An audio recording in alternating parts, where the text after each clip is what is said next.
Xia Qingyue said. Chen Luo, I do not wish to embark on a romance at the moment.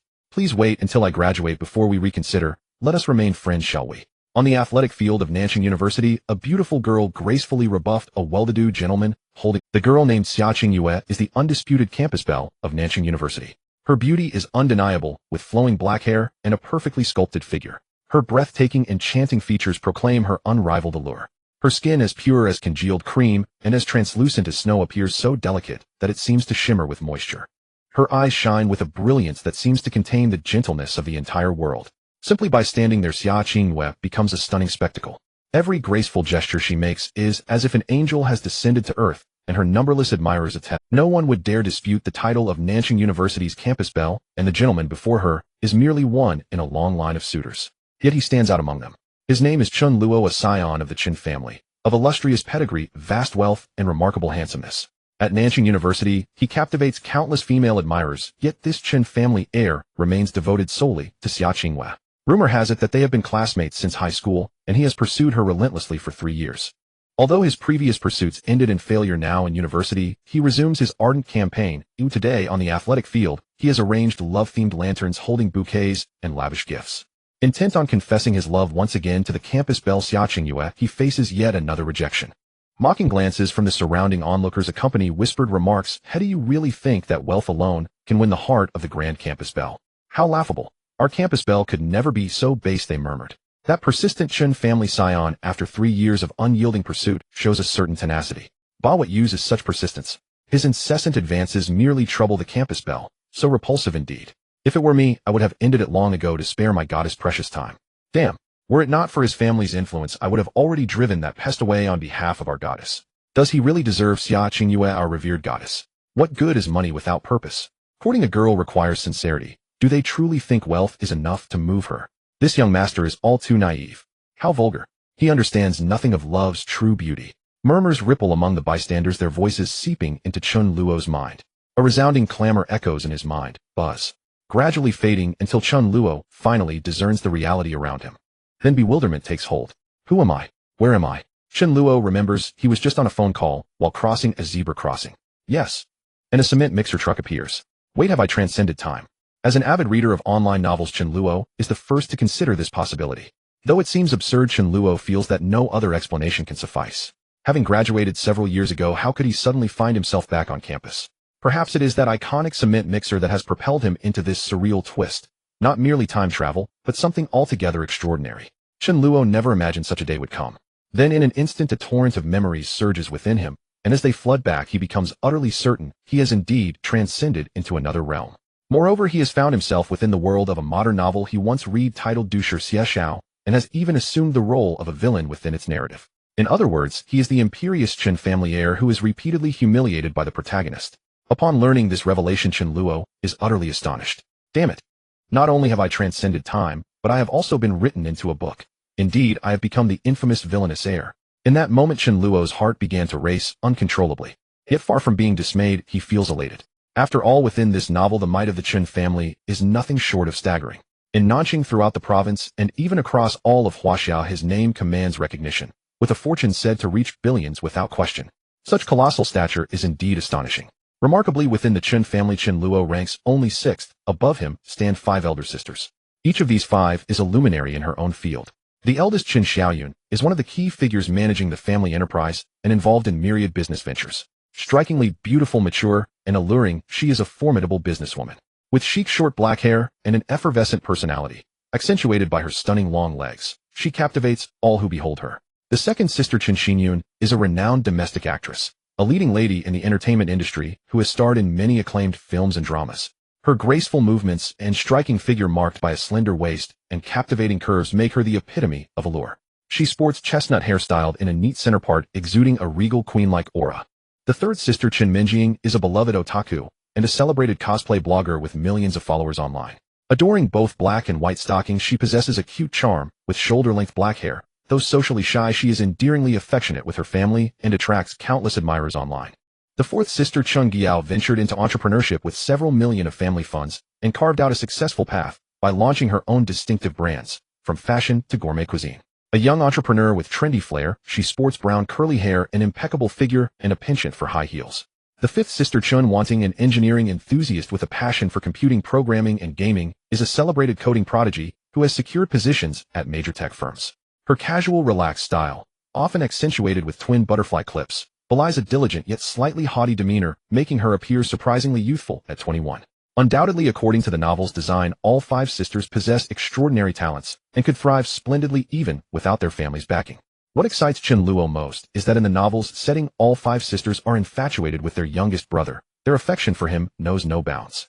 They lavish him with unconditional support, be it pocket money or other favors, and even playfully tease him. Even the youngest Chen, wanting, frequently visits his room.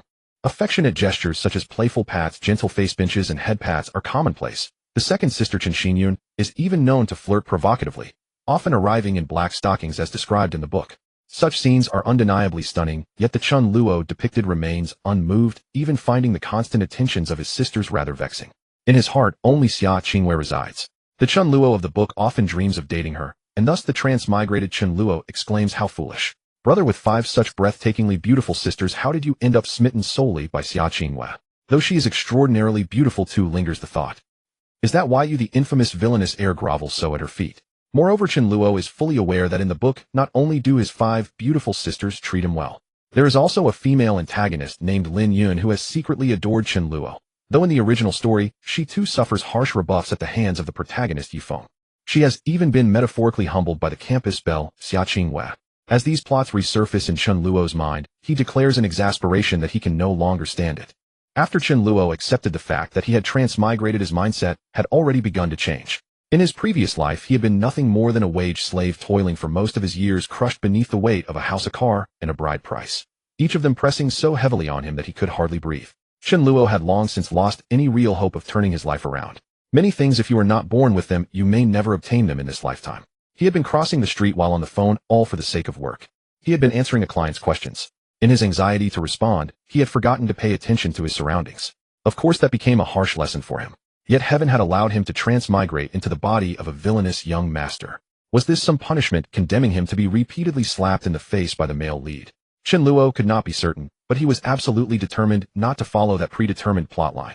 That male lead, Yifeng, was the so-called son of destiny, blessed with a system. Yet Chen Luo felt no fear. He too was a transmigrator, intimately familiar with the plot of this book. Even without a system of his own, what did it matter? In his mind, Chen Luo had already devised an entire series of maneuvers to suppress the male lead. He did not even deign to confront the male lead heathen. There was simply no need. Chen Luo knew that Yifeng's growth depended entirely on completing tasks issued by his system.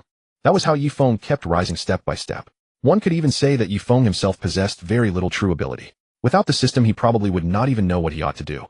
At least that was how the book had set things up. His system pointed out a bright, clear path for him. Not only did it give him direction, but by completing simple tasks, he could obtain unimaginably rich, heaven-defying rewards. Such was the power of the male lead, such was the outrageous might of his system. But Chen Luo was determined to put a stop to all of this. Besides, there was something else that left him thoroughly speechless. The woman before him, Xia Qingyue, was someone whom the Chen family's young master in the book had fawned over for 3 full years without success. She claimed that she did not yet wish to fall in love. The lines she used were exactly the sort of things those manipulative green tea girls from his previous life would say. For example, high school studies are so heavy, I don't want to date. Wait until I'm a freshman in college, then we can talk.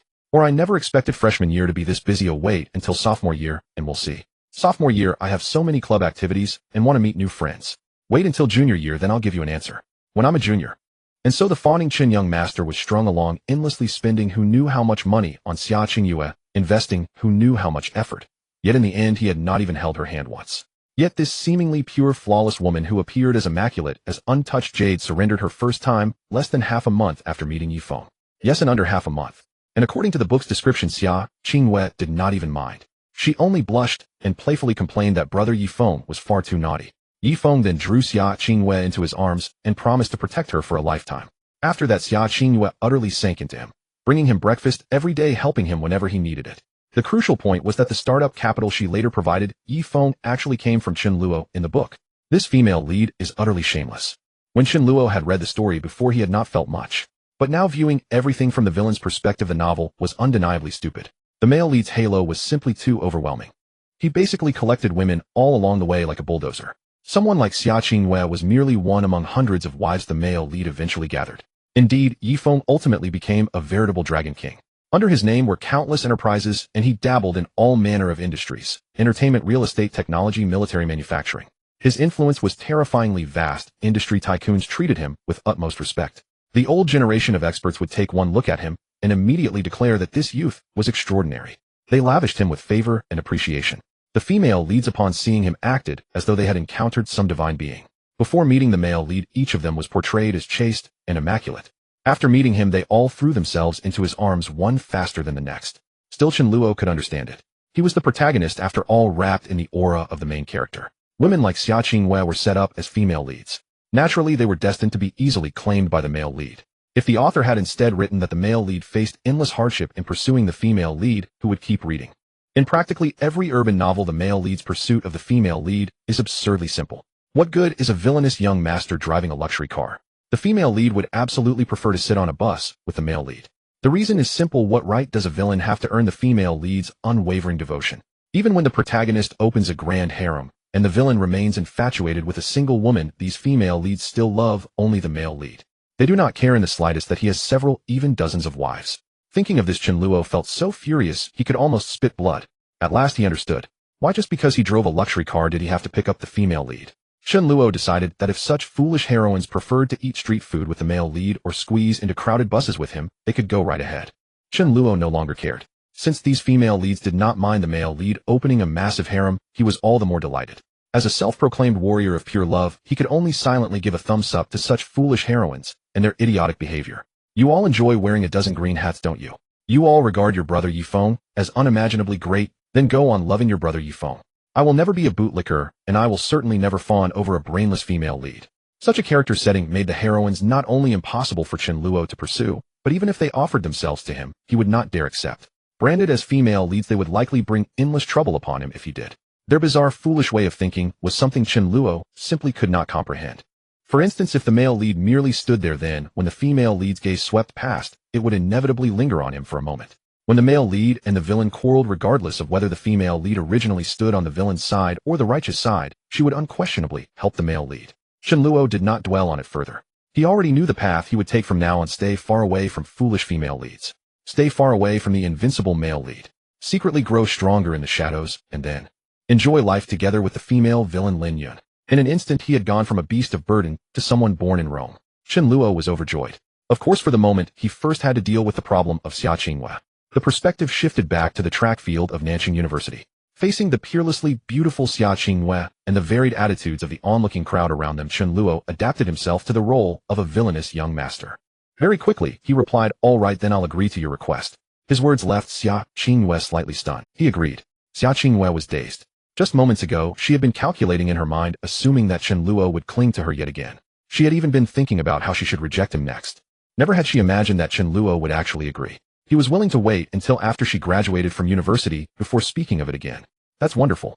Xia Qingyue felt immensely happy. In this way, on one hand, she would no longer be harassed by Chen Luo, and on the other, she could continue to enjoy his generosity. Indeed, Xia Qingyue's family was not wealthy. But after gaining Chen Luo's pursuit, she had not only tasted all manner of rare delicacies from the mountains and seas, she had also had her phone, clothes, and bags upgraded by him. Of course, in Xia Qingyue's view, none of this was her fault. She had refused before; it was Chen Luo who insisted on giving these things to her. Xia Qingyue felt that she had no choice but to accept them. Over time, Xia Qingyue grew accustomed to being worshipped by Chen Luo. Yet she did not like him. If she simply accepted him as he wished, she felt she would be suffering a loss. In her mind, the image of another man appeared. She had bumped into Yifeng at the start of the semester. With just a single glance, Xia Qingyue had fallen in love. She told herself that if she were to date, it would of course have to be with a man like Yifeng. For reasons she could not explain, Xia Qingyue felt that brother Yifeng possessed an immense, irresistible allure. He made her unconsciously want to fall in love with him, and Xia Qingyue did not resist this feeling in the slightest. Yet what shocked her was that she soon heard Chen Luo continue, "But as for being friends, forget it. Let's just delete each other outright." Hearing this, the smile on Xia Qingyue's face instantly froze. "Oh," Xia Qingyue blurted out in disbelief. Xia Qingyue was bewildered. She had never expected to sever ties with Chen Luo and delete him as a friend. What was going on? Chen Luo had never made such an outrageous demand before. His unexpected move left Xia Qingyue at a loss for words. Normally she should be happy. After all, she truly did not want to be harassed by Chen Luo, especially after meeting Yifeng. But Xia Qingyue was still counting on Chen Luo to help her cover her tuition and living expenses for the 4 years of college. She initially thought it was just a simple rejection, but now her meal ticket was about to run away. Xia Qingyue was somewhat. Meanwhile, the bystanders were all astonished. They couldn't believe their ears. No way.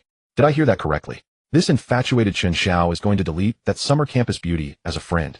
Does that mean no more contact? Could it be that Chen Xiao has truly come to his senses and plans to wait until the summer beauty graduates to contact her again? At least this guy has some self-awareness. Is being rich that impressive? I believe the summer beauty must be very happy. She is not the type to submit for money. The surrounding students viewed Xia Qingyue through a lens of admiration. Yet only Xia Qingyue knew that even if Chen Luo had truly woken up to reality, listening to her words, if he planned to contact her again after graduation, he shouldn't go so far as to stop being friends altogether, should he? Deleting each other as friends. To clarify her thoughts, Xia Qingyue hurriedly asked, "No, Chen Luo, that's not what I meant. We can still be friends, though I have no intention of not being friends." Xia Qingyue felt she had extended Chen Luo a helping hand, a chance. If he didn't appreciate it, she would truly be angry. However, Chen Luo was serious. Chen Luo replied, "But I don't want it anymore. In the world of adults, a lack of explicit consent means rejection. Let's leave it at that. May we both find peace and not disturb each other like strangers." With that, Chen Luo turned to leave. He truly had no interest in this stunning beauty before him. What good is good looks? There was something wrong with his thinking. Pure in front of the antagonist, yet openly flirtatious in front of the male lead. Various calls of brother and daddy. Having infinite resistance to the antagonist, yet being proactive towards the male lead. A woman like this was not someone Chen Luo could afford to mess with. If he truly fell for a girl who lacked clarity and enjoyed putting a green hat on herself, he would undoubtedly be tormented to death. Chen Luo did not wish for self-abuse. Moreover, he was eager to see. In the original story, Chen Luo had issues with his head, ignoring a female antagonist who had secretly loved him for a long time while relentlessly pursuing Xia Qingyue. But the transmigrated Chen Luo would definitely not be that absurd. Why pursue the female lead? The female antagonist was much more appealing. Are you kidding? Lin Yun, in terms of looks, was also completely on par with Xia Qingyue. Even in terms of figure and personality, she was more to Chen Luo's taste. He remembered that in the book Lin Yun was described as such. With a fiery personality, stunning beauty, trendy attire, and a sexy figure, her red wavy hair resembled a burning flame radiating warmth to those she liked. Yet to those she disliked, she would inflict searing pain. This was the emblem of a bold girl who loved freely and hated fiercely. Fire can warm, but can also cause harm. Moreover, Lin Yun was very loyal. She had the demeanor of a big sister and treated her underlings well. Those underlings were incredibly supportive of her. She was also very kind to Chen Luo, often standing up for him in the book. This led her to confront the male lead Yifeng. Although in the end she was still slapped in the face by Yifeng. However, Lin Yun's love for Chen Luo never wavered. On the other hand, Yifeng repeatedly expressed a desire for Lin Yun to stop associating with Chen Luo. He suggested she rely on him for a better life. Yet Lin Yun would rather die than agree, and in the end Yifeng had no choice but to let her decide for herself. In the book, Lin Yun's final fate was to commit suicide. She accompanied Chen Luo on his journey. Yifeng in turn generously buried Lin Yun and expressed his sorrow. But now when Chen Luo thought back on it, he felt that Yifeng was probably dying of anxiety. Yifeng's inner thoughts, damn, such a beautiful woman, and I can't have her. How infuriating. Chen Luo felt this was precisely Yifeng's internal monologue. After all, he was a human-shaped bulldozer. According to the setup, he wouldn't let go of any woman with even a hint of beauty. But due to the male lead setup, Yifeng couldn't be forceful, nor could he express his true feelings. In the end, he could only sigh, feeling regretful. He was truly lamenting that he had never been able to win Lin Yun's heart. At that time, the female leads had also evaluated Lin Yun as a woman who loves freely and hates fiercely. Then after saying that, they turned to walk away with their brother Yifeng. Unbeknownst to them at that moment, Yifeng was thinking only of Lin Yun. There was simply no place for them in his mind. But these silly female leads probably wouldn't care even if they found out. They would only think that someone as outstanding as brother Yifeng. Isn't it normal to have 3 wives and 4 concubines? Speaking of which, at this moment on the playground of Nan Cheng University, Xia Qingyue saw that Chen Luo was really about to leave. She immediately became anxious. What do you mean? What do you mean by a lack of explicit consent means rejection? Can't I at least test the waters?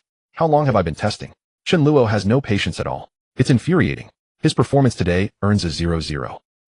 This guy is too much. He actually squandered the little goodwill I had painstakingly built up. If he comes to confess again, next time I will definitely not agree. At that point, it's his own fault.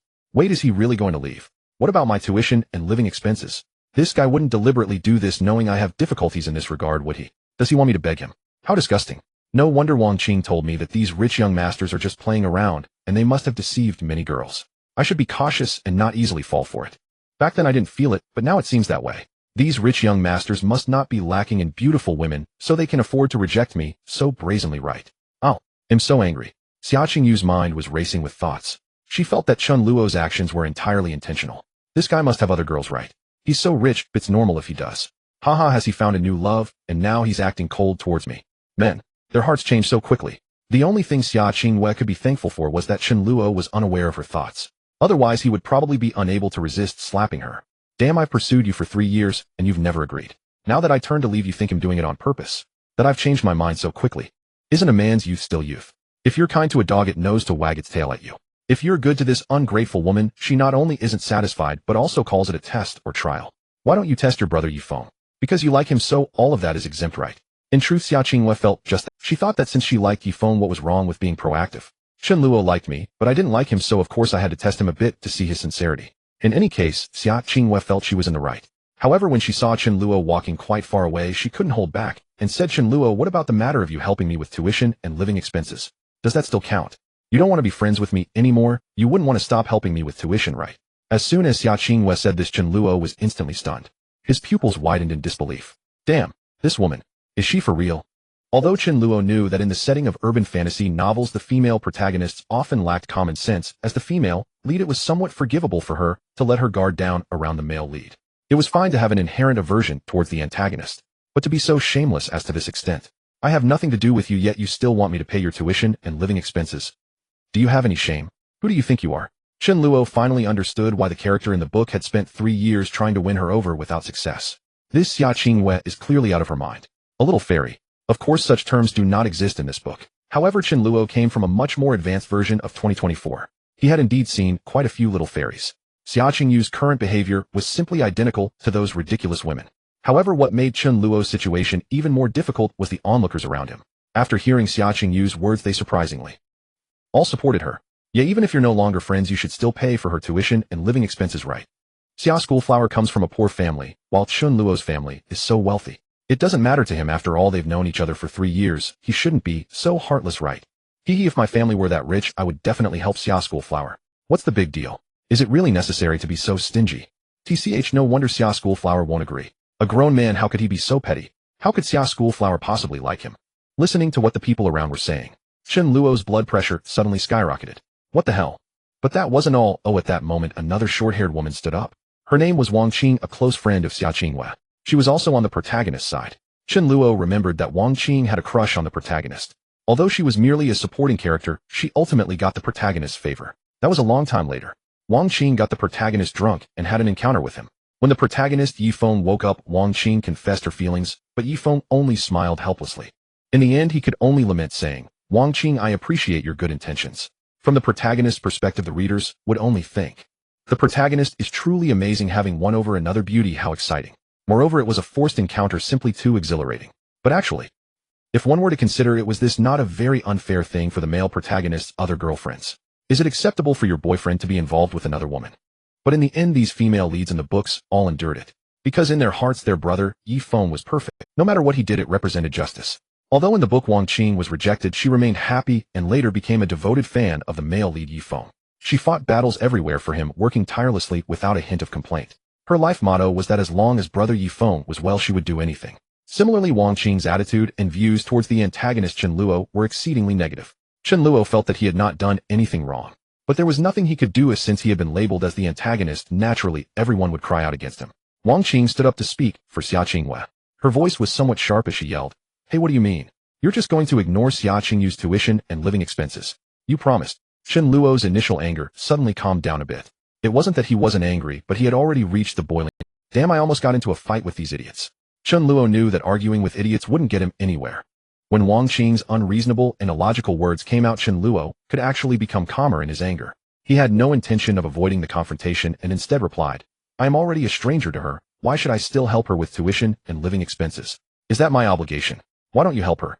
With so many of you, if each of you donated a few dozen bucks, that would add up to quite a bit, right? Are you all so poor that you can't even spare a few dozen bucks? This book's timeline and many settings, although different from before Chen Luo's transmigration. However, the economy was still decent at this time. An average college student could have a monthly living expense of around 1,000 or 2,000. As for Wang Qing, her family was better off with a monthly allowance of 3,000. So as long as she and Xia Qingyue's sycophants were willing, they could easily gather the living expenses and tuition for Xia Qingyue. However, upon hearing Chen Luo's words, Wang Qing immediately became anxious. You promised. Hey, how can you go back on your word? At least you're a grown man, or are you really going to break your promise? I don't care. You owe Qingyue this. You have to give this money today whether you want to or not. It must be said that Chen Luo's patience had run out. He had thought that since he had become the antagonist, he would definitely be targeted by the protagonists. He also knew that all of the male protagonist women would definitely be abnormal. But he never expected it to be this ridiculous. Chen Luo clenched his fists and said coldly, "If that's the case, then I must ask you, Xia Qingyue, how many gifts have I given you in the past 3 years? Just the designer bags alone are worth hundreds of thousands, plus various jewelry, cash dolls, and gifts. I didn't want to get into a dispute, but since you said that, those were gifts I gave to pursue you. Now that you don't agree, return those gifts to me. They no longer belong to you." As soon as Chen Luo said this, Xia Qingyue's expression instantly changed. She never expected Chen Luo would bring this up. The surrounding onlookers were also stunned. They had genuinely thought that Chen Luo had given Xia Qingyue nothing while pursuing her.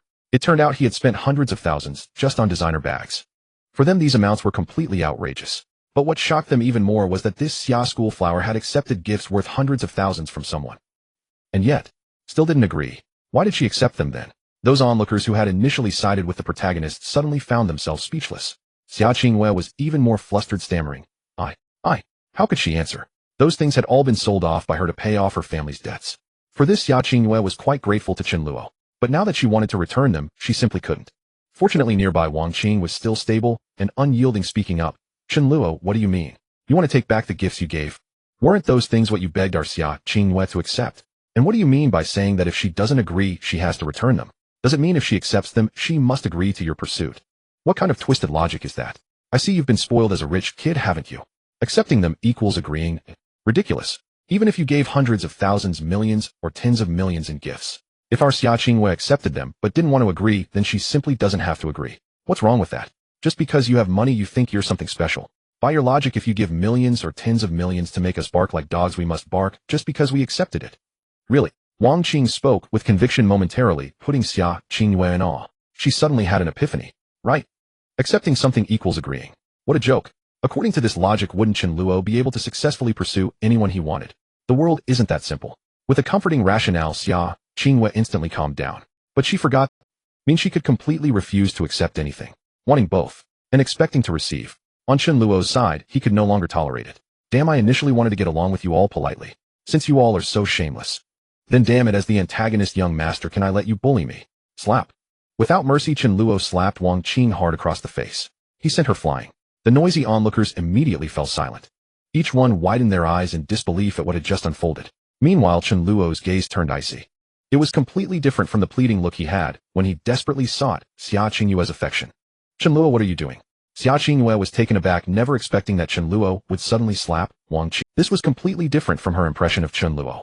In Xia Qingyue's mind, Chen Luo should have been submissive, always agreeing meekly to whatever she said. How could he dare to hit someone?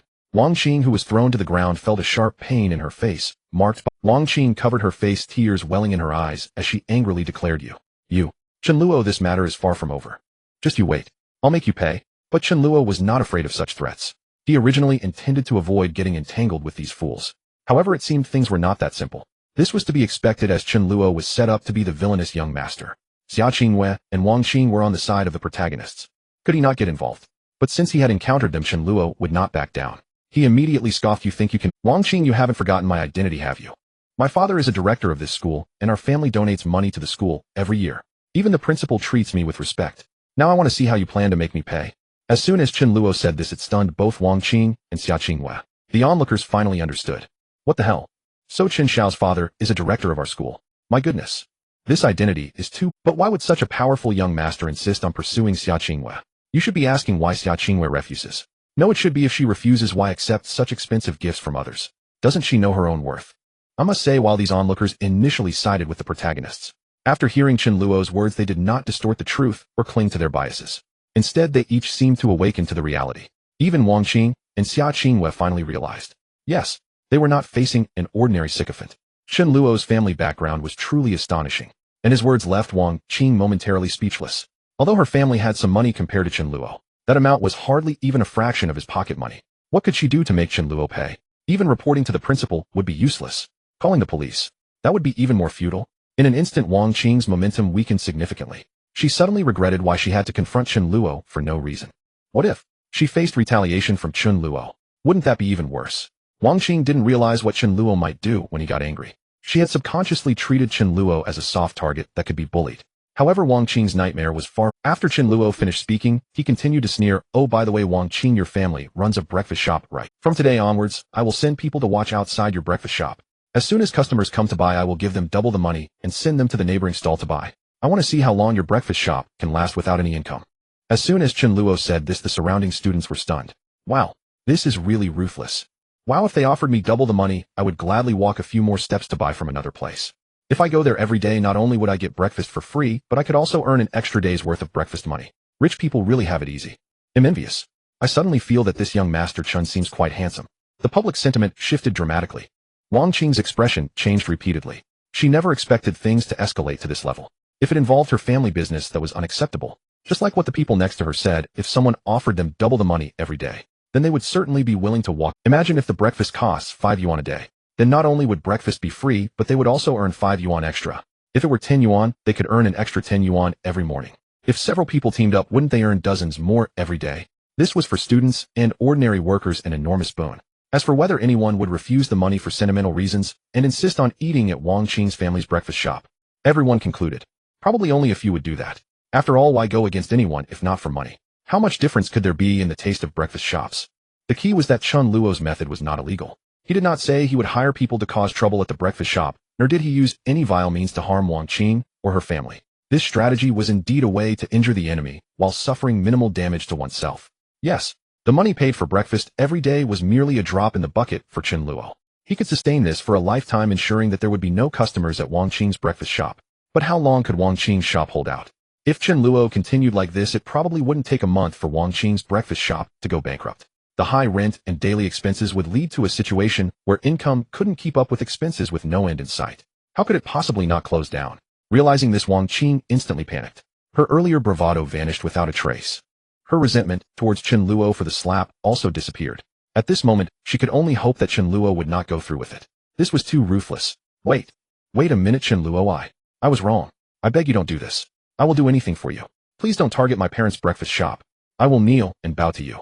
Wang Qing was ultimately just an ordinary person who had been used to bullying Chen Luo. She overlooked his identity as a young master. It was a joke. Chen Luo could easily give Xia Qingyue gifts worth hundreds of thousands in high school. To spend some money messing with their family shop was nothing for him. At this moment, Xia Qingyue was also left speechless. As for Chen Luo, he felt no ways within. He chuckled, originally intending to communicate with them as an ordinary person, but found them to be so foolish. Since I'm not pretending anymore, I'll lay it all out. Chen Luo's earlier intention was indeed to avoid trouble. But since trouble found him, he was not afraid of it. He did not respond, simply looking coldly at Wang Qing. But the implication was already very clear. Do you think you can stop me from targeting your parents' breakfast shop? No way. What happened to your earlier arrogance? You still want me to pay for Xia Qingyue's tuition and living expenses? Are you joking? However, what surprised Chen Luo even more was Xia Qingyue's line of thought. While Wang Qing pleaded desperately, Xia Qingyue seemed to still not grasp her own position. She thought Chen Luo would still listen to her. So Xia Qingyue stood up slowly and said, Chen Luo, I warn you, if you really do this and hurt Wang Qing's feelings, I will never speak to you again for the rest of my life. I will never let you bring me breakfast again, and after graduation I won't contact you. I am serious.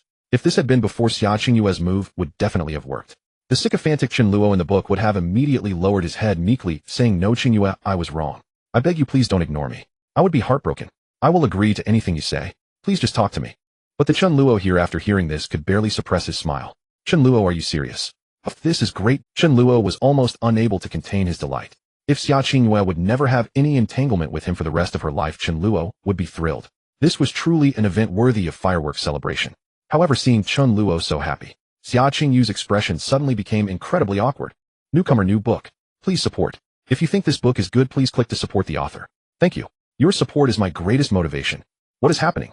Has Chen Luo lost his mind? Did he not hear me? I graduated and didn't contact him. Yet he seems so happy. What's going on? Is this guy not reacting at all? Xia Qingyue doesn't realize that it's actually her who hasn't reacted. Chen Luo no longer has feelings for her. He doesn't want to be her loyal dog anymore. The only way she could threaten him before was by ignoring him. But once Chen Luo doesn't care, Xia Qingyue becomes insignificant. She can't influence him in any way. However, from Xia Qingyue's perspective, she still cannot believe it. She can no longer command Chen Luo. Refusing to believe it, Xia Qingyue spoke again, this time emphasizing her tone and voice, saying, Chen Luo, if you keep this up, I really will never pay you any attention for the rest of my life, do you hear me? I mean for a lifetime. Xia Qingyue was on the verge of tears from feeling wronged. Why? Why doesn't Chen Luo listen to me anymore? In the past, he would have immediately come to apologize when I got this angry. Yet he remains indifferent. Has he gone mad? Xia Qingyue thought that Chen Luo had promised her he would wait until after graduation to contact her, and that they would be strangers for now. She believed he was truly enduring for her sake until graduation. Later she thought this wasn't so bad. At least during this time, she could enjoy a peaceful world with Yifeng. As for after graduation, Xia Qingyue knew she would definitely not choose Chen Luo. But at that time she would make Chen Luo give her more gifts. Then she would sell those gifts for money to help Yifeng start his business. That would be simply perfect. Xia Qingyue believed she was the luckiest woman in the world. Not only had she found an incredibly suitable husband, but she also provided him with great support. However, all of this was merely Xia Qingyue's fantasy. Chen Luo was not that foolish. He impatiently said, "No need to shout so loudly, my ears are fine. Yes, a life, then you have to keep your word. I support you, but for this lifetime, don't ever look for me again and don't talk to me." After calmly finishing his words, Chen Luo glanced at Wang Qing, but he ignored her. This made Wang Qing, who was anxiously waiting for hope, even more anxious. Don't leave, Chen Luo. You're not going to mess with my parents' breakfast shop, are you? You must not. I beg you, I was wrong. I apologize. Just now Wang Qing had fantasized that Qingyue's words could have an effect. But unexpectedly Chen Luo was so heartless. Was it really necessary? I just helped Qingyue stand up for herself. Why make it so serious? Wang Qing couldn't imagine what would happen if her family's breakfast shop lost its income. What would her life and her family's life turn into? She still had a younger brother. Wang Qing thought she should plead for Chen Luo's forgiveness. But this made her feel very... Meanwhile, the onlookers were all dumbfounded, feeling that they were witnessing a great show tonight. They originally thought it was just another failed confession by the young master of the Chen family. But they didn't expect the plot to develop so explosively. By the way, Wang Qing deserved it. Didn't she know who she could provoke and who she couldn't? Chen Luo's attitude tonight caused those who had been whispering to suddenly slip away. They had just spoken ill of Chen Luo. If they didn't run now, if they were also targeted by Chen Luo, they would be in big trouble. However, these few thought too much. Chen Luo had already taken note of them. None of them could escape. They said things like, if it were me, I would have already crashed to death. And if it weren't for fear of my family's power, I would have been kicked out long ago. Since this is your thought, then Chen Luo will fulfill your wishes. As for Wang Qing, who was clinging to him, Chen Luo coldly said, let go. No, I won't let go. Unless you promise me you won't mess with my family's breakfast shop. At this moment Wang Qing was still being tough, thinking that her act of playing the rogue could be useful. But, just then, someone suddenly stepped out from the crowd. The person was handsome and looked incredibly sunny as soon as he appeared. He immediately became the focus of the crowd. Although many people didn't recognize him, all these onlookers felt that this man was extraordinary. Especially Xia Qingyue and Wang Qing. Their eyes lit up as soon as they saw him. Wang Qing hurriedly let go and ran towards that man. That's right. The guy appearing is Yifeng, the protagonist from the book Urban Evil Young Master. Everyone saw Yifeng with a confident smile on his face directly say, Wang Qing, you don't need to be afraid. Oh, just let him harass you. I will help you all the way. Once Yifeng said this, it seemed to instantly restore hope to Wang Qing's life. She looked at him with admiration, nodded, and said, that's great. Yifeng, I'm counting on you. After saying that, she immediately turned her head and glared at Chen Luo with resentment, secretly cursing, humph. Is the school director so impressive? Is having money so impressive? With Yifeng here, what waves can you Chen Luo make? Hee, with Yifeng willing to help me, our family is saved. Xia Qingyue immediately joined in and said, Yifeng, did you think of a way? The Chen family is very wealthy. Let me go talk to Chen Luo again. He will listen to me. This time I really have to confront him. Xia Qingyue looked worried, afraid that Yifeng would also attract Chen Luo's attention. She now felt that Chen Luo was simply too detestable, not magnanimous at all. Look at our Yifeng coming to the rescue in times of trouble with that confident smile on his face. She believed that if Yifeng and Chen Luo swapped places, he would never make Wang Qing's family suffer because of such a... Fortunately, I didn't get together with Chen Luo. Otherwise, who knows what day I would be killed by him. Chen Luo's position in Xia Qingyue's heart plummeted. In contrast, Yifeng was the only one standing out in the crowd. And Xia Qingyue knew that her Yifeng was just an ordinary person. Even so, he dared to stand up against the wealthy young master Chen Luo. This courage and determination were simply perfect and incredibly appealing. Xia Qingyue's cheeks flushed and her affection for Yifeng rose to an extremely high level. And it wasn't just them, the onlookers around them began to chatter. Wow, who is this young man? He looks so handsome. It should be like this, or what Chen Luo did today was simply... Of course, some people questioned Yifeng, waiting to see him get slapped in the face. Hee, I'm dying of laughter. Who does this guy think he is? What can he do? Foolish to contend with young master Chen Luo. He probably won't even know how he died afterward. If these people followed the plot of the book, they would definitely be slapped in the face. But now it might not be the case. Yifeng, on the other hand, was enjoying the unusual gazes of those around him. He didn't mind whether they believed or doubted him. This was due to Yifeng having complete confidence. Just now the system he had bound issued a task. As long as he went to Wang Qing's house to learn how to make breakfast for a few days, he would acquire extraordinary breakfast-making skills. By then the breakfast Yifeng makes will definitely be one of a kind. Yifeng was confident that he could make those diners willing to give up the chance to earn more money for breakfast just to eat at Wang Qing's place. However, to everyone's astonishment, after Yifeng finished speaking, Chen Luo suddenly walked back over. Wang Qing and Xia Qingyue immediately became alert. Wang Qing even stood in front of Yifeng, fearing that Chen Luo would suddenly erupt and beat him up. Of course, if that happened, Yifeng wouldn't be afraid. Because he had completed a system task before this, his physical fitness had been slightly enhanced. Yifeng hoped Chen Luo would dare to make a move. In that case, he would let Chen Luo know what a punching bag-sized fist meant. But what left Yifeng dumbfounded was that Chen Luo approached without any intention of attacking. Instead, he calmly said, "You're managing Wang Qing's affairs. Great. Then can you also help me pay back the money Xia Qingyue owes me? How about it?" Once Chen Luo said this, not only did Xia Qingyue and Wang Qing's expressions change. Even Yifeng was momentarily at a loss for words, with an awkward expression on his face. Because he had just obtained the system, he had hardly any money in his pocket. New author, new book. Please support. If you think this book is good, please encourage the author by clicking for updates. Money. What does Qingyue owe you? Didn't you give those willingly before? Yifeng spoke these words with a hint of because he actually knew that what Xia Qingyue was doing seemed rather inappropriate. She accepted so many gifts from Chen Luo, but was unwilling to even hold his hand. Yet Yifeng turned his thoughts around, realizing that Chen Luo was definitely up to no good in giving gifts, and besides, it was he who insisted on giving them. It's no wonder that Qingyue is like this. Comforting himself this way, Yifeng moved on. However, he could never have imagined that among the many gifts Xia Qingyue received, part of it was borrowed from Chen Luo.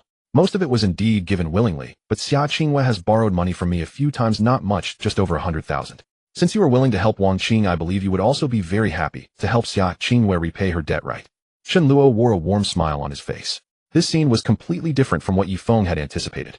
Chen Luo did not rush over to punch him angrily. He didn't even have the chance to demonstrate his newly enhanced punch. At this moment, Yifeng felt like he was in a difficult position. Clinging to his last hope, his voice trembled as he could not help but ask Qingyue, is this true? The embarrassed expression on Xia Qingyue's face revealed that she indeed borrowed money from Chen Luo. But that was 2 years ago. At that time, Xia Qingyue's family faced a crisis when a relative had a car accident and urgently needed money for surgery. That relative was very good to Xia Qingyue and had a close relationship with her family. Xia Qingyue's parents could not, although she was a junior and still a student, she couldn't just stand by and watch her relative die because of an inability to pay for surgery. Thus, Xia Qingyue mustered her courage and borrowed money from Chen Luo. To her surprise, Chen Luo readily, over 100,000. For them as students, it was a significant amount. Yet after lending it to her, Chen Luo he didn't even say anything about Xia Qingyue repaying him. Later, he continued to act like a love-struck fool, which led Xia Qingyue to gradually forget about it. She even subconsciously thought that she didn't have to repay the money. Now, after Chen Luo's reminder, she suddenly remembered she still owed Chen Luo money. And the onlookers, after hearing this story, all showed shocked expressions. What the? Are you kidding me? Just like that, over 100,000. Where can I find such a man? The one in my family, if I asked him to give me $5, he would say I'm materialistic. Woe is me. If the one pursuing me was Master Chen Luo, how happy I would be. Does Xia Qingyue not agree to Chen Luo? It's one thing not to agree, but not to repay a single cent. This is bad. The image of the school's beauty is somewhat shattered for me. I can't bear to look. Listening to the surrounding students, Xia Qingyue felt even more embarrassed. But she thought this cannot be blamed on her. She is just a student. Moreover, Chen Luo is so wealthy, he probably doesn't mind this over 100,000, right? The more Xia Qingyue thought about it, the more wrong she felt. She subconsciously knew that this was actually not right. But she really couldn't afford to repay it. The key point was, when Yifeng saw Xia Qingyue's aggrieved expression, his sense of justice exploded. No way. How can I, Yifeng, allow the woman I like to feel wronged? It's just over 100,000. What am I afraid of? Yifeng was confident that he only needed 1 or 2 months. With his abilities, he could definitely earn over 100,000. Yifeng would definitely not let Chen Luo have it easy. You must think I lack responsibility, right? What a joke. Today I will show you the difference between you and me. Yifeng felt more and more excited as he thought about it. He immediately said, all right, I will help Qingyue repay her debt. As soon as these words came out, Xia Qingyue suddenly looked up. In her eyes, Yifeng's image instantly became immensely tall and grand. In fact, Xia Qingyue even began to imagine a grand scene in her mind. In that scene, she and Yifeng gazed deeply into each other's eyes, accompanied by that melodious BGM. You are the wind, I am the sand. BGM, brother Yifeng. Sister Qingyue. Good, then you can write me an IOU now. Unfortunately, this beautiful scene was ruthlessly interrupted by Chen Luo. He pulled out a pen and paper from somewhere with a calm expression, indifferent to the deep gaze between Xia Qingyue and Yifeng. Chen Luo felt no ways within. This made Yifeng feel even more awkward. He was a bit surprised. What, Isn't it necessary to write an IOU for borrowed money? Chen Luo responded coldly. Yifeng looked troubled, but in the end he gritted his teeth and wrote the IOU. The date is also needed. How long do you plan to take to repay me? Is 2 months enough for you?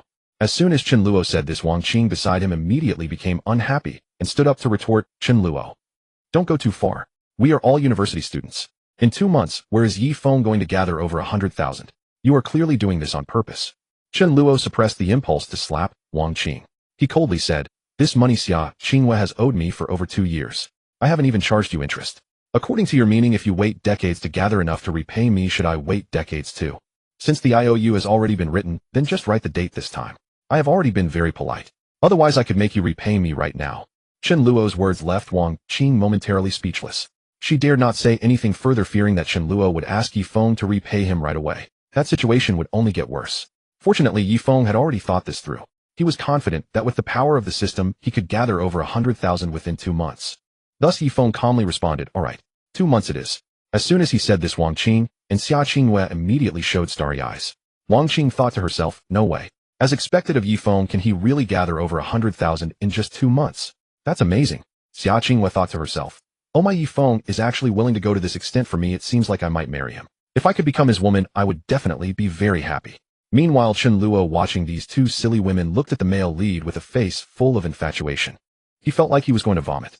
Come on, can the female leads in these urban power fantasies be any more ridiculous? Even if they are the protagonist's playthings, they shouldn't be so proactive.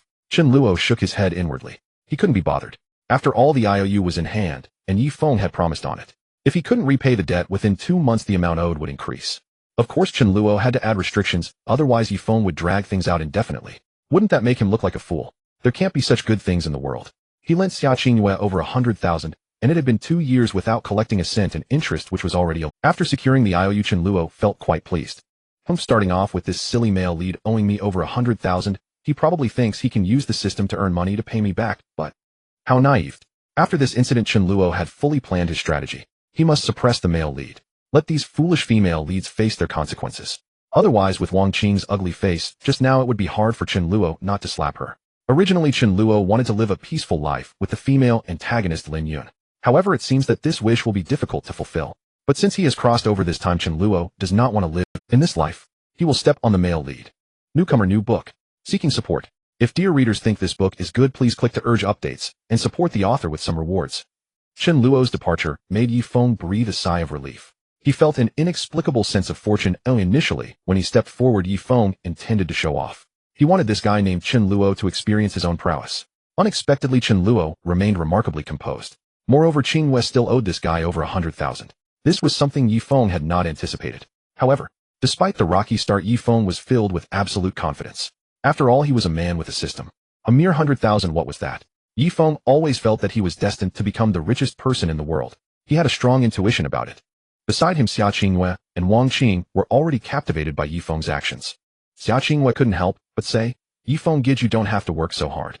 How about this? He'll talk to Chen Luo later. He should just be temporarily confused.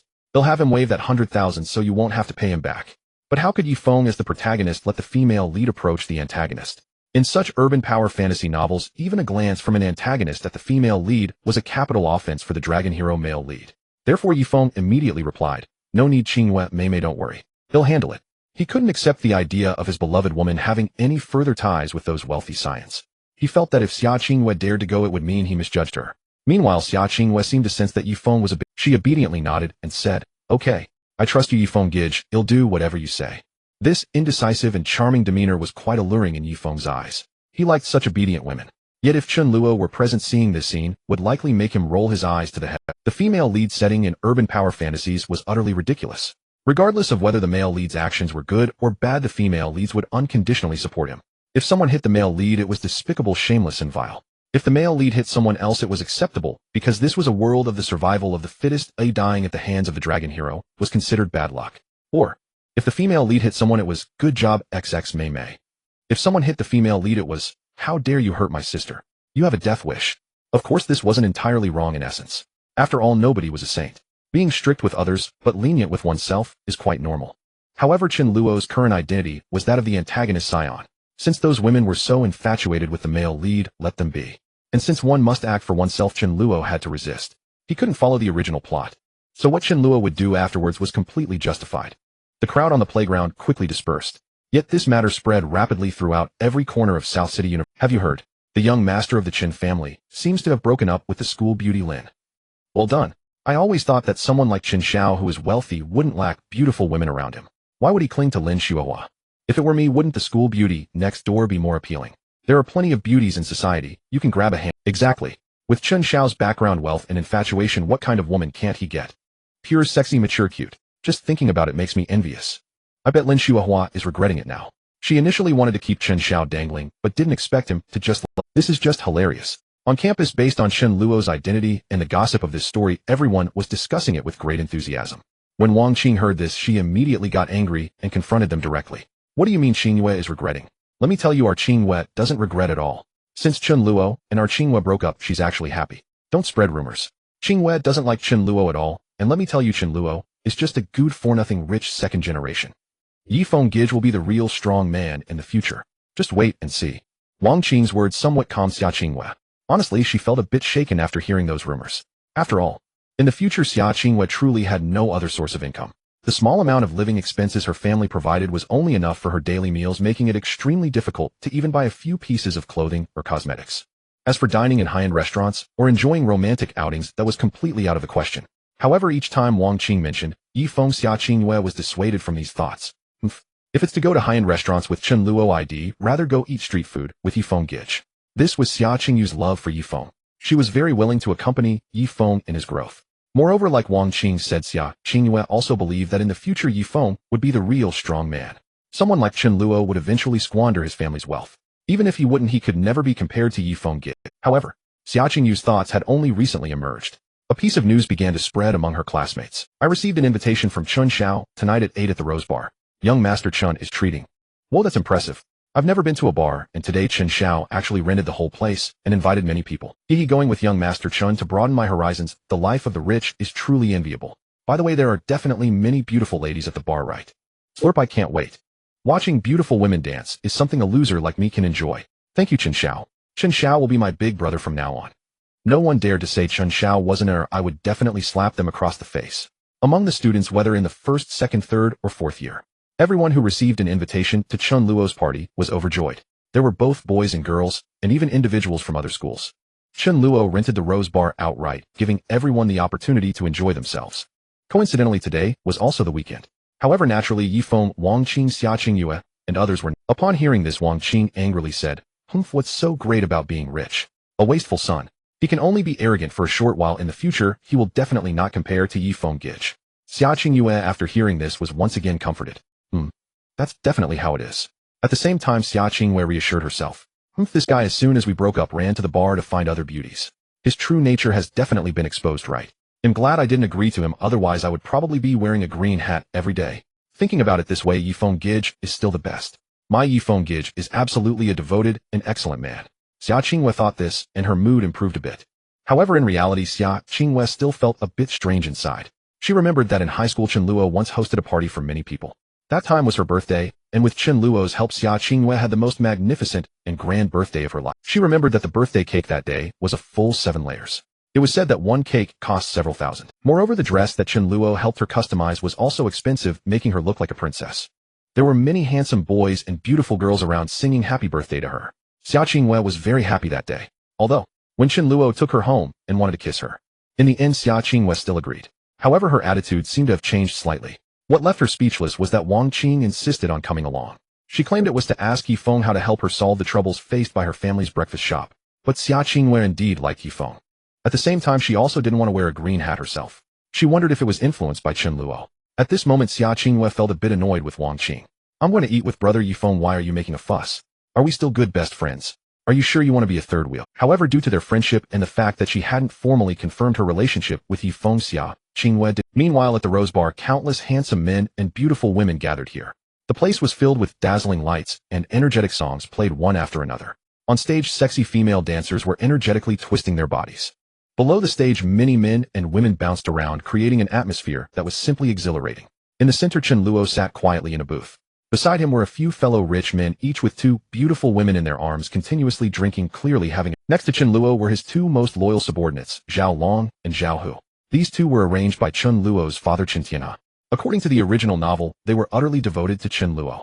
However, in the book, Chen Luo treated them rather indifferently, completely unaware of their importance. These 2 brothers didn't know how many matters they had smoothed over for Chen Luo. Yet in the end, for Xia Qingyue, Chen Luo sent them to a dangerous banquet. As a result, they were schemed against and met their demise. Meanwhile, the male and female protagonists rejoiced finally getting rid of these two troublesome guys. But in the book, Chen Luo was doomed. Without the protection of Zhao Long and Zhao Hu, he suffered countless attacks. It could be said he was foolish beyond measure. However, here, knowing the importance of Zhao Long and Zhao Hu, Chen Luo would certainly not repeat such a foolish act. He would treat these two brothers well. Just as Chen Luo had thought before, he had spent so much money on Xia Qingyue, yet couldn't even hold her hand. If you give a dog some food, it knows to wag its tail at you. If you spend 200 on a brother, he will call you father for a whole day. Chen Luo knew that if he gave Zhao Long and Zhao Hu this substantial sum of money, they would go and kill for him without a second thought. After all, they had suffered greatly since childhood. If it weren't for Chen Tianhe rescuing them, they would probably have starved to death by now. Coupled with their loyalty, Chen Tianhe made sure they would protect Chen Luo at all costs and listen to him. Naturally, these two had no complaints whatsoever. As for the few rich guys nearby, they were old friends of Chen Luo. Although their family backgrounds could not compare to his, they were still much better than the average person. Chen Luo's purpose for hosting this banquet was nothing but to experience the joys of the wealthy. What he aimed to pursue was Lin Yun. Thus, Chen Luo would not be like the male protagonist, falling for every beautiful woman he encountered, despite the countless beauties in this book. However, Chen Luo felt that love should not be sullied in such a manner. A harem? Absolutely not. Chen Luo was certain that in this lifetime one woman, Lin Yun, was enough. Whenever Chen Luo recalled the things that the female antagonist Lin Yun had done for him, he couldn't bear to let her suffer such hardship again. With a wife like this, what more could a husband ask for? Moreover, later on, Chen Luo finally achieved his goal. When he casually waved his hand, the DJ immediately understood. He shouted, "Tonight's expenses for everyone will be covered by young Master Chen. Everyone enjoy yourselves." Instantly, the atmosphere in the bar ignited to its peak. Everyone was having a great time. Many beautiful women couldn't help but approach Chen Luo, wanting to share a drink with him. However, he rejected them all. Having enjoyed himself enough, it was time to get down to business. At that moment, a certain rich young man beside him suddenly looked puzzled and asked, "Hey Luo, go, what's going on? Aren't you interested in any beautiful woman? I see that many gorgeous ones came to your school today. Don't you want to pick a couple?" These rich young men live like this. As long as they have money, what beautiful woman can't they get? They consider this quite normal. However, Chen Luo shook his head and said, "No, I already have someone in mind." Upon hearing this, the few young masters suddenly became interested. They had all heard about the fallout between Chen Luo and the school beauty Xia Qingyue. Could it be because of this new woman? What kind of woman possesses such charm to make the infatuated Chen Xiao give up on the exquisite beauty he has liked for 3 years? Who is it? Chen Xiao, can you tell us to let us broaden our horizons? Damn, that's impressive. Chen Xiao, no matter who it is, I support you. Brothers stand by you. To be honest, we've been unhappy with Xia Qingyue for a long time. She's beautiful, but keeps you dangling bits simply too much. Indeed, if we hadn't been afraid of you getting angry, we would have scolded that woman long ago. But now it's good. Chen Xiao, you finally come to your senses, and we are genuinely happy for you. The relationship among these rich young men was quite good, and Chen Luo didn't hide it, directly saying, "The person I'm pursuing is Lin Yun." As soon as these words were spoken, the expressions of these few froze. They never expected such a leap from Chen Xiao. Xia Qingyue came from an ordinary family, though stunningly beautiful. Yet for Chen Xiao to pursue her was quite adequate. But Lin Yun was a different story. Her family background was at least on par with Chen Luo's, if not exceeding it. Chen Luo's family was well known in Nan City, while Lin Yun's family business spanned the nation and even overseas. Their family was involved in many fields: supermarkets, shoes, clothing, food, real estate. This was truly a commercial. The most crucial matter: Lin Yun had a notoriously fiery temper. Under her command, she had over a dozen tough bodyguards, each extraordinarily strong. And they were very obedient. It was said that she even had death warriors. In such a context, who would dare to provoke Miss Lin Yun? This background was simply formidable. Even Chen Luo would find it hard to reach. Yet now he actually wanted to pursue this goddess. The rich young men were somewhat at a loss for words. They believed that in Nan City, Chen Luo could have any beautiful woman he desired except for a few like Xia Qingyue and Lin Yun. These few felt that Chen Xiao was indeed impressive. From one extreme to another, the leap was simply too vast. They ultimately couldn't help but advise him. Ahem, Chen Xiao, isn't this a bit too rushed? I remember you and Lin Yun don't seem to know each other right. Chen Xiao, don't you know how big her family background is? Wanting to pursue Lin Yun, at least those young masters from the upper city have a chance, but we are still a level behind. The Lin family has people in every field, and I've never heard of any rumors about her. It won't be easy to win her over. To pursue Xia Qingyue, they felt there was a slight chance by throwing money at her. But to pursue Lin Yun, Chen Luo didn't have actual control over his family finances. All he had was the pocket money given to him by his family each month. Sometimes tens of thousands, sometimes over 100,000. With this little money, he couldn't even afford a fraction of Lin Yun's expenses. Lin Yun, after all, was truly the apple of the Lin family's eye, rich to an exaggerated extent. However, Chen Luo was not worried. He knew what Lin Yun's situation was. He felt no concern at all. So in response to these people's doubts, Chen Luo merely chuckled lightly and said, "Don't worry, brothers, I'm confident. Come, let's make a toast. By then you won't be calling Lin Yun by name. You'll all have to call her sister-in-law. Got it?" As soon as Chen Luo spoke, the few rich young men immediately showed excited expressions. The admiration in their eyes for Chen Luo was evident. They all raised their glasses and respectfully said, "Good. Luo Gu, you're amazing. I still say no matter who you want to pursue. Luo Gu, you're my idol. If you lack money while pursuing sister-in-law, just find me. I can give you all my pocket money. Come, let's wish Luo Gu success in his pursuit. Cheers. Cheers." Chen Luo enjoyed the fine. On the other side at a roadside stall, the scorching flames made Xia Qingyue feel quite uncomfortable. The fried noodles in front of her, although still warm, did not appeal to her in the heat. Her forehead was sweaty and sticky. Yifeng kindly picked up a few pieces of meat for Xia Qingyue and gently asked, "Is it good, Qingyue Mei? This stall's fried noodles were renowned. If it were before, Xia Qingyue would definitely smile and say delicious. Brother Yifeng, your choice is amazing." However, now Xia Qingyue just felt like she was out of her mind. Eating fried noodles next to a blazing gas stove on a sweltering day with such an awful environment. What kind of romance is this? Especially since Wang Qing beside her was enjoying the food, immensely praising Yifeng for being so good at picking places. Xia Qingyue felt like rolling her eyes. Yet what plunged Xia Qingyue into utter despair was not merely this. After finishing his indulgence, Chen Luo had already left the bar long before, while crowds still reveled inside. Chen Luo, however, intended to savor something delicious. Before his transmigration, he had been an ordinary man, never afforded the chance to taste such extravagant delicacies. Though he'd often seen short videos where people claimed these dishes, aside from their exorbitant price, offered only mediocre flavor, one could never truly know their worth without tasting them firsthand. Fortuitously, Chen Luo now possessed nothing but money, so there was no hesitation he would feast.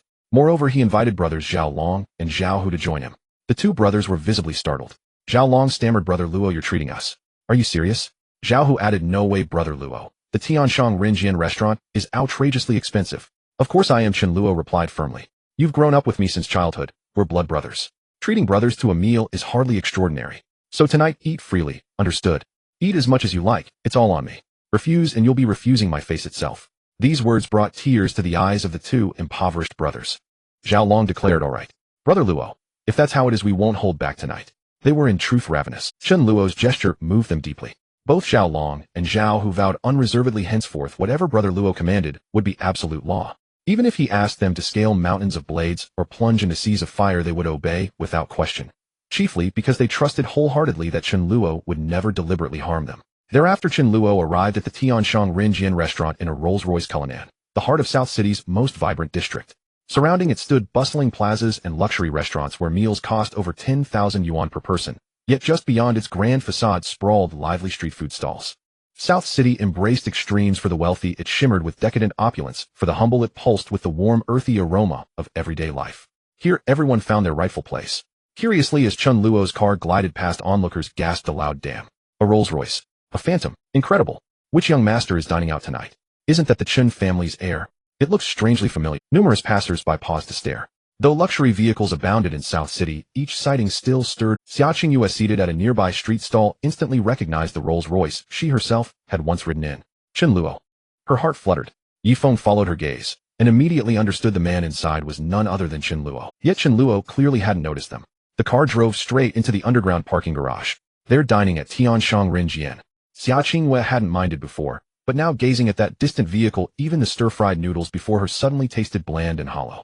She had dined there once before, with Chen Luo. Truth be told, it was her first time experiencing cuisine so extravagantly priced.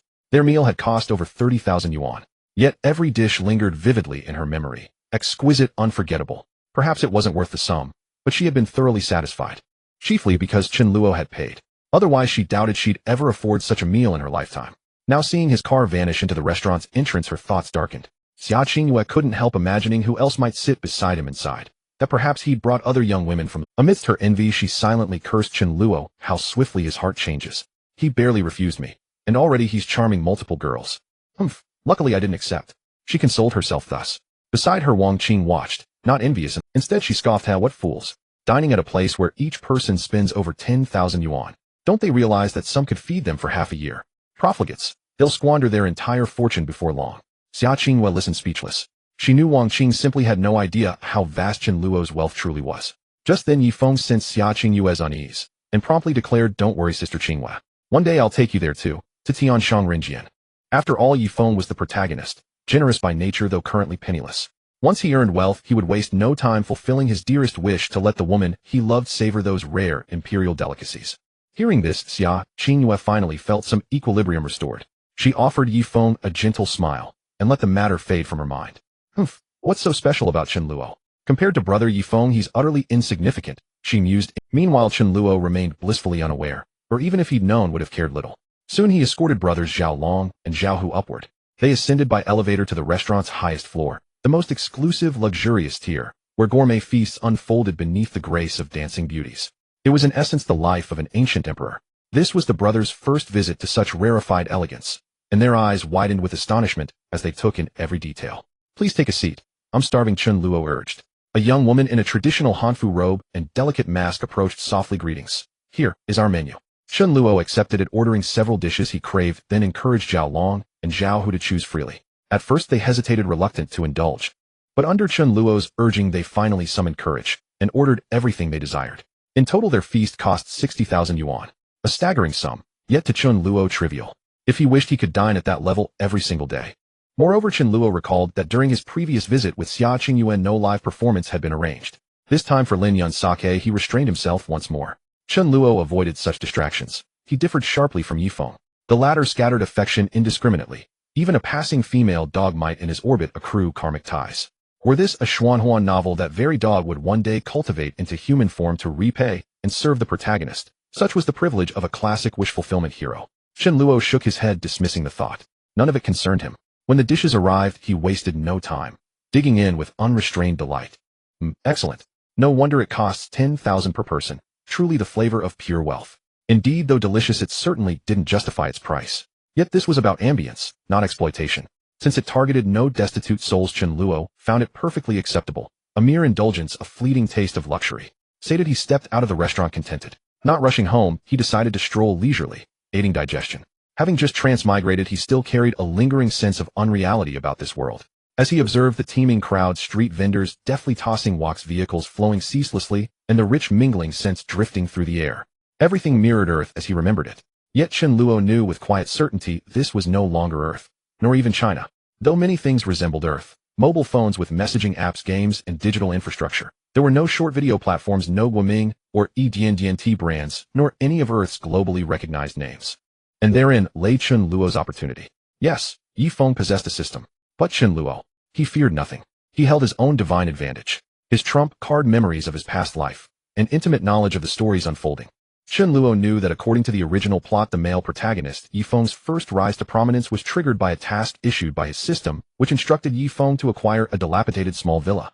That villa was located in a remote area and, given its unfinished state, could be acquired for just a few $100,000.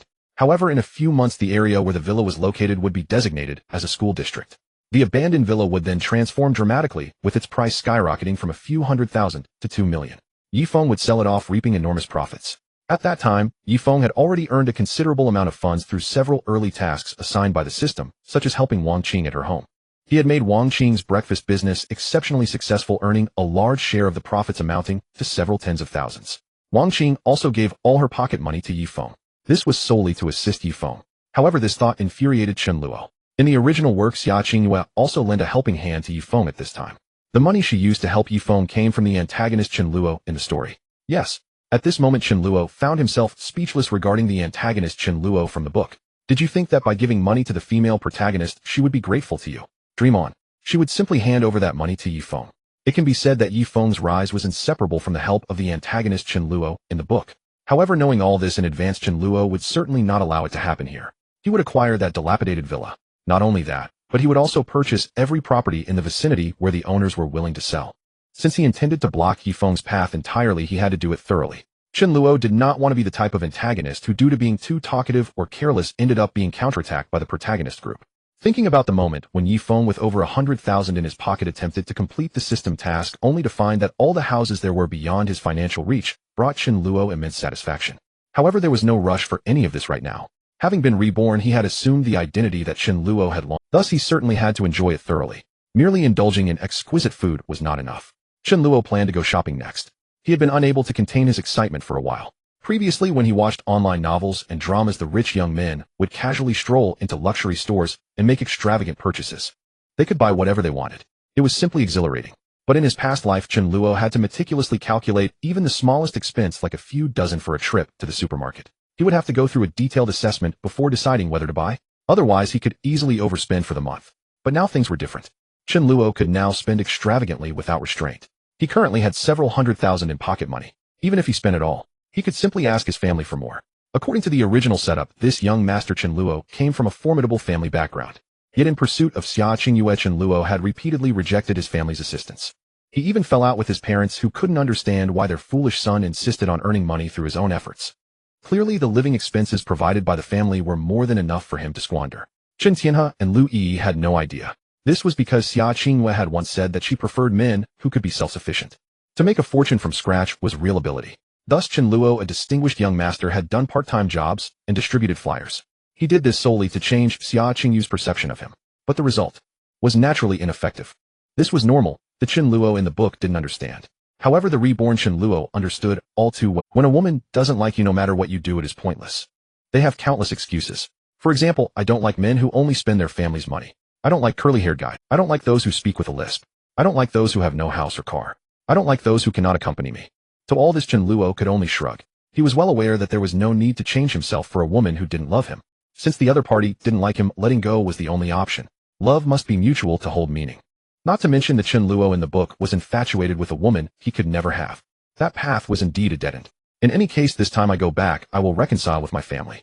The Chen Luo here was not as foolish as the one in the book. Having money and not spending it. Truly ignorant of one's blessings. As for the money Chen Luo spent on Xia Qingyue, it was certainly given to him by his lovely sisters. There was no choice. Although the Chen Luo in the book changed himself for Xia Qingyue, he was still a rich young master and had to spend a lot in many areas. Even though his sisters were reluctant to let Chen Luo spend all his money on Xia Qingyue, they ultimately agreed due to their affection for their brother. Thinking of this, Chen Luo felt that he should get his lovely sisters some gifts. Just then he saw a shop selling luxury handbags ahead. Chen Luo remembered that his eldest sister Chen Xiaoyun was very fond of these brand-name bags.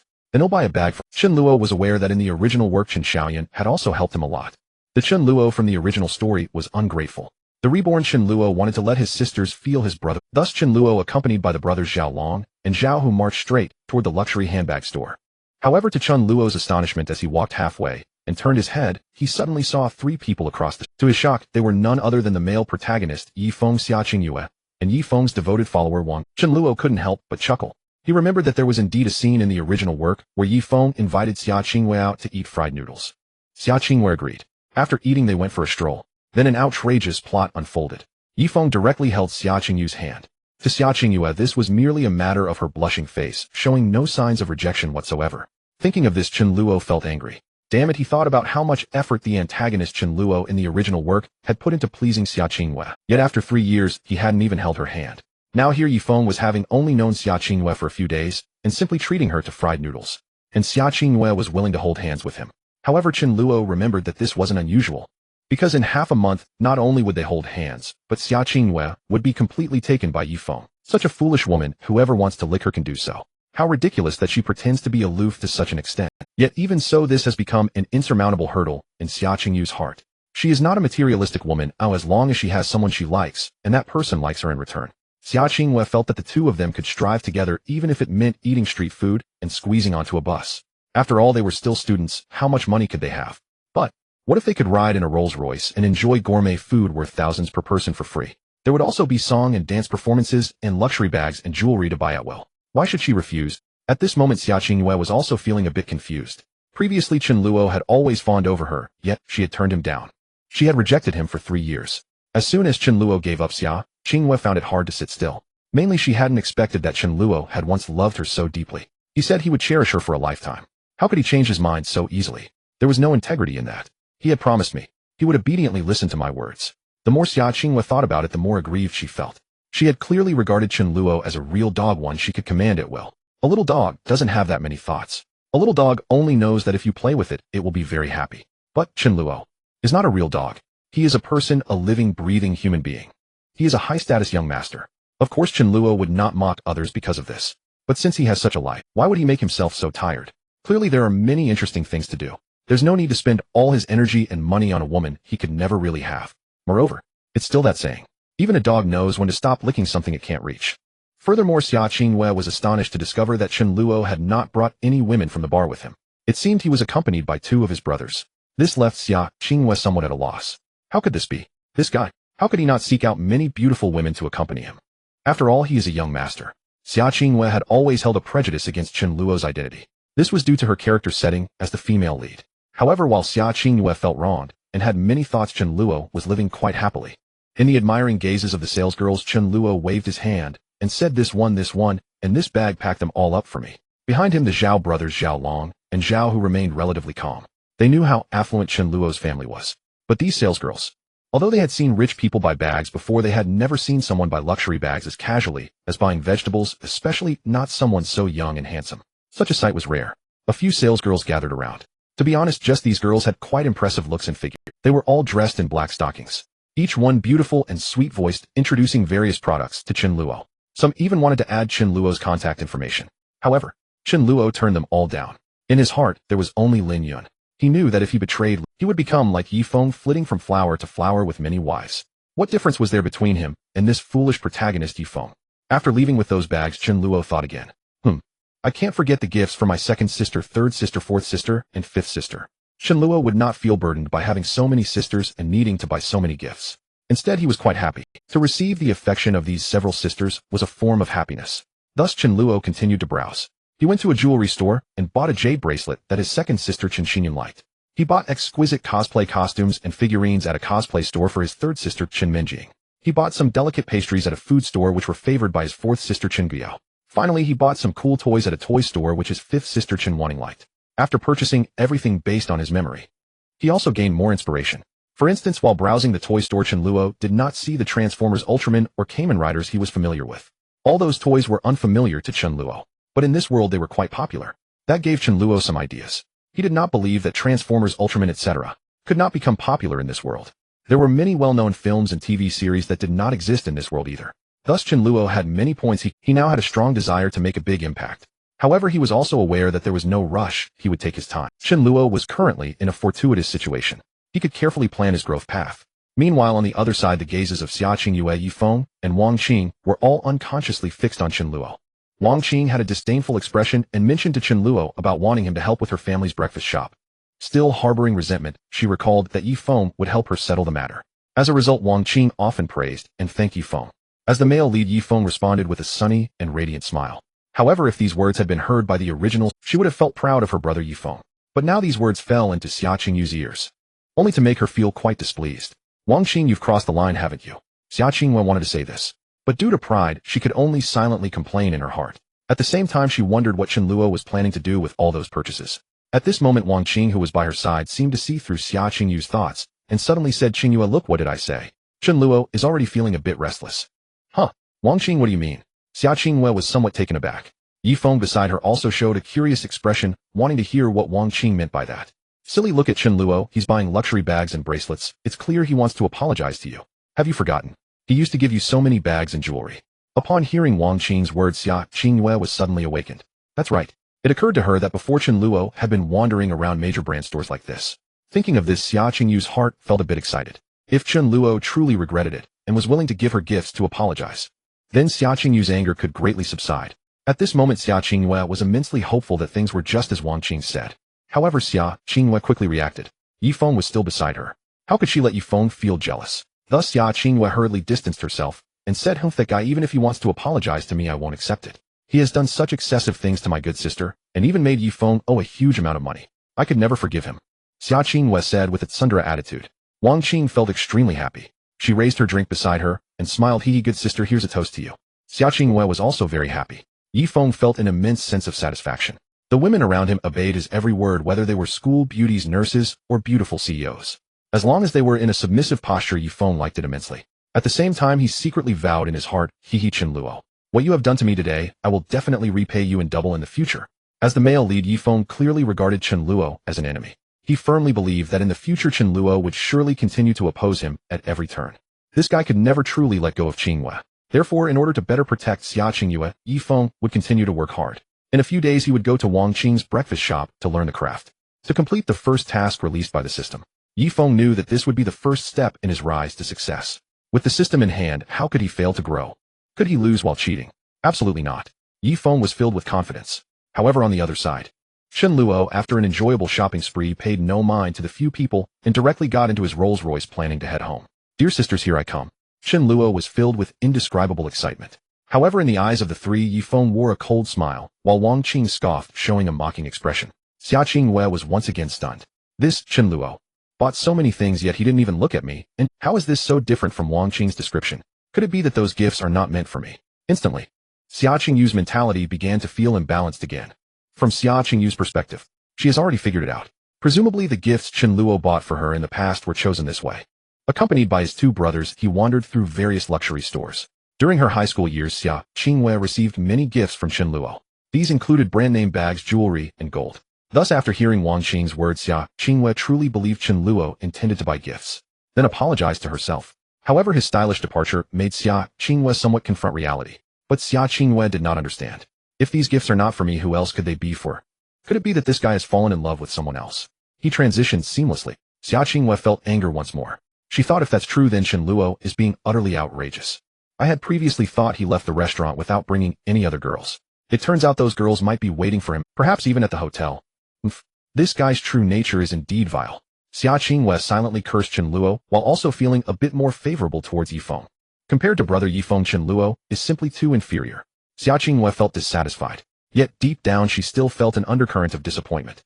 Yifeng, on the other hand, was quite happy about this. He had made up his mind to work hard and become stronger to oppose this young master of the Chen family. Currently, Chen Luo had not come looking for trouble. This was just the right opportunity for Yifeng to accumulate strength. Yifeng knew that he only needed a bit more time to turn things around. Wang Qing also did not continue to insist that the gift was for Xia Qingyue. Without Wang Qing's assistance, Xia Qingyue's thoughts spiraled out of control, and she became somewhat trapped in her own mind. Meanwhile, Chen Luo was in a very good mood. Not only did he buy gifts for his 5 sisters, but he also did not forget the gifts for his parents. This time Chen Luo intended to reconcile with his family. Unlike the original character who refused help from his family, he would never do such a thing. What a joke! Why would he seek hardship when there are shortcuts available? That would be too foolish. To be honest, in the original work, Chen Luo was born a young master. After living as a rich man for over a decade influenced by Xia Qingyue, it is understandable that he might want to venture out on his own. However, before his transmigration, Chen Luo had already endured enough hardship from working. If someone suddenly appeared and said, "I am your father and I am a billionaire. The house has been prepared for you and feel free to choose whichever car you want. The family business is waiting for you to inherit. You will no longer have to toil for a living." Chen Luo would probably be moved to tears. Such a windfall from the heavens. Chen Luo had never dared to imagine before. He had toiled for years. His dreams had long been extinguished. But now, sitting in a luxurious and spacious car, he felt exceptionally joyful. Regardless of whether this was a dream or not, Chen Luo had made up his mind. This life, he would enjoy life. The car quickly drove into the highest-end community in the South City, Phoenix. No. 1. The luxury of this community was astonishing. The residents were entrepreneurs, celebrities, and bosses from various. Moreover, the buildings in the community were very expensive. The price per square meter was over 100,000. A large flat would require tens of millions, and some even exceeded 100 million. However, this was nothing for Chen Luo's family. In fact, the Chen family's mansion was not limited to just Phoenix. No. 1. They had several other properties in different cities. With a background like Chen Luo's, presenting one facade in public and another behind the scenes, one set in the South City, another in Mo City, one in Shang City, and one in Jiang City. He still couldn't fathom why the original Chen Luo insisted on pursuing Xia Qingyue. The South City was teeming with the Chen family's background. Who could he not pursue? Chen Luo even knew that their family had a more luxurious estate in Yun City. Chen Luo had visited that estate a few times as a child. According to his memory, the estate occupied 10,000 square meters with complete facilities. There were horse racing grounds, golf courses, swimming pools, bars, saunas, and large gardens, filled with a noble atmosphere. After taking the elevator to the 11th floor, as soon as he opened the door, Chen Luo couldn't help but exclaim, "This truly is a mansion of the wealthy." Chen Luo couldn't help but marvel inwardly. This large flat with a river view, these gigantic floor-to-ceiling windows, and this lavishly decorated interior. If I could live here, I would even be willing to drive a sports car and wear a luxury watch. Chen Luo internally complained. At that moment, a well-dressed woman with her hair up walked out. "Xiao Luo is back. Come, Mom will cut you an apple to eat." This woman is Chen Luo's mother in the book. Her name is Lu Yi. Although she is nearly 50, she still retains her elegance due to good maintenance. Her skin is fair and her figure is even more impressive. Wearing a dark green dress, she exudes poise. "Thank you, Mom." "Where's Dad?" Chen Luo asked. "Your dad is in his office." Lu Yi replied. "Okay." After Chen Luo finished speaking, he directly headed to Chen Tian's office. Pushing the door open, Chen Luo saw a man who matched the description in the book. His hair was somewhat gray, but he was well dressed. At that moment, he was reading the news while holding a newspaper. This was Chen Tian's habit. "Xiao Luo is back. Is there something you need?" Chen Tianha had the day off and was not at the company. "Dad, I want to ask you for some pocket money." "Moi." Chen Tianha was somewhat taken aback. He lowered the newspaper and looked at Chen Luo, his face filled with surprise. You said before that you didn't need our money. What happened? Did you encounter some trouble? Wait, you want money? It wouldn't be for that girl named Xia Qingyue again, would it? Chen Tianhe had no good feelings for Xia. It wasn't that he looked down on poor people. It was purely because this woman had made their Xiao Luo pursue her for 3 years, yet she wouldn't even let him hold her hand. If it were Chen Tianhe, he would have walked away long ago. Why waste so much time on you? But his foolish son was simply too infatuated. If he truly intended to continue spending money on that woman, Chen Tianhe was somewhat reluctant to give it. He was wealthy, but he wasn't foolish. If Xia Qingyue were obedient, that would be fine. He wouldn't be stingy with that little money. But the key point is that this woman was clearly toying with their foolish son. Then forget it. However, Chen Luo's next words left Chen Tianhe completely stunned. No doubt I've decided not to pursue Xia Qingyue anymore. The money I need is for something else. As soon as he said this, even with Chen Tian's experience, he couldn't help but widen his mouth. Outside the room, Lu Yi, who was bringing the apples, heard this. She also accidentally dropped the apple on the ground. Lu Yi quickly stepped forward, grabbing Chen Luo's arms, her face filled with surprise as she said, Xiao Luo, is what you said true? Oh my, our child has finally seen the light. The ancestors have blessed us. Lu Yi suddenly became somewhat emotional, even walking to the wall to start burning incense. Child, you mean it? Wonderful. Heaven has truly smiled upon us.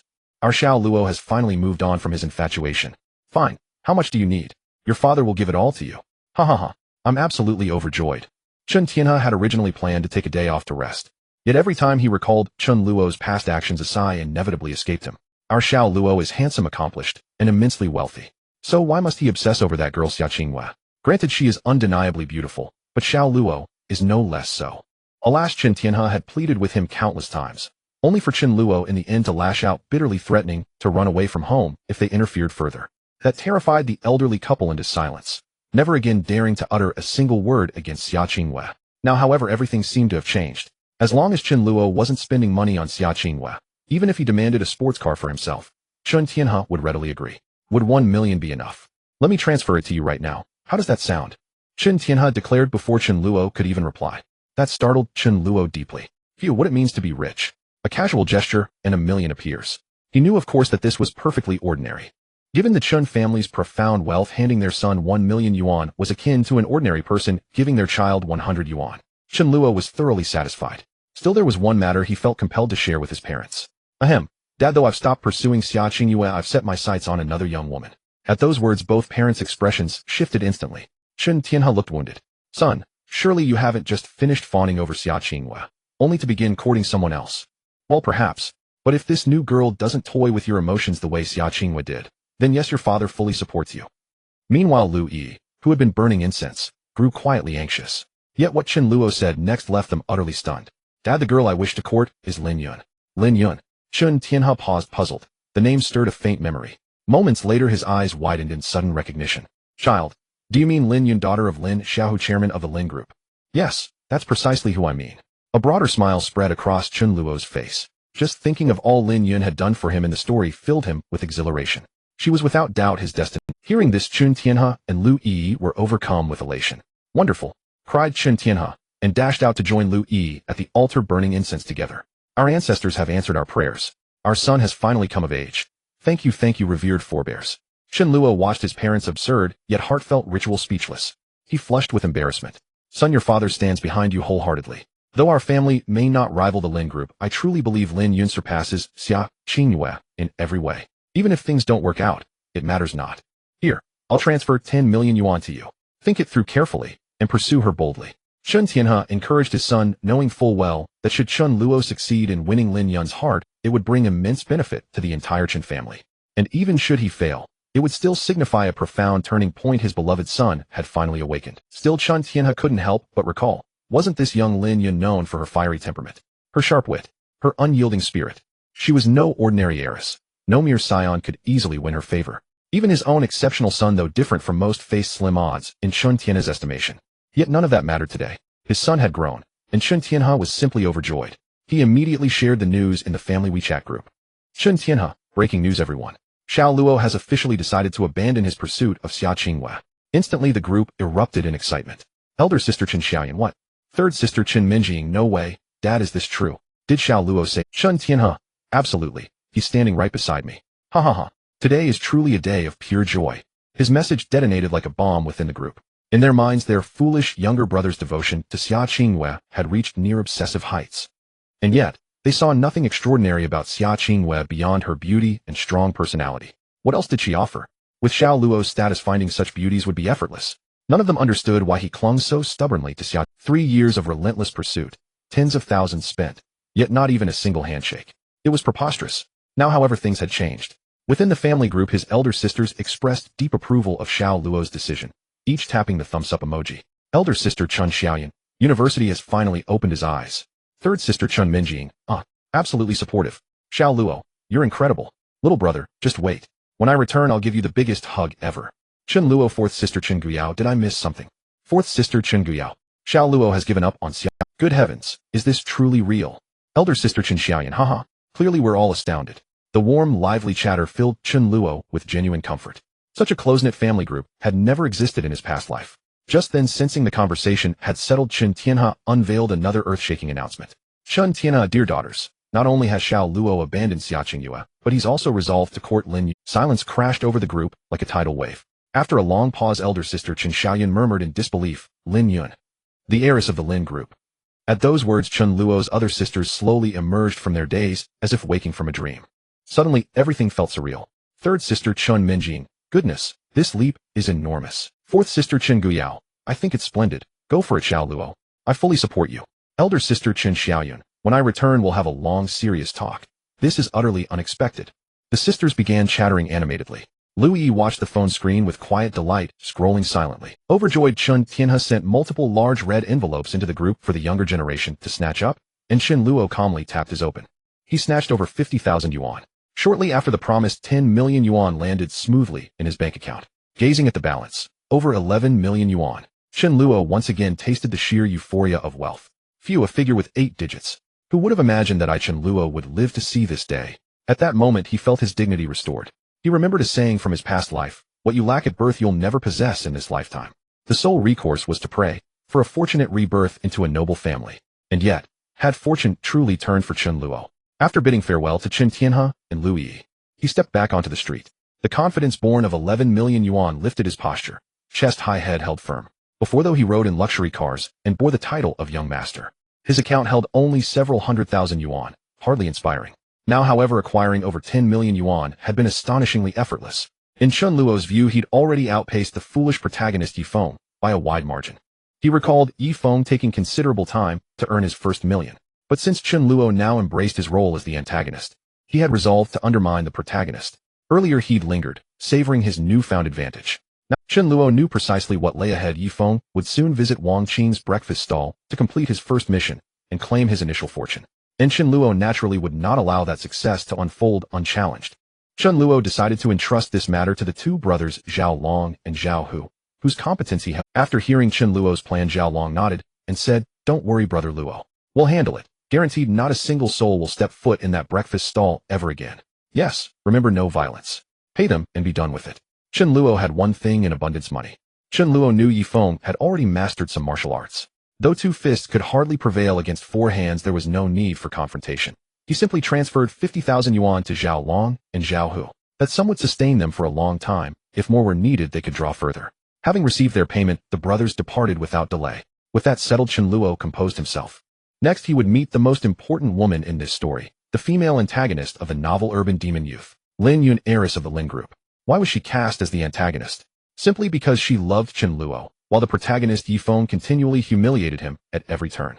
The heroine Xia Qingyue repeatedly rejected Chen Luo, leaving him publicly embarrassed time and again, prompting Lin Yun to clash head-on with Xia Qingyue, Yifeng, and the other heroines. The outcome was inevitable. Judging solely by their individual capabilities, the heroines stood no chance again. Yet Yifeng was a dragon overlord protagonist, blessed with an omnipotent system and radiant protagonist aura. Not only did Chen Luo suffer humiliating defeats, but Lin Yun fared no better. Her provocations were effortlessly defused by Yifeng. For instance, in one pivotal scene, Chen Luo once again confessed his love to Xia Qingyue, only to be rebuffed. At that moment, Xia Qingyue had just accepted another payment from him. So Chen Luo, growing desperate, attempted force. He seized her hand, only for her to recoil, as though touching something vile and unclean. She struggled violently, just as Yifeng descended like a thunderclap, kicking Chen Luo clean off his feet. Xia Qingyue instantly collapsed into Yifeng's arms. The moment radiated pure idol drama glamour. Meanwhile, the novel's antagonist Chen Luo scowled furiously and shouted, "How dare you strike me, Yifeng? You're courting death." Yifeng responded with a disdainful smile, then struck again, pummeling Chen Luo, mercilessly showcasing his overwhelming dominance. He won the hearts of countless onlookers. By then, Yifeng's star was already rising, and precisely at that moment the female antagonist Lin Yun made her grand entrance. She strode forward with fierce resolve and slapped Xia Qingyue across the face.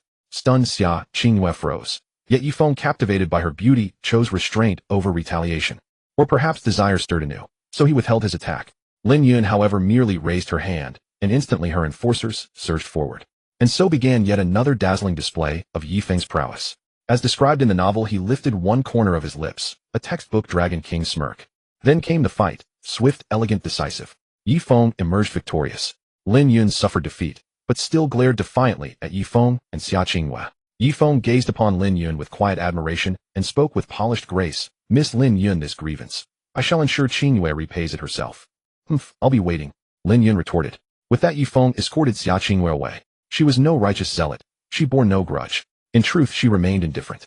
Yet Yifeng insisted on nurturing Xia Qingyue's growth, helping her surpass Lin Yun in every domain, leaving her deeply moved.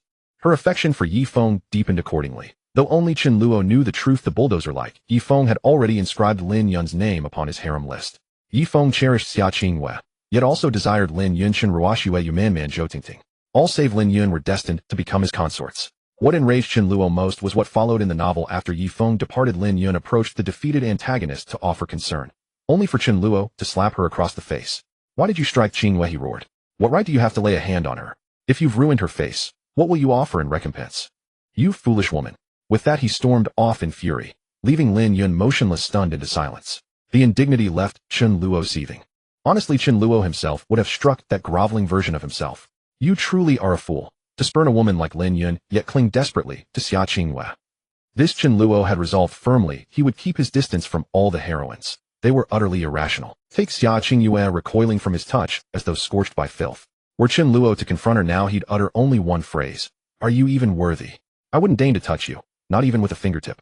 And yet Yifeng, he may hold her hand, kiss her lips, freely, shamelessly. Just thinking of it made Chen Luo nauseous. White Lotus, saintly hypocrite. Such were the heroines' archetypes in this escapist novel. Yet curiously, last night after Chen Luo withdrew from the bustling district, Xia Qingyue and Yifeng indeed strolled through the city as foretold in the original narrative, while Wang Qing, finally exercising discretion, excused herself. Though inwardly reluctant, Wang Qing adhered to her role. She would never openly or fiercely compete with Xia Qingyue for Yifeng's affections. She could only hope for scraps. As chronicled in the source text, Yifeng treated Xia Qingyue to a plate of fried noodles, their walk painted as profoundly romantic. Xia Qingyue's heart fluttered. Yifeng stood radiant, empowered by a system brimming with heroic confidence, then boldly took her hand. She did not resist, only blushed, her cheeks glowing softly. To Chen Luo, recalling such scenes evoked Let us be clear, the antagonist Chen Luo had devoted years to wooing her, yet she refused even to hold his hand. "Very well, you claim aloofness. But before this invincible protagonist, why abandon your hauteur? A single plate of fried noodles, and you surrender yourself willingly." Such is the fate of antagonists. No matter how wholeheartedly they serve the heroine, she ultimately returns to the hero's embrace. If only that hero remained faithful, but in this urban fantasy his harem numbered in the hundreds. Chen Luo could only scoff. Let foolish Xia Qingyue court her own humiliation. Let her have it. Yet what Chen Luo hadn't anticipated was this. Last night in the park, as Xia Qingyue and Yifeng walked side by side, Yifeng felt elated, utterly unconcerned by the young master Chen Luo. In Yifeng's eyes, his system rendered all tycoons and heirs irrelevant. Sooner or later they would kneel before him along with every treasure, beauty, luxury, car, and mansion. The thought thrilled him. Gazing at the beauty beside him, inhaling her delicate fragrance, he reached out. Yet the instant his fingers brushed hers, Xia Qingyue, agitated and distracted, abruptly withdrew her hand. She dodged. This startled Yifeng, freezing him mid-motion. "Ahem, Qingyue, are you quite all right?" Yifeng, ever the gentleman, refrained from presumption. Calm patience. I'm fine." Her voice wavered, her thoughts adrift, replaying Chen Luo's earlier actions. Were those things truly meant for me? Has Chen Luo truly given up pursuing me? How can he abandon me? He swore to protect me for life. How did matters come to this? Indeed, while walking romantically with Yifeng, Xia Qingyue's mind was consumed entirely by the antagonist Chen Luo. Were Yifeng to learn this, he might well hemorrhage rage. Yet Xia Qingyue kept silent, her heart too unsettled to continue the tender stroll. "Brother Yifeng, I must go. Something urgent has come up at home." "So pressing?" Yifeng frowned. "It's a family matter." Xia Qingyue sensed Yifeng's overbearing attentiveness. After all, they'd known each other less than half a month. Yet Yifeng, ever channeling his protagonist aura. Shall I assist? Qingyue, trust me, whatever concerns you I will resolve it. He believed these words would warm her heart for days. Xia Qingyue did cherish such declarations, especially since Yifeng never spun empty promises. His system guaranteed ascension, no challenge could withstand his might. Yet today she felt irritable, forcing a brittle smile. No need, brother Yifeng. It's nothing serious. I'll take my leave now, goodbye. Goodbye. Watching her recede into the distance, Yifeng detected no anomaly, only swore inwardly. I will win you, Qingyue, my little sister. Then his thoughts turned to Chen Luo, his expression darkening in, young Master Chen, your debts to Qingyue will be settled slowly and thoroughly. In Yifeng's view, Chen Luo's past harassment demanded retribution. This matter would not end quietly. Chen Luo here remained unaware that for some inexplicable reason he had incurred the resentment of the male protagonist. He was even less informed about the events unfolding on Xia Qingyue's side. Early in the morning, Chen Luo had already purchased breakfast and was preparing to head to class. Nan Cheng University is a prestigious institution in accordance with Chen Luo's arrangements. Not only did he come from a distinguished background, but his academic performance was also quite commendable. Given that Chen Tianhe was a board member of Nan Cheng University, he could easily enroll in any school or class he desired. According to the setup, Chen Luo, Xia Qingyue, and Lin Yun were all classmates. Indeed, Lin Yun had been Chen Luo's classmate back in high school. Now that they were in college, they were still in the same class. However, Chen Luo was also aware that this was somewhat similar to his own situation. In the setup, Chen Luo had leveraged connections to be placed in the same class as Xia Qingyue. Lin Yun had also utilized her family's connections to be in the same class as Chen Luo. Interestingly, Lin Yun was relatively quiet in class despite being a wealthy young lady. However, Lin Yun had no interactions with others. Each day, she simply sat in the corner silently observing Chen Luo. She secretly envied every single thing Chen Luo did for Xia Qingyue. Lin Yun wished that he could do those things for. Due to her infatuation with Chen Luo and family reasons, Lin Yun felt that it would be incredibly fortunate if someone could bring her breakfast, refill her water, deliver an umbrella when it rained, and remind her daily to sleep early, rise early, and take care of her health. Lin Yun was quite reclusive, having been pressured by her family to learn various skills from a young age. She had not neglected activities such as music, chess, calligraphy, and painting. After finally growing up and gaining some freedom, she found herself lacking friends due to her personality. Thus, Chen Luo held a significant position in Lin Yun's heart. Just a couple of days ago, Lin Yun had already learned about the events that transpired on the playground involving Chen Luo. She was somewhat surprised realizing that Chen Luo had actually said he wanted to cut ties with Xia Qingyue. As a result, Lin Yun was overjoyed. On her way to school today, she walked with a spring in her step. Lin Yun had never considered that Chen Luo might pursue her. However, as long as Chen Luo no longer remained under Xia Qingyue's spell, Lin Yun would be completely satisfied. Originally, she had thought about finding someone to make Xia Qingyue suffer a bit. Nonetheless, after giving it some thought, she decided against it. According to the storyline, Lin Yun was the female antagonist, so she was naturally quite capable of executing various schemes. The rumors surrounding Lin Yun in the outside world described her as a fiery and fierce leader, which was not entirely inaccurate. Her hair was red while her skin was exceptionally fair. Her looks were undeniably striking, rivaling Xia Qingyue's. She rested her head on her arms propped up on the desk. Bored, she fiddled with the pen in front of her. I wonder what Chen Luo is really thinking. Is he truly going to give up on Xia? If that's the case, do I have a chance now? Sigh. I really envy that Xia Qingyue having such a good man like Chen Luo liking her for 3 years. Lin Yun was merely an observer, and she had seen everything unfold. Xia Qingyue viewed Chen Luo through rose-tinted glasses. After hearing Wang Qing's words, she believed that the lives of those wealthy young men were quite decadent. Surrounded by countless beauties, it was impossible for them to be faithful. They were merely playing around. In truth, this was not entirely wrong. Given Lin Yun's status, she had encountered countless such individuals. Among those young masters with bad reputations, many had pursued Lin Yun. However, she had coldly rejected each. These rich young men were truly fickle. They treated women as mere tools, so Lin Yun certainly could not hold any fondness for them. But Chen Luo was different. Lin Yun knew that Chen Luo was not that kind of person. Otherwise, she would not have developed feelings for him. Moreover, this matter was still a hot topic of discussion at Nan Cheng University. Many classmates had been whispering among themselves these past few days. Hey, have you heard? That Chen Xiao seems to be giving up on Xia Qingyue. Wow, that's truly shocking. I heard Chen Xiao chased Xia Qingyue for 3 years. Is he really able to give her up? To be honest, if it were me, I would have given up long ago. You guys didn't know I saw Xia Qingyue in the park last night with that guy from the software department, Yifeng, walking together. Their relationship was incredibly ambiguous. What? No way. I heard Xia Qingyue was a cold beauty. Otherwise, how could Chen Xiao chase her for 3 years without success? Chen Xiao hasn't even held her hand. I remember that Xia Qingyue and Yifeng have only known each other for a short time. How could they already be dating? Damn. This news is too explosive. Do you think Chen Xiao found out about this and is giving up? Is Xia Qingyue already together with Yifeng? The classmates were incredibly gossipy, fervently discussing among themselves. All these words had twisted their way to Xia Qingyue's ears. She felt quite uncomfortable. Yes, even after a night had passed, Xia Qingyue still could not let it go. She even found it hard to understand what was happening with herself. Why did she like Yifeng so much after only knowing him for such a short time? What was going on? Calming down, Xia Qingyue reflected on her actions from the previous day. She had once again rejected Chen Luo's confession. But that Chen Luo had truly gifted her tens of thousands of dollars worth of gifts. Moreover, he had never made any demands. He constantly reminded her through messages to sleep early, rise early, and take care of her health. He brought her meals daily and thoughtfully bought her water during PE class, always paying attention to her.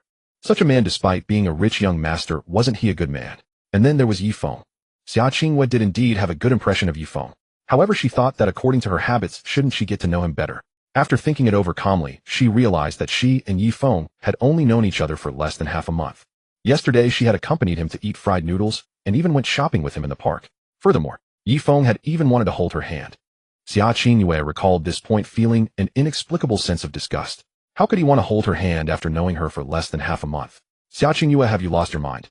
Xia Qingyue scolded herself in her heart. Not only that, but after hearing her classmates' discussions, she felt uncomfortable. What was all this talk about? I heard Xia Qingyue is a cold beauty. Otherwise, why would Chen Xiao be unable to pursue her after 3 years? Chen Xiao hadn't even held her hand. I remember that Xia Qingyue and Yifeng have only known each other for a short time. And they are already dating. These words fell into Xia Qingyue's ears, making her suddenly feel as if she resembled a shameless person. The more Xia Qingyue thought about it, the more agitated she became. Is this what they call not cherishing what you have until it's gone? Xia Qingyue actually did not understand emotions very well. She had naively believed that even after entering university, Chen Luo would still be devoted to her, the kind of devotion that could not be shaken off. However, she had not expected that last night was merely a very ordinary rejection. As a result, Chen Luo was going to delete her from his friends list. What was even more crucial was, when Xia Qingyue returned home last night and checked her phone, she discovered she had truly been deleted by Chen Luo. The red exclamation mark made Xia Qingyue feel quite uneasy. She wanted to add Chen Luo back and ask why. However, her inner pride, along with her feelings for Yifeng, made Xia Qingyue give up on that idea. But she had a sleepless night last night. She hadn't slept at all. The next day, those unusual feelings intensified. Xia Qingyue was now somewhat distracted. Even as Wang Qing spoke beside her, "Qingyue, you don't need to think too much. Don't worry, Yifeng is definitely 100 times better than Chen Luo. You getting Yifeng's attention is something I envy you for. As for Chen Luo, he won't bother you anymore, you should be happy about. I must say this consolation was quite effective." These words brought Xia Qingyue back to some balance. Yes, Yifeng will surely achieve great things in the future, Xia Qingyue mumbled to herself. However, compared to these comforting words, they ultimately didn't hold the same weight. Just then, many students in the classroom noticed Chen Luo entering with a steaming breakfast in hand. For a moment, everyone was taken aback. Chen Xiao bringing breakfast for Xia Qingyue again. What's going on? Didn't you guys say yesterday that Chen Xiao was no longer in contact with Xia Qingyue? I heard that Chen Xiao seems to have stopped pursuing Xia Qingyue. Haha, I said it. Chen Xiao has pursued her for 3 years. How could he possibly let go of the woman he loves so deeply? The students in the classroom were all quite surprised. In the corner, Lin Yun's expression darkened upon witnessing the scene, her eyes filled with disappointment. This guy is still as devoted as ever, Lin Yun sighed inwardly. She lowered her head, even further revealing only her strikingly bright eyes as she stared at Chen Luo. Why isn't such a handsome man mine? How infuriating. Lin Yun gritted her teeth in frustration, filled with jealousy, towards Xia Qingyue. And upon seeing this, Xia Qingyue couldn't help but break into a smile. She suddenly felt a sense of relief. The shadows in her heart dissipated significantly. This is wonderful. Chen Luo isn't giving up on me. This is truly amazing. Xia Qingyue felt genuinely happy from the bottom of her heart. At that moment, she almost considered approaching Chen Luo to take the breakfast from his hands. However, after some thought, she restrained herself. She straightened her posture, eagerly anticipating Chen Luo to bring her breakfast. This time, Xia Qingyue would definitely not respond coldly. She wanted to show a sweet smile and thank Chen Luo. Xia Qingyue had somewhat come to understand. Chen Luo indeed treated her well. Even if she did not accept his pursuit, he was so kind to her. Saying thank you was the least she could do. However, Wang Qing beside her wore a teasing expression. She was like an outsider. Wang Qing firmly believed that no matter how hard Chen Luo tried, Xia Qingyue would ultimately end up with Yifeng. Chen Luo would face retribution. The other students in the classroom silently watched, waiting for a good show to unfold. Meanwhile, Chen Luo continued moving toward the back. Xia Qingyue grew increasingly anxious, her fingers intertwining nervously. She felt restless as Chen Luo walked past her. Xia Qingyue's mouth slightly parted. Thank. The word thank nearly slipped out. But Chen Luo walked right past her without stopping at all. For a moment, everyone in the classroom was stunned. Not only that, they saw Chen Luo. He actually walked straight to the last row, approaching Lin Yun. Then under Lin Yun's wide-eyed gaze, Chen Luo extended the breakfast in his hand and smiled. Lin Yun, this is the breakfast I brought for you. Enjoy it while it's hot. In an instant Lin Yun's heart raced, and she was completely dazed. She could hardly believe that all of this was real. The onlookers below. In a classroom at South City University, the previously noisy environment suddenly fell silent, leaving everyone. They never imagined in their wildest dreams that young Master Chen Luo's breakfast today was not for Xia Qingyue, but rather for Lin Yun. Though the majority of people were unaware of Lin Yun's background, there were a few informed individuals in the class. Lin Yun's family background was quite extraordinary. After all, she was a wealthy young lady. Compared to her, even those with a bit of money from ordinary families were lacking. In comparison to Lin Yun, they were worlds apart. The vehicles used to pick her up from school were luxury cars worth millions. How could ordinary people compete? Only someone like Chen Luo with a similar background could be considered comparable. However, those who truly understood the situation knew that even Chen Luo could not match Lin Yun's family background. Yet now Chen Luo had taken the initiative to pursue Lin Yun. The classmates were eager to watch the drama unfold, some even displaying amused expressions. They glanced between Xia Qingyue and Lin Yun, while Xia Qingyue's mind was in turmoil, overwhelmed by shock compared to Lin Yun's astonishment. Xia Qingyue could hardly believe her eyes. Chen Luo gave breakfast to another woman. She suddenly felt she believed that was her breakfast. Countless scenes flashed through Xia Qingyue's mind, all of them featuring Chen Luo bringing her breakfast. Qingyue, eat it while it's hot. I bought your favorite buns today. Qingyue, I changed the flavor for you, give it a try. Qingyue, I really think the xiaomai here is excellent, now I've placed it here for you, hee. In the past, Xia Qingyue had always taken these gestures for granted. Over time, she even found them a bit annoying. Chen Luo's constant pursuit had made her feel a sense of aversion. But now he had suddenly stopped. Xia Qingyue could hardly bear it. You promised to spoil me for a lifetime, yet now you abandon me. How could you be so heartless? The more she thought about it, the more aggrieved she felt. Tears welled up in her eyes as she watched Chen Luo standing in front of Lin Yun, the image searing into her mind. She instinctively began to imagine them as if they were a sweet couple. Xia Qingyue suddenly realized how happy it had been for Chen Luo to bring her breakfast. At that moment, Xia Qingyue wished that the breakfast in Chen Luo's hands was meant for her. This realization struck her like a bolt of lightning.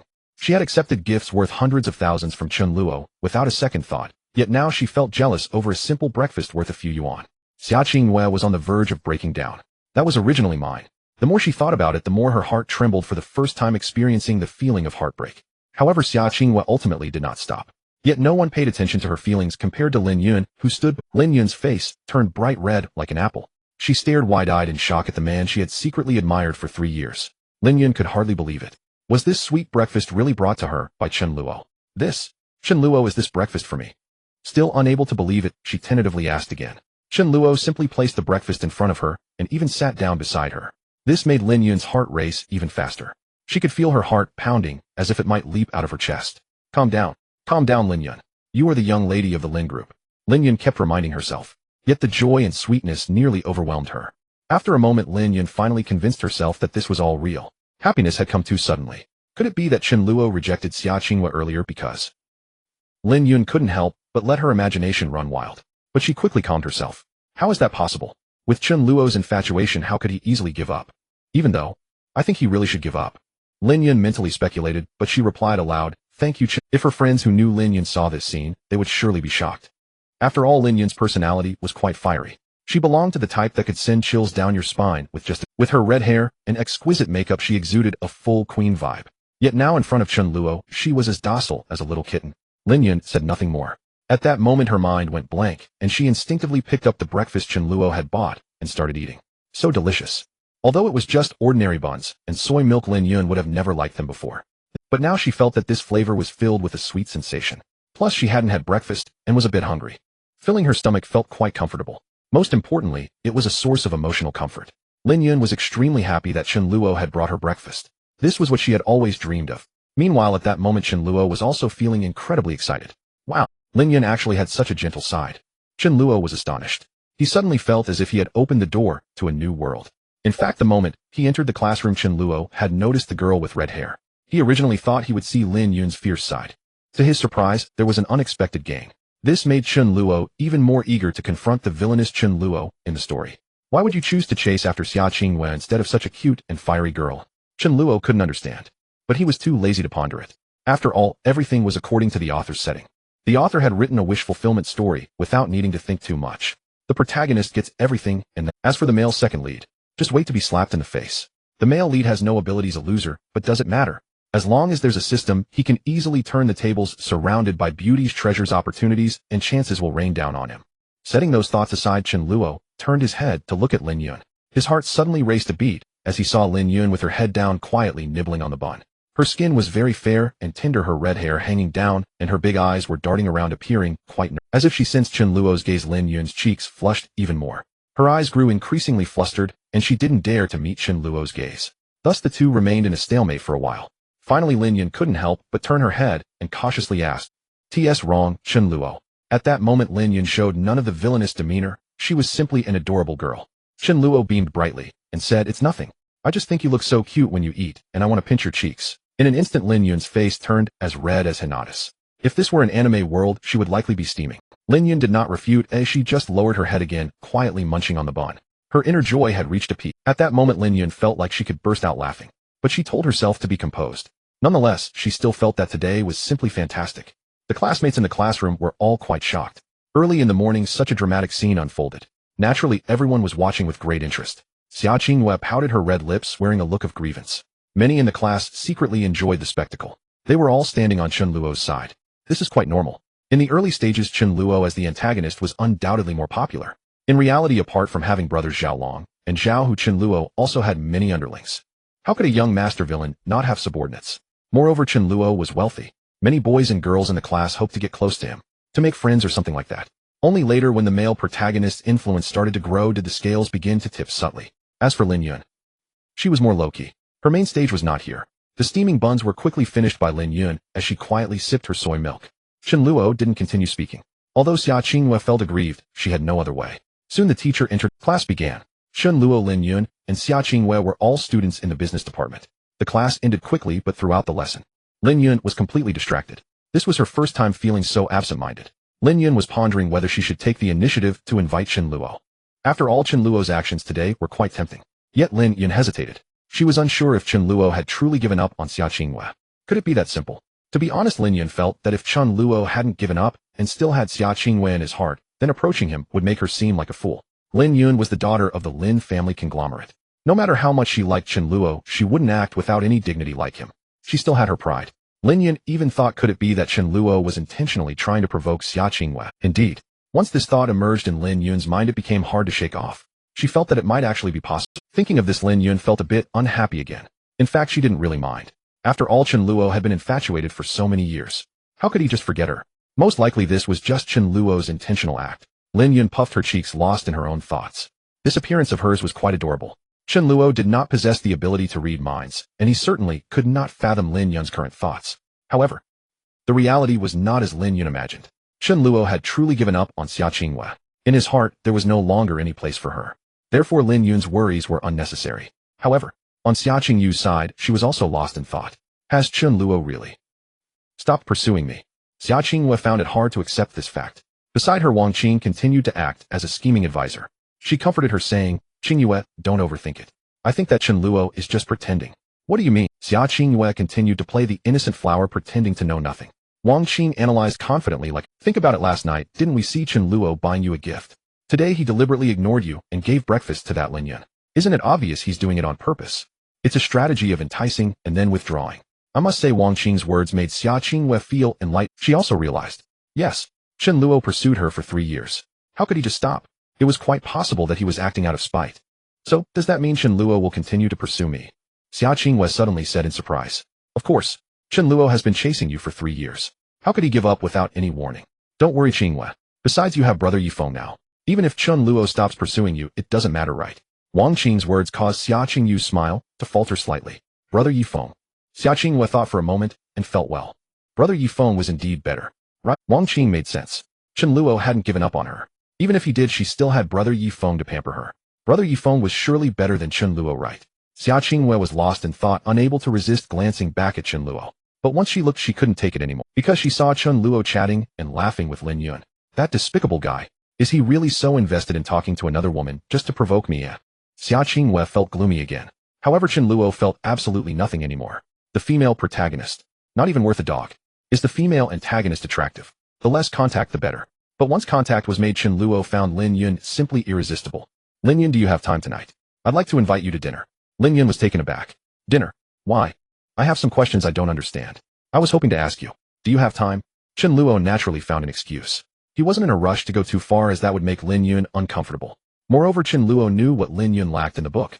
Besides envying his care for Xia Qingyue, Lin Yun, being a wealthy heiress isn't easy at all.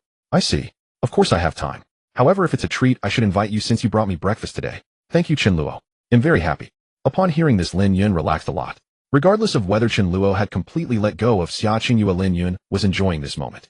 But Chen Luo continued, it's fine. Besides some study questions, I also have some matters to discuss with you. Lin Yun was taken aback. She didn't know what else Chen Luo wanted. However, in the end, Lin Yun agreed. That evening at the Shunxiao Grand Restaurant, Chen Luo booked a private room. The expenses at this restaurant were not any lower than those at the previous establishment. It was yet another landmark in the South City. Of course, this wasn't anything significant for Lin Yun. In the private room, she felt a bit nervous. She didn't know what Chen Luo wanted to talk about. Lin Yun wouldn't mind discussing study-related matters, but if it was something else, she was uncertain. However, Chen Luo's purpose was quite serious. He planned to take Lin Yun to soar together. Yes, Chen Luo thought since he knew a certain plot of land in Yun City was about to be designated as a school district property. So why not invite Lin Yun to invest together? Just relying on Chen Luo alone wasn't enough. Such a good opportunity couldn't let Yifeng take advantage of it. Thus Chen Luo quickly informed Lin Yun about this matter. He said, Lin Yun, I have insider information that a piece of land in Yun City will soon be designated as a school district property. I'd like to invite you to invest with me. Are you interested? Hearing this, Lin Yun was stunned. Oh, so that's what this is about. She inexplicably felt relieved. She had just thought that Chen Luo wanted to talk about Xia Qingyue or something else. Lin Yun felt a bit worried. But since it was about money, it wasn't a big deal. Lin Yun immediately smiled, saying, Chen Luo, how much do you want me to invest? Chen Luo thought to himself, is it really that simple? He replied, I plan to invest 10 million. I wonder how much Lin Yun can invest. Chen Luo decided to let Lin Yun make her own choice. To be honest, even if Lin Yun didn't believe it was fine. Chen Luo wasn't in a hurry, he would take his time. However, Lin Yun's words shocked Chen Luo even more. Lin Yun said, Since it's Chen Luo's information, I'll invest all my pocket money. Chen Luo asked, all of it? How much is that? Lin Yun replied, 50 million. She displayed a sweet smile. I'll give it all to you, Chen Luo. You handle it, Chen Luo exclaimed. He thought, is this the world of a rich woman? He once believed he was already but now he realized what true wealth meant. Chen Luo's 10 million was still given to him by Chen Tianhe when he learned that Chen Luo was pursuing Lin Yun. Otherwise, he would have only had 100,000 pocket money. After all, Chen Luo was still in college. But Lin Yun's 50 million was merely her usual pocket money. As long as she asked her family, she could obtain even more. Thus, Chen Luo couldn't help but ask a soul-searching question. He wanted to ask the antagonist Chen Luo in the book, Chen Luo, why do you ignore such a wonderful girl and insist on pursuing Xia Qingyue? Is it really worth it? Isn't being with a wealthy woman more desirable? You could save yourself 30 years of hardship. Chen Luo looked at Lin Yun's sweet smile. His resolve grew even stronger. Cough, cough. Lin Yun, you truly trust me this much? Chen Luo felt both flustered and deeply honored. Indeed, had the villainous Chen Luo from the original novel turned back, he too would have received such sincere devotion from Lin Yun. Her affection was genuine. Alas, in the author's pen that Chen Luo knew only how to fawn over Xia Qingyue. Of course, even if we lose everything, it doesn't matter. Just tell me, and I'll bring more. Lin Yun's words left Chen Luo utterly astounded. This so-called female antagonist is simply intoxicating. No, she isn't an antagonist at all. She is without question my true moonlight muse. Chen Luo declared it outright. Damn it. If anyone deserves devotion, it's a girl like Lin Yun. Though no, toward Lin Yun it wouldn't be devotion at all. Chen Luo knew well were he to deliver breakfast to Lin Yun every day, her generous nature would surely repay him tenfold. Not as Xia Qingyue did. Xia Qingyue accepted such kindness with serene indifference, treating it as ordinary, taking pleasure in others' goodwill while offering nothing in return. And yet she expected them to keep giving. Had she grown accustomed to being adored? Chen Luo refused to play that part. Let whoever wished continue worshipping Xia Qingyue. Enough. Thank you, Lin Yun. I'm certain this venture will yield tremendous profit. Chen Luo raised his glass. Lin Yun herself felt a touch unreal. She held no particular concept of wealth. Within the novel's framework, she was never portrayed as a financially astute businesswoman. Yet, even at the novel's conclusion, when her arc ended, she remained the sole heiress of the Lin group, never once burdened by financial concern. A bona fide young heiress. That evening, Chen Luo and Lin Yun dined together with genuine delight. They spoke at length, and Lin Yun for the first time revealed her commanding elder sister aura. As they grew more familiar, Lin Yun relaxed her guard. Chen Luo, if anyone dares bully you, just come to me. I'll settle it instantly. Don't underestimate me. I'm no pushover. Or better yet, become my junior brother. Oh, by the way, Chen Luo, do you play video games? I've recently started a game. It's proving quite difficult. Do you know it? Could you teach me? A fleeting doubt crossed Lin Yun's mind. Was Chen Luo merely performing? Or was he genuinely seeking her investment? But it hardly mattered. Simply sharing this meal with Chen Luo filled her with quiet contentment. She grew bolder, hoping, this time, for a truer, brighter ending. Chen Luo naturally offered no resistance. What game is it? Chen Luo asked curiously. It's called Beanwhack. Lin Yun handed him her phone and leaned in beside him. A strand of her crimson hair brushed his shoulder. He caught the faint, delicate fragrance, pure, tender, beautiful. Yet this game was entirely new to him. According to Chen Luo's memory, Beanwhack enjoyed considerable popularity within this novel's world. He tried it and found it surprisingly intuitive. Lin Yun, however, struggled to grasp its mechanics. Chen Luo understood. Here stood the classic case. Unskilled yet fiercely addicted. Once familiarized, he breezed through several levels. Lin Yun gasped in awe. Wow, Chen Luo, you're incredible. Is this truly your first time playing? Her eyes shimmered as though studded with stars. Chen Luo felt a satisfaction he'd never known before.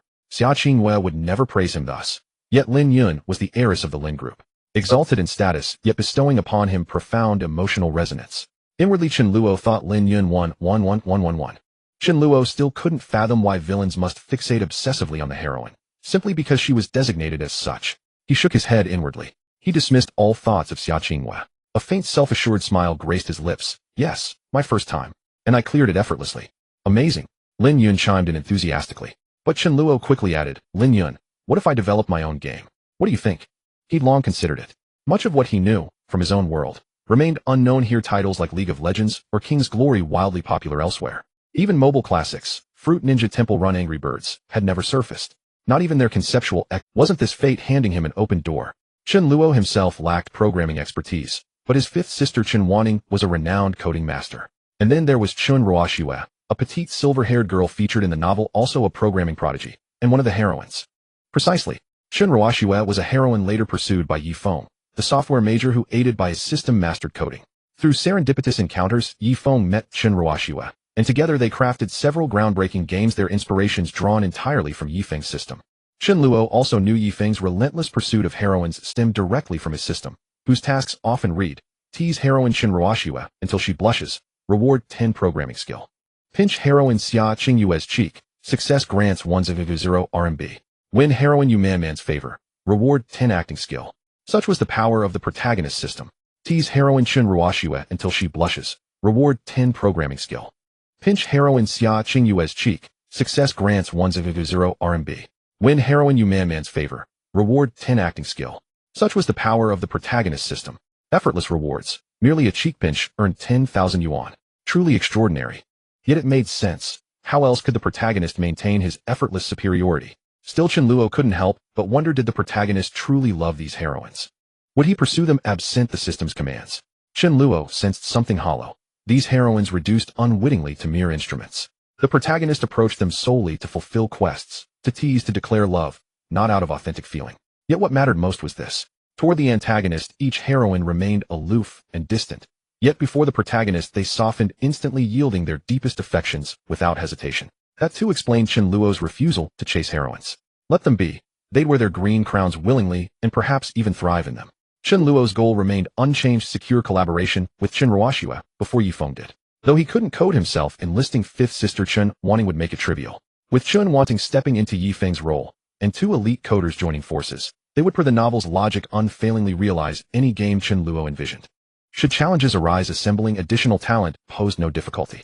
The crux lay in securing Chen Ruoxue's partnership first. Then, draft a binding contract ensuring she worked exclusively for him. There Yi Feng would stand helpless once more. Chen Luo believed this would prove no great obstacle. After all, Chen Ruoxue faced familial complications, ones Chen Luo intended to resolve. Meanwhile, Lin Yun, hearing his words, her eyes gleamed ever brighter. Chen Luo, you mean, you're developing your own game? Wow, that's incredible. May I join? I'll do anything, even just invest. Stars truly seemed to sparkle in her gaze. Her anticipation was palpable. It was only then Chen Luo realized this young heiress was in fact a devoted gamer. The novel had never mentioned it. An unexpected discovery, delightful nonetheless. Absolutely. I'd be honored. Her involvement was unquestionably advantageous. Overjoyed, Lin Yun's fondness for Chen Luo deepened further. Their dinner concluded early. Her strict upbringing required her to return home promptly. Stepping out of the Shenshao Grand Restaurant, Chen Luo pulled out his phone and messaged fifth sister Chen Wanting. Sister, are you free? I need your help. Inside a luxurious esports lounge, a short-haired girl wearing 2 butterfly hairpins and loose clothing, her slender legs bare, reached for her phone. She glanced at the message and replied, I'm here. What is it? The girl possessed a youthful appearance, her skin fair and delicately flushed with rose. Her beauty was unquestionable, truly goddess tier. Yet Chen Wanting's temperament remained aloof, occasionally edged with quiet pride. Though she never voiced it aloud, she cared deeply about Chen Luo's affairs, such as the matter Chen Tianhe had mentioned earlier in the Chen family group chat, namely Chen Luo's pursuit of Lin Yun. Chen Wanning had been pondering it intently, yet she herself had never been in love. Her sole passion lay in computer science. Thus she could offer little practical help. Still, Chen Luo shared his intentions openly with her, and upon reading his, Chen Wanning froze in place. Xiao Luo, you want me to build you a game? Why on earth did this idea suddenly strike you? She was genuinely taken aback. Yet the task was not particularly difficult. Chen Luo continued, I just realized Lin Yun enjoys gaming. So Chen Wanning fell silent. Your elder sister understands perfectly. In truth, she was utterly bewildered. Romantic matters held no fascination for her whatsoever. Nonetheless, she agreed to help. Once matters with her elder sister were settled, Chen Luo prepared to return and rest, only to be met with unexpected surprise. Just then a friend request notification popped up, sent by Xia Qingyue. Chen Luo blinked in confusion. What does this woman want with me? Though in the original story Chen Luo had pursued her relentlessly for 3 years, this Chen Luo felt no such inclination whatsoever. He had nearly dismissed the request, yet after brief reflection, he accepted Xia Qingyue's invitation. Let's see what the female protagonist intends to do.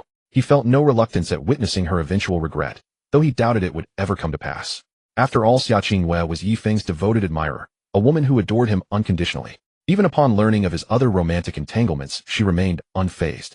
Given such a character archetype, what cause could there possibly be for regret? Yet to Chen Luo's astonishment, her very first message after acceptance read, Chen Luo, what exactly is your relationship with Lin Yun? On the other end of the line, Xia Qingyue wore an expression of profound inner turmoil. She had summoned every ounce of courage to send it, though Wang Qing had reassured her in class that Chen Luo was merely acting out of pique.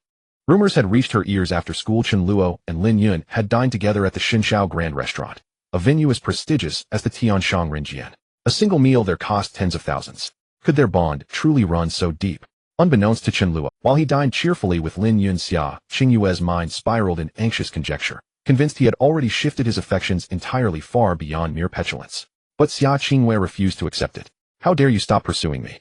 To her this abrupt withdrawal felt like a profound betrayal, one she was wholly unprepared to face. Chen Luo's reply, however, remained remarkably calm. We're friends. He didn't even bother asking what had prompted the question, then promptly switched off his phone. Friends? Then why dine at the Xinxiao Grand Restaurant? Is your relationship really that close? Chen Luo, where are you? Xia Qingyue grew frantic. She couldn't fathom why she felt this way. Yet the moment Chen Luo ceased his pursuit, her entire world tilted.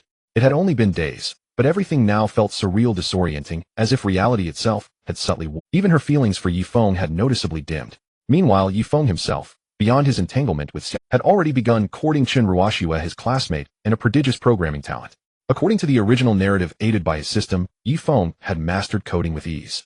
Bolstered by his protagonist's aura, he needed only glance casually at Chen Ruoxue's code in the library before offering elegant refinements, leaving her utterly astonished. From there, everything unfolded naturally. Chen Ruoxue fell deeply under Yi Feng's spell. Many classmates dismissed his abilities as empty boasts, but she alone knew Yi Feng truly possessed extraordinary skill.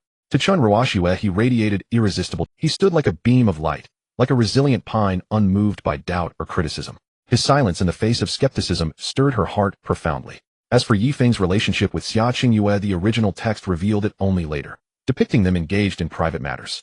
When Chen Ruoxue unexpectedly walked in, with the unnamed author's signature mischievous flair, the scene escalated instantly into a shared encounter, a trope common in high-octane wish-fulfillment fiction. Such overpowered male protagonists rarely settle for one heroine, be it mother and daughter, sisters, or otherwise. These tropes are expected. Indeed, readers demand nothing less than total conquest, no exceptions. But none of this concerned Chen Luo anymore. Upon returning to his dormitory, he drifted immediately into deep sleep. He made no effort to consider what else Xia Qingyue might intend. For her, however, tranquility proved elusive. She suffered insomnia once more. In the girls' dormitory, Wang Qing and Xia Qingyue's roommates slept soundly. Only she remained awake, clutching her phone, torn between anxiety and indecision. What is Chen Luo doing? Why hasn't he replied? He used to respond instantly. Could he have missed it? Is he occupied right now? Could he be with Lin Yun? The more she speculated, the more agitated she grew, her innate pride slowly eroding. Finally, she took the unprecedented step of sending Chen Luo. Are you free tomorrow? I'd like to treat you to dinner. This was astonishing, utterly unprecedented. The heroine Xia Qingyue inviting the antagonist Chen Luo to dinner. Yi Feng, for his part, viewed any contact between them as intolerable. To him, a woman who sought out his rival had effectively betrayed him, something no supremely confident protagonist could. Per the original plot, Yi Feng's capabilities ensured no situation would ever compel the heroine to approach the antagonist directly. Yet now, things had changed. Xia Qingyue assumed Chen Luo had seen her messages, but chose not to reply, so she fired off this decisive high-stakes invitation. After all, she was the undisputed campus beauty of South City University. Countless students longed for just such an opportunity. Indeed, Chen Luo was not the sole admirer.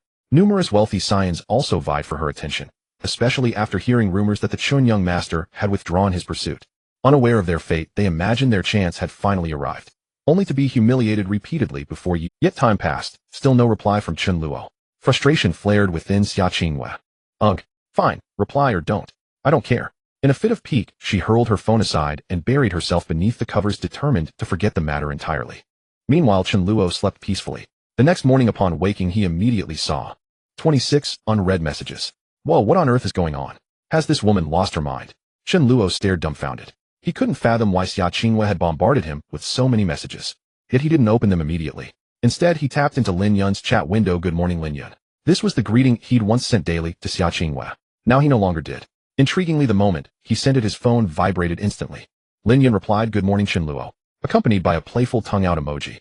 A warm smile spread across Chen Luo's face. This was mutual affection, true reciprocity.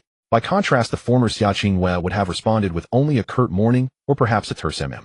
Or worse, silence altogether. Suddenly, Chen Luo felt a reluctant admiration for the antagonist version of himself in the novel. To persist in devotion for 3 full years, truly remarkable endurance. After exchanging pleasantries with Lin Yun, he finally opened Xia Qingyue's chat window, and having read through her message, he felt utterly unmoved. He had no intention of replying to each one, only responding to her final message, "No time."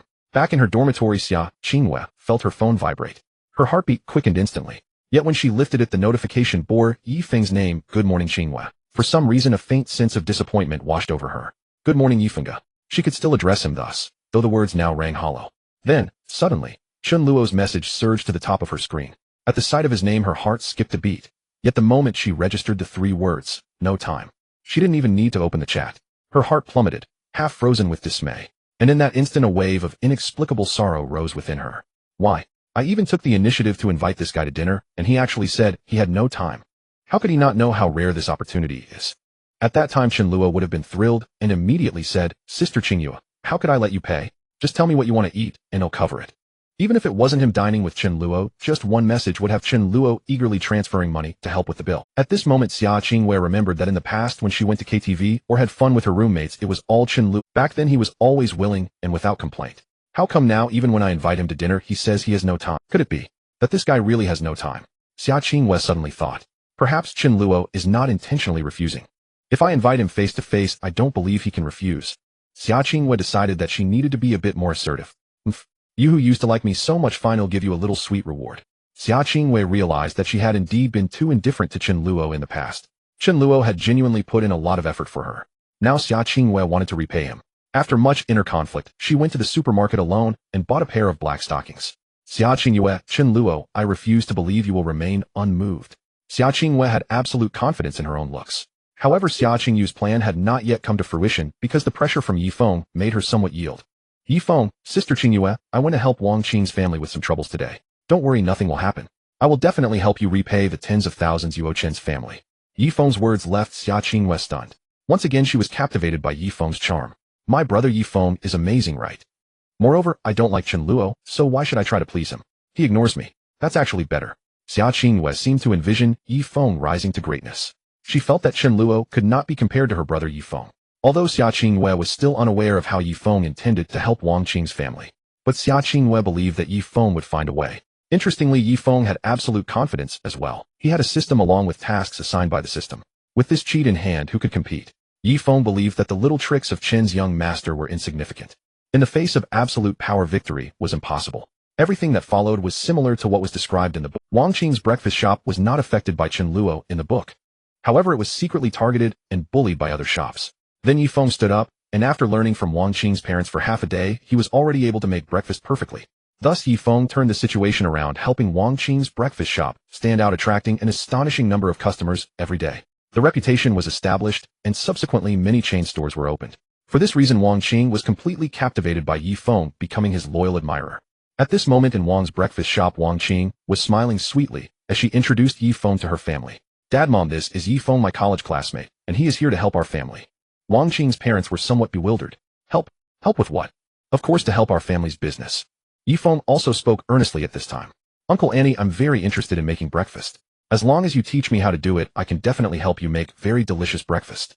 Wang Qing's parents' reactions were similar to those in the book, filled with disbelief and skepticism. Wang Qing's brother was also helping at the breakfast shop. He couldn't help but mock. Wait, brother, are you serious? Making breakfast may seem simple, but it requires skill. Have you learned before? No, I've never cooked before, Yifeng honestly replied. But then that's even less likely. Well, while our family has some minor troubles, it's not to the extent that we need your help. Wang Qing, you should take your classmate out to have fun. My parents and I are busy. This was the standard trope in novels.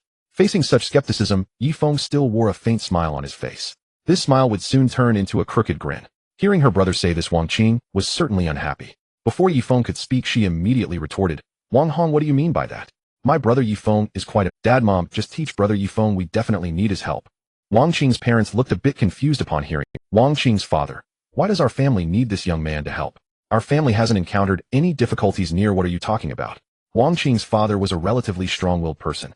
Hearing this, he was already somewhat displeased. His breakfast shop, although sometimes subjected to pressure and bullying from other stores, still business was fine. Everything was proceeding in an orderly manner. But Wang Qing's father probably knew that Wang Qing upon starting school would attract the interest of a wealthy young master. Wang Qing's mother also impatiently interjected, All right, Qing, he'll give you 100 yuan. Take your classmate out shopping, we need to get busy. Seeing this situation, Wang Qing didn't know how to speak. How could she say, Dad, Mom, I brought you a big trouble. There is a young master who wants to play a malicious trick that harms both sides.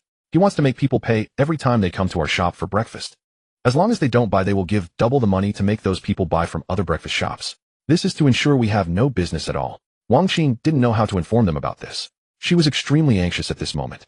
Wang Qing's parents and her brother Wang Hong were completely unaware, still going about their business as usual. But at that moment, customer, boss, give me a bun, 2 steamed buns, and a cup of soy milk. Sure, that'll be 5 yuan. Wang Qing's father immediately responded. However, another voice came from the side. Brother, will give you 10 yuan. How about you go buy something from the breakfast shop next door? Huh. The customer looked bewildered. Why? The customer was still quite vigilant. However, the young man spoke frankly. I have a grudge against this breakfast shop. As long as I can prevent them from making money, I don't care if I lose some money, haha. As soon as these words were spoken, Wang Qing's father. What's going on? Wang Qing's mother, Wang Qing's brother, what the hell? Brother, are you looking for trouble, or what? Wang Qing's family was completely stunned. What on earth is happening? The customer looked like he had just heard some big news. He cautiously took the 10 yuan, and not only that, but a few others buying breakfast also inexplicably made some money. They were all overjoyed. Haha, alright brother, no problem. Sure, it's no big deal. They'll just walk a bit further to buy from another shop. Okay, by the way brother, do you have this every day? A customer seemed to have discovered something extraordinary. This is too valuable to get money every day? The man calmly nodded and then showed a sunny smile. There is every day, don't worry, as long as you don't buy breakfast from this shop, you can come to me every day to collect money. How much you get is fate.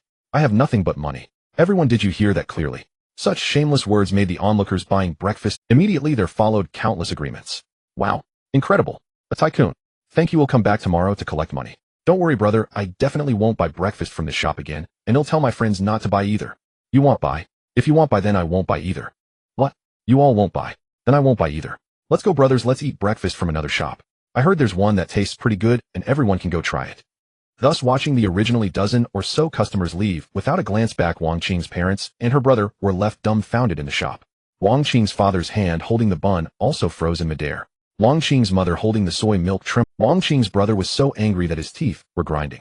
What the hell? This is too despicable. Damn it.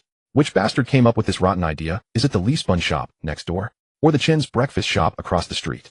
These people are too disgusting. Wang Hong stated that in all his years he had never seen such a dirty trick. It was out. Wait a minute.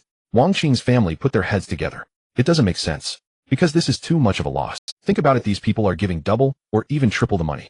If this was sent by other breakfast shops, wouldn't they be losing money? Even if their business remains the same, they certainly wouldn't make any profit. Are you saying that the young master can waste money for months or even years without any issue? Wang Qing's father was taken aback. He knew very well that their breakfast shop could not sustain itself for years without business. The labor cost, utility fees, rent, and expenses would lead to a significant loss. No, it wouldn't take years. Within just a few months, they would be left with nothing. Although that young master would definitely be losing money, as well, Wang Qing's family could not compare to such a wealthy household. However, Wang Qing's parents couldn't understand it. Why is that young master being so difficult with us? Wang Qing, what is going on? You need to explain this to me. Wang Qing's father asked sternly. He felt that he had encountered a stroke of bad luck today. Such actions were truly unprecedented. The audacity of such an open conspiracy was simply outrageous. Wang Qing was frightened by her father's harsh questioning, causing her to stutter and hesitate to speak. Wang Qing's mother, anxious, urged, "Say something. What exactly is going on? Wang Qing, what did you do to provoke that young master? You need to clarify this." Wang Qing's brother Wang Hong also pressed her for answers. This made Wang Qing even more flustered, rendering her speechless. Fortunately, at that moment, the male lead, Yifeng, who had been watching from the side, calmly stepped forward. He displayed his signature protagonist smile and said with composure, "Uncle, Annie, let me explain this to you. It's really not a—" "Shut up. Who are you? Do we need you to meddle in our affairs?" Wang Hong had already been displeased with Yifeng. If this incident hadn't occurred according to the original plot, although Yifeng was initially suspected, he would ultimately be accepted after his insistence and Wang Qing's desperate pleas. Wang Qing's parents would eventually agree to teach Yifeng how to make breakfast.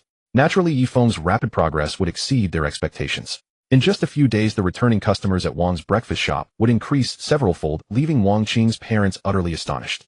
They would completely change their views on Yifeng. Wang Qing's brother Wang Hong would start calling him Brother Yi. The male lead show-off was a resounding success. Even Wang Qing's parents would wish to match Wang Qing with Yifeng, to which Wang Qing was quite agreeable. Unfortunately, she lacked the luck of a female lead. However, even when faced with unexpected situations, the male lead remained unfazed. Yet Wang Qing could not tolerate anyone disparaging her brother Yifeng. She immediately retorted Wang Hong, "Watch your mouth. Yifeng is my classmate. If you continue to speak so rudely, I will sever ties with you as siblings." Wang Qing's words were filled with passion akin to a fan obsessed with their idol. In her heart, Yifeng had become a figure almost divine. This was in line with the character setting. Wang Hong, however, would not escalate the situation too much. He snorted coldly and ceased his confrontation with Yifeng. Wang Qing's parents were furious. What kind of situation was this? At this moment, Yifeng briefly explained the situation. He omitted the specifics of Chen Luo's actions towards Xia Qingyue and how much money he had given her, simply stating that Wang Qing stood up to protect her classmate. As a result, she had become enemies with that young master. Naturally, the Wang family was left feeling gloomy after. Wang Qing's father sighed, "Alas. Xiaoqing, are you looking for trouble?" Wang Qing's mother added, "Why provoke that young master? Our family is not one with power or influence." Wang Hong asked, "So what do we do now?" Although they were angry, they realized the situation was dire. Wang Hong suggested, "How about we go apologize to that young master? We can talk to those few people outside." He looked towards the young men outside the shop. He felt that he could negotiate with them. Wang Qing's parents thought this plan was feasible, but Wang Qing strongly disagreed. Yifeng smiled, saying, "No need, uncle, and auntie, you just need to teach me how to make breakfast, and I can definitely help you bring those customers back." Wang Hong looked at him with disdain. "You? How can someone who has never cooked before attract customers? Are you implying that your breakfast is so delicious that they must eat what you make?" "That's exactly what I mean," Yifeng replied with a smile. Wang Hong was left dumbfounded. Was there really someone so confident? Wang Qing's father began to ponder. He thought if this could really work, then it might be worth a try. Not only could it help promote the Wang family's breakfast shop, but they could also see if this kid truly had some skills, since it wouldn't hurt to invest a little effort. Thus Wang Qing's father agreed, saying, "All right, young man, I will teach you, but if you can't bring those customers back, I will require you and Wang Qing to apologize to that young master, as this trouble was caused by you." Wang Qing felt this was a bit excessive since it was originally her matter. But Yifeng stopped her and confidently said, "No problem, Uncle Wang, you can count on me." With that, Wang Qing's father finally relaxed. Seeing this guy's confidence, it shouldn't just be bragging. Yifeng felt quite proud inside. Despite a few minor hiccups, it wouldn't affect his ability to complete the system task. "Young Master Chen, although you have money, I, Yifeng, am not afraid of you. You want to compete with me for Qingyue? Not a chance." At the same time, Yifeng felt quite spirited. It's final. By completing the first main task, I, Yifeng, shall rise. Those who looked down on me, those who bullied me 30 years of the Eastern River and 30 years of the Western River, you will all pay for this. Indeed, Yifeng was the protagonist. In this urban story, although Chen Luo was a classic early antagonist, he was not the only one. Yifeng had many enemies. However, those enemies would not pose a challenge to Yifeng. Thus Yifeng began to learn how to make breakfast from Wang Qing's parents. He truly knew nothing about it. But with the assistance of the system, it didn't take long for Yifeng to get the hang of it. Wang Qing's parents observed everything and wore satisfied smiles on their faces. "It seems like we might be saved. This young man is impressive. His talent is extraordinary. Let me try the buns you made." Wang Qing's father picked one up and took a bite. Instantly his eyes widened. "This is too delicious. It's even better than what we make by several times." Wang Qing's father gave a high evaluation. Wang Qing's mother and her brother also picked up Yifeng's freshly made buns. "Delicious. Wow, this is something. Now we don't have to fear that young Master Chen anymore." Wang Qing was also thrilled, jumping up and down, her fondness for Yifeng further increasing. Wang Qing immediately informed Xia Qingyue about this. When Xia Qingyue learned about Yifeng's skills, she became even more enamored with him. "My brother Yifeng is truly amazing. Let Chen Luo do as he pleases." Xia Qingyue seemed to have gained. However, with the delicious food prepared, the next step was to let the customers try it. If customers didn't eat, then all this deliciousness would be for naught. The breakfast that Yifeng made was indeed visually appealing, fragrant, and tasty. Wang Qing's father even invested heavily. He boldly announced today's breakfast is completely free. Only for today, first come first served. At this, Wang Qing's father declared that there would definitely be no lack of customers. In the face of such deliciousness, how could anyone pass up such a classic breakfast for just a few dozen yuan? Yifeng also wore a confident expression. He believed he could help the Wang family stage a comeback. However, even after half a day had passed, not a single customer appeared at the Wang family's breakfast shop. Wang Hong found this suspicious and went outside to take a look. Suddenly his pupils constricted. He saw a group of people on the adjacent street lining up to collect money, and the one handing out money was that thug from a couple of days ago. No, it should be said that they were sent by the Chen family's young master. In reality, these few were recruited by Zhao Long, and Zhao, who were only 2 people, so they couldn't possibly keep an eye on so many customers. Therefore, they called in a few more thugs to help. But that wasn't the main point. The main point was that Wang Hong saw a sign next to those thugs. Anyone who does not purchase breakfast from Wang's breakfast shop can come here to collect money and participate in a lottery for double, triple, 5 times, or even 10 times the amount. Everyone is welcome to participate. Instantly, Wang Hong was almost choked with rage. Were they really holding such an event just to prevent business for our breakfast? Were they losing tens of thousands in a single day? What kind of young master is Chen Luo that he has so much money?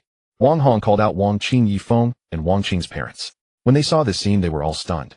Wang Qing's father exclaimed, "How can this be happening?" Wang Qing's mother added, "I'm about to faint." Yifeng responded. Everyone was in a daze, unsure of what to do. Even Yifeng felt a bit flustered. Although the breakfast he made was good, it wouldn't matter if no one bought it. The most important thing was that if someone won that 10 times lottery, they could earn several hundred yuan in one go. This kind of attraction was simply unbeatable for those buying breakfast. Moreover, Yifeng had no way to consult the system. He could only use his own wits. However, as the protagonist, Yifeng was not particularly intelligent in the setting. Thus, he eventually thought of another approach. That was to pay them to come. Uncle Annie, don't worry, I have an idea. We can pay those customers to come eat breakfast, we'll give them more money. As long as they try it once, I believe they will come back again, and at that point we can turn the tables. Yifeng spoke confidently, believing in his breakfast skills. Upon hearing this, Wang Qing's parents thought it was a feasible plan. After all, it was Yifeng who would foot the bill. So the group discussed and changed the sign. However, Chen Luo received a message from Zhao Long and Zhao Hu. Brother Luo, we have followed your instructions and ensured that the Wang family's breakfast shop has had no customers for several days, but that 50,000 yuan is almost spent. I see. Well done, I will transfer you another 500,000. After saying this, Chen Luo directly made the transfer. He was joking, he was about to make a fortune from buying land. At that time, not to mention 500,000, even 5 million Chen Luo could easily take out. Given his background, this was child's play. Meanwhile, Yifeng and the others had no idea how astonishing Chen Luo's next move would be. At the Wang family's breakfast shop, Wang Qing's parents wore expressions of anxiety. They had already put up the sign as per Yifeng's suggestion. Starting from free meals, they eventually ended up paying 10, then 20, and finally astonishingly 50 yuan per person. They were not just giving away breakfast for free, they were losing 50 yuan. At this moment, Wang Qing's parents felt utterly helpless. Wang Qing's father wore a frown, feeling that his situation was truly unfortunate. How could they have a daughter like Wang Qing? Why provoke that young master for no reason? Even if that young master was unscrupulous, how could an ordinary girl like her contend against him? Do you think you are the heroine of a novel? Moreover, if Wang Qing's parents knew, they would realize that Chen Luo did nothing wrong in this matter. The one in the wrong was Wang Qing instead. They probably felt like they wanted to disown their daughter. Wang Qing's mother nearly fainted multiple times. This incident was a massive blow to their family. Had it not been for Yifeng's willingness to pay, they would have surely gone to plead for the young master's forgiveness. They were just ordinary folks who couldn't withstand such upheaval. Furthermore, the news of this incident spread. Although there were no short videos in this world of novels, the internet was still quite developed. It wasn't long before everyone knew about this breakfast shop facing such bizarre. People speculated about the identity of that young master. Some pointed out that he was the eldest son of the Chen family in South City. Discussions about it surged once again. People expressed, if that really is the young master of the Chen family, wouldn't it be easy for him to take down a breakfast? This family is so unlucky to be targeted by the young master of the Chen family. The worst part is that there's hardly any room for resistance. Even calling the police would be useless. Where's that place? Can someone with information spill the beans? Cough cough, I also want to go claim some money. Count. Me too. 111. Wang Qing's parents felt even more distressed seeing these comments. They thought that even if that young master opened several more breakfast shops nearby to compete, they could accept it. But instead, he used such a simple and brute force method. Moreover, at South City University, this matter quickly circulated among the students. Hey, have you heard? That Chen Luo seems to have really retaliated against Wang Qing's family breakfast shop. I saw it was on the news. A couple of days ago, I even went to participate in the event. I won 3 times, making a small profit of 60 yuan, haha. So refreshing. Damn, you should have said it earlier. I want to go too. Thus more and more people lined up every day to participate in the event. But everyone was quite righteous. Since they chose to claim money, even if they had to buy breakfast, they wouldn't buy it from Wang Qing. Wang Qing's parents watched as groups of people walked by their shop holding dozens, even hundreds of cash, smiling, yet not a single person stopped. That wasn't even the worst of it. The most painful moment was when one or two people finally, but they weren't there to buy breakfast. Instead, they came to express their gratitude. Damn, your breakfast shop is amazing. Ooh, I've made several hundred yuan in just these few days. Thank you, thank you. Wang Hong was somewhat furious. Wang Qing's father quickly revealed an expectant expression. Using the usual tactics of a businessman, he hurriedly said, "Brother, why not buy some of our breakfast? You see, you've already thanked us, just help us out a bit." Having had no business for several consecutive days, Wang Qing's father was really about to be unable to hold on. If it continued like this for a while, he would absolutely lose his temper. At that point, they would definitely have to close down. The worst part was that they thought even if they closed, would changing locations really solve the problem? What if that young master continued to come after them? The thought made Wang Qing's parents even more desperate. However, the person's response made Wang Qing's father's smile freeze. His lips twitched. How could that be? Uncle, we've already taken advantage of others. How can we buy? Goodbye. The person warmly waved goodbye. Then without looking back, he left. He turned and walked away like. At that moment, Wang Qing's parents, including Wang Hong, almost spat out a mouthful of blood. Brother, are you here to stab us in the back? Isn't that a bit too harsh? Wang Qing looked conflicted. Ew, she hadn't dared to speak in the last few days, fearing she might get scolded by her parents. Yifeng had gone from confidence to anxiety. His scalp felt numb. At this moment, he even wanted to curse. Is this for real? That young master is being so unreasonable. Damn. Yifeng felt quite unfortunate. It was clearly a great opportunity for him to show off. But instead, this guy actually pulled such a stunt. The key was that Yifeng had no way to break the deadlock. However, Yifeng was after all the protagonist. He quickly calmed down and made a firm resolution. As long as one person helps me promote my sign, that would be enough. Yifeng still had absolute confidence in the breakfast he made. But right now he hadn't risen to prominence yet, and didn't know any. He thought of asking Xia Qingyue for help, right? If Qingyue could come and try it, then help promote it a bit. Yifeng slapped his forehead, getting excited. He felt like he was such an idiot for not thinking of this sooner. Without any delay, Yifeng directly messaged Xia Qingyue. Qingyue, are you free now? Can you come help me out? In the classroom, Xia Qingyue was somewhat puzzled. After Yifeng briefly explained the situation, she understood. She had also heard about this matter. Xia Qingyue felt that Chen Luo was simply too much. No matter what, Wang Qing was her close friend. Although Xia Qingyue had some criticisms of Wang Qing recently. But this was not a big deal. The key was that her brother, Yifeng, worked so hard. Was Chen Luo just going to bully people because he had a bit of money? Plus, a few days ago, seeing Chen Luo's interactions with Lin Yun had already made her feel displeased. Therefore, Xia Qingyue also came up with an idea. I refuse to believe it.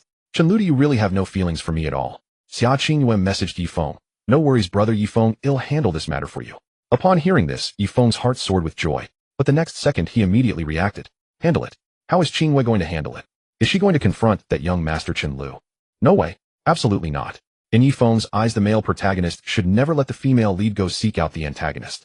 That would be like putting a green hat on himself. This was absolutely unacceptable, even if they were just talking for a few moments. The dragon-slaying protagonist Yifeng would feel betrayed. So he immediately sent several messages urging Xia Qingyue not to seek out Chen Luo. But Xia Qingyue didn't pay any attention. After class, she pondered for a long time, ultimately returning to her dormitory and changing into the black stockings she had bought a few days ago. Paired with a JK short skirt, and with exquisite makeup, her looks and figure made her a true campus goddess, stunning enough to leave people in awe. Xia Qingyue's beauty was not any less than that of those gorgeous stars. When she walked out of the dormitory, she instantly became an incredibly beautiful sight. Students in the school, regardless of gender, were all mesmerized. So beautiful. Isn't that the campus flower, Xia Qingyue? Oh my god, she's just too pretty. No wonder she's the campus flower. I suddenly feel that young Master Chen Luo missing out on goddess Xia Qingyue is a great loss. If Chen Luo saw her in this outfit, he would definitely regret it, right? While I can already foresee that Chen Luo will continue to be a sycophant beside Xia Qingyue. Haha, young Master Chen Luo still has the chance to be a sycophant, while we commoners don't even have the right to talk to the goddess. I also want to bring breakfast for the goddess by her water. That's heartbreaking, bro. A group of male classmates felt despair. For them, Xia Qingyue was an unattainable god. But the key was that Xia Qingyue heard those complimenting words, and her heart felt as if it were soaring to the sky. This was exactly the effect she wanted. Chen Luo, I refuse to believe that after seeing me this time, you will still be indifferent. Just wait for me. At this moment, Xia Qingyue felt as if she was competing with Lin Yun for a man. But she also reminded herself that this was just to help brother Yifeng. Xia Qingyue would never actively pursue Chen Luo. She would never fight with other women for him. Everything I do is for brother Yifeng. Xia Qingyue comforted herself. Just then, Xia Qingyue stopped in her tracks. She saw Chen Luo standing ahead, casually leaning against the railing in a shirt. It seemed like he was waiting for someone. For some reason, Xia Qingyue felt a little pleased. She thought she might have come to appreciate Chen Luo's looks. So, he is quite handsome. In terms of looks, he seems to be no less than brother Yifeng. This thought emerged deep within Xia Qingyue. However, just as she was about to walk over suddenly, a flashy red sports car roared coming from afar. The sports car came to a stop in front of Chen Luo, drawing the astonished gazes of many students. A girl with fiery red hair stepped out of the car. This girl had long legs that immediately captivated countless onlookers. Her stunning beauty and sensual swan neck made many students drool. The surrounding classmates couldn't help but whisper among themselves. They were unfamiliar with this fiery-haired beauty, but many recognized Chen Luo. So, wow, could this be Chen Xiao's new girlfriend? Wow, I'm so envious. As expected of the young master, the quality of this girlfriend is simply outrageous. This beauty seems to rival Xia Qingyue. Hearing the discussions around her, Xia Qingyue stood there. She appeared as if she had lost her soul. She couldn't accept this reality because the fiery-haired beauty was none other. Xia Qingyue watched as Lin Yun got out of the car and confidently walked up to Chen Luo, who also smiled. The two seemed to be whispering something to each other, looking like a very affectionate couple. Xia Qingyue wanted to escape. She felt her appearance was ill-timed. But as she turned her head, Xia Qingyue hesitated. An idea struck her, as she wanted to compete with Lin Yun. I refuse to believe that I, Xia Qingyue, am truly inferior to this girl. This Chen Luo, he must be pretending. He clearly liked me so much before. Xia Qingyue knew her actions were unfair to Yifeng. However, Xia Qingyue couldn't control herself. She also reassured herself internally, saying all of this is for brother Yifeng. I must clarify things with Chen Luo and let him spare Wang Qing's family. With this thought, she found a legitimate reason. Xia Qingyue summoned her courage and walked over, also imagining in her. She assumed that this sports car must have been a gift from Chen Luo to Lin Yun. Xia Qingyue was unaware of Lin Yun's true identity and thought she was just an ordinary girl. With this thought, Xia Qingyue felt a twinge of jealousy. This Chen Luo only gave me gifts worth a few $100,000 while he just met Lin Yun and gifted her a sports car. This is simply outrageous. This made Xia Qingyue feel even more unbalanced. She believed Chen Luo had never truly liked her. Otherwise, why didn't he give me a sports car? Am I not as good as Lin Yun? Xia Qingyue couldn't accept this. As she approached, she naturally overheard their conversation. Chen Luo, I've already transferred the money to you. Just wait for good news. If it's not enough, just let me know. No problem, Lin Yun. Leave it to me, you can rest assured, it'll help you make a fortune. What do you mean, brother? You're my call me sister. Lin Yun suddenly said with a bit of pride. Chen Luo of course indulged her. Yes, sister. At that moment, Chen Luo glanced and caught sight of the stunning scenery behind Lin Yun.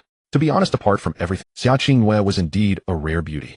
Especially her figure accentuated by black stockings, those long legs were truly extraordinary. It felt as if touching her would bring immense pleasure, not to mention that Xia Qingyue's JK uniform highlighted her pure appearance perfectly.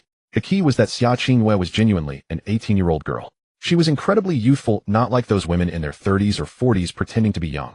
Xia Qingyue's skin was exceptionally delicate. Her stunning face had not a single flaw. She stood there looking pitiful. This was enough to drive men wild. Yet Chen Luo felt surprisingly calm. When it came to beauty, Lin Yun before him was not at all inferior. Noticing Chen Luo's gaze, Lin Yun also turned around. The two looked towards Xia Qingyue, who suddenly felt a bit, but in the end she gently clenched her delicate fist and began to address the matter at hand. Chen Luo, I need to talk to you about something. Can you come here for a moment? Xia Qingyue had no idea what the money Lin Yun and Chen Luo were discussing pertained to. She didn't think Lin Yun was from a wealthy family. Even if she were wealthy compared to Chen Luo, she surely wouldn't measure up. Xia Qingyue still hoped to help resolve brother Yifeng's troubles. But Chen Luo replied, whatever it is, just say it here. Xia Qingyue was stunned. She glanced at Lin Yun, but saw Lin Yun's gaze was quite cold. Does this woman harbor hostility towards me? She must indeed like Chen Luo, right?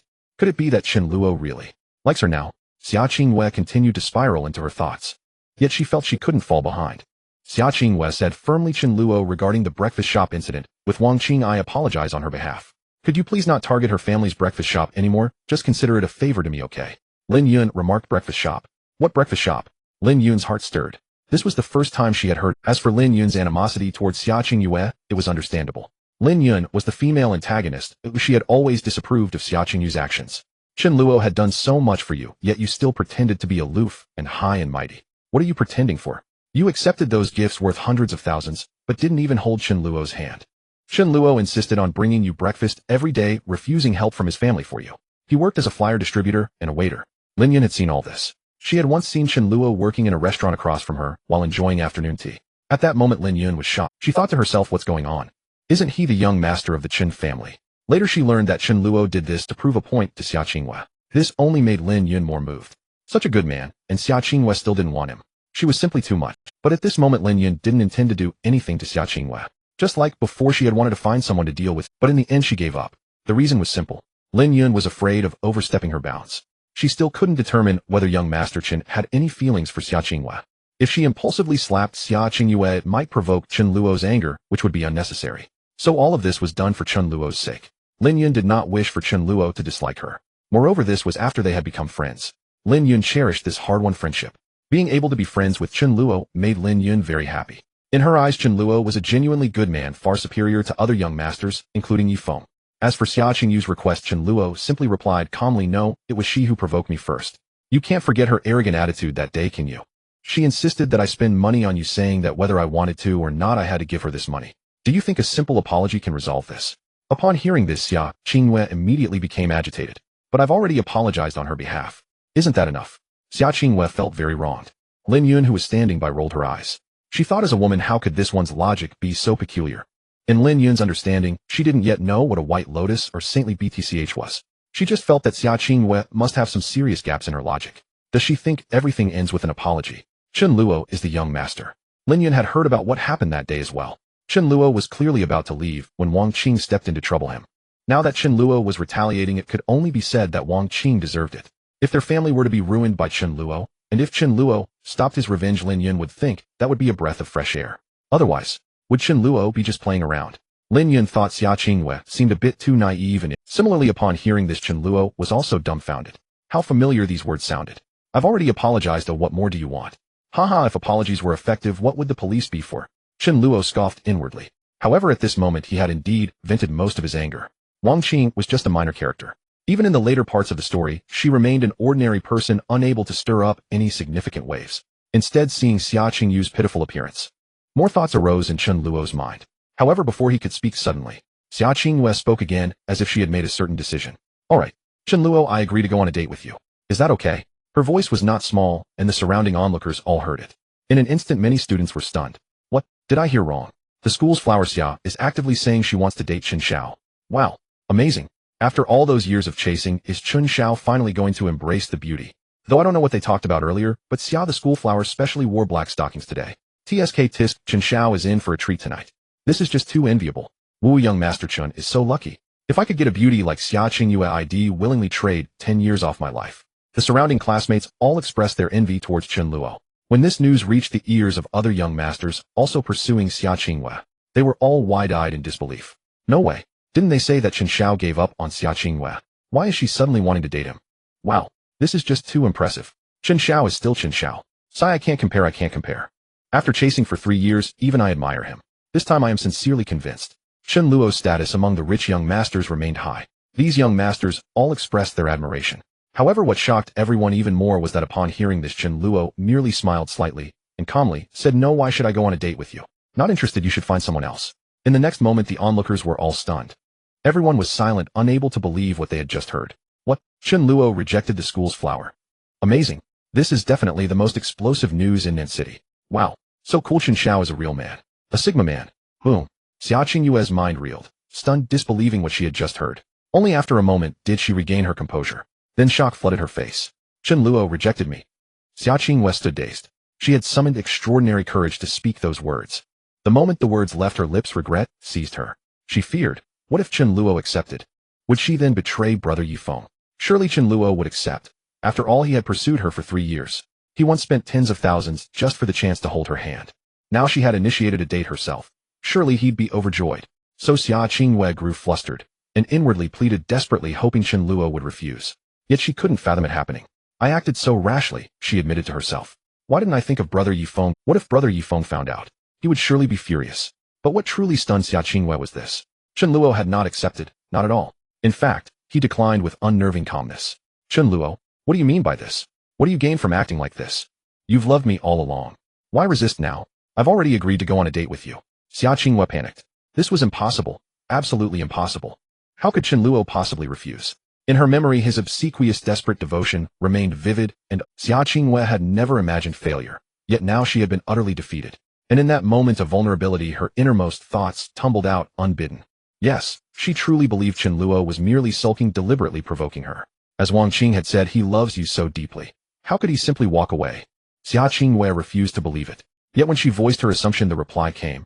Cold, precise. Just because you agree to a date doesn't obligate me to accept. What kind of twisted logic is that? Enough. If you have nothing further to say, don't disturb me. I still have matters to discuss with classmate Lin Yun. Thunder cracked. That sentence struck with devastating force. Xia Qingyue felt as though lightning had split the sky above her. Is Chen Luo dismissing me? A sudden wave of sorrow washed over her. For so long she had believed herself to be Chen Luo's one and only, the singular irreplaceable presence in his heart. Before coming to him she had assumed it would be simple. Just tell him, and all would be resolved. With her intervention, he surely wouldn't turn so cold and resolute. But reality shattered her expectation entirely. Nearby Lin Yun listened, and felt a quiet private thrill. She thought, could it be? Chen Luo is truly letting Xia Qingyue go. To Lin Yun, that was undeniably good news. She had grown weary of watching Chen Luo humiliated by Xia Qingyue. She genuinely admired Chen Luo. He was kind, grounded, sincere. As for Yifeng, Lin Yun felt nothing, not the slightest resonance. She wasn't cast as the heroine. Her role was the antagonist, and thus her fate was sealed in opposition to Yifeng. Yet Xia Qingyue refused to yield. She pressed on. Chen Luo, come here. I need to speak with you alone. Her tone remained imperious, accustomed to commanding him. She had ordered him about for so long. Yet now Chen Luo felt utterly drained.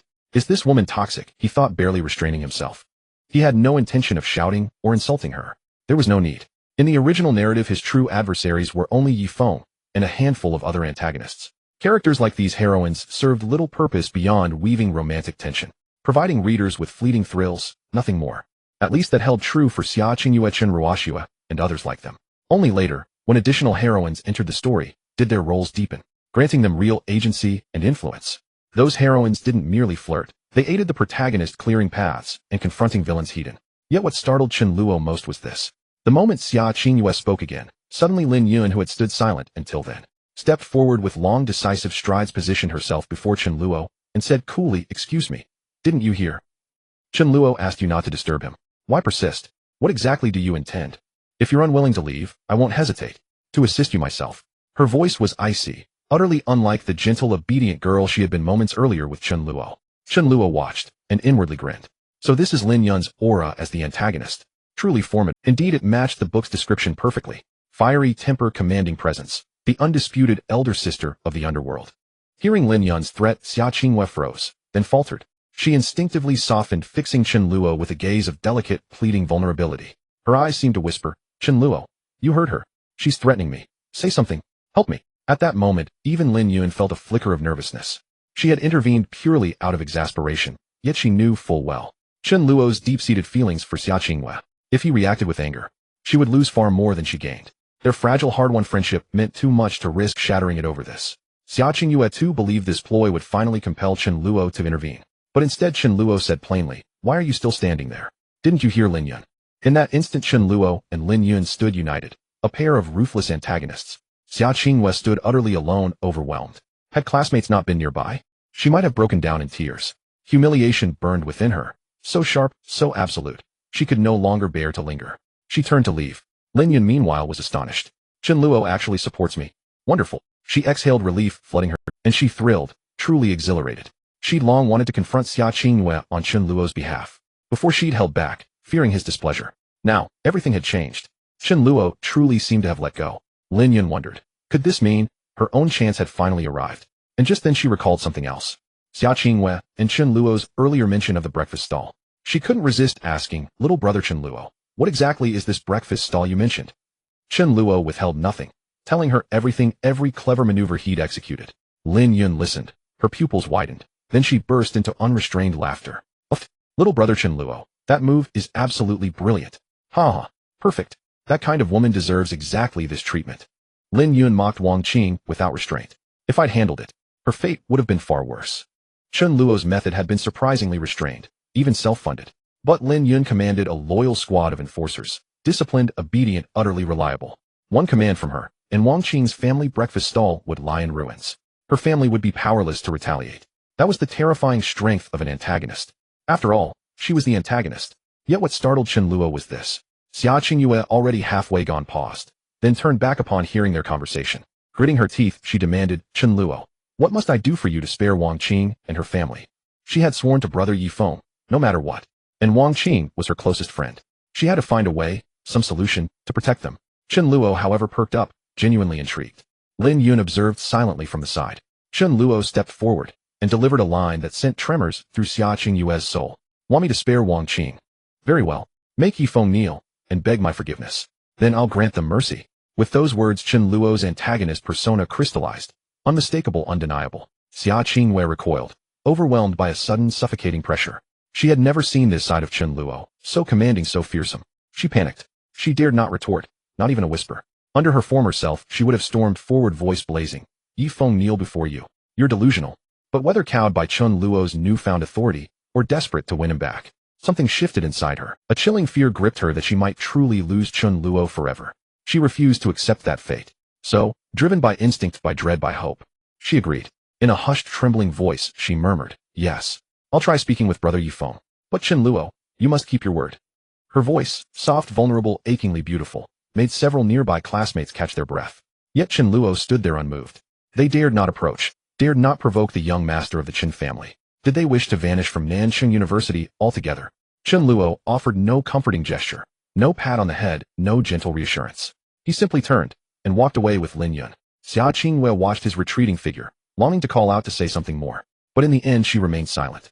Yet strangely, deep within her heart, Chen Luo's stature had begun imperceptibly to eclipse Yifeng's.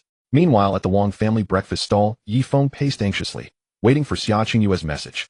The thought of his beloved conversing intimately with the scion of the Chen family ignited a searing, green-tinged jealousy deep within him. He grew frantic, desperate to rush out, locate Chen Luo and Xia Qingyue, embrace her tightly, and declare to Chen Luo, take your grievances with me. He'd deliver threats too, assuring Wang Qing's matter would be resolved, and warning Chen Luo not to mistake wealth and status for invincibility. Just then, Yifeng's phone vibrated. He snatched it up instantly. It was a message from Xia Qingyue. A smile bloomed across his face. But the moment he read its contents, Yifeng froze. His smile vanished, shattered, as if struck by ice. Brother Yifeng, would you please kneel before Chen Luo and apologize? Then he will spare Wang Qing's family. Don't worry. I've already secured his promise, so could you please help us out? Brother Yifeng. Xia Qingyue spoke these words in the most abject tone imaginable, words that ignited Yifeng's fury. Yifeng would have branded her on the spot, if only this plea hadn't come from Xia Qingyue herself. To demand Yifeng kneel, she had already sealed her own doom. Yet even the heroine's words stirred a faint aversion within him. Who was Yifeng? The paragon of righteousness, the chosen protagonist of the orthodox path. Though blessed with countless romantic entanglements and extraordinary fortunes, his conduct remained impeccably upright, honorable, radiant, unblemished. Justice and light were his very essence. And Xia Qingyue was the heroine. Thus not a trace of resentment touched her in his heart. All reckoning would fall solely upon the villain Chen Luo. Yifeng understood it clearly. This was undoubtedly the scheming plot of that arrogant heir of the Chen clan. Despicable Chen Luo, daring to subject my beloved Qingyue to such humiliation. This matter is far from over between us. You wait, her vengeance shall be mine to exact. Yifeng clenched his teeth, seething, not at fate, if only time had granted him greater years. With more cultivation under his belt, Chen Luo wouldn't even dare stand before him. Yet as the protagonist, Yifeng bore no grudge against time itself.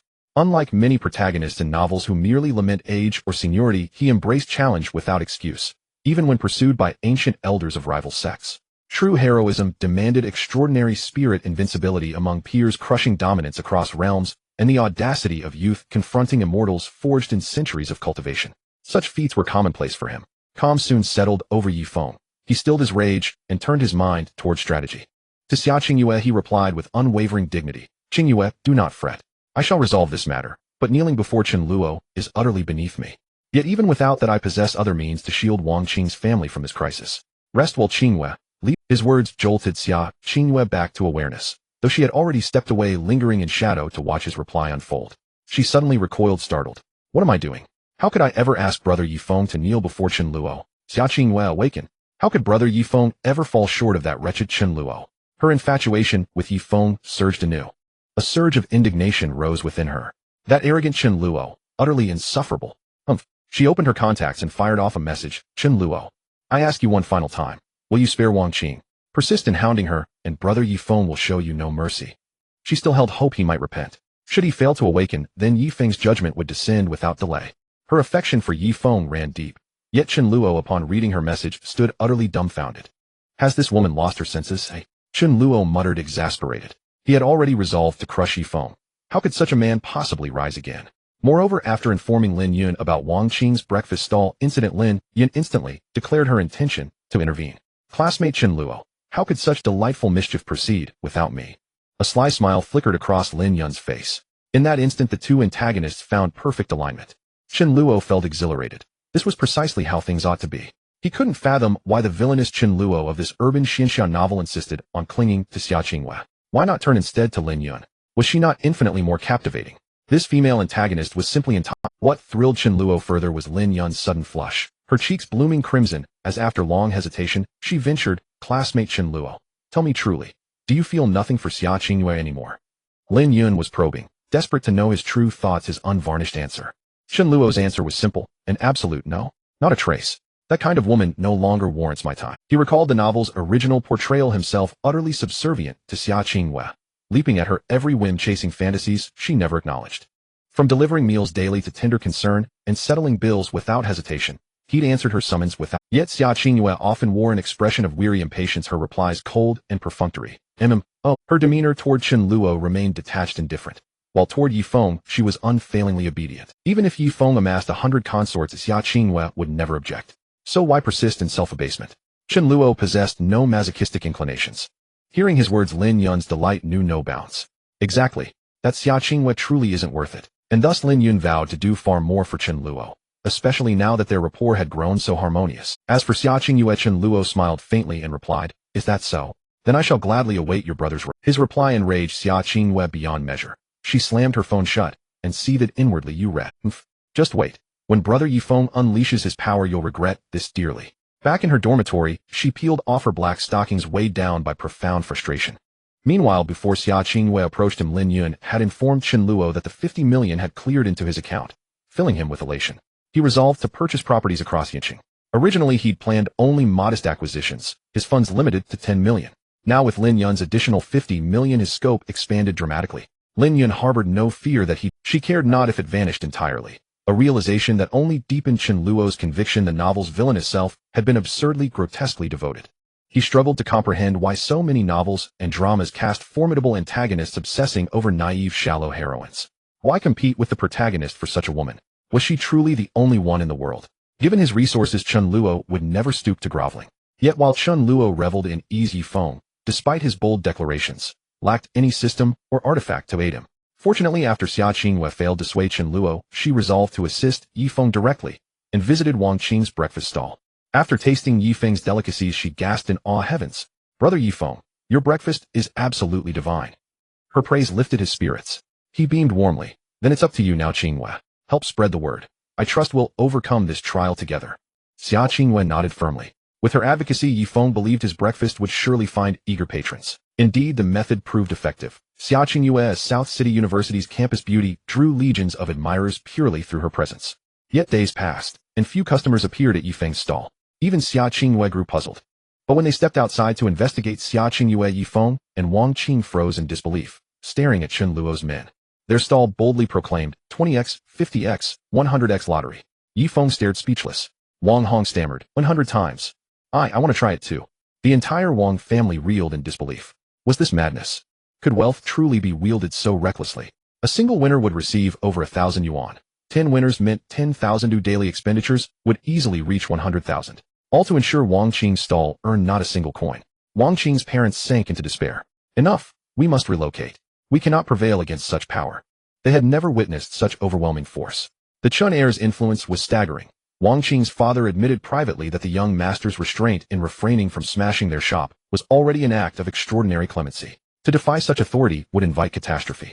Wang Qing's mother suggested they beg forgiveness, sending Wang Qing herself. Though deeply reluctant, Wang Qing faltered before Chen Luo's sheer magnitude of power. Most damning of all, Yifeng himself seemed helpless. "Damn it, throwing hundreds of thousands daily just to sabotage our business.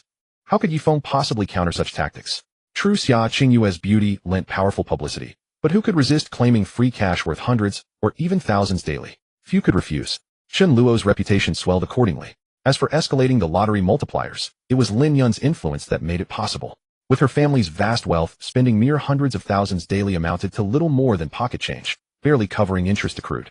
Thus Yifeng surrendered completely, powerless to respond. Meanwhile, Wang Qing's parents issued stern orders. She must go and apologize. In the end, Wang Qing, cornered and resigned, sought out Chen Luo. At this point, Wang Qing could no longer maintain any semblance of composure. She truly felt the terror of this rich young master. Others would hardly have such boldness and determination. Spending tens of thousands every day just to ruin the business of an ordinary breakfast shop. That's outrageous. Normally one would spend a few hundred or a few thousand to hire someone to smash that breakfast shop. They would smash it every time they opened. Wouldn't that be economically wise? Plus, there would be no major risks to worry. Chen Luo's strategy was designed to provoke. If he merely sent someone to cause chaos, Wang Qing's parents might feel fear. But with Chen Luo's approach, it made the 4 members of the Wang family feel not only fear, but also complete despair. They realized the magnitude of Chen Luo's power. Additionally, Chen Luo was also clear about it. If he used traditional methods, he would definitely not be able to compete with the protagonist. Sending someone to smash the Wang family's breakfast shop. When Yifeng made his move, it would probably be no problem for him to take on 10. Not only would this complicate matters, but it would also give Yifeng a chance to show off. Chen Luo was not that foolish. The method he employed left Yifeng with no outlet for his strength. Yifeng's mentality was beginning to waver. Thus this time he was utterly defeated. His exquisite breakfast had no chance to shine. However, Yifeng was after all the male lead. A defeat or two would certainly not affect him. At the very least, Yifeng completed his system task. He truly gained better culinary skills. In the future, Yifeng would have opportunities to create delicious breakfasts again. Of course, at this moment, Yifeng was still unaware of how many obstacles lay ahead on his future path. Moreover, Yifeng had no intention of letting Chen Luo off the hook. His mind was filled with thoughts of wanting to grow quickly, to take revenge on this young master of the Chen family. Yes, as the proud dragon of the skies, Yifeng naturally had to repay grudges. Chen Luo, you just wait. I won't let this go easily. Yifeng gritted his teeth. He felt that if Chen Luo was coming after him, that would be fine. But this guy actually bullied Wang Qing's younger sister. The key point was that he also bullied Qingyue. When Yifeng learned of this matter, he naturally could not tolerate it. He was furious, vowing silently to himself that he would rob. Qingyue is my woman. Chen Luo, 30 years in the east and 30 years in the west, I will not lose to you. Yifeng did not believe that with a system he would be unable to contend with a mere Chen Luo. He quickly adjusted his mindset. Then, the image of another woman appeared in Yifeng's mind. She was Chen. Yifeng had already received a new system task. Ding. Main task, please find Chen Luo and develop a new mini-game with her. After completion, reward the host with 100 RMB and programming mastery skills. Ding. Side task, please pinch Chen Luo's face. After completion, reward the host with more introductory knowledge of computers. Ding. Side task, please go on a date with Chen Luo. If the date is successful, reward the host with 1000 RMB. Ding. Side task, please hug Chen Luo for more than 10 seconds. Task completion, reward the host with beginner writing skills. Ding. Side task, please find an appropriate opportunity to confess to Chen Luo. Task completion, reward the host with improved drawing abilities. Ding. Side task, please have a pool date with Chen Luo and witness her in a swimsuit. Task completion, reward the host with enhanced acting abilities. Ding. Looking at the system tasks popping up in his mind, a smile appeared on Yifeng's face. His earlier gloomy mood was almost completely swept away. Even Yifeng himself marveled at how impressive it was to have a system. It felt like having a cheat. To Yifeng, these tasks were no different from being given for free. After all, he knew they had previously discussed programming knowledge. Yifeng expressed his interest and even helped her chase away someone who, thus the two had developed a deep friendship. At least in Yifeng's eyes, capturing Chen Luo shouldn't take much effort. Of course, Yifeng would not resort to force. He thought he could start with something simple. For example, pinch Luo's face first, then pull her into an embrace. The more Yifeng thought about it, the more excited he became. He felt he was about to take off again. Just thinking about what would happen with Luo made him anticipate eagerly. By then the mini-game that I and Luo write together will be a huge hit, and I can turn my fortunes around. Chen Luo, just wait. Yifeng will definitely step on you and force you to apologize to Qingyue. However, Yifeng thought that his actions were completely fine. What was wrong with being ambiguous with Chen Luo? As for Xia Qingyue, Yifeng had never considered what harm this would cause her. He felt no guilt whatsoever about being ambiguous with Chen Luo. Whether Xia Qingyue would understand was irrelevant to Yifeng. He believed that his younger sister would definitely understand. This was Yifeng's mindset. A bulldozer. If Xia Qingyue could not accept it, Yifeng would genuinely be angry. However, as for Chen Luo, he would not accept an apology for Wang Qing. Chen Luo, I'm sorry. I was wrong, can you forgive me? The previous matter was my fault. It's too late to apologize now. Wang Qing, I still have plenty of time to play with you slowly. Chen Luo's villainous demeanor was fully on display. Wang Qing was instantly filled with despair. The next second, she made a move that shocked even Chen Luo. Chen Luo saw Wang Qing actually beginning to undress. Chen Luo was somewhat stunned and hurriedly said, "What are you doing?" Wang Qing, with tears in her eyes, was clearly losing control. "Chen Luo, I'll give myself to you, I just hope you can spare my family." At this moment, Chen Luo felt the true nature of the young. However, he had no interest in Wang Qing whatsoever. Chen Luo directly pulled her clothes up and coldly said, "You don't need to act in front of me. Do you think you can just give yourself to me? Where did your arrogance go? Didn't you say I had to be responsible for Xia Qingyue's tuition and living expenses? Why aren't you saying that now?" Chen Luo was rubbing salt into Wang Qing's wounds. But Wang Qing's self-esteem had long been shattered. According to the original plot, Yifeng was supposed to protect Wang Qing. But here Yifeng had utterly failed. Wang Qing could only say, "I'm sorry, I misspoke. I was confused back then. You don't have to be responsible for Qingyue's tuition and living expenses." You were genuinely good to Qingyue. It's Qingyue who didn't cherish you. I'm sorry. Wang Qing was completely crushed by Chen Luo. Her twisted worldview had somewhat returned. There was no other way in the original work. Wang Qing had Yifeng backing her. Yifeng was the male lead full of vigor. Chen Luo was only destined to be slapped in the face. So back then whatever Wang Qing said was right. Even if Yifeng had numerous harem members it didn't matter. But now, it was different. In this world of urban, Chen Luo aimed to be the most formidable person. After defeating Wang Qing, Chen Luo was in a rather good mood. Wang Qing was on the side of the protagonist. Seeing her kneeling on the ground crying and apologizing to him, Chen Luo was still very pleased. Of course he did not continue to make things difficult for Wang Qing. This time he would let her off the hook. After all, this urban villain story was more about urban daily life. It was not like that kind of world of supernatural powers where one might kill at any moment. That simply didn't exist. This is also why, although Yifeng had the martial skills rewarded by the system, it wasn't said that he became a war god taking on 100 alone. The story in this novel still revolved around campus life. Chen Luo believed that Wang Qing would never dare to oppose him again. If she still dared to rely on Yifeng to fight against him, then the next time, Chen Luo would truly make Wang Qing suffer a fate worse than death. Moreover, what shocked Chen Luo the most was that when he pulled Wang Qing's clothes up, her eyes were filled with shock. Chen Luo understood. Clearly this female supporting character thought that as a young master, he must be infatuated with beauty. How could he possibly turn down a beautiful woman who came to him? This was also Wang Qing's confidence. She thought that she would just have to lose her virginity. As long as Chen Luo would agree to spare her family, Wang Qing would accept it. Unexpectedly, Chen Luo turned out to be such a principled gentleman. At this point, Wang Qing completely changed her view. Deep down, she inexplicably developed a slight fondness for Chen Luo. Wang Qing was stunned. So this Chen Luo doesn't seem so annoying after all. On her way back, Wang Qing found herself thinking more about Chen Luo than Yifeng. He actually didn't want me. Wang Qing's mood was complex. On one hand, she wondered if she lacked charm. Wang Qing thought this was impossible. Although her looks weren't on the level of a campus beauty, her figure was still quite good, especially her curves. Wang Qing's figure was even more impressive than Xia Qingyue's. This beauty must have mesmerized countless men. Wang Qing held her head high with confidence. Yet Chen Luo didn't even glance at her. His gaze was calm. Wang Qing suddenly recalled hearing that Chen Luo was now very close to another girl. Could it be that he has fallen for someone else? For some reason, Wang Qing suddenly felt a twinge of envy for the girl. She also thought that Chen Luo seemed quite nice. Then why was I so repulsed by him before? Wang Qing's thoughts were in. At this moment, she remembered that day on the playground, when she spoke those fallacies to Chen Luo. What was it? If you receive a gift, do you have to agree to everything?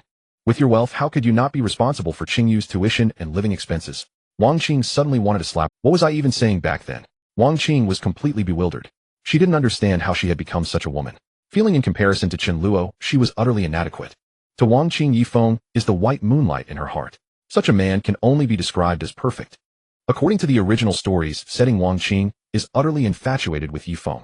She not only actively pursues him, but also acts as his loyal supporter. For Yifeng, she is willing to do anything.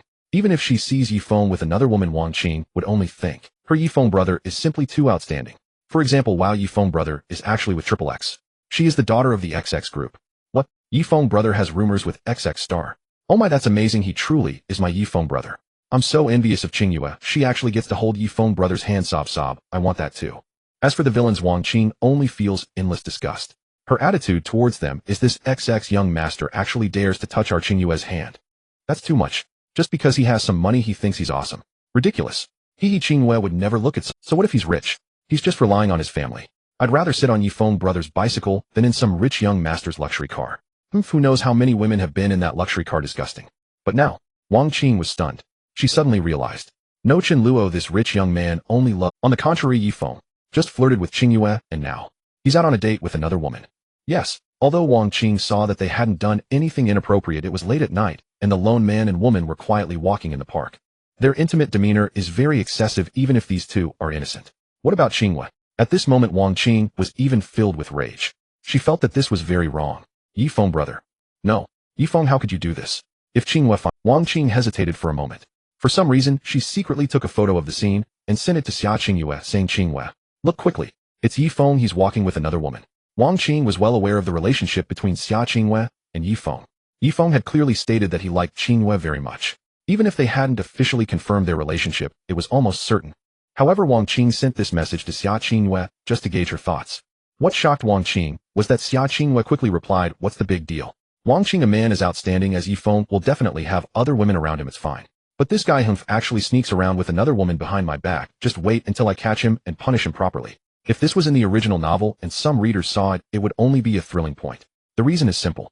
Look quickly while this male lead has conquered another beauty, truly impressive. 666. Oh, as expected of the male lead, I hope the author collects them all, leaving none behind.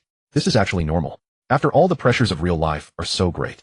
There's nothing wrong with relaxing by reading a fictional novel. But in the world of novels, when these characters awaken, they become unsettled. Yes, Wang Qing saw Xia. People were numb.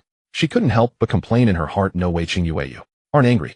Actually, if Wang Qing followed her original setting, she would definitely agree with Xia Qingyue and say, of course, Yifeng brother is so outstanding. Qingyue, you have to work hard, or else be careful not to be overlooked by Yifeng brother. Don't worry, I definitely won't let Yifeng brother slip away from my grasp. After saying this, Xia Qingyue would take out a pair of black stockings or a brand new uniform. After that, everything would go. It wouldn't take long before Yifeng would enjoy himself again. As the male lead in a harem story, he is either flirting with the female lead or on the way to flirt with her. Wang Qing's mentality began to crumble.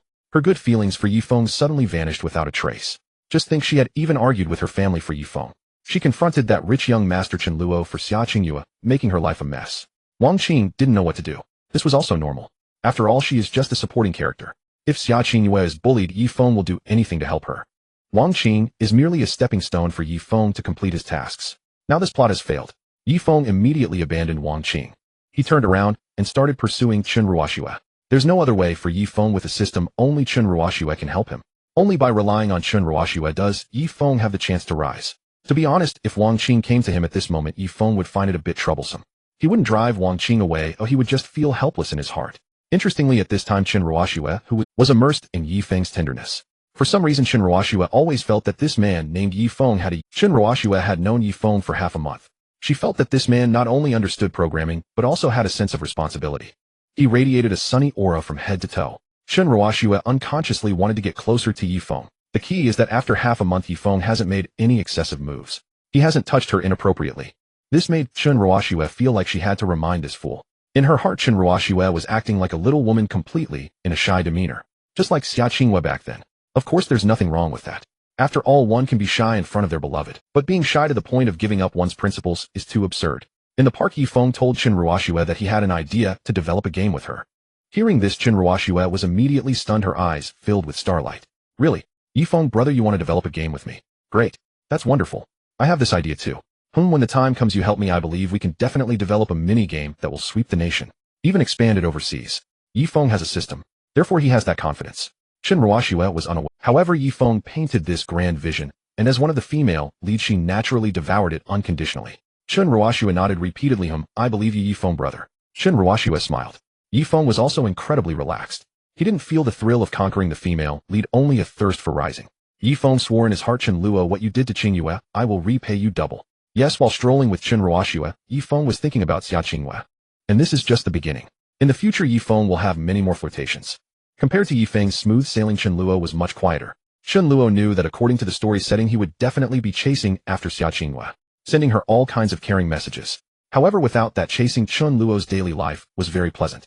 He didn't have to chat crazily with Lin Yun. After all, Lin Yun was very attentive to Chen Luo.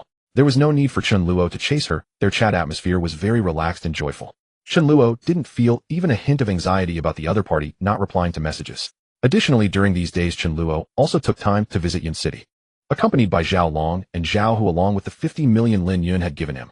Chen Luo found a friend to help him negotiate with those selling houses. This friend knew that the young master of the Chen family was buying a house and immediately ran over, handling everything very well without needing Chen Luo to worry at all. He even wanted to take Chen Luo to celebrate.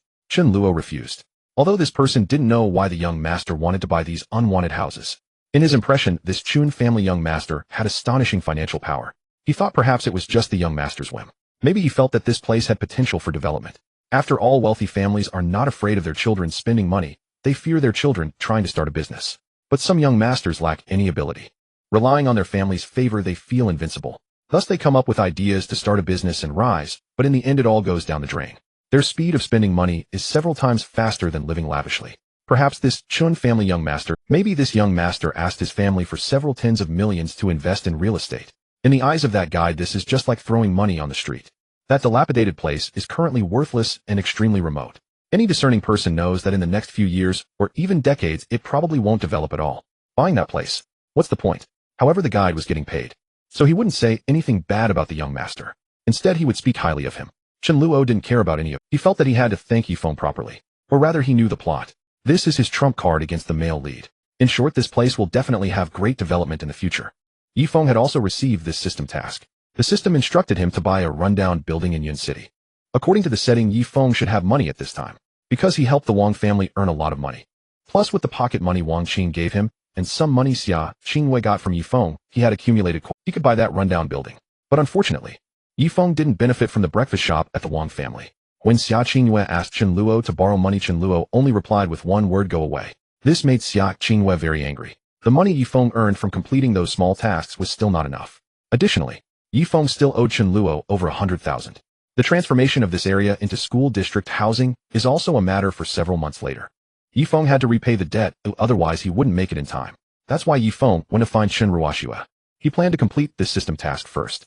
Otherwise, during this period, Yifeng should have come to buy a house soon. However, even if Yifeng had money, it would be too late. Because Chen Luo had already bought up all the houses available in this area. That rundown building was directly taken over by Chen Luo. He spent only over 200,000 to easily acquire it. To be honest, if Yifeng didn't have a system and Chen Luo didn't know the plot, it would indeed be hard to imagine. But there aren't that many what-ifs in the world. After that, Chen Luo bought some other cheap houses around with selling it. All in all, he spent over 30 million. The guide was dumbfounded, thinking this young master really is naive and well. How's it going, Chen Luo? Have you completed your investment? Chen Luo smiled. Of course, Sister Lin Yun. Then tonight I'll treat you to dinner. At the Shenxiao Grand Restaurant, don't miss it.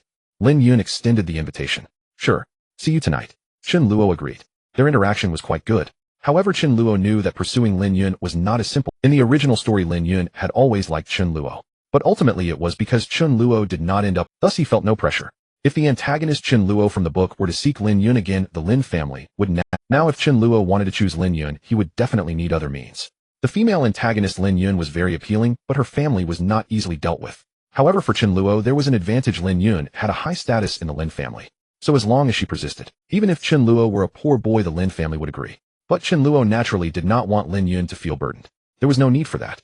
Knowing the plot, he had to take action.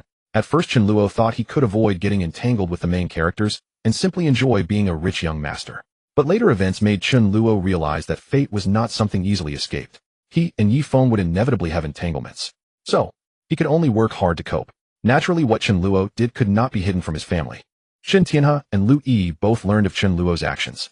But they didn't say anything, especially when they discovered that Chen Luo's investment money for buying a house included 50 million from Lin Yun. The old couple couldn't be happier. Oh my good son has finally woken up. That's right, Lin Yun is a match for our family. That Xia Qingyue is simply unworthy. Great. If Xiao Luo can be with that Lin Yun girl, I'd be so happy. Chen Tianhe and Lu Yi both felt that it would definitely be Chen Luo's perfect ending. Otherwise, if he truly married Xia Qingyue, Chen Tianhe believed that his son would have a hard time in the future. As for Xia Qingyue, although she had experienced some matters, she still couldn't believe that Chen Luo had truly given up on her. What concerned Xia Qingyue was that even if Chen Luo told her to leave, he never mentioned anything about unfriending her. This made Xia Qingyue develop a fantasy instead. She thought that Chen Luo must still have feelings for her. If she were to encounter any difficulties, Chen Luo would definitely come to her aid. He loves me so much, how could he just watch me get into trouble? Xia Qingyue arrogantly thought that Chen Luo wouldn't be so heartless. Previously it was just because of Wang Qing's matter. Now thinking back, Wang Qing was indeed quite excessive towards Chen Luo. Because of Wang Qing, Chen Luo didn't even save face for himself. It seemed quite normal, right? Reflecting on this, Xia Qingyue felt much more balanced. She believed she could still command Chen Luo. She just needed to invest a bit more effort. I can't be so cold towards Chen Luo anymore. Perhaps I should take the initiative to say good morning to him. Xia Qingyue's thoughts began to shift. She hadn't yet reacted to the fact that Chen Luo had given her up. Xia Qingyue still believed that she was special. Yifeng also believed that this male lead would definitely rise up. With the system in hand, if he couldn't rise, wouldn't he be as useless as trash? What a joke. But none of this mattered to Chen Luo. He was aware that the path of the male lead's rise was far from over. Chen Luo intended to cut off all those paths. Buying up the unfinished properties in Yun City and developing small games with Chen Luo was just a few of the routes. There were still others, such as renting a bar for a month, pocketing all the profits made during that month, and making a profit. But this also brought Yifeng considerable gains. Additionally, investing in a shop at school that was not favored by others, which later became a hot business. When the classmates learned that the behind-the-scenes boss of the shop was Yifeng, they were greatly surprised. The female protagonists looked at Yifeng with new eyes. They thought their brother Yifeng was simply excellent. Moreover, Yifeng had also invested in many things afterward. In short, in this urban rogue novel, Yifeng in the early stages relied on the system to invest everywhere, making precise investments. Utilizing all the undervalued projects and resources, In the end, not only did he make a lot of money, but he also received system rewards. The speed of his rise was astonishing. But now that Chen Luo had arrived, everything would be different. At this moment at the Xinxiao Grand Restaurant, it had become a frequent occurrence for Chen Luo and Lin Yun to dine here.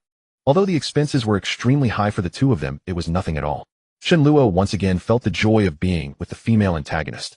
Unlike when he was with Xia Qingyue, he received not even a token gift. Xia Qingyue was all about being passive. How could one expect her to take the initiative to give gifts to the antagonist? Absolutely impossible. Chen Luo recalled that Xia Qingyue not only quickly gave herself to Yifeng, but also made many exquisite handmade gifts, and saved up her living expenses to buy gifts for Yifeng. Yes, Xia Qingyue treated Yifeng exceptionally, but for Chen Luo, she was like an iceberg. In this situation, if Chen Luo were still infatuated with Xia Qingyue, that would be utterly foolish. Wasn't the female antagonist appealing? Lin Yun had already treated Chen Luo to such sumptuous meals several times, spending hundreds of thousands without a care. Lin Yun simply didn't mind. Not to mention, she directly gave 50 million to Chen Luo. Just this alone was enough to capture Chen Luo's heart. Sister with money hungry for food. If he could eat his fill from being supported, Chen Luo wouldn't mind at all. Still, he could avoid taking a wrong path for 30 years. Sister, I can do it, I can do anything. Moreover, Lin Yun wouldn't have any strange demands of Chen Luo. She simply felt that it was nice to interact with Chen Luo as friends. Lin Yun was already very satisfied. She hoped to get to know Chen Luo a little better, then continue to walk together with him. During the meal, Chen Luo also shared many details about his house purchase with Lin Yun. Lin Yun listened with great interest. Finally, Chen Luo laughed and said, "Sister Lin Yun, aren't you afraid that my judgment might go awry and your money ends up wasted?" Lin Yun's response deeply touched Chen Luo. "No worries. You're my little brother, what's there to fear? If you lose it all, just come to your sister for more." After saying that, Lin Yun gracefully raised her glass, her radiant smile, making Chen Luo a little dazed. He couldn't help but sigh once again.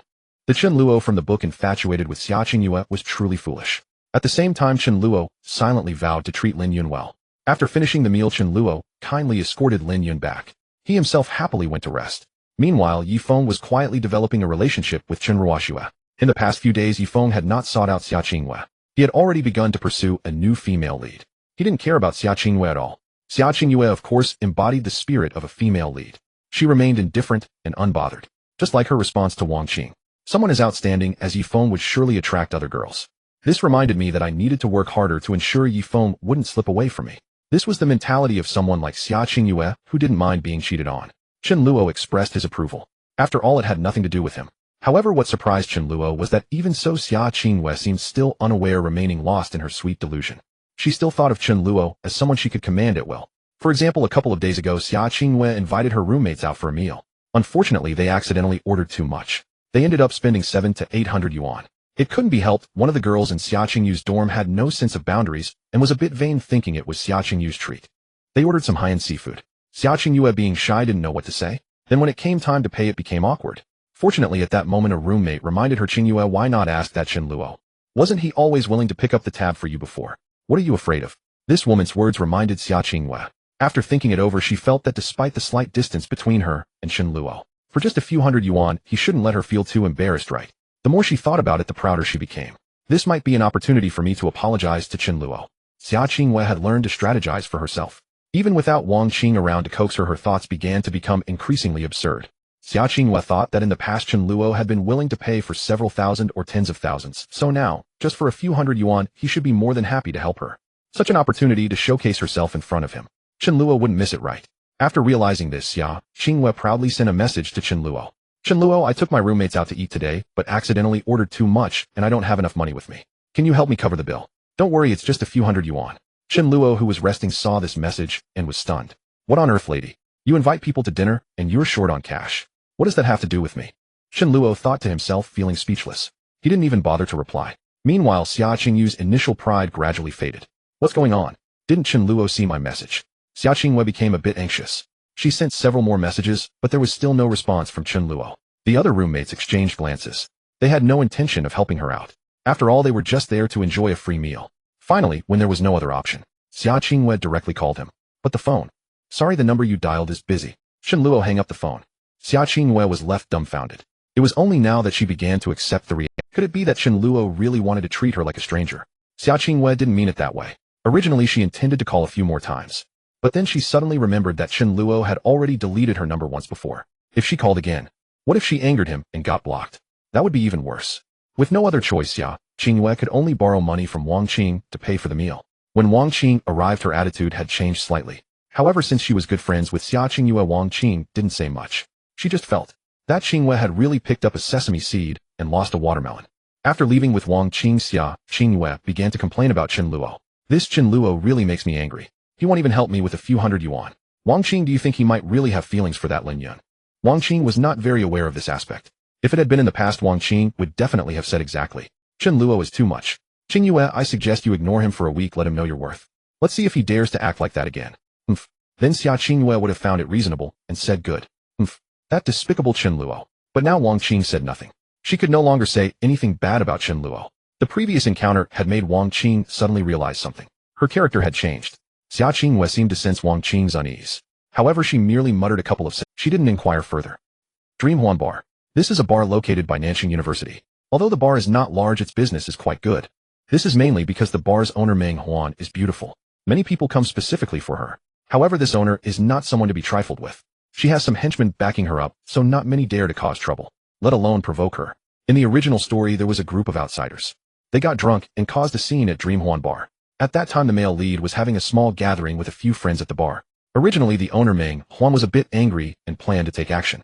As a result, Yifeng took the lead and knocked down those thugs with a few punches. Thus, the owner Meng Huan took a liking to this handsome young man. Later, after Yifeng visited the bar a few times, they got involved. Unfortunately, Meng Huan could only be considered a supporting female character. In front of the bulldozer Yifeng, she was just one of his many insignificant harem members. She rarely had opportunities to appear later on. However, renting the bar to Yifeng still allowed him to make quite a profit. The reason is simple. After Yifeng rented this bar, Xia Qingyue came to drink, and another beauty, Zhao Shirhan, also visited. In the original story, this was also a point of showing off. The new owner of the bar actually knows so many beautiful women. All the customers who came to drink were astonished. Naturally, Xia Qingyue and Zhao Shirhan only flirted with Yifeng. As for the men who came for them, these two female leads didn't even give them a glance. However, now Chen Luo planned to take away Yifeng's path. He intended to buy Dream Huan Bar outright. When that time comes, where would Yifeng go to make profits? It wouldn't. Chen Luo was well aware that the things Yifeng did were basically guided by a system. Without the system's help, it would be difficult for Yifeng to achieve anything. At the same time, Chen Luo also understood that this was another supporting female character he was dealing with. Referring to those like Xia Qingyue and Wang Qing, Chen Luo knew that Meng Huan would probably not treat him kindly. She might even refuse to sell outright. These female leads and supporting characters were set as his sworn enemies. However, Chen Luo had already thought of a counter-strategy. Still, he was a wealthy young master. He didn't lack money.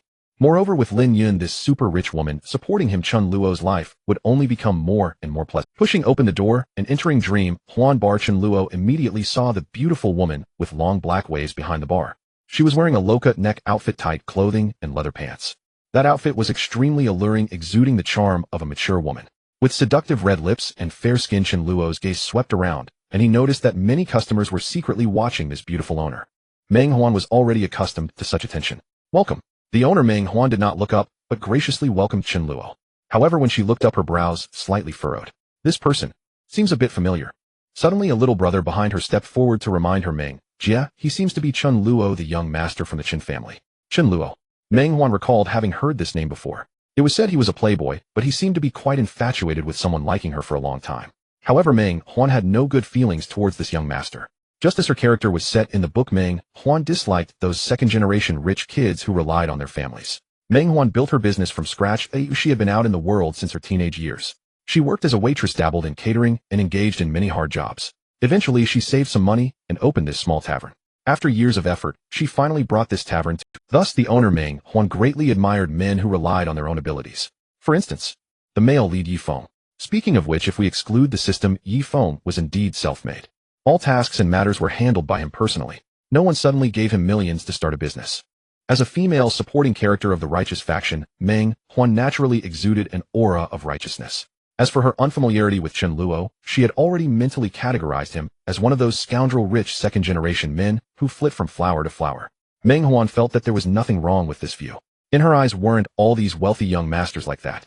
Just like Wang Qing's initial impression of Chen Luo. She had always thought of Chen Luo as a young master who treated women like toys. He wouldn't have any genuine feelings at all. Why did Wang Qing keep advising Xia Qingyue? It was precisely because she feared that once Xia Qingyue was won over by Chen Luo, he would quickly lose interest. A man like him surrounded by beautiful women, how could he lack for women? If Qingyue were to give in, then her competition would be too fierce. She would be constantly anxious, imagining whether Chen Luo was with other women. What meaning did such a life hold? Even if she became a rich lady, wouldn't she feel uncomfortable living like that? However, these heroines and supporting characters simply couldn't comprehend. The male lead Yi Feng in the original work was a bulldozer among bulldozers. Otherwise, why would Chen Luo not want to deal with these mentally challenged heroines and supporting characters? It was meaningless. Chen Luo only sought mutual benefits with them. As for anything else, Chen Luo didn't need it at all. Moreover, the events that followed only reinforced this notion for him. Arriving at the bar, Chen Luo revealed a smile and said, "A cocktail, please." "I'm sorry, we don't have that," Meng Huan replied. "Then a cold beer." "I'm sorry, we don't have that either," Meng Huan said, without looking up. Chen Luo, "Then what do you have?" "We have nothing, only plain boiled water." "Do you want some?" Upon hearing this, Chen Luo was completely stunned. "What the hell are you for real?" "I'm here to drink. Did I provoke you?" "I'm being polite, just ordering a normal drink. Do you really have to be like this?" Chen Luo silently reminded himself. These supporting characters associated with the silly male lead indeed have problems. He didn't awkwardly ask for a glass of plain boiled water. Chen Luo simply replied, "What do you mean? Have I offended you?" Meng Huan let out a cold laugh and said, "Hey, young master like you still needs to come to a small bar like ours to drink. So what do you want?" Meng Huan was already prepared. As long as this young master dared to say anything disrespectful to her like "I have my eye on you. How much would I have to pay for you, such a stunning beauty, to accompany me?" "It's nothing, I just came to see you, the beautiful bar owner."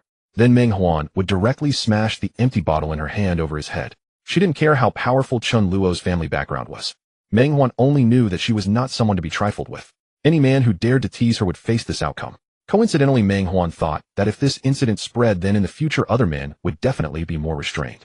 Meng Huan did not want to deal with those lecherous men anymore. As for any retaliation from the Chen family, Meng Huan would definitely make them aware. She was quite a fierce woman. However, Chen Luo's response left Meng Huan slightly taken aback. "I think there's nothing wrong with drinking at your little bar. The decor here is quite nice, it's my style, and it's very quiet. Moreover, I heard that the cocktails made by the bar owner have unique flavors. I just wanted to try it.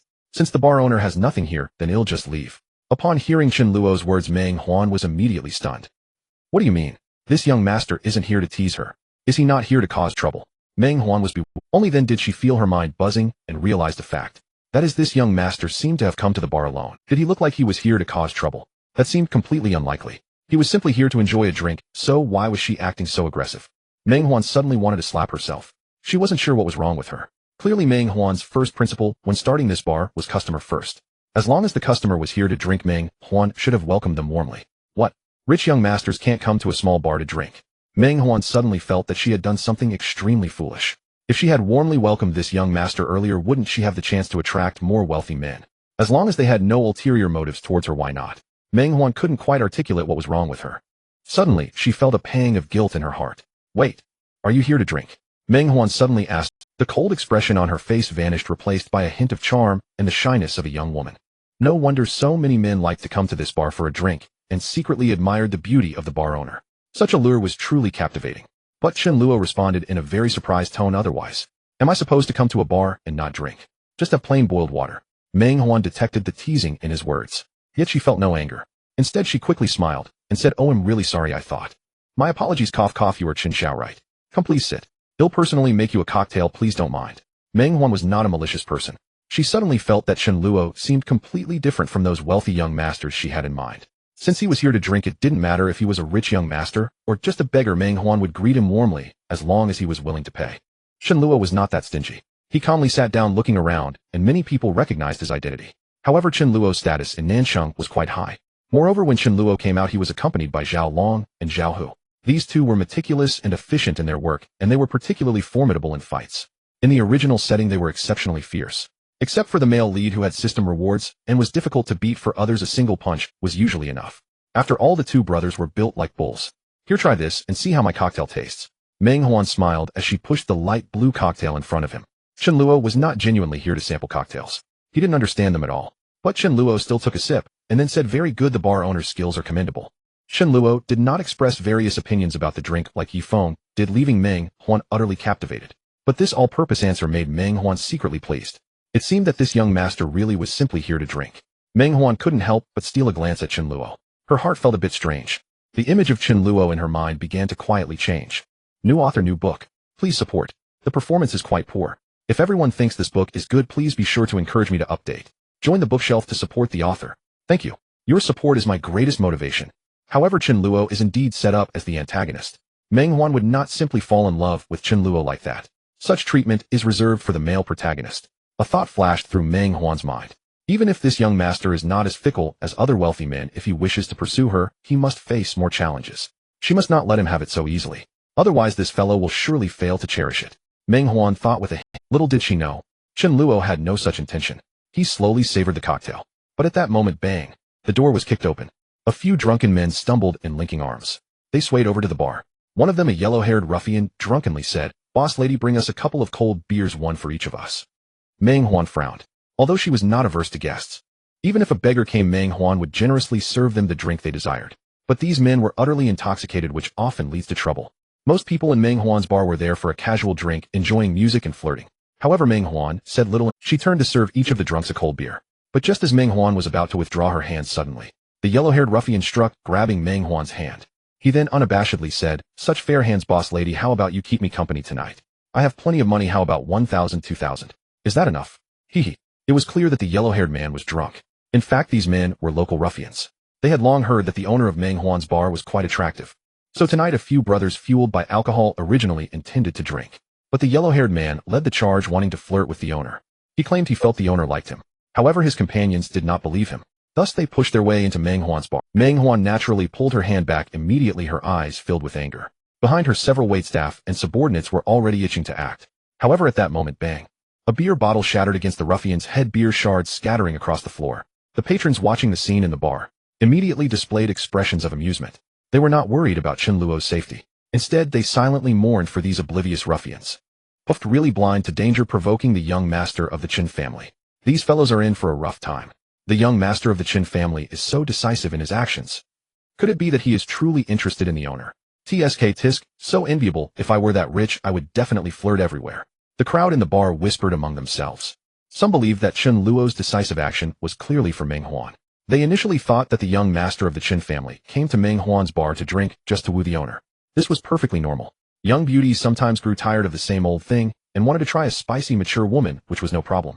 It was precisely because of this that no one dared to approach, fearing that they might provoke Chen Luo. Even Meng Huan herself thought the same, although the young master of the Chen family had not done anything outrageous.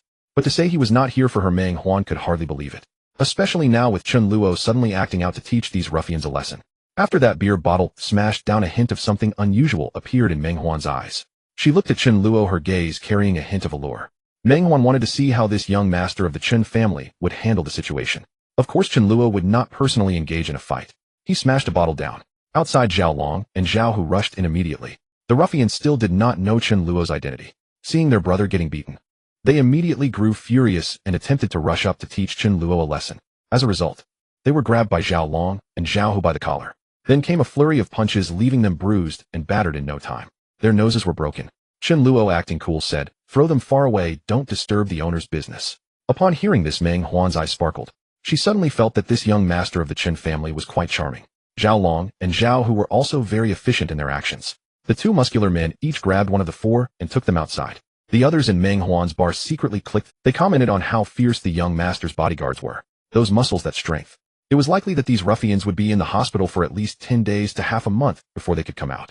Moreover, given the young master's style, they might end up worse off. However, Meng Huan was not too indifferent. At this moment, she finally felt a bit of interest in Chen Luo. She saw Meng Huan slowly sway her hips, walking towards Chen Luo. When she arrived in front of Chen Luo, she was only a few fist lengths away. Meng Huan moved her alluring red lips and softly said, "Thank you, young master of the Chen family.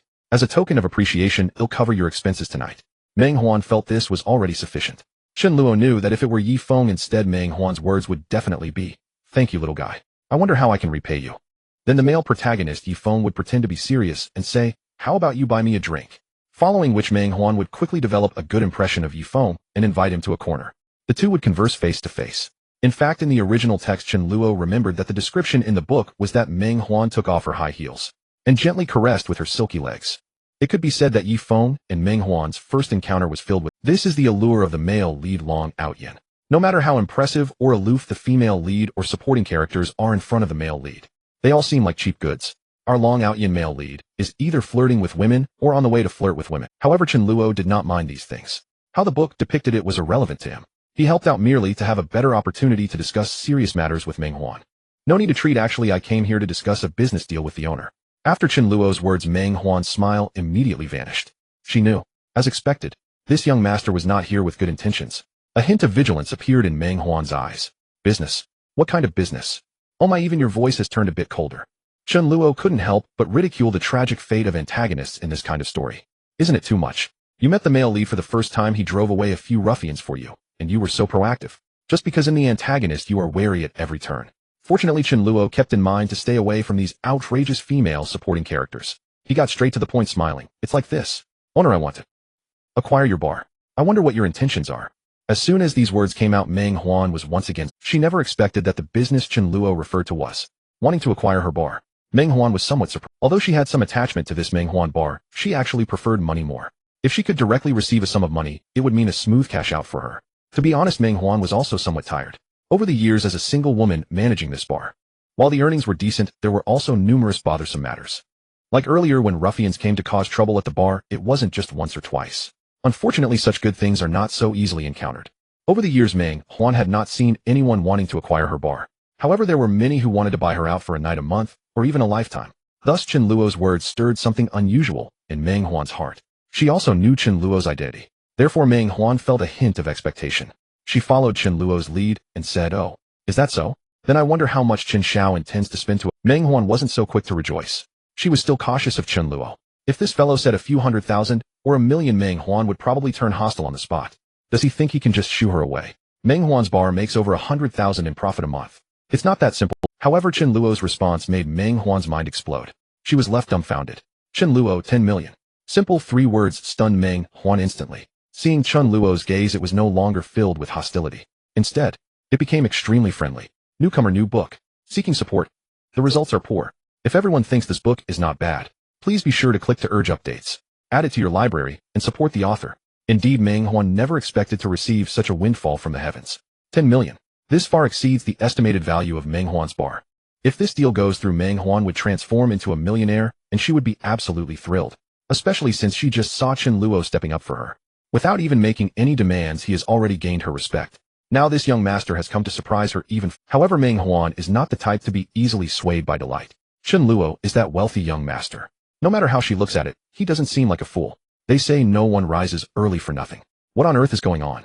Given Meng Huan's role as the female supporting character combined with Chen Luo's role as the antagonist, Meng Huan began to have doubts. She thought to herself, even if such good fortune exists, it surely wasn't brought to her by this young master from the Chen family. There must be something fishy about this. With that thought, Meng Huan slowly reined in her smile and said, 10 million. Young Master Chen, are you joking with me? My bar is hardly worth that much. You must have other demands, right? Chen Luo rolled his eyes internally. But he also anticipated that as the antagonist, doing things in front of the female supporting characters and the main female lead would be quite challenging. Moreover, he indeed had other demands. Of course, Miss Meng Huan, Chen Luo replied sincerely. Meng Huan immediately realized that things were not as simple. She even began to wonder if this young master truly had ulterior motives. Fortunately, Meng Huan didn't voice this thought, otherwise Chen Luo might have walked away in anger. Are you that confident woman? You must think I have taken a liking to you. If Meng Huan had really said that, Chen Luo would have given. But after their earlier interaction, Meng Huan was not willing to let this opportunity slip away. So she continued to ask, what is your demand, young Master Chen? My condition is that after we complete this transaction for 1 year, you can only spend your money yourself, and you cannot lend it or give it to others, nor can you invest it. Can you agree to this? Hearing this, Meng Huan was once again taken aback. What? Is this really the condition? She never expected such a she had just thought that this young master wanted her to accompany him or to help him with something else. But instead, he just wanted her not to lend the money to others and not to invest in anything. This is absolutely wonderful. Meng Huan originally wanted to find a way to liquidate the bar. To be honest, she was already tired. Running the bar was profitable, but those unsavory characters occasionally showed up. Meng Huan didn't want to deal with such people anymore. Take that yellow-haired guy from earlier, for instance. Even if Chen Luo hadn't intervened, Meng Huan would have definitely made him regret crossing her. But that feeling lingered in Meng Huan's mind for several days after she returned home, still making her feel nauseous. If she could cash out on the Meng Huan bar and get on solid ground, Meng Huan would jump at the chance. Not to mention the price offered by this young master was 10 million. That amount stirred Meng Huan's heart. She suppressed her inner excitement and continued, is that all, young Master Chen? Her tone and address had changed.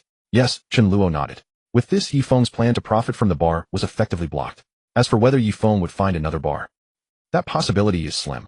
Chen Luo knew that Yifeng had relied on the system to come to Meng Huan's bar. Without that system's help, he would only be relying on himself to find. He didn't have that much charm. Truth be told, apart from the female lead and the female supporting characters in the story, Yifeng was easy to deal with, because the author had already set the character arcs and plot. Other passerby characters surely wouldn't be as infatuated with Yifeng. This was a complete world. There were still quite a few normal women. If you have no objections, let's sign an agreement. As he spoke, Chen Luo snapped his fingers. Outside, Zhao Long and Zhao Hu walked in. The two took out the agreement and handed it to Meng Huan. She still found it hard to believe. To avoid any traps, she carefully read through it, confirming that the agreement only stipulated that Meng Huan could not lend the money to others or invest it in anything. She could only spend it herself, though the demand was quite peculiar. But Meng Huan, being single, felt that she didn't have enough money to spend anyway. How could she possibly lend it to someone else? As for investing, Meng Huan had no interest. She had already planned that if she truly received such a sum, she would immediately buy a house and then purchase a car worth around 100,000. Then, she would deposit the remaining money in the bank, living off the interest of over 100,000 for a year. Wouldn't it be nice to just relax? Moreover, the agreement only mentioned that its validity period was 1 year. This means that after a year, Meng Huan could spend her money however she wished. If she violated the terms within a year, she would need to compensate Chen Luo 5 times. Meng Huan pondered carefully and felt there was absolutely no problem. Not to mention a year. Even if it were 3 or 5 years, she would agree. At this moment, Meng Huan had not yet encountered Yifeng, so she wouldn't think that she would foolishly fall in love with a domineering male protagonist. Meng Huan signed the agreement. A satisfied smile appeared on Chen Luo's face. Then let's wish for a smooth transaction, Miss Meng Huan. The money will soon be transferred to your account. Remember to complete the necessary procedures for the Meng Huan bar and hand it over to me. Chen Luo was very efficient and didn't dawdle. Up until now, Meng Huan was still somewhat in disbelief. Did I just earn 10 million? Meng Huan was stunned. As she looked at Chen Luo, her eyes were filled with unusual emotions. She thought this young master doesn't seem so annoying after all. In fact, Meng Huan was somewhat moved.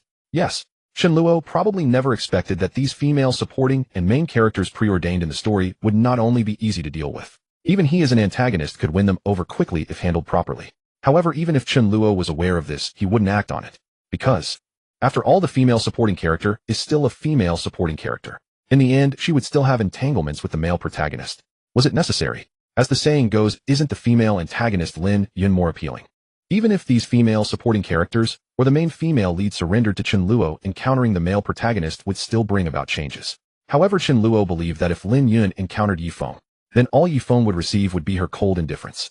Interestingly, Meng Huan did not think that way. In fact, from Meng Huan's perspective, she thought she might give this young master a chance.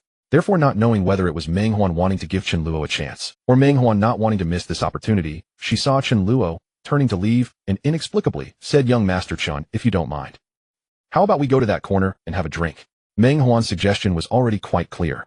In the original story, Meng Huan and Yifeng developed feelings in that bar corner. That location was somewhat secluded and dimly lit. However, there was some light, and many couples who came to Meng Huan's bar were willing to sit there. It was there that Meng Huan took off her high heels and secretly rubbed Yifeng's feet. Originally, Meng Huan thought this invitation would definitely receive a positive response from this young master of the Chen family. She was joking. Meng Huan was confident in her own charm. Not only was she beautiful, but her figure was also a charming, sophisticated woman. Such an attractive beauty that few men could reject. To be honest, if Meng Huan were to say this to other wealthy young masters, it would probably lead them to give everything up on the spot. Yet what left Meng Huan in shock was, upon hearing her words, Chen Luo immediately replied, "No thank you, Miss Meng Huan. I have matters to attend to, so I will." Meng Huan was stunned. Huh, newcomer, new book. Seeking support. The performance is quite poor. If everyone thinks this book is decent. Meng Huan never imagined that her proactive invitation would be met with rejection one day. She was bewildered, even finding it hard to believe.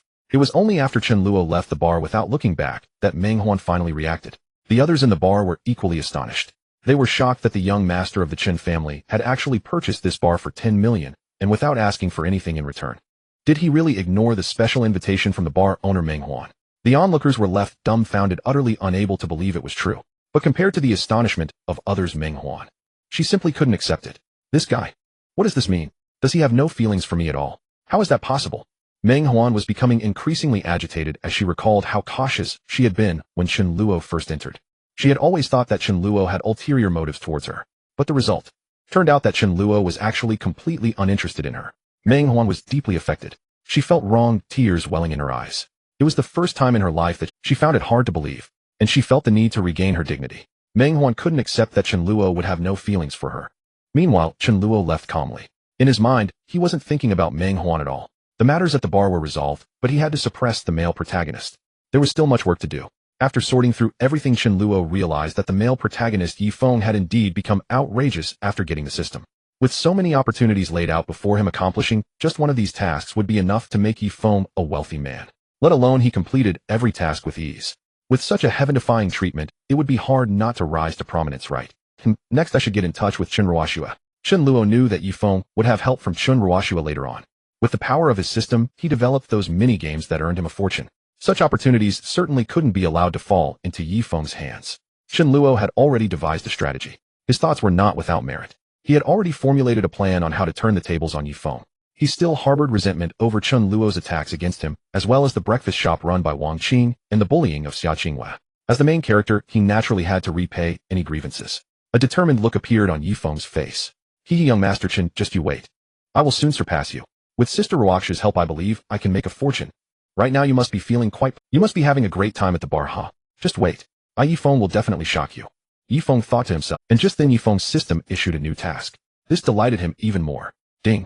Please host go to Meng Huan's bar and achieve the goal, have a pleasant conversation with the bar owner Su Meng Huan. Task completed, reward RMB 100,000. Ding. Please hold hands with Su Meng Huan. Task completed, reward ability bartending master. Ding. Please have a romantic date with Su Meng Huan. Task completed, reward charm 3.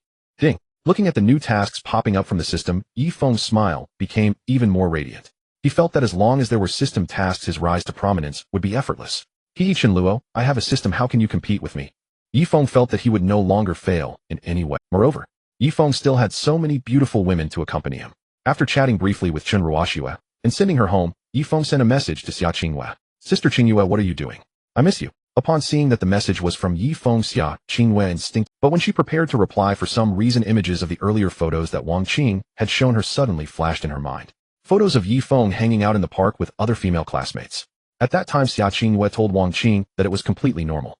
Yifeng Gij was so outstanding it was perfectly fine to have other girls around him. Xia Qingyue also thought that she had to work harder. She couldn't let Yifeng Gij be taken away by someone else. But at that moment, Xia Qingyue suddenly had an epiphany. She looked at the message from Yifeng, then pulled out the photos sent by Wang Qing. Suddenly, she felt a wave of nausea. This Yifeng just finished flirting with that woman, and now he's saying he misses me. Is this really the Yifeng Gij I remember? How could I like this kind of man? Xia Qingyue was dumbfounded.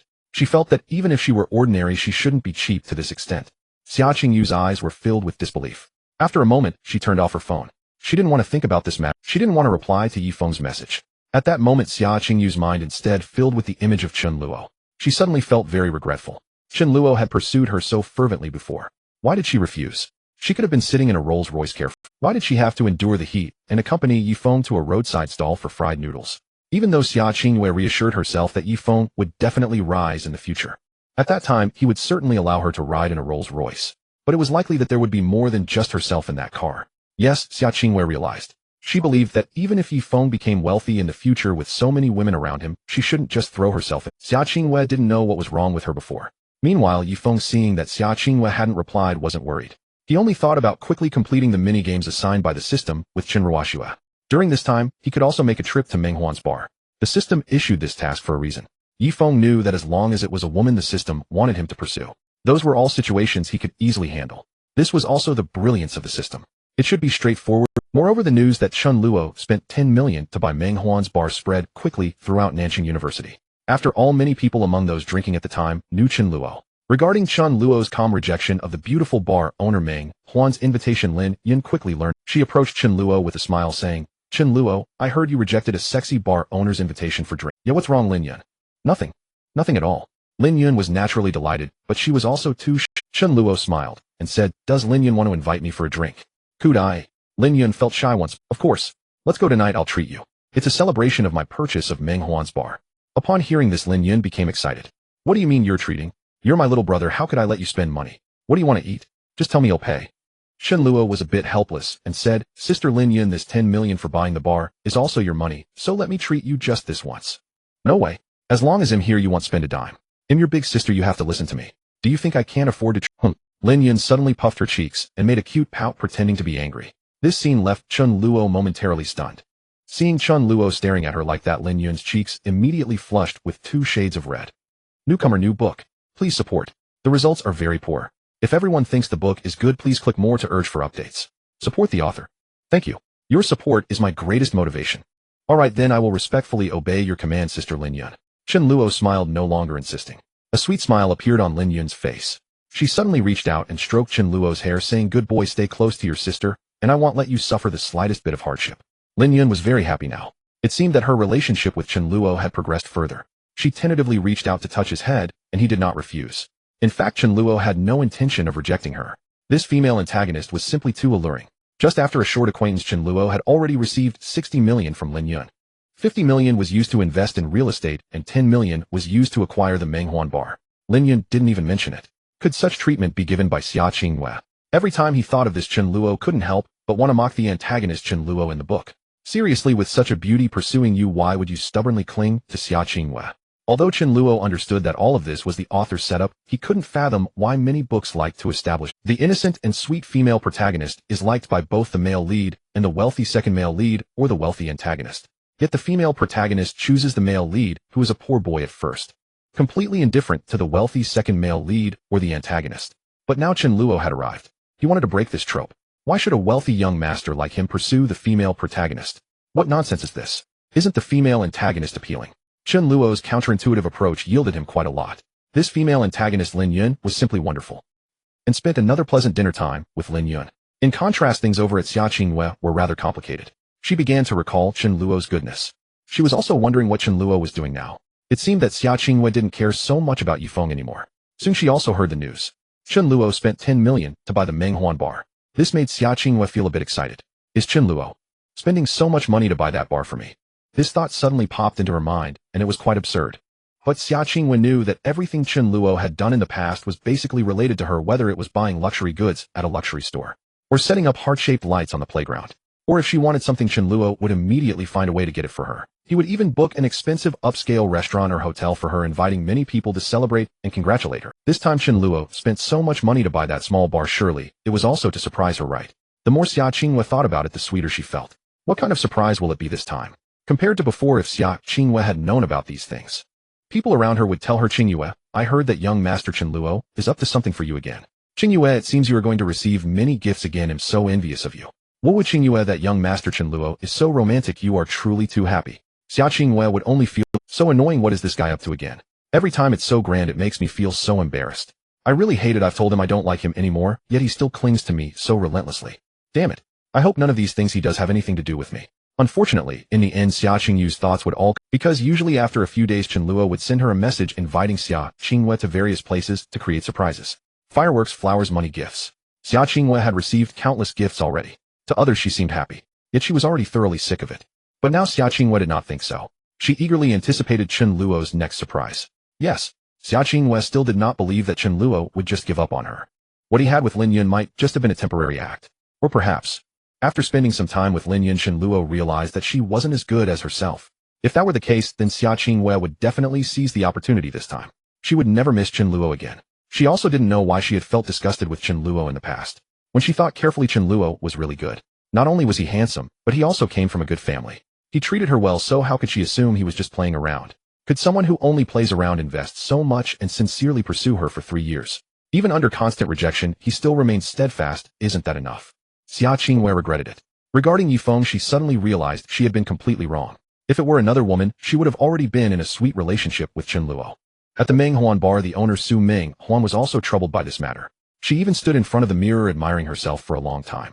She had some doubts about her own charm. Am I really getting old? After carefully observing herself, she felt that she was still very beautiful. Although she was already 30, a 30-year-old woman. That's truly perfect. Does this young man really not understand? Could it be that he has never experienced it before? Combining Chen Luo's previous seriousness, Su Menghuan thought this was not impossible. Such thoughts made her even more interested in Chen Luo. If Chen Luo were really a novice, Su Menghuan couldn't help but lick her lips, feeling a bit tempted. Could it be that I've really encountered a pure young master? A few days later, after Yifeng finished handling his affairs, he planned to head to the Menghuan bar to complete the task previously assigned by the system. However, on the way, Yifeng heard a piece of news. That is, the Menghuan bar had recently been acquired by young master Chen Luo for 10 million. Hearing this, Yifeng was dumbfounded. There's actually such a thing. Chen Luo must have gone crazy, right? But spending 10 million to buy such a small bar. Oh, I see, this kid must have been bewitched by the bar's owner. That 10 million must include her, right? Yifeng had a significantly greater prejudice against Chen Luo. He felt that someone like Chen Luo, a young master, could not be so generous. Without any benefit, it must be for a woman.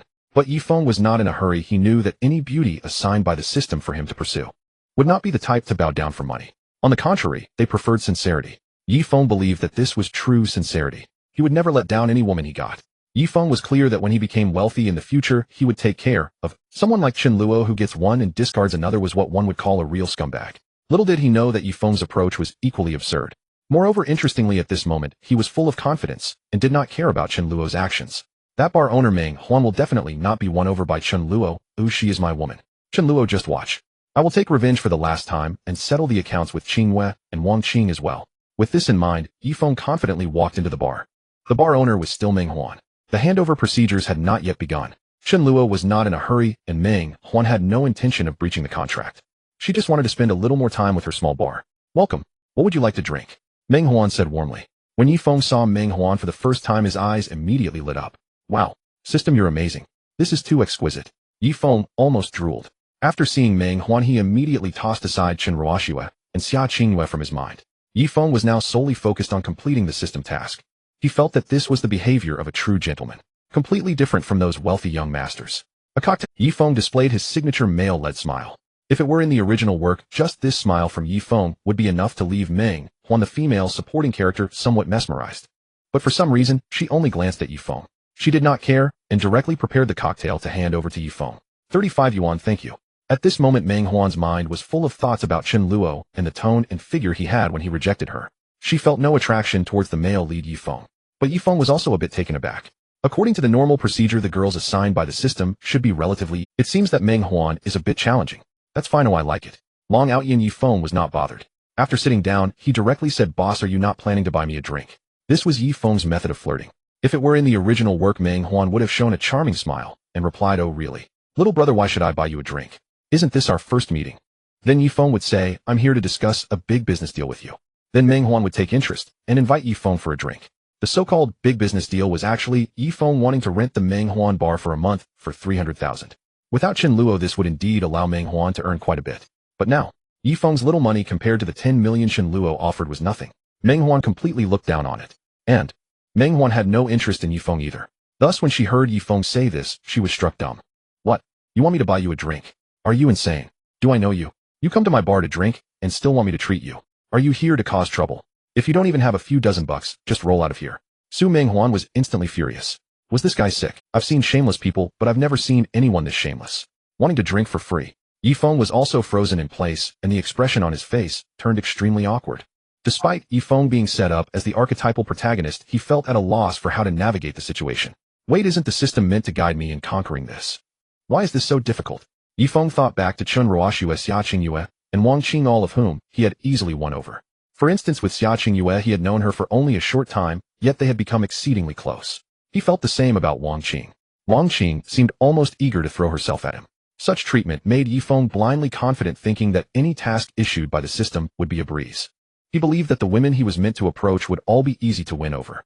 However, Dream Huan's attitude now felt fortunately, Yifeng was aware that he still had a trump card to play. Yes, though he knew Chen Luo intended to spend 10 million to acquire Dream Huan's bar. Seeing that the owner was still Dream Huan, he instinctively thought that the deal had not gone through. The reason was quite simple. Yifeng felt that the reason Chen Luo was willing to spend such a large sum must include Dream Huan, and undoubtedly she had rejected the offer. After all, she was a woman chosen by the system. Therefore, Yifeng decided to propose renting Dream Huan's bar for 1 month at the price of 300,000. This beautiful bar owner would surely not refuse. In fact, in the original story, Yifeng's tactic was akin to empty-handedly claiming victory. After Dream Huan took off her high heels and rubbed her delicate foot against Yifeng, she agreed to let him manage the bar. At that time, Yifeng promised to pay Dream Huan 300,000 after a month, which was why she regarded him with newfound respect. Dream Huan in the book was quite surprised to hear this. You plan to increase the net profit to 300,000 in a month. How will this little guy manage that? Driven by curiosity, Dream Huan agreed. Thus, Yifeng did not think Dream Huan would refuse this proposal. After all, it was double the profit. And he wouldn't even need to do any work himself. There should be no reason for her to decline. So Yifeng spoke again, displaying his signature protagonist's radiant smile. Wait a moment, beautiful bar owner. I believe once you hear me out, you'll be interested in treating me to a drink. Yet Yifeng was being somewhat coy. He felt quite confident. Shut up. Are you leaving or not? If not, I'm calling for help. Dream Huan had no patience for idle chatter with this absurd guy. It was hard to believe that such a seemingly refined young man could be this impoverished. He didn't even have 35 yuan, yet he dared to drink. And he even expected me to treat him. What an outrageous thought. Upon hearing this, Yifeng immediately panicked. No longer playing coy, he spoke directly. Cough, cough, bar owner. Hey, race the thing. I have an idea. If you let me manage your bar for a month, I guarantee to bring you double the profit after that. What do you say? After he finished speaking, Yifeng's smile became even more confident. He thought his offer must be attractive enough. I don't believe this beautiful bar owner won't be tempted. The protagonist was very confident, but upon hearing this dream, Huan was dumbfounded. This guy can't possibly be mentally unstable, right? I don't even know him. How could I rent the bar to him for a month? Besides, he doesn't even have 35 yuan. Can I trust him? Who knows if he will steal all the liquor from the bar? Dream Huan increasingly felt that this person might indeed have some issues. She had already tried to dissuade him several times. If not for him being a handsome young man and not displaying any rogue behavior. The empty bottles at Dream Huan's feet had already been dealt with. Yet even so, she couldn't be bothered to entertain him. Let alone this bar now already belonged to young Master Chen Luo. She had no authority to decide on it. With this thought, Dream Huan made a gesture to the waiter behind her. The two waiters immediately understood. They approached with the intention of escorting Yifeng out. Hey, what are you doing? Bar owner, do you not believe me? Yifeng can assure you that very soon. Yifeng, being the protagonist indeed, had real martial skills. So with a slight struggle, he easily took down the two. Yifeng elegantly adjusted his collar. He believed that now that he had shown his true skills, the bar owner should recognize Yifeng and the protagonist with the system. However, in light of Yifeng's actions, Dream Huan merely thought, this guy was deliberately trying to ruin things. Dream Huan grabbed a bottle. Her aura instantly changed. The deal with young Master Chen had already been made. Dream Huan did not want any further complications when handing the bar over to young Master Chen. What if he reneged on his offer and refused to spend the 10 million to acquire Dream Huan's bar? That would drive Dream Huan to despair. This could be described as a $10 million battle for protection. Dream Huan swore no matter who it was, they could not disrupt this. Even if this man had a bit of charm, it was simply out of the question. Seeing the crowd of waiters closing in along with the beautiful bar owner, Dream Huan Yifeng's expression changed repeatedly. Wait, I'm not here to cause trouble. I genuinely want to discuss a business deal with you, I assure you. After a month, I will bring double the profit to your bar. Yifeng was starting to panic. In truth, if it were just the waiters surrounding him, he wouldn't be afraid. But this bar owner, Dream Huan, was his target. He had hoped to gain even more benefits from Dream Huan. Considering the protagonist and antagonist setup, Yifeng had no intention of attacking Dream Huan. He felt a bit lost. However, at that moment, Dream Huan's expression changed and the powerful aura around her suddenly dissipated. Because Dream Huan had seen Chen Luo appearing behind Yifeng. Young Master Chen, what brings you here? Are you here to reclaim the rights to this bar? This bar actually already belonged to Chen Luo. Dream Huan merely wished to stay a while longer. After all, she had been managing it for so long and had developed feelings for it. But Chen Luo could take it at any time, and Dream Huan did not mind that at all. When Yifeng heard this, he immediately turned. The moment he saw Chen Luo, his gaze turned sharp. At last, he had encountered this young Master Chen again. A surge of anger welled up in Yifeng's heart. He recalled the things Chen Luo had done to Wang Qing and imagined the scenes of Chen Luo bullying Xia Qingyue. Moreover, this bar owner had definitely been bullied by Chen Luo too. How could the righteous protagonist Yifeng stand by and tolerate this? He immediately vowed to avenge the bar owner. Yifeng believed this was an excellent opportunity for him. As for why the bar owner treated Chen Luo with such deference, whom she must have been threatened by Chen Luo. This young Master Chen is truly despicable. Yifeng will act on behalf of justice today. Yifeng declared he could no longer hold back. He needed to beat up Chen Luo to vent his anger. After all, he had never liked Chen Luo. Moreover, he had built up so many grudges against him. With this thought, Yifeng kicked, but Chen Luo remained unfazed. Before Yifeng could land his kick, he was suddenly knocked away by someone from the side. It was Zhao Long. Chen Luo watched Yifeng with a cold gaze, his heart feeling no ripples whatsoever. He then said to Dream Huan, "Yes, bar owner, what do you think? Can you bear to part with it? Of course, you've offered such a high price, I can fully agree. Thank you so much, this truly exceeds my expectations. You are a benefactor in my life." Dream Huan's attitude was exceedingly humble. In front of Chen Luo, she put on a show of flattery. Yet this scene, when it fell upon Yifeng's eyes, nearly made it. How could this be? Isn't Dream Huan supposed to be my woman? System. What's going on? Am I being cheated on? For the protagonist, seeing the woman he acclaimed, showing such respect in front of the antagonist, felt no different from being cheated on. At that moment, Yifeng's mood plunged into despair. A new author with a new book. Seeking support. The performance is poor. If everyone thinks this book is decent, please do click to urge updates. Add it to your shelves and support the author. Yifeng could not accept this outcome at all. Just as Xia Qingyue had said she wanted to talk to Chen Luo, Yifeng had, "Are you joking? You're the heroine. Go chat with those nauseating young masters." On that point alone, Yifeng was utterly opposed. As the archetypal overpowered male lead, he felt naturally entitled. Any woman chosen by the system belonged to him. After all, the system existed to usher him to Live's summit and secure him a fairy tale bride. He had a system. Couldn't he cultivate a harem? Yet now Menghuan not only talked to Chen Luo, she even wore an obsequious, flattering air. Yifeng thought that if Chen Luo had not been standing a little farther away, and if Menghuan had seemed unreserved with him, she might have placed a hand on Chen Luo's shoulder and all coquettish said, "Young Master Chen, are you pleased with me?" The image in Yifeng's mind only intensified his pain. That sickening sting of humiliation made Yifeng feel as if he were about to explode. He was after all the triumphant male lead. He could not accept this reality. At that moment, Yifeng's eyes brimmed with hatred for Chen Luo. He refused to believe the system's chosen Meng Huan could be so intimate with him. There must be some hidden truth. Right. Meng Huan must have been threatened by Chen Luo. Since the system selected her, she could not possibly be the sort to chase after those scummy young masters for money. Chen Luo must have used some means to threaten Meng Huan's friends, or perhaps he holds some leverage over her.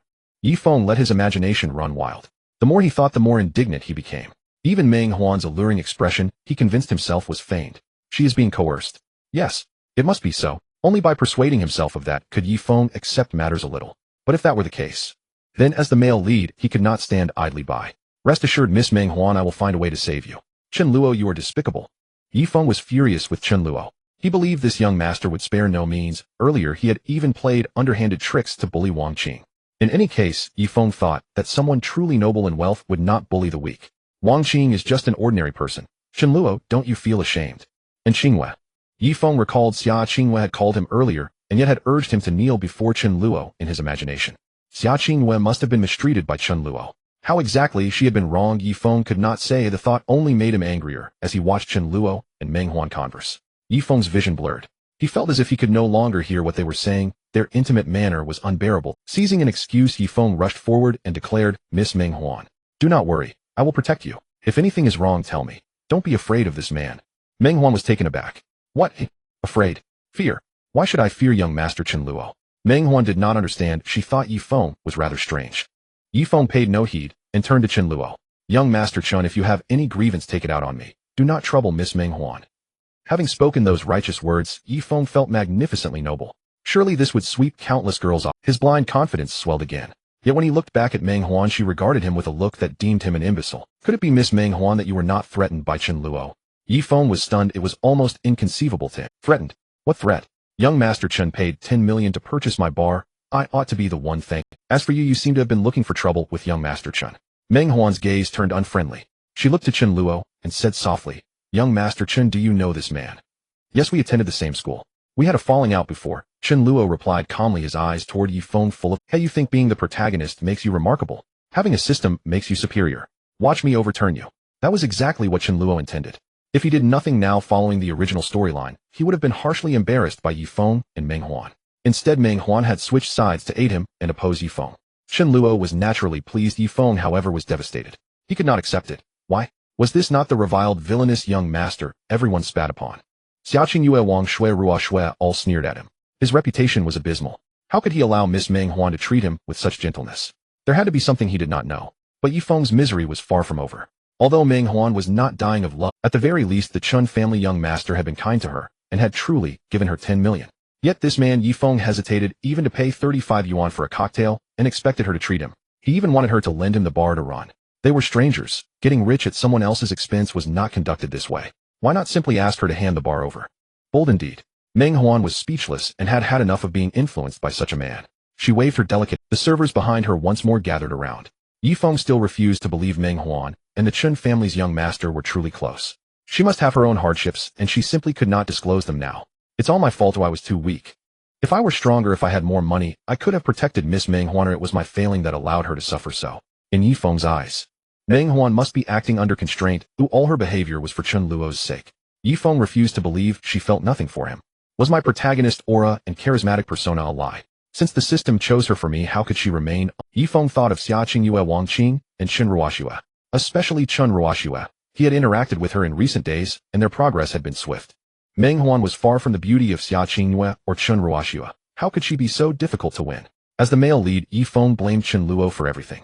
Damn you, Chen Luo. This isn't over. Wait. One day I'll expose you for who you truly are. Yifeng resolved he must find a way to reveal Chen Luo's true nature. For now he needed to retreat. Yifeng was not a fool. Seeing the situation turn against him, he planned to escape and seek an opportunity later. Yet at that moment, to everyone's surprise, another person entered through the door, a breathtaking beauty with long, straight black. This person was Xia Qingyue. The appearance of Xia Qingyue caught many people off guard. Her purpose for this trip was merely to see the dream joy bar that Chen Luo had acquired at great expense. What does it look like? And what surprise did Chen Luo prepare for himself? Although Xia Qingyue believed that there might not be much to gain from her visit. After all, surprises are not so easily discernible. However, deep down Xia Qingyue felt more anxious. In truth, she was also uncertain inside. Was Chen Luo's acquisition of Dream Joy Bar really for her? But unexpectedly, Xia Qingyue ran into Yifeng and Chen Luo here. Yifeng, Chen Luo. Xia Qingyue was somewhat surprised. The other customers in the bar also wore astonished expressions. They had been enjoying the show until now. These people thought that this young man named Yifeng was overly confident.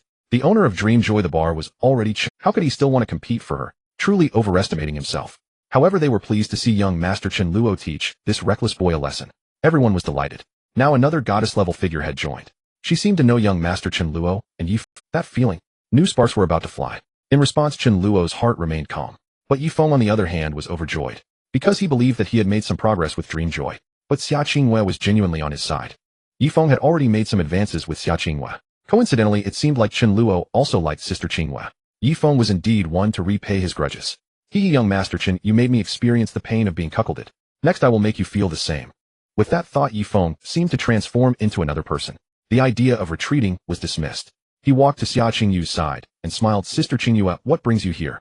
Then he turned his head saying, Chen Luo, this time you win. But remember, next time I will definitely reclaim my honor. After saying that, Yifeng attempted to take Xia Qingyue's hand to leave. This was also part of his scheme.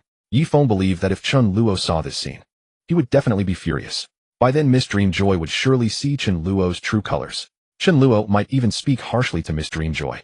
In Yifeng's imagination, Chen Luo would shout at Miss Dream Joy, causing her affection for him to drop to zero. This was a common trope in many novels and dramas. The villain, initially smug, would directly lose composure when the protagonist employed countermeasures. The villain's true form would be exposed. Even the devoted maid by the villain's side might eventually turn to the protagonist's camp after being deeply hurt. But what Yifeng didn't know was that he was wrong. Very wrong. Not to mention that Xia Qingyue dodged Yifeng's hand. Even if Yifeng had actually grabbed her hand, Chen Luo's heart would not have fluctuated at all. However, now it was Chen Luo who felt somewhat surprised. Indeed, Yifeng failed to grasp her hand. Xia Qingyue evaded. Yifeng's hand froze in place. His expression also stiffened. His face became extremely strange. Sister Qingyue, what is this? Yifeng was dumbfounded. But Xia Qingyue was too tired to explain much. She had no feelings for Yifeng anymore. Xia Qingyue only felt that if this guy wanted to hold hands, he should go hold another woman's hand. Xia Qingyue realized that she perhaps still loved Chen Luo more. But when Xia Qingyue looked up, she saw that mature beauty next to Chen Luo, which made her feel quite uncomfortable. Chen Luo revealed a playful expression. At this moment, Xia Qingyue mustered her courage, walked forward, and cautiously said, Chen Luo, could you come here for a moment? I have something to tell you. Meanwhile, Miss Dream Joy pondered. So this young Master Chen actually has such a beautiful girlfriend, that's why he rejected me. She thought this was pretty good. At least it proved that Chen Luo was not the kind of playboy. Miss Dream Joy's impression of Chen Luo changed again. However, Chen Luo's response surprised Miss Dream Joy. Xia Qingyue was even more stunned. No need him leaving. Miss Dream Joy, if you want to continue operating this bar, you can keep doing it. I'm also willing to pay you. If you don't want to operate, just let me know. By the way, don't forget our agreement. No problem, young Master Chen, I can continue. Miss Dream Joy liked this outcome. She bought the bar and could continue living her previous life there. Miss Dream Joy wasn't thinking about retiring just yet. Xia Qingyue's heart stirred upon hearing the word agreement. Yifeng seemed to have grasped something. Agreement. This Miss Dream Joy was indeed threatened by young Master Chen. How detestable. But Xia Qingyue was more concerned about Chen Luo rejecting her. Chen Luo, are you still angry with me? Can I apologize to you? Xia Qingyue felt that saying this was already a significant concession. But this caused Yifeng's pupils to constrict. He instantly broke down. Sister Qingyue, why are you apologizing to this guy? Have you forgotten how he treated Sister Wang Qing? This guy is a scumbag, how can you talk to him? Hurry up and come with me. If this were in the original work, Yifeng's series of actions would have gone smoothly. For example, holding Xia Qingyue's hand and leaving sweetly together. Leaving the villain Chen Luo there furious. Or perhaps to plot against Miss Dream Joy. But now the roles seem to have reversed. Xia Qingyue looked at Yifeng, a hint of disgust crossing her face. She coldly replied, Yifeng, it seems like we aren't that familiar, are we? Xia Qingyue no longer addressed him as brother Yifeng. This change in address hit Yifeng like a bolt from the blue. How could this happen? What did Chen Luo do? Yifeng felt that today was truly a great humiliation for him. He clearly had the system which should have allowed him to progress smoothly. He was supposed to reach the pinnacle of life. But unexpectedly, he faced consecutive failures. Thankfully, Yifeng remained strong. Sister Qingyue, what's wrong? Did Chen Luo threaten you too? It's okay, just tell me. Don't worry, I will definitely become stronger than Chen Luo in the future. You believe in me, right? Yifeng was still trying to hold on. But Xia Qingyue no longer wanted to entangle with Yifeng any longer. And the next second, she did something that made Yifeng's pupils constrict. The onlookers in the bar saw Xia Qingyue walk up to Chen Luo. Then, she actually reached out her hand, wanting to hold Chen Luo's hand. When this scene unfolded, Yifeng felt as if he had been struck again. His blood surged once more. This scene was simply too impactful. But this was far from the end. To everyone's surprise, Chen Luo actually dodged. What the hell? What is happening? I thought young Master Chen was going to hold hands sweetly with that beauty. 666. Is this the life of young Master Chen? If it were me, I definitely couldn't refuse. Just touching that bow tie's delicate hand would make me happy for an entire month. How can your realm compare to young Master Chen? The women around Chen must be countless. The crowd whispered among themselves. Yifeng was completely petrified. Miss Dream Joy also raised her eyebrows. Could it be that they are not in a boyfriend-girlfriend relationship? Miss Dream Joy thought that this was even better. This way she had a chance. Xia Qingyue was also left in shock. How could he refuse me? Doesn't he like me the most? I even took the initiative to hold his hand. Why won't he accept? Xia Qingyue couldn't accept it.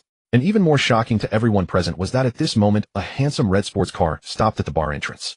A beautiful woman with fiery red hair walked in with an air of dominance. As soon as she appeared, she immediately attracted everyone's attention. Many people were nearly drooling. When they saw this beauty striding directly towards Chen Luo, the onlookers felt an overwhelming admiration for young Master Chen. Wow, this young Master Chen is too impressive. Another beauty has arrived. I'm so envious I could cry. Why is there such a big gap between people? If it were me, I would definitely hold hands with that long-haired beauty, but this red-haired beauty is also very impressive. From now on, this young Master Chen is my idol. This is what a real man looks like. As Chen Luo saw Lin Yun appear, a smile finally appeared on his face. Newcomer, new book. Please support. The results are poor. If everyone thinks this book is okay, please support the author by urging updates. Thank you. Your support is my greatest motivation. This dramatic scene caught many audience members completely off guard. First, the young man, named Yifeng, attempted to hold the hand of the beautiful Xia Qingyue. However, she evaded him. Then the goddess Xia Qingyue tried to reach for Chen Luo's hand, but she was also dodged by Chen Luo. At this moment, another goddess emerged. Upon seeing the smile on the face of the young master of the Chen family, everyone realized this was secured. So it turns out that young Master Chen likes this type. No, wait, it should be said that this is young Master Chen's genuine girlfriend, right? Wait a minute, so young Master Chen rejected the beautiful boss and this long-haired goddess for this woman. It's amazing. The young master of the Chen family is actually quite devoted. Damn, this is too explosive. I can hardly believe that he is so wealthy yet so devoted. Wait, who is this red-haired beauty? Could she just be an ordinary girl? That sports car must have been a gift from young Master. It's truly enviable. The onlookers in the bar were filled with various thoughts. They believed that Lin Yun was definitely not some rich young lady. After all, they were not familiar with her. The sports car looked like a gift from the young master of the Chen family. But these details didn't matter. The focus was on Yifeng. Upon seeing Lin Yun immediately, his eyes widened. What's going on? Another beauty. Yifeng was stunned. He was almost drooling. Yifeng thought this beauty was also exceptionally stunning. In terms of figure, looks, and other aspects, she was no less than Xia Qingyue or Chen Luo. However, that sports car was a bit too flashy. Initially, Yifeng preferred the more easily manageable goddesses like Xia Qingyue and Chen Luo, who came from ordinary backgrounds. Before he made any money, Yifeng wouldn't dare to pursue or strategize against those wealthy young ladies. However, what made Yifeng furious was that based on the situation, this red-haired beauty seemed to also be with Chen Luo. Yifeng couldn't accept it. Chen Luo, you clearly like Xia Qingyue. How can you flirt with? How disgusting. No wonder you're a young master, you play with flowers. Someone like you, how could Qingyue possibly like you? Yifeng, the typical overpowered protagonist, truly exemplified double standards.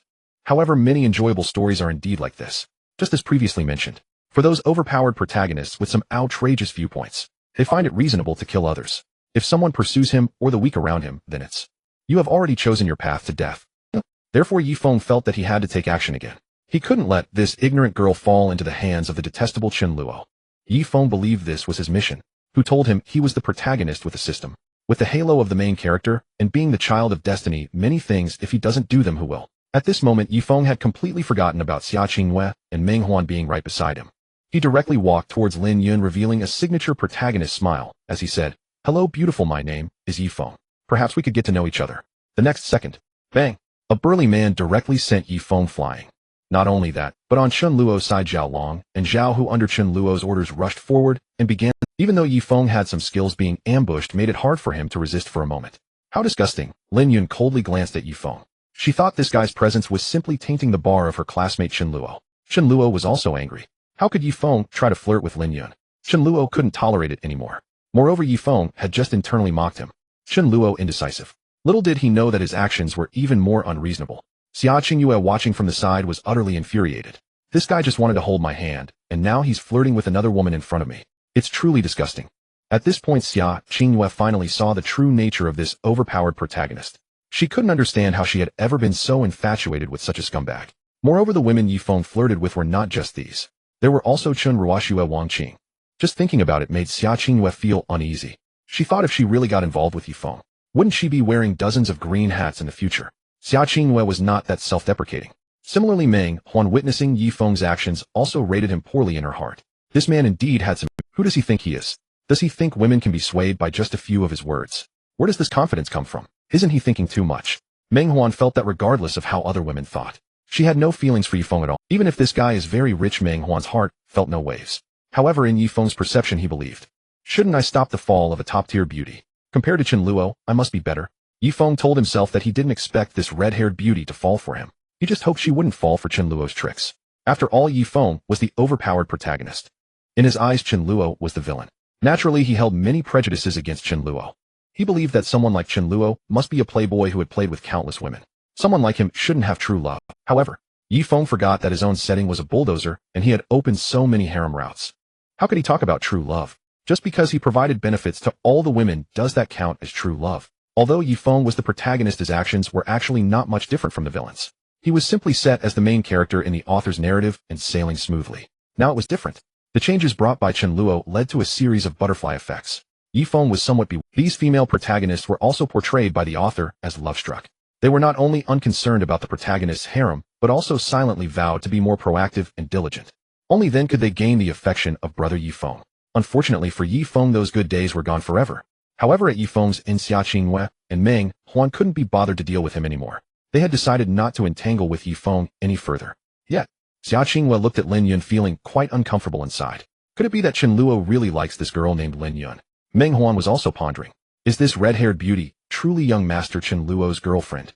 Lying on the ground, Yifeng finally found an opportunity. With a ground-level whirlwind, he dispersed the people around. With another move, he leaped up like a carp. Yifeng's hair was disheveled, his nose bruised, and his face stained with blood.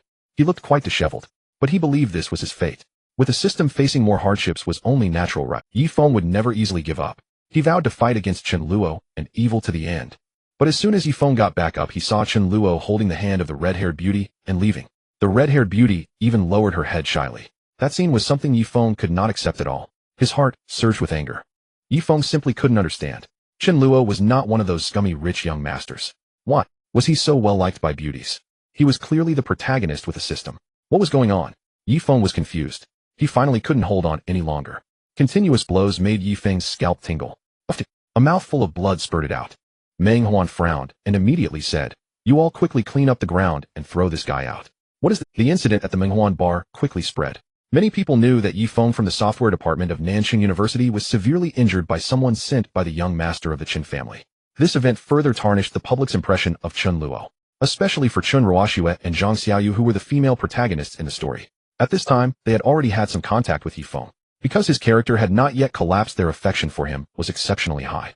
They were similar to the initial Xia Qingyue. They all felt that a man like Yifeng was the only one worthy of them.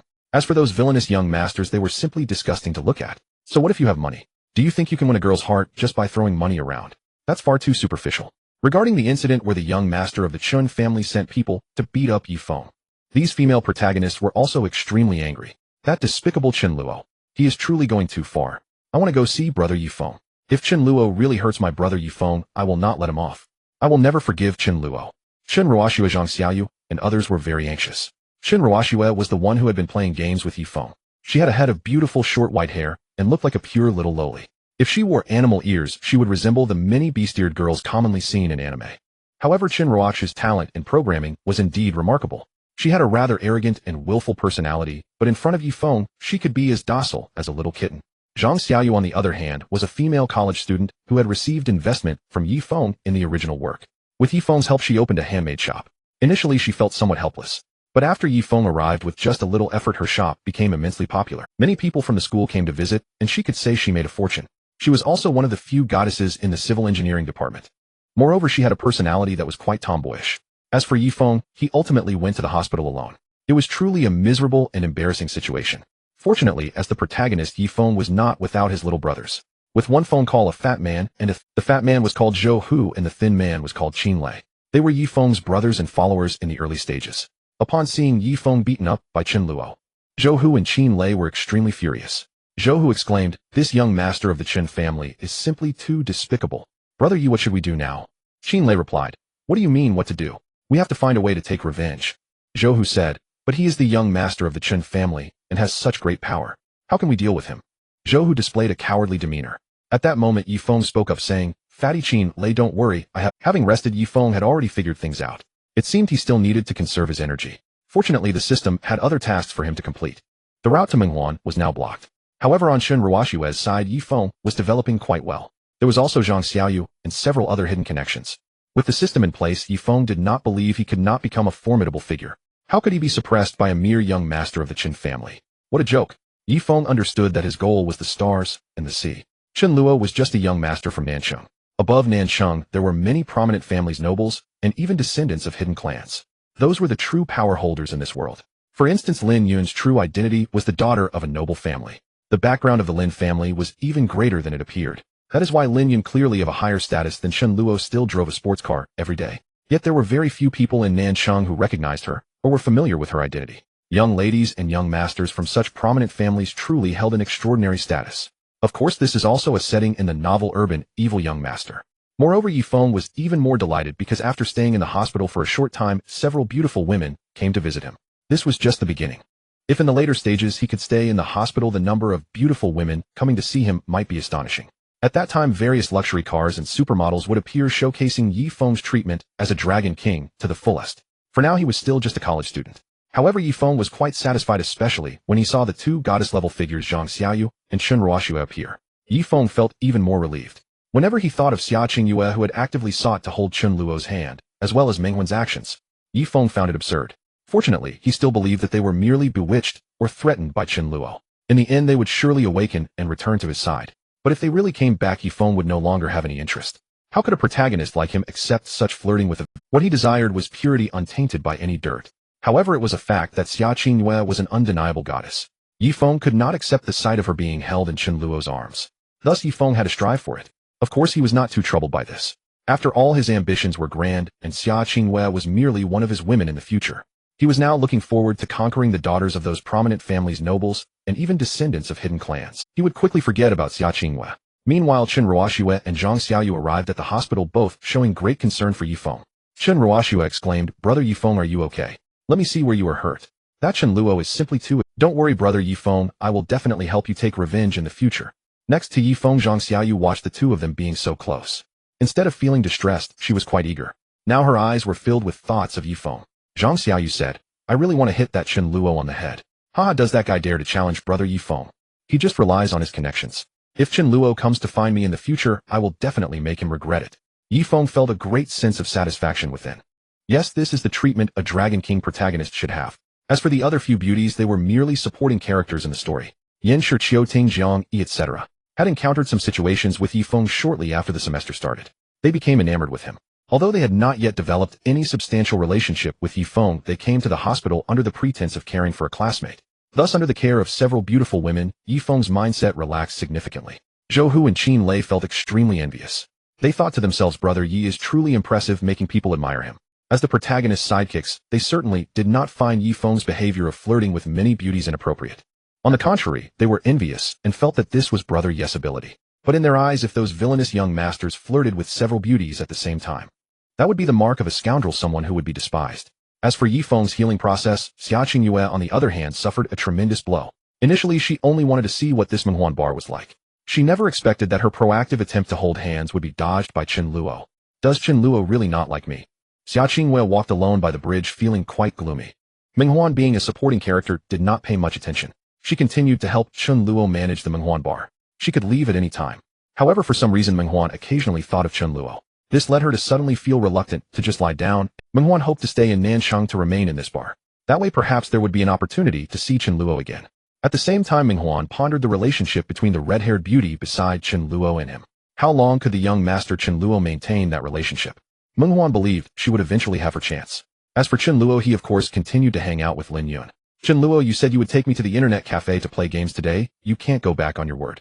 Of course not. How could I go back on my word? Sister Lin Yun, let's go, we're going right now. Chen Luo looked at Lin Yun, who was dressed in a trench coat and super short shorts. Those long legs, longer than Chen Luo's life, made Chen Luo stare. He once again lamented about the villain Chen Luo in this book. He truly did not know what was good for him. With a beauty of this caliber, why cling to Xia Qingyue? It's unnecessary. As for whether he would be tempted if a beauty more beautiful than Lin Yun appeared in the future, Chen Luo's answer was only one. No. Chen Luo could never let down Lin Yun. If he missed such a good girl like Lin Yun, he would regret it for a life. Chen Luo would never do such a thing. He brought Lin Yun directly to the Heavenly God Internet Cafe, which is a high-end internet cafe in South City. Chen Luo and Lin Yun booked a private room. Once inside, Chen Luo turned on the computer and glanced around, feeling a bit dazed, even though he had mentally prepared himself. However, looking at the completely unfamiliar game on the computer, Chen Luo still felt quite strange. He remembered that before his reincarnation, he had also visited internet cafes. Chen Luo suddenly felt a bit lost in thought. At the same time, he believed that he might have great potential. He planned to look for Chen Ruoxua later and contact his fifth sister Chen, wanting to get them involved. Chen Luo was confident that he could use this opportunity to build a large company. By then his identity would be extraordinary. Hey Chen Luo, let's play this shooting game together today. I tell you I'm quite good at it. Lin Yun appeared eager to try. This surprised Chen Luo a bit. Although he knew that Lin Yun had a hidden passion for gaming, her eagerness suggested she truly loved playing games. However, the main reason for her excitement was that she was playing with Chen Luo. Naturally, Lin Yun was overjoyed. This game called Gun God was quite similar to the CS game from Chen Luo's past life. It was just a bit monotonous, lacking many modes and various guns and maps. This was to be expected, as Chen Luo recalled that in the original story, the male lead Yi Feng eventually ventured into the gaming field. Later, many classic games were created by Yi Feng's game company. Of course, those game ideas were also provided by Yi Feng. Although completely different from the games Chen Luo was familiar with in his past life, they absolutely outclassed the games in the urban, evil young master novel world. When it came to playing, Chen Luo was indeed a true sharpshooter, and after familiarizing himself with the game, he could easily take down enemies with a single shot. Lin Yun watched in awe, her eyes wide. She was the type who struggled in games, yet was very enthusiastic. Pew pew pew. Rat-a-tat-tat. Darn it, how did I die? Chen Luo, quickly help me eliminate them all. Leave none alive. Humph. Dare to attack me. You seek death. Lin Yun commanded with confidence. Chen Luo was also getting into the game despite the single game mode, mediocre characters, and ordinary weapons. However, playing with Lin Yun made it hard for Chen Luo not to enjoy himself. They played until after 9 in the evening, when Lin Yun triumphantly logged off. That evening, under Chen Luo's guidance, Lin Yun had won many rounds. In high spirits on the way back, Chen Luo said, Lin Yun, by the way, your birthday is coming up, right? Instantly, Lin Yun's face turned a bit red. Her inner thoughts were, how does Chen Luo remember my birthday? This. Lin Yun replied, yes, it's coming up in about half a month. Chen Luo, what's up? Lin Yun was overjoyed inside, but pretended to remain calm on the surface. Chen Luo said, nothing much, just asking. He was indeed just confirming. He remembered the description in the book regarding Lin Yun's birthday, which was around this time. After receiving a positive response, Chen Luo had already planned something in his mind. He wanted to give her a big surprise on her birthday. After all, Lin Yun had given him 60 million without even asking for anything in return. Chen Luo felt that this gesture of gratitude was insignificant. However, he recalled that there were other details mentioned in the book about Lin Yun's birthday, but he couldn't quite remember them. What mattered more to him was Lin Yun's birthday, which he had to celebrate grandly. Additionally, Chen Luo knew he had to work hard, because Lin Yun was not an ordinary person. Similarly, there were many suitors pursuing Lin Yun. In South City, not many knew Lin Yun's true identity except for a few wealthy young masters. However, in other places, particularly in the city where the Lin Group was located, there many young masters pursued Lin Yun. Yes, although Chen Luo had chosen Lin Yun, she was quite happy about it. But that didn't mean everything was settled. However, with the knowledge of the plot as his trump card, he essentially had a little cheat. Therefore, those young masters ultimately couldn't compete with Chen Luo. Upon returning home, Lin Yun fell onto her bed, feeling very happy. Chen Luo actually remembered my birthday. Hee, that's wonderful. Lin Yun was overjoyed.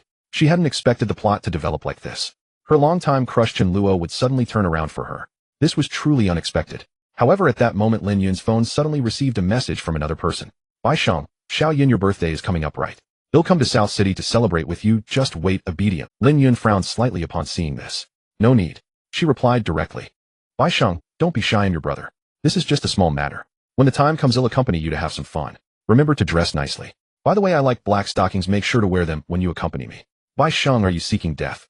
Lin Yun's eyes were filled with coldness. Bai Sheng, haha, I was just joking. Xiao Yun, don't take it to heart. But sooner or later you will be mine, won't you? Get lost. After replying, Lin Yun completely lost interest in dealing with him. In reality, Bai Sheng's family's influence wasn't much greater than Lin Yun's. Unfortunately, their family controlled the resources that Lin Yun's family currently needed. Additionally, Bai Sheng was acquainted with Lin Yun's parents. For the sake of family interest, Lin Yun couldn't completely block Bai Sheng for now. The Bai family was also considered prominent among the many noble families. Fortunately, Bai Sheng only dared to speak boldly and didn't have the guts to do anything inappropriate towards Lin Yun. Otherwise, she would definitely make him regret coming into this world. But for now, Lin Yun couldn't afford to sever ties with him. This was one of the unfortunate realities for children of noble families. Although Lin Yun was deeply favored by her family, she still had to adhere to certain boundaries as there were things beyond her control. Deleting Bai Sheng's conversation, Lin Yun looked at the pin chat with Chen Luo. The coldness in her eyes gradually faded. She didn't want Bai Sheng to ruin her good mood. She began to anticipate the surprise that Chen Luo would prepare for her. As for Bai Sheng, even if he really came to South City, she could hardly care less. She only wanted to be with Chen Luo. If Bai Sheng didn't know his place, Lin Yun wouldn't care about any family admonitions. She wanted Bai Sheng to taste her power. But little did Lin Yun know Chen Luo had already considered all of this. Later the book seemed to depict that a young master came specifically to help celebrate Lin Yun's birthday, but she directly... At that time this was only briefly mentioned by the author, but now. It's something that cannot be overlooked for me. Chen Luo pondered. At the same time, he had already figured out how to celebrate Lin Yun's birthday. He also had her birthday gift prepared. As for the young master who came looking for Lin Yun, Chen Luo felt no fear. His current goal was much further. He intended to lead the Chun family to grow to an extremely terrifying extent. Moreover, compared to the future Yi Feng, those early appearing antagonistic young masters were merely minor characters. In addition, Chen Luo also planned to seek out Xia Qingyue. Chen Luo had spent $1 million to acquire the Menghuan bar to suppress the male lead. That was not to be wasted. In the original story, Yi Feng promoted Xia Qingyue, which immediately surged the bar's customer flow several times. Here Chen Luo certainly didn't mind replicating that success. For a long time this would definitely be a lucrative business. However, what Chen Luo didn't realize was, he had forgotten that on Lin Yun's birthday the author also wrote about another matter. That day was not only Lin Yun's birthday, it was also Xia Qingyue's birthday. However, even if Chen Luo knew, he wouldn't care. What does Xia Qingyue's birthday have to do with him? Chen Luo thought about how the antagonist Chen Luo in the book was so focused on fawning over Xia Qingyue. As a result, Xia Qingyue appeared indifferent. MMO just like that, okay. With such an attitude, if Chen Luo were to turn back, wouldn't that be beneath him? Moreover, it wasn't just her attitude that was problematic. In the original story, Xia Qingyue was everywhere helping Yi Feng to deal with Chen Luo. She even sought money from Chen Luo to support Yi Feng, leading to Yi Feng's rapid rise in the early stages, and then he ruthlessly slapped Chen Luo in the face. Xia Qingyue showed no sentimentality, while Yi Feng mocked Chen Luo. She merely stood silently beside Yi Feng, her gaze only on her brother, Yi Feng completely disregarding Chen Luo. If Chen Luo were to approach her now, he would only be asking for trouble. Xia Qingyue would even show a look of disgust, keeping her distance from Chen Luo, fearing that her brother, Yi Feng, might get upset. With such an outrageous portrayal of the female lead, Chen Luo would have to be out of his mind to take the initiative to approach her. As for asking Xia Qingyue to help promote the Menghuan bar, it was purely for profit. He would pay Xia Qingyue. Of course, if Xia Qingyue refused, Chen Luo wouldn't force her. It was merely a safer approach to follow the original story. If that doesn't work, finding another beauty would suffice. However, Xia Qingyue was quite well known, being recognized as the campus belle of Nan Cheng University. Chen Luo knew that in a university there could be many campus belles. Different people have different tastes. If short videos became popular in the world of urban rogue novels, then any moderately attractive beauty would have bloggers using titles like campus belle of a certain university outing. But Xia Qingyue was different. She was genuinely a campus belle. Additionally, besides Chen Luo, Xia Qingyue had many suitors. As mentioned before, although they couldn't compare to Chen Luo, their spending power was considerable. If Xia Qingyue were to wear a bunny girl outfit and stand at the entrance of that bar and set up a sign, the crowd coming for Xia Qingyue would likely be overwhelming. Those young masters would be eager to spend for Xia Qingyue, although it would be difficult for Chen Luo to quickly recoup his investment of 10 million. However, over time Chen Luo would definitely earn it back. Moreover, this was originally intended to suppress Yi Feng. As long as Yi Feng lost this avenue, Chen Luo's goal would be achieved. That 10 million would be worth it. Every time he thought of this, Chen Luo felt an increasing fondness for Lin Yun.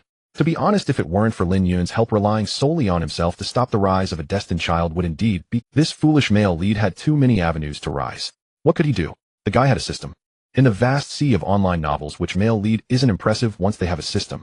Even if it's a low-key system, once the plot begins they become incredibly powerful. Godly rich system, check-in system, rebate system. Thankfully, Yi Feng's system was methodical and steady, allowing him to slowly rise. Otherwise, if Yi Feng acquired a different system, Chen Luo would be in trouble. But there aren't that many what-ifs in this world. Even so, Yi Feng's growth was already absurdly exaggerated. Frankly speaking, if Chen Luo hadn't intervened, Yi Feng could have easily made over 100,000 at Wang Qing's breakfast shop. Then, using Wang Qing's pocket money and the funds Xia Qingyue provided, he could purchase that unfinished building and just wait for it to appreciate in value. Then he would negotiate with the shop owner Meng Huan, relying on her goodwill towards Yi Feng to run the bar. Without making a profit, he could easily earn another 100,000. For a male lead with a system, making money is as easy as eating and drinking. After that, he invested in Zhang Xiaoyu's shop and collaborated with Chun Ruoxue to develop a minigame. He also sought out Zhao Shihan, a socially anxious rich girl. Her character was naive, shy, socially anxious, and quite wealthy. She had never been in a relationship and was very innocent. As a result, after a few flirtations from the male lead, she would actively throw herself at him and spend money. She would say things like, "I stole money from home to spend on you," or "It's okay, all my money is yours." Sometimes Chen Luo wondered, did she really love him that much? Chen Luo remembered that Yifeng had merely helped this socially anxious rich girl buy a hand-grabbed pancake. The reason was that she really wanted to eat it, but her family was quite strict. They forbade her from eating such food, so the rich girl was too afraid to buy it herself. Yifeng noticed, and with the help of the system was taught to buy Zhao Shihan a hand-grabbed pancake to enhance her affection. Yifeng smiled confidently and bought a hand-grabbed pancake. Zhao Shihan's eyes widened, as if she had seen something extraordinary. From then on, Zhao Shihan developed a deep impression of Yifeng, her affection skyrocketing. So much so that during their next meeting, Yifeng directly asked Zhao Shihan to lend him money. He borrowed $1 million, claiming it was for an investment, and Zhao Shihan immediately agreed. At that moment, Chen Luo felt nothing special. Now from the perspective of the antagonist, he realized, brother, isn't this just too outrageous? Is the female lead really lining up to give you gifts? Just for helping buy a hand-grabbed pancake, he received $1 million from the female lead, who wouldn't rise with such luck. But it couldn't be helped, he was a destined child. Even if he received the most worthless treasure in the hands of the male lead, it would eventually turn into the most powerful artifact. Despite the worst treatment, the male lead always finds fortune in misfortune and ultimately emerges first. Yifeng's gradual development was already considered good. Moreover, Chen Luo remembered that Zhao Shihan later visited the Menghuan bar once. She helped the Yifeng in the book attract quite a few customers. However, all of this had nothing to do with Chen Luo. Zhao Shihan was the female lead and would easily be conquered by the male lead. But he couldn't. Chen Luo remembered Zhao Shihan's attitude towards the antagonist Chen Luo in the book, which was one of utmost disdain. Additionally, he recalled that Zhao Shihan seemed to live in the same neighborhood as him. However, as the female lead, even if Zhao Shihan saw Chen Luo in the neighborhood, she would wear a face of disgust. If Chen Luo were to approach Zhao Shihan to strike up a conversation, it was likely that Zhao Shihan would frown and quietly walk away as if Chen Luo were something unclean. Therefore, Chen Luo wouldn't be so bored as to seek out humiliation. However, to suppress the male lead, he had to destroy this line with Zhao Shihan. Otherwise, if he allowed Yifeng to successfully build a bridge with Zhao Shihan, given her obsessive infatuation, it would likely enable Yifeng to accumulate a significant amount of funds quickly. That wouldn't be good. After contemplating, Xia Qingyue was still unable to accept it. Images of Chen Luo avoiding her hand flashed through her mind. Chen Luo, does he really not like me anymore? Xia Qingyue felt very aggrieved at this moment. She was filled with deep regret. What shocked Xia Qingyue was that at this moment Chen Luo suddenly sent a message. Xia Qingyue, do you have time now? I need to talk to you. In an instant, a light shone in Xia Qingyue's eyes. Chen Luo is looking for me. He couldn't possibly want to apologize to me, right? No, Chen Luo must want to reconcile with me. Wait, could it be that he also regrets avoiding my hand that night? If I knew it, Chen Luo would never easily give up on me. Serves him right. I want Xia, let's see how you handle it. Xia Qingyue, tasting a hint of sweetness, experienced a slight mental lapse. However, she quickly came back to her senses. If she continued to test Chen Luo, what if he let go of her again? No. I must seize this opportunity. Xia Qingyue's back was almost soaked in cold sweat. Fortunately, she hadn't said those words yet. Xia Qingyue swallowed hard. She didn't understand why such ridiculous thoughts came to her mind. Clearly, she wanted Chen Luo desperately. Of course I do, Chen Luo. Hurry over, I'm waiting for you downstairs in the dormitory. After sending this message, Xia Qingyue felt a little relieved. Immediately, the smile at the corner of her mouth became impossible to suppress. Inside, Xia Qingyue began to cheer. Great. Chen Luo is finally coming back to me. This time I will definitely treasure him. This was too absurd. It was very unfair to Chen Luo. Setting aside all her thoughts, Xia Qingyue took out a mirror and began to put on makeup. To leave a good impression on Chen Luo, even if it was just to meet him downstairs, Xia Qingyue wanted to present herself in a perfect manner. In the girls' dormitory, a few of Xia Qingyue's roommates were puzzled about her sudden change. One of them seemed to realize something and laughed. Qingyue, are you going to visit your brother Yifeng? Xia Qingyue was taken aback and immediately retorted, what do you mean, my brother Yifeng? Don't mention him again, I have nothing to do with him anymore. Now, whenever Xia Qingyue thought of Yifeng, she found it absurd. She had heard that he was hospitalized. Several goddesses from neighboring departments went to visit him. This left Xia Qingyue confused. Did they not care at all? Yifeng was seeing multiple girls at once. Sometimes Xia Qingyue wondered if her world was a facade. How could a super scumbag like Yifeng have so many beautiful women in love with him? It was ridiculous. Anyway, Xia Qingyue had come to a conclusion, let whoever wants to love. She certainly didn't want to wear so many green hats for herself. However, Xia Qingyue also didn't dare to say that she was going to meet Chen Luo. She felt a bit shy. As for whether she would be seen by them, Xia Qingyue didn't care. On the contrary, she hoped this matter would spread. After all, if she wanted to win over the girl named Lin Yun, her chances would be greater, right? Xia Qingyue couldn't help but imagine many scenarios in her mind. She quickly got ready. Then she waited silently. I'm here. Ding dong, her phone vibrated, and a message from Xia Qingyue hurried down the stairs. When Chen Luo saw Xia Qingyue, he was a bit surprised. He had to admit Xia Qingyue was indeed stunning. With her long black hair and perfect figure, her goddess legs were accentuated with black stockings and black round-toed shoes. The upper body was a white shirt paired with a dark green miniskirt. In such a pure and lovely appearance, she must be the most beautiful moonlight in the hearts of many boys. However, Chen Luo merely admired Xia Qingyue's beauty. There was nothing more to it. It had to be acknowledged that Xia Qingyue was indeed beautiful. But Lin Yun was no less than her. Chen Luo only liked Lin Yun. Chen Luo, you were looking for me. Before Chen Luo could speak, Xia Qingyue took a moment to calm her racing heart, tucked a strand of hair behind her ear, and her face even flushed with 2 shades of red. Outside the dormitory building, many people witnessed this scene. The onlookers were quite surprised. Hey, look, isn't that Chen Xiao and the goddess Xia Qingyue? What are they talking about? Chen Xiao really managed to win over the beautiful Xia. Wow, I'm so envious. That goddess, long legs and black stockings, if I could just touch them once, I feel like I could brag for a year. If I could just touch them, I could brag for a lifetime. As a goddess to countless otakus, Xia Qingyue's beauty was undeniable. They watched as Chen Luo and Xia Qingyue stood facing each other, feeling an immense envy flooding their hearts. There's something I want to ask you for help with. Chen Luo spoke plainly. Xia Qingyue felt a rush of joy inside. It seems Chen Luo really wants to reconcile with me. What is it? Xia Qingyue asked with a joyful expression. Well, as you know, I recently acquired a bar. Chen Luo continued, but the business at the bar isn't great, so I wanted to ask you to help me promote it. Huh? Me promote it? Chen Luo, I don't know how to promote things. What am I supposed to do? Xia Qingyue was a bit confused. Chen Luo was very straightforward, pulling out a poster and saying it's simple. You just need to dress like this and stand at the entrance of my bar. Also, I will make your sign, put up your poster in the bar, and you might need to show up occasionally and drink with the guests. But don't worry, it's all very formal. Chen Luo's words left Xia Qingyue's mind in a whirl. She looked at the poster in Chen Luo's hand, her face flushed and her heart racing, but an inner fury was igniting. What? This guy Chen Luo not only wants me to dress like this. This poster features a cute bunny girl in black stockings and a swimsuit adorned with bunny ears. Xia Qingyue didn't mind dressing up beautifully, even taking a sexy route. But to be asked to wear something like this, she simply couldn't accept it. She wasn't open-minded enough for that, let alone standing at the bar entrance to attract customers. Even hanging a sign at the bar entrance and putting up posters inside the bar. What would Xia Qingyue become? The most crucial part was that she might have to occasionally appear to drink with guests.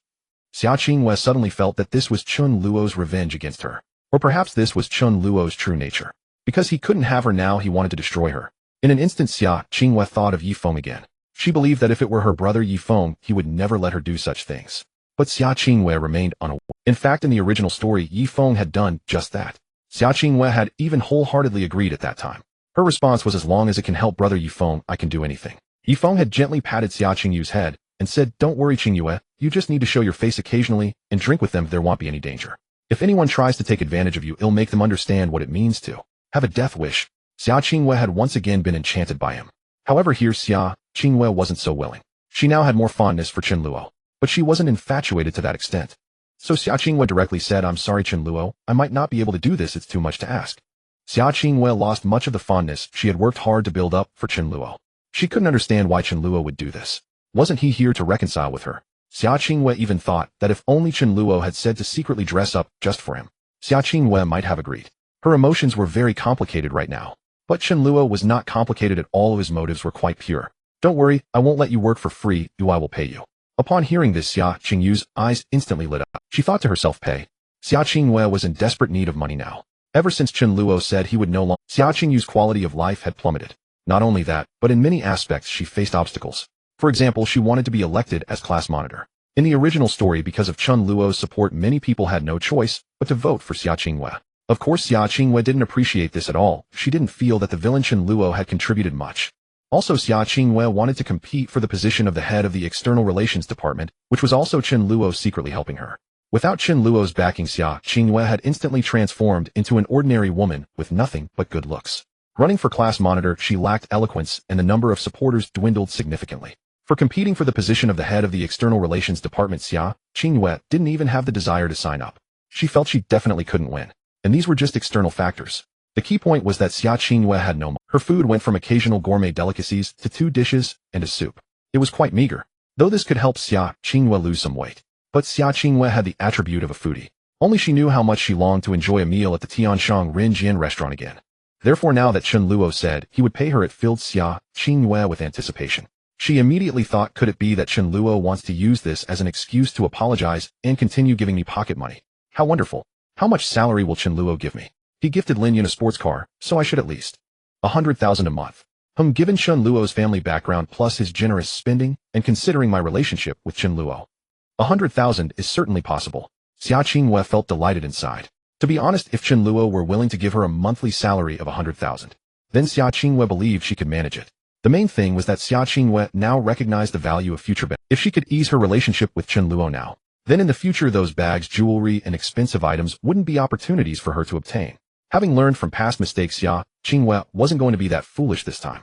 Yes, the salary is equivalent to hiring you. We will sign a contract, of course. Whether to sign it is up to you. Chen Luo flashed a brilliant smile. He looked harmless. This nearly enchanted Xia Qingyue.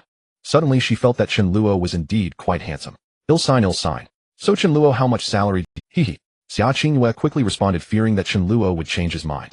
She felt that her beautiful life might be just around the corner. Only now did Xia Qingyue realize how good Chen Luo had been to her in the past. Just that tens of thousands were far beyond what Xia Qingyue could earn. She had begun to understand how difficult it was to make money. However, Chen Luo's response left Xia Qingyue stunned. An 8,000 base salary plus commission per month, how about that, classmate Qingyue? Chen Luo said calmly, his smile seeming to brighten. But this smile in Xia Qingyue's eyes instantly filled her with a sense of grievance. Whoa, a mere 8,000 base salary plus commission. Is Chen Luo intentionally trying to provoke me? Am I worth only 8,000 in his eyes? Wasn't he spending tens of thousands on me before? 8,000 is hardly even enough for a day's worth of meals, is it? Why is this happening? Xia Qingyue bit her lip, tears sparkling in her eyes.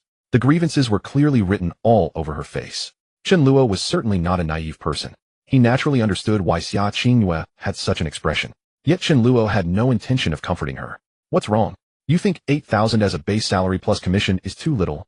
Chen Luo knew that Xia Qingyue was a typical example of someone who hadn't positioned herself correctly. A woman like her possessing only an appealing exterior but lacking real ability. In the original story, if she hadn't relied on the male lead Yi Feng for his favor, she would have struggled to make ends meet for a lifetime. Otherwise, she might have ended up as a struggling recent graduate without a job. Back in school, she had been ambitious, declaring she wouldn't work for less than 100,000 a month. As a joke, she had suitors willing to spend tens of thousands on her without hesitation. Could a beauty like her accept a job with a salary below 100,000? However, in this fictional world, live streaming and short videos were not popular. Thus, the path to becoming an internet celebrity was not easy for Xia Qingyue. As for becoming a star, that was even more challenging. Xia Qingyue was beautiful, very beautiful, but on a national scale, she would not stand out. Moreover, Xia Qingyue's family background was quite ordinary, which could even be seen as a hindrance. Otherwise, the money Chen Luo had given her would have been enough for her to live comfortably for a long time. Unfortunately, that money had been spent by Xia Qingyue's parents and relatives.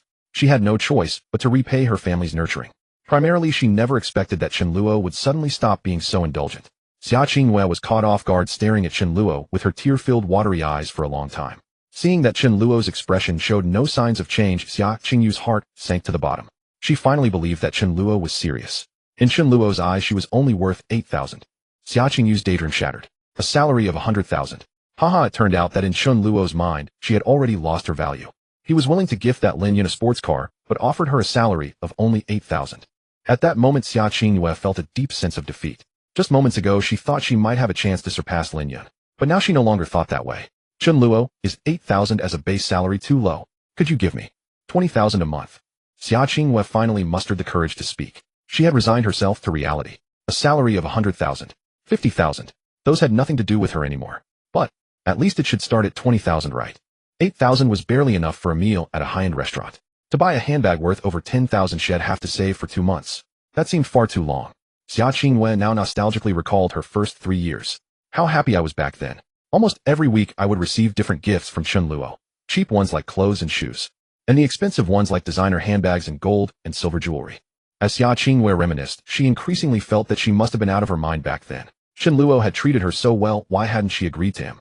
Xia Qingyue also understood that she wasn't materialistic. It wasn't as if she would just go with anyone who had money. But Chen Luo, not only was he willing to spend money, he also offered his genuine heart. So why did she fall for Yi Feng? Even Xia Qingyue herself couldn't explain it. She felt as if her fate had been scripted by someone else. Everything seemed to follow a predetermined path. She had no intention of resisting. But now Xia Qingyue felt she should resist. However, Chen Luo's words made her heart sink again. Xia Qingyue, an 8,000 base salary is already quite generous. Besides, I'm offering you a commission. Let me tell you, every time you accompany a guest to drink, I will give you an extra 1,000 in wages. My contract will stipulate that you must appear at least 4 times a month, so your wage will actually be a minimum of 12. Chen Luo spoke sincerely. But the more he said, the more Xia Qingyue wanted to cry. Wu, when I was with Chen Luo, he wouldn't hesitate to give me tens of thousands head, just hand it over without a second thought. But now he counts every 1,000 and 2,000 so meticulously, and I have to dress up and accompany others. This comparison was completely unacceptable to Xia Qingyue. She felt utterly wronged, but didn't dare to confront Chen Luo. Things were no longer as they once were. Xia Qingyue understood that if she dared to blame Chen Luo at this moment, he would likely delete and block her in an instant. So Xia Qingyue weakly said, "Could you give me some time to think about it? Of course, just message me once you've made a decision." Chen Luo appeared quite magnanimous. But the more he acted this way, the sadder Xia Qingyue felt. This meant that she and Chen Luo had truly become strangers.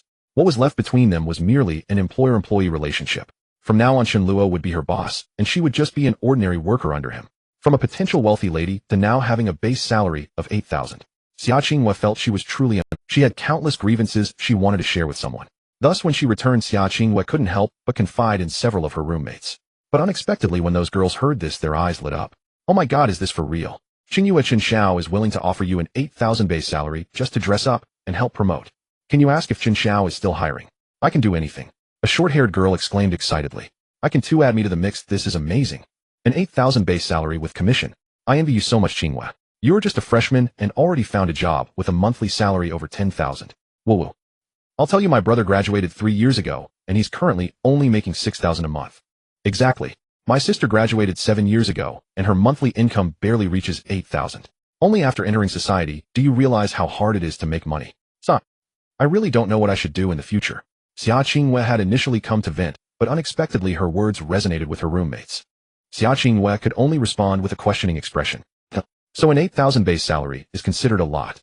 Xia Qingyue had never worked before, but she had some concept of money. However, ever since she was pursued by Chen Luo, over time Xia Qingyue gradually felt that money was no longer an issue. It was a joke. Chen Luo would occasionally gift her bags worth tens of thousands in gold and silver jewelry. He would also unconditionally foot the bill for her. When dining out, she wouldn't have to spend a penny. She often frequented various high-end restaurants, enjoying a luxurious life. After living this way for 3 years, anyone would feel that 10 or 20,000 was pocket change. But once Chen Luo, Xia Qingyue would immediately reveal her true form. Without Chen Luo's assistance, making a few tens of thousands on her own would be incredibly difficult. Yet this realization oddly brought some balance to Xia Qingyue. It seems that Chen Luo treats me quite well, right? 8,000 is acceptable, I guess. Besides, perhaps this is my chance. Working under Chen Luo would give me more opportunities to interact with him, right? And if I earn money, I can buy gifts for Chen Luo. Surely he would be moved by that, right? The more Xia Qingyue thought, the more she felt that perhaps life wasn't as bleak as it seemed. With her efforts and her looks, Xia Qingyue didn't believe she couldn't win over Chen Luo. Thus, Xia Qingyue made her decision. "Chen Luo, I agree. Let's sign the contract." On the other side, Chen Luo looked at the message Xia Qingyue sent, feeling calm inside. This was certainly a good thing, saving Chen Luo a lot of effort. He wouldn't have to look for other women anymore. However, what Chen Luo didn't expect was the news of Xia Qingyue working at the Dream Fun Bar somehow reached the male lead Yifeng. Upon hearing this, Yifeng was immediately furious. "What? Sister Qingyue is going to work at Chen Luo's bar and dress up as a bunny girl? No way. Chen Luo, you better watch out. I won't let you off easily." Yifeng was practically exploding with rage upon hearing this news. Such an act was no different from directly cheating on him. In Yifeng's eyes, Xia Qingyue wearing a bunny girl uniform for other men was already tantamount to betrayal, let alone doing it for that young master of the Chen family. Yifeng had even begun to imagine the scenes of their intimate. The male lead Yifeng felt as if he was once again being betrayed. The male protagonist Yifeng was still hospitalized when he heard the news. In a fit of rage, he checked out of the hospital despite his injuries not being fully healed. However, it did not affect him much. After all, he was the male protagonist, the child of destiny, blessed with the halo of a main character. He would not perish. Yet his plastered and bandaged appearance was indeed somewhat comical. He looked nothing like the spirited male protagonist anymore. But at this moment, Yifeng had no time to care about appearances. He felt compelled to go. If he delayed any longer, his sister Qingyue would fall into the demonic path. He could not accept the thought of her being in the hands of those young masters. In his eyes, Chen Luo was nothing but a complete scumbag. He had made Qingyue dress like this undoubtedly to satisfy his twisted desires. Yet Yifeng had not realized that he was not much different. Not only that, but in the original story, he also made Xia Qingyue wear various outfits to entertain him. Yifeng believed that what he did was justified and pleasurable because his sister Qingyue liked him as well. She was willing, but sister Qingyue absolutely did not like that young master from the Chen family. The reason she agreed to such conditions was likely similar to Meng Huan's situation. There must be hidden truths. That young master from the Chen family must have employed some form of coercion, perhaps by kidnapping Qingyue's family, or maybe Qingyue had something on him. It could even be that Chen Luo was using a gift he had once given to Qingyue as leverage. A multitude of thoughts surged through Yifeng's mind. The more he thought, the more anxious he became. At the same time, he was convinced. Wasn't this precisely the moment he should be by Qingyue's side? Sister Qingyue, wait for me, I will definitely come to save you. Yifeng thought to himself, feeling incredibly heroic. Wasn't this a classic hero-saving the baby scene? Yifeng could even imagine himself suddenly appearing before Xia Qingyue. What kind of expression would his sister Qingyue? She would probably exclaim, "Oh my brother Yifeng, you came. Are you here to save me? That's wonderful. I can't thank you enough, brother Yifeng. You were so good to me. From now on I'll do whatever you say." If Chen Luo were to judge, he knew that according to the original story, Xia Qingyue might indeed be that unreasonable. After all, the male protagonist's halo was incredibly powerful. Chen Luo remembered that in the original story, among Yifeng's numerous harem members, there were all kinds of school beauties, goddesses, CEOs, and stars. There were even mother-daughter pairs and sister pairs among the female leads. Yes, with the charm of the dragon-type male protagonist, it was entirely normal for him to attract all kinds of sister pairs. These scenarios were quite classic in many gratifying novels. Fortunately, none of this affected Chen Luo. It had nothing to do with him. After finishing discussions with Xia Qingyue, Chen Luo went to find Lin Yun to hang out. Today Lin Yun was treating Chen Luo to some good food. Chen Luo remarked that following a rich woman made life incredibly enjoyable. Furthermore, he still had to find another female-led. Her name was Leng Xiaoyan, the chairperson of a certain company. A young and accomplished female CEO. She was also one of the board members of Nan Cheng University. In the original story, Leng Xiaoyan encountered a flat tire while driving. Coincidentally, Yifeng happened to pass by. In reality, it was a task issued by Yifeng's system. He was instructed to stake out at that time, and then help Leng Xiaoyan deal with the flat tire incident, so she could make it to her meeting on time. From then on, Leng Xiaoyan had a deep impression of this cheerful young man. Later, Leng Xiaoyan ran into Yifeng at school. She greeted him, and Yifeng smiled and nodded in response. Then Yifeng's friends were left dumbfounded. With mouths agape, they exclaimed, "Wow, no way, brother Yi, you know someone like her." Yifeng pretended to know nothing, asking in confusion, "Really? What's wrong? Is she very famous?" Then one of the protagonist's lackeys excitedly said, "Brother Yi, that beauty is one of our school's board members, and also the chairperson of Mo Lung Group, a very wealthy female CEO who drives luxury cars to work."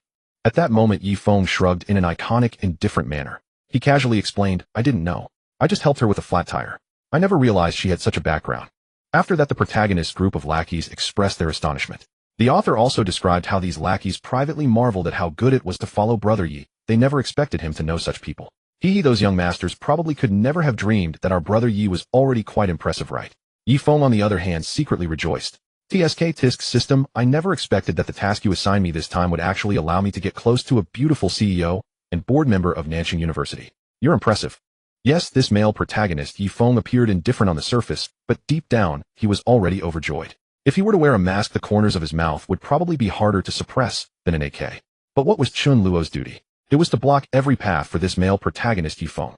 Otherwise, he would be subjected to constant face-slapping by Yifeng in the future. Sometimes the male protagonist's face-slapping wasn't enough. The female leads would also come to bully Chen Luo. Chen Luo certainly would not agree to that.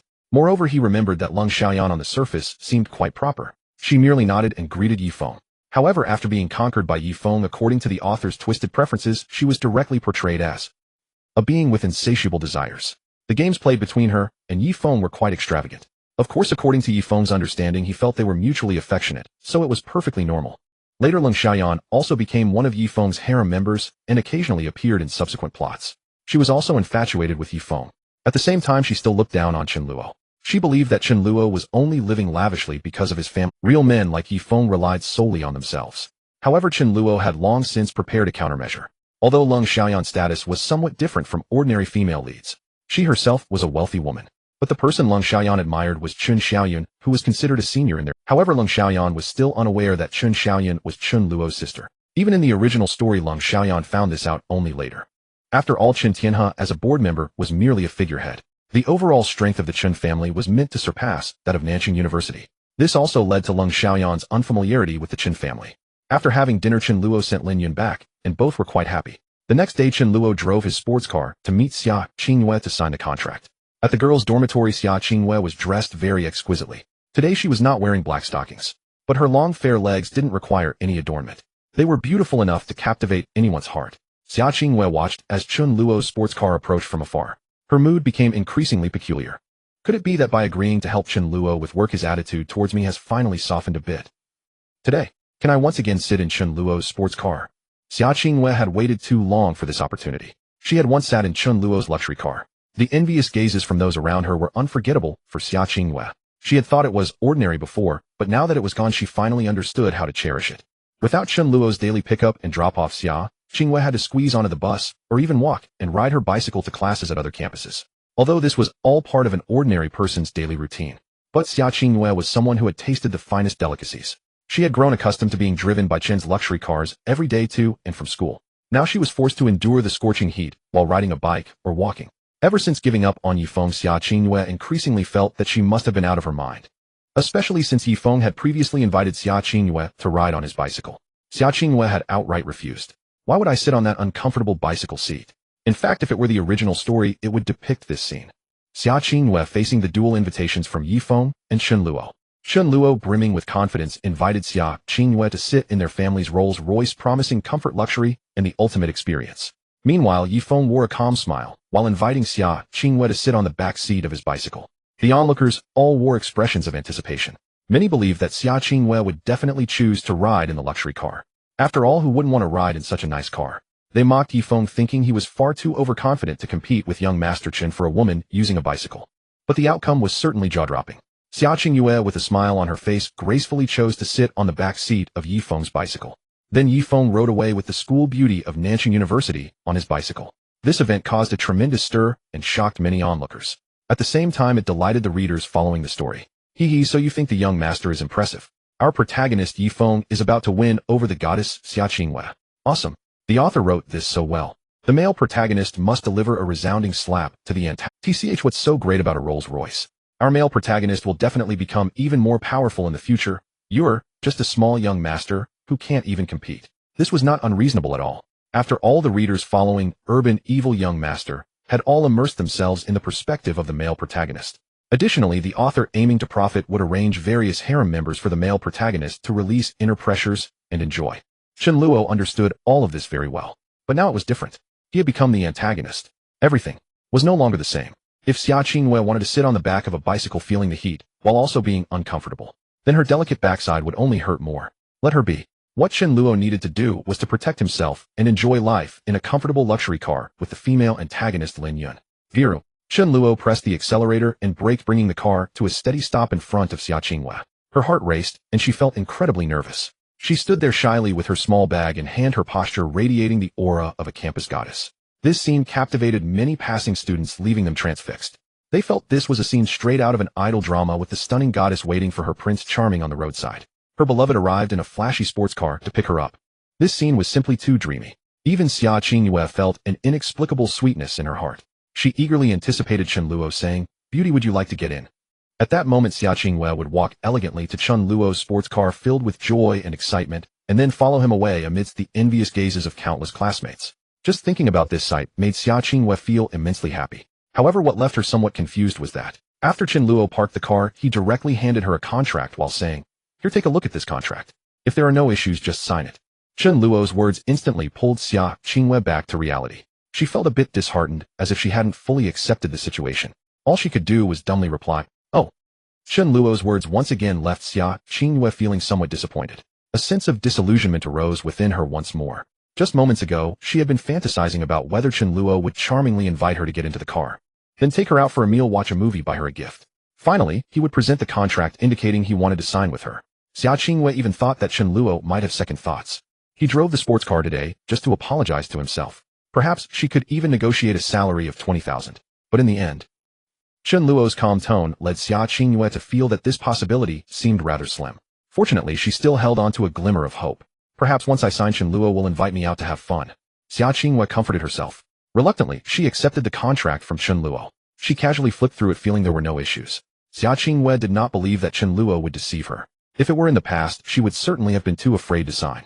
She would only have felt that Chen Luo definitely had ulterior motives. But now Xia Qingyue understood that if she dared to refuse or raise any questions, Chen Luo would probably just step on the gas and leaving behind a cold remark. "You can sign or not, it doesn't matter to me." Indeed, Xia Qingyue finally realized the sense of being indifferent to Chen Luo. This made her dare not act recklessly or recklessly endanger herself. She looked into Chen Luo's calm gaze. In the end, she obediently signed the contract. Of course, Chen Luo did not plan to deceive Xia Qingyue in any way. Not at all. Chen Luo knew that in the original story, although Xia Qingyue's attitude towards him was not very good, she had done some things that were disadvantageous to him. But that was not a capital offense. To put it bluntly, Xia Qingyue was merely a White Lotus, a green tea bitch. Besides, since she agreed to Chen Luo's work requirements, he had to thank her Furthermore, Chen Luo also considered that if he started to develop short videos and internet celebrity economics in the future, he could recruit Xia Qingyue to be a female anchor. In that case, the value she could bring would be even greater. Therefore, Chen Luo would not directly abandon Xia Qingyue. She still had residual value to extract. This had to be well developed. What a waste it would be to just throw her away. Additionally, Chen Luo was also aware that if he hired Xia Qingyue to work for him, Yifeng would probably be furious. For Chen Luo, this was not a bad thing at all. He was more than willing to do so. As for the salary, a monthly salary of 8,000 plus commissions, not too bad, but certainly not lacking. The contract Chen Luo signed with Xia Qingyue was for 3 years. This meant that for the next 3 years Xia Qingyue would have to work for Chen Luo at the Mengwan bar. Though she would lose some freedom, she could earn at least 300,000 to 400,000 by the end of 3 years. For a college student, that's already quite impressive. So if Xia Qingyue agreed, Chen Luo would be happy to continue communicating. If she was unwilling, then Chen Luo would indeed do as Xia Qingyue thought. He would just step on the gas and leave, and she could take the job or not.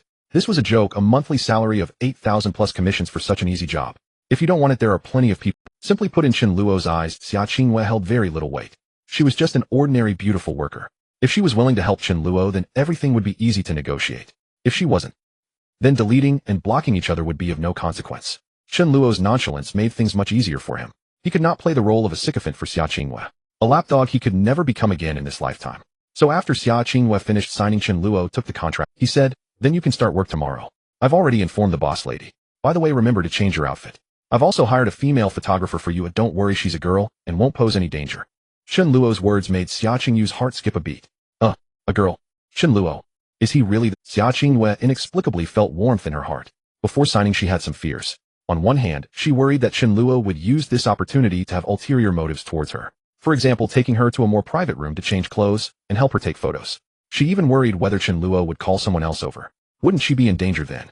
Xia Qingyue's stereotype of Chen Luo had not completely changed. But now Chen Luo's words directly dispelled these concerns. So the photographer Chen Luo hired for me is a girl. Does he even not want to look himself? Xia Qingyue felt a bit disappointed instead.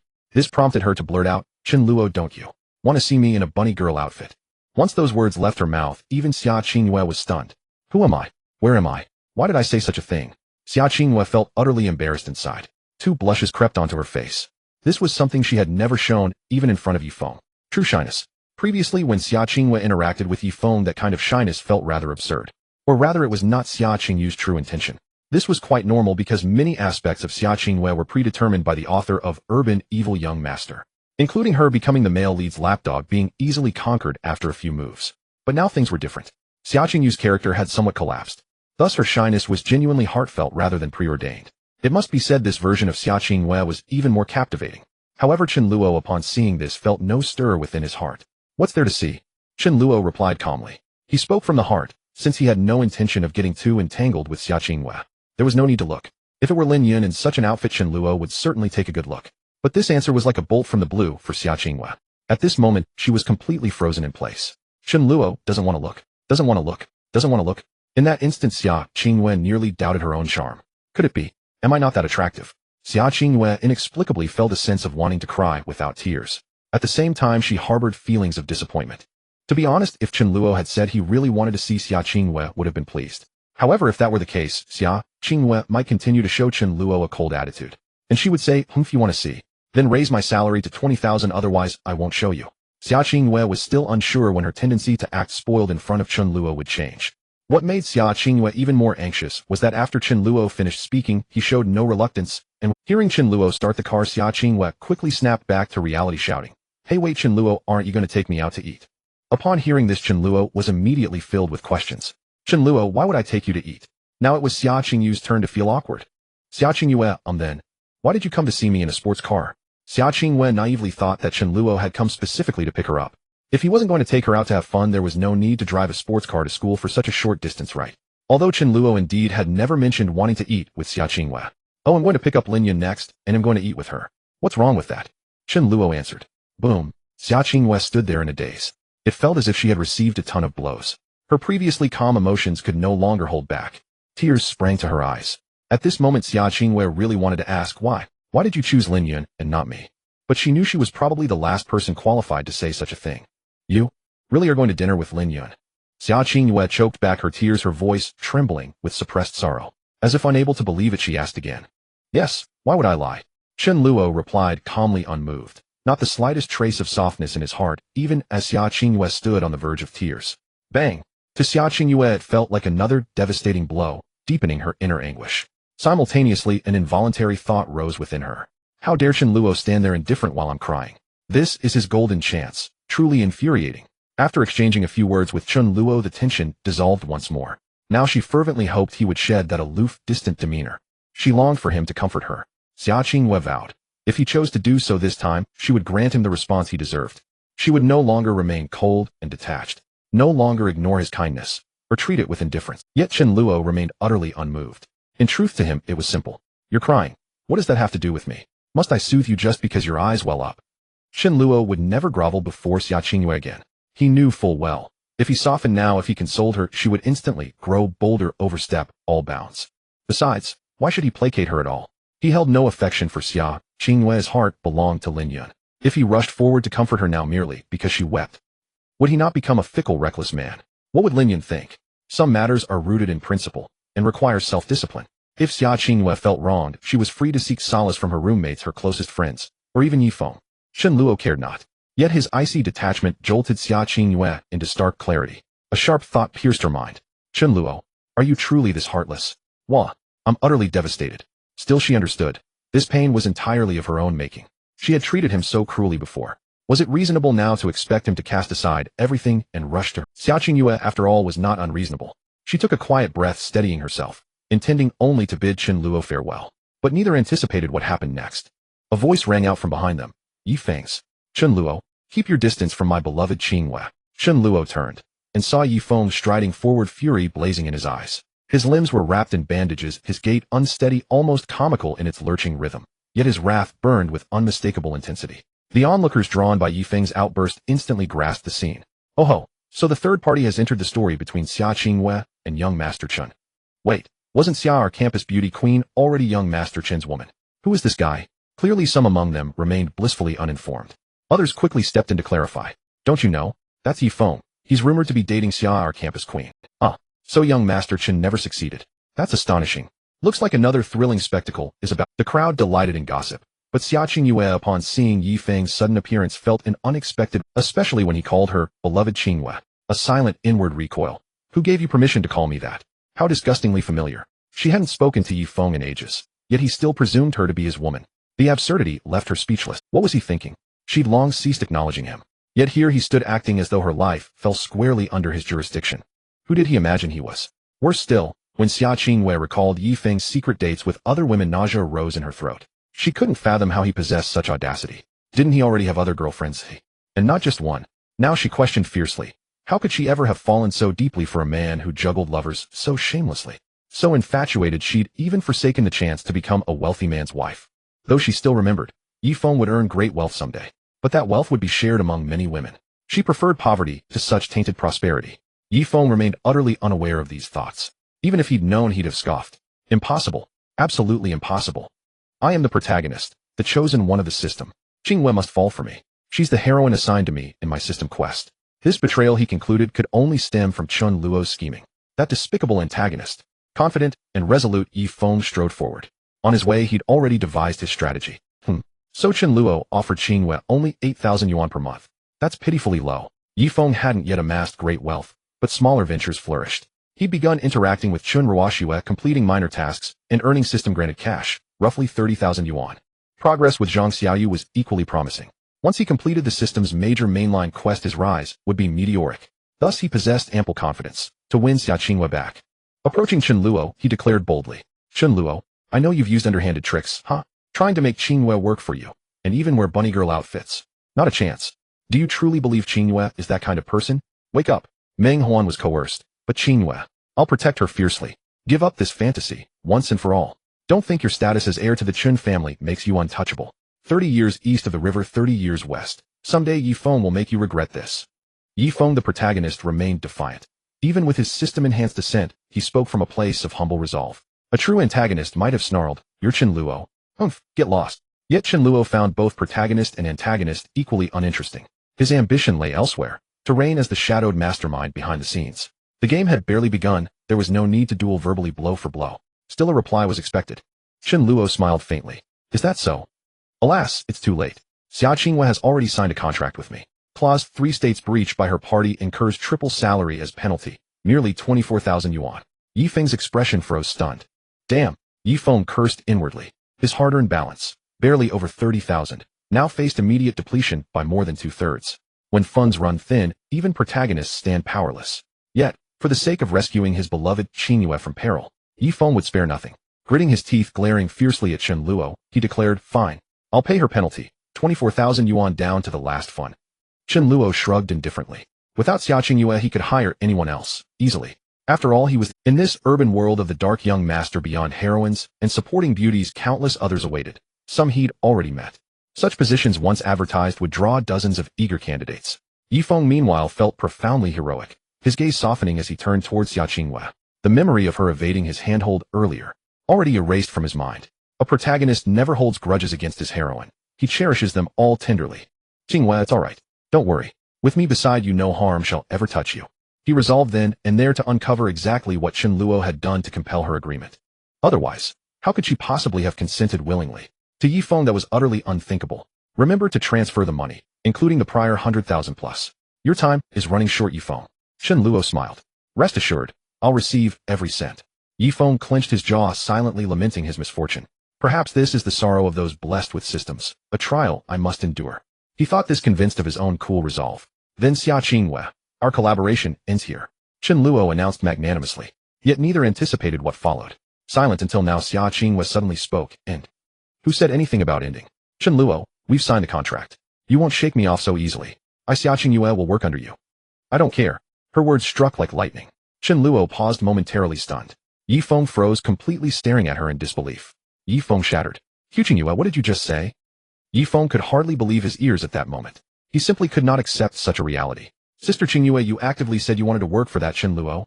"Impossible. This absolutely cannot be. Chen Luo must be scheming something behind this." Yi Feng immediately blamed everything on Chen Luo. But, just now Chen Luo had calmly agreed to his request. He seemed to have no lingering feelings for Qingyue. There was no sign of any scheming. However, the male protagonist is indeed the male protagonist. In his perception, it was absolutely impossible for Chen Luo to not engage in plots and still wish to have his sister Qingyue. How could a woman who was supposed to be conquered possibly love these frivolous young masters? Therefore Yi Feng turned his head and glared fiercely at Chen Luo, saying, "Young Master Chen, I have already promised to give you money, so why are you still bothering my sister Qingyue?" Upon hearing this, Chen Luo was instantly dumbfounded. "What do you mean in bothering your sister Qingyue? Didn't she say this herself?" Sometimes Chen Luo really wanted to call them, but he had already accepted that the male and female leads in this urban rogue had somewhat problematic character settings. Arguing with these brainless people felt like a waste of his life to Chen Luo. However, he was not the kind of person who would allow himself to be insulted without responding. So Chen Luo immediately retorted, "He am bothering Xia Qingyue. Ask her if I have bothered her." Chen Luo's words struck Yi Feng like a bolt of lightning. What does Chen Luo mean by, could it be that he hadn't bothered Qingyue? How could this be possible? As the male lead, he could not accept such a reality. How could a villain be more righteous than me, the destined child? This simply cannot be allowed. Behind Yi Feng, Xia Qingyue heard what Yi Feng said, and felt inexplicably angry. Although her fondness for Chen Luo was not deep yet, at this moment Xia Qingyue definitely had more fondness for Chen Luo than for Yi Feng. At least Chen Luo had behaved very gentlemanly, giving her a chance to work. He had no ulterior motives, and even thoughtfully found her a female photographer.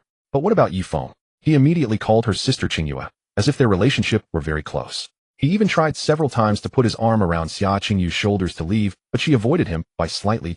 Yet Yi Feng showed no concern at all. He still wanted to reach out. How thick-skinned can this guy be? At that moment, even Xia Qingyue felt a sense of disgust.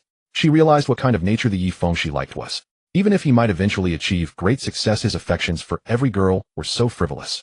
Xia Qingyue would rather not have that. At the same time, she could not accept that Chen Luo, who had done nothing, was being blamed by Yi Feng on her behalf.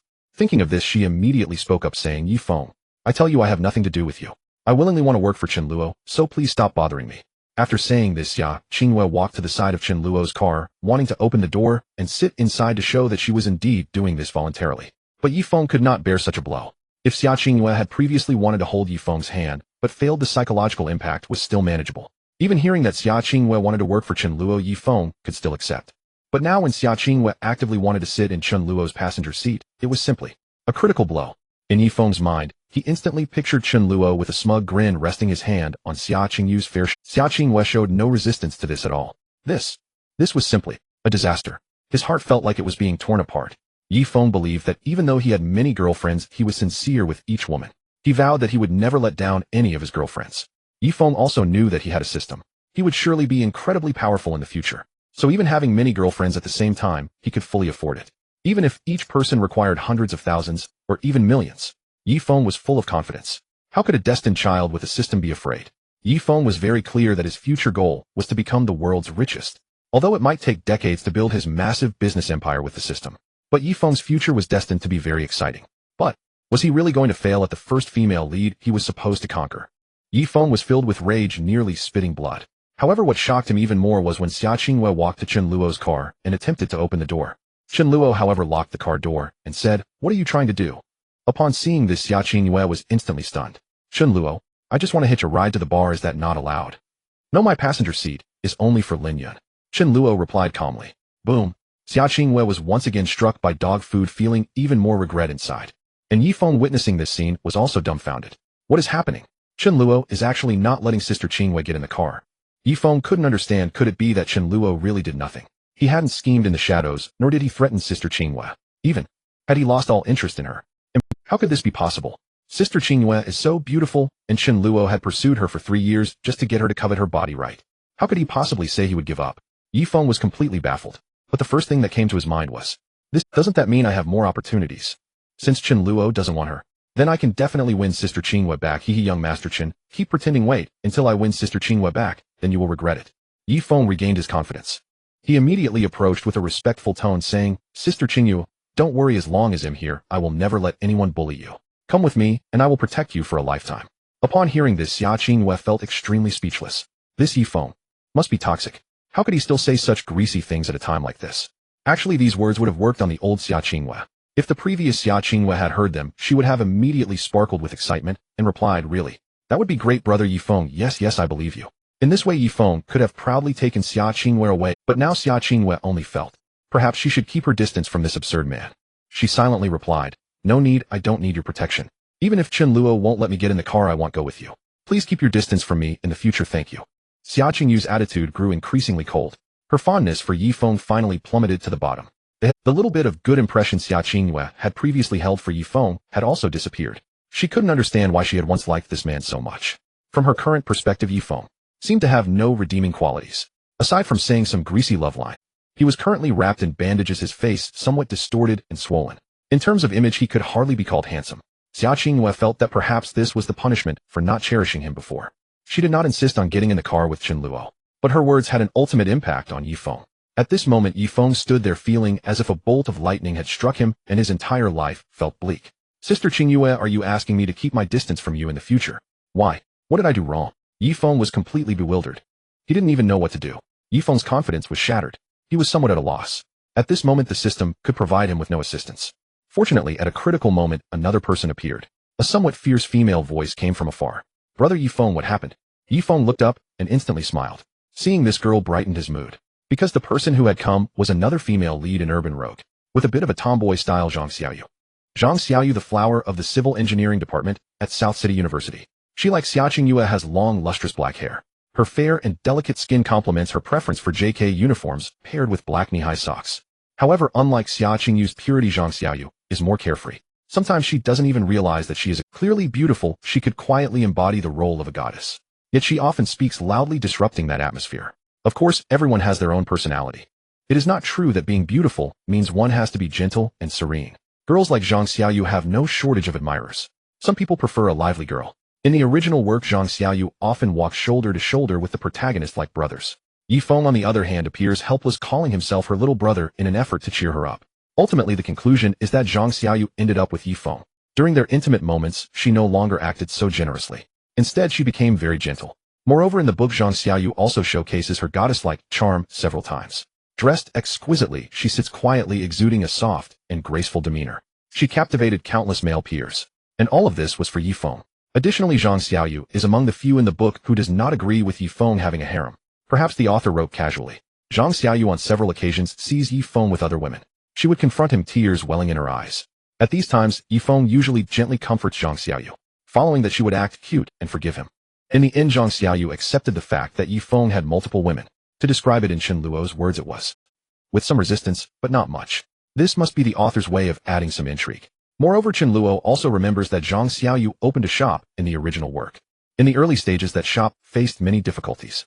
For instance, Zhang Xiaoyu offended a certain young master, which led to various troubles during the paperwork. Certain management members in the academy deliberately delayed and refused to process Zhang Xiaoyu's paperwork. At the same time, the shop was attacked by thugs sent by that young master, and there was even an arson incident. It can be said that the situation escalated significantly. Zhang Xiaoyu invested a lot of effort into it. She cried countless times. But Zhang Xiaoyu did not give up. However, how could a girl like her possibly compete against those young masters with backgrounds and power? So in the end, with the help of the system, Yifeng overcame numerous obstacles, helping Zhang Xiaoyu to open that shop. Later, when asked whose shop he invested in, he replied that it was Zhang Xiaoyu's. This astonished everyone. People believed that Zhang Xiaoyu's shop had the least hope of succeeding. But how could the male lead possibly fail? In the end, the shop founded by Yifeng and Zhang Xiaoyu became a sensation throughout the entire school. Even outside the campus, people came seeking it out. Their business involved items that were not highly regarded. Dolls, figurines, and trinkets. Many of those were personally crafted by Zhang Xiaoyu. Since she was young, she had a fondness for creating these adorable little things. Yes, this carefree girl was quite skilled and had a delicate heart. Naturally, opening a jewelry shop at school was not seen as promising. Other students either opened beverage shops or invested in Western cuisine or fast food. For college students, food is everything. Pursuing dreams of dolls, handcrafted items, and figurines is indeed quite challenging. But in front of the formidable Yifeng, none of this mattered. The key point is that these dolls and figurines brought Yifeng significant profits. A certain company in South City even took notice of some of the designs and purchased the rights registering trademarks. Yifeng and Zhang Xiaoyu made a fortune. This is also described in the book. Through Zhang Xiaoyu's shop, Yifeng's finances skyrocketed. This, of course, was unacceptable for Chen Luo. Thus, he would block Zhang Xiaoyu's path. He had already devised a strategy. At this moment, Zhang Xiaoyu's sudden appearance was unexpected for everyone. Chen Luo remained calm inside. After all, he had no significant ties with Zhang Xiaoyu. It didn't matter. Xia Qingyue frowned not because she saw another female lead, but out of jealousy. Xia Qingyue simply sensed the smell of battle. With another beautiful woman appearing, it seemed she was here to help Yifeng. Xia Qingyue felt that she could not avoid a hostile relationship with her.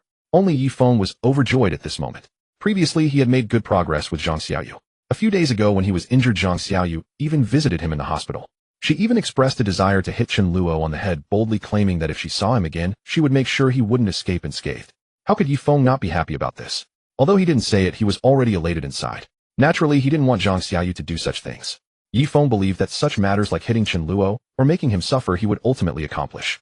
However, the attitudes of the female leads were very important. Yifeng just needed them to obey him. In Yifeng's eyes, these women were those the system had helped him conquer. As long as they listened and helped him complete his tasks smoothly, Yifeng was willing to protect them for a lifetime. Meanwhile, the unusual behavior from Xia Qingyue increased Yifeng's fondness for Zhang Xiaoyu and Chen Luo. He felt that compared to them, Zhang Xiaoyu and Luo were more obedient. Thus, Yifeng smiled and said, "Xiaoyu, what?" Zhang Xiaoyu shot a fierce glance at Chen Luo. This left Chen Luo somewhat speechless. "I just happened to pass by. Did something happen?" "Don't worry, brother Yifeng, I'm here to help you." Zhang Xiaoyu looked at Yifeng gently. Since there were outsiders present, on the contrary, her hatred for Chen Luo reached an extreme. Zhang Xiaoyu had never liked these young masters. This was not just due to her previous arguments and grievances with another young master.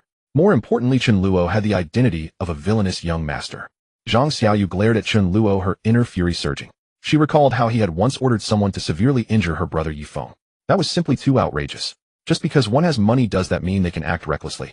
Is there no law? To be honest, if it weren't for Yifeng's intervention at that time, Zhang Xiaoyu would have considered calling the police to have those thugs arrested.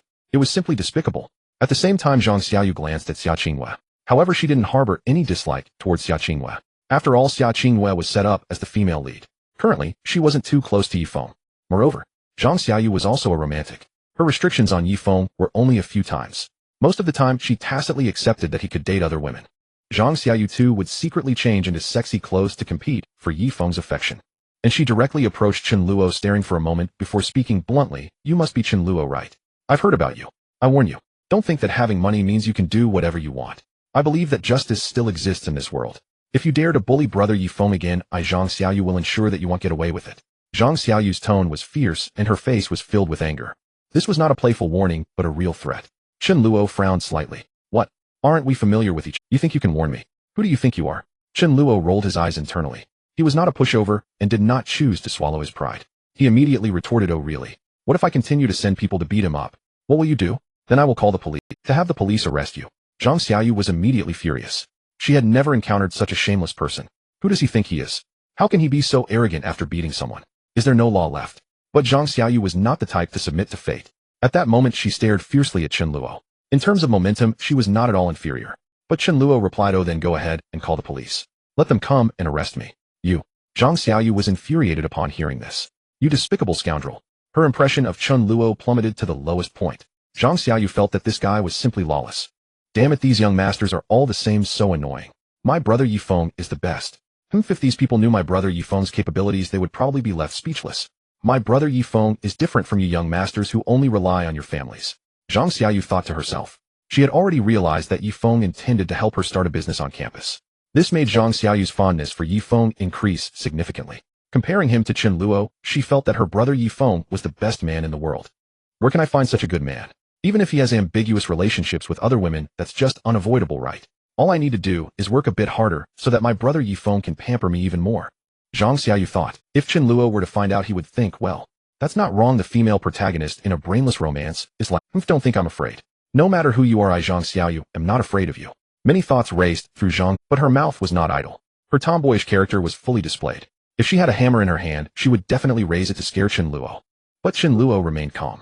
Oh really? There's no need to say too much, we might have other interactions in the future. Chen Luo suddenly smiled as he spoke. This left Xia Qingyue momentarily stunned. Could it be that Chen Luo has feelings for this girl? Xia Qingyue did not regard Chen Luo as the kind of man who would be devoted. Even so, she couldn't accept this fact. Does this mean I am not only less than Lin Yun, but also less than this girl? Or is it that Chen Luo has really grown tired of me? But I clearly wore black stockings, or do I need to dress up differently? However, Xia Qingyue immediately thought of it. Earlier she said she would dress up as a bunny girl. She even invited Chen Luo to enjoy it, but he refused. If even dressing as a bunny girl doesn't work, what else can I dress up as? Xia Qingyue felt quite strange inside. This inexplicable sense of loss made her feel somewhat sad. In terms of charm, she had actually lost to 2 girls consecutively. Xia Qingyue couldn't accept it. Meanwhile, Yifeng upon hearing this silently cursed. Damn it. I shouldn't have let Xiaoyu appear in front of the Chen family young master. No, they shouldn't be allowed to interact so closely. This Chen family young master must have ulterior motives. Yifeng did not want Zhang Xiaoyu to have any connection with Chen Luo. He immediately stepped forward and blocked the space between Chen Luo and Zhang Xiaoyu. However, in reality, Zhang Xiaoyu was also a bit confused. Other interactions. What does this guy mean? Could it be he has taken a liking to me? I have heard that these young masters are all playboys who only play around and discard. Ugh, so annoying. Zhang Xiaoyu's face showed increased disgust. She directly said, who wants to have any interactions with you? I hope you never come looking for me, and don't bully my brother Yifeng. I would thank you for that. Alright Xiaoyu, there's no need to waste words with this guy. Don't worry, I'm not afraid of him. Chen Luo, I will pay you back that money. Today's matter ends here. Xiaoyu, let's go. Yifeng spoke at this moment. Chen Luo was unaware of Zhang Xiaoyu's thoughts. He only knew that he would definitely seek out Zhang Xiaoyu later. This money cannot be allowed to profit Yifeng. Zhang Xiaoyu's shop. Chen Luo must also invest to buy it out. After all, he was specifically targeting Yifeng. With Lin Yun, this rich woman around, Chen Luo was not the least bit worried. As for whether he would encounter any other troubles in between, Chen Luo would find a way to deal with them. However, both Chen Luo and Xia Qingyue underestimated Yifeng's amazing boldness. Chen Luo saw Yifeng reaching out to take Zhang Xiaoyu's hand, while trying to take away Xia Qingyue as well. He unexpectedly still hadn't forgotten about wanting to take Xia Qingyue away. Sister Qingyue, you should come with me. Trust me, I will definitely protect you well, alright. One could only say that Yifeng truly fit the male protagonist archetype. Even if he was quite helpless towards Xia Qingyue, his attitude remained gentle. But these words fell into Xia Qingyue's ears, making her feel very disgusted. Wait, you are holding another girl with your right hand, and still want to hold me with your left? Xia Qingyue was stunned. The most critical point was that Zhang Xiaoyu's reaction to this matter seemed as if she hadn't seen anything at all. Her expression showed a hint of curiosity. Chen Luo understood that this meant that when no one was around Zhang Xiaoyu, the female protagonist would definitely act cute. For example, brother Yifeng, you are clearly holding my hand, yet you still want to hold other girls? That's really too much. I won't pay attention to you anymore. Then Yifeng would seriously say, there's no way, Xiaoyu, I can't just sit idly by and watch Qingyue fall into the hands of that Chen family young master, can I? She's my good friend. And Zhang Xiaoyu would not pursue the matter further. She would easily be appeased, and then playfully say, then I punish you, give me a kiss, and I won't hold it against you. Then Yifeng would helplessly give a kiss, and Zhang Xiaoyu would be overjoyed. Such ridiculous harem stories are like this. The female protagonists all compete for affection while being infinitely tolerant of the male protagonist. The key point is that Chen Luo's thoughts are completely justified. At this moment, Zhang Xiaoyu was indeed only a bit jealous. However, if one were to say she cared a lot, she really didn't mind too much. She was just curious, not knowing how strong this girl was. She felt like a formidable rival. Zhang Xiaoyu's heart was filled with some fear and anxiety. She worried that she wouldn't be able to compete with Xia Qingyue for affection. At this moment Zhang Xiaoyu had no awareness of what was wrong with her thoughts. Because in her eyes Yifeng was an extremely outstanding and perfect man. Such a charming man, isn't it normal for several girls to like him and be around him? However, Chen Luo had no interest in this at all, let alone Yifeng wanting to take 2 girls away at the same time. Even if he were to encounter some kind of love triangle with 5 or 6 girls feeling jealous at the same time, Chen Luo wouldn't care. The time he agreed upon with Lin Yun was approaching. Chen Luo was still rushing to have dinner with Lin Yun. True love can only be given to one person. Just as Chen Luo was about to drive away, he suddenly heard Xia Qingyue say once again, "No, Yifeng, I will say this one last time, I have no relationship with you at all. Don't pester me anymore and don't talk to me. I feel disgusted." As soon as Xia Qingyue said this, Zhang Xiaoyu immediately became anxious. "You woman, how dare you say my brother Yifeng is disgusting? Don't you know how outstanding brother Yifeng is?" But just as Zhang Xiaoyu was about to stand up for Yifeng, she saw Xia Qingyue turn to Chen Luo and say, "Chen Luo, just take me for a ride. Don't worry, I won't disturb you. Moreover, I have started to like you a bit. If you hold on a little longer, we might have a better outcome, right?" Xia Qingyue was already quite remarkable for being able to go this far. Yet she still couldn't let go of her pride. Xia Qingyue believed she was encouraging Chen Luo to pursue her. This was equivalent to giving Chen Luo a huge hint. No, this was already a clear indication, right? And this scene made Zhang Xiaoyu furious. So this woman likes the Chen family young master. I didn't expect her to be this kind of woman, so depraved. No wonder she would reject brother Yifeng. This counts as her being blind. At the same time, Zhang Xiaoyu looked at Chen Luo with a very disdainful gaze. She thought, how could someone like Chen Luo, who had beautiful women delivered to him, not take them? Perhaps they would put on a big show tonight. Zhang Xiaoyu found this very disdaining. However, the next scene left Zhang Xiaoyu somewhat shocked. She saw Chen Luo facing Xia Qingyue's hint calmly say, "I don't like you anymore. Why should I persist? Please let go of my hand, I'm still in a hurry." Chen Luo's calm words shattered Xia Qingyue's last bit of fantasy. She felt as if her soul had been lost. "I don't like you, I don't like you." This phrase echoed in Xia Qingyue's mind. She silently let go of his hand, and Chen Luo directly rolled up the car window. He stepped on the gas and left. It appeared that he had no lingering feelings at all. But this scene fell into Zhang Xiaoyu's eyes. She stood there with her mouth agape, filled with disbelief. This Chen family young master rejected such a beautiful girl. No. How is this possible? Zhang Xiaoyu was dumbfounded. She was almost ready to doubt her own eyes. What shocked her even more was, as soon as Chen Luo left, Yifeng immediately smiled and approached again, saying, "Qingyue, don't be mad at me. If I did anything wrong, I apologize, okay? Didn't we get along well before? If it's because I haven't made money yet so you don't want to be with me, then I promise you that I will earn a lot of money in the future. I need your help, Qingyue." The development of the plot was quite different from the original.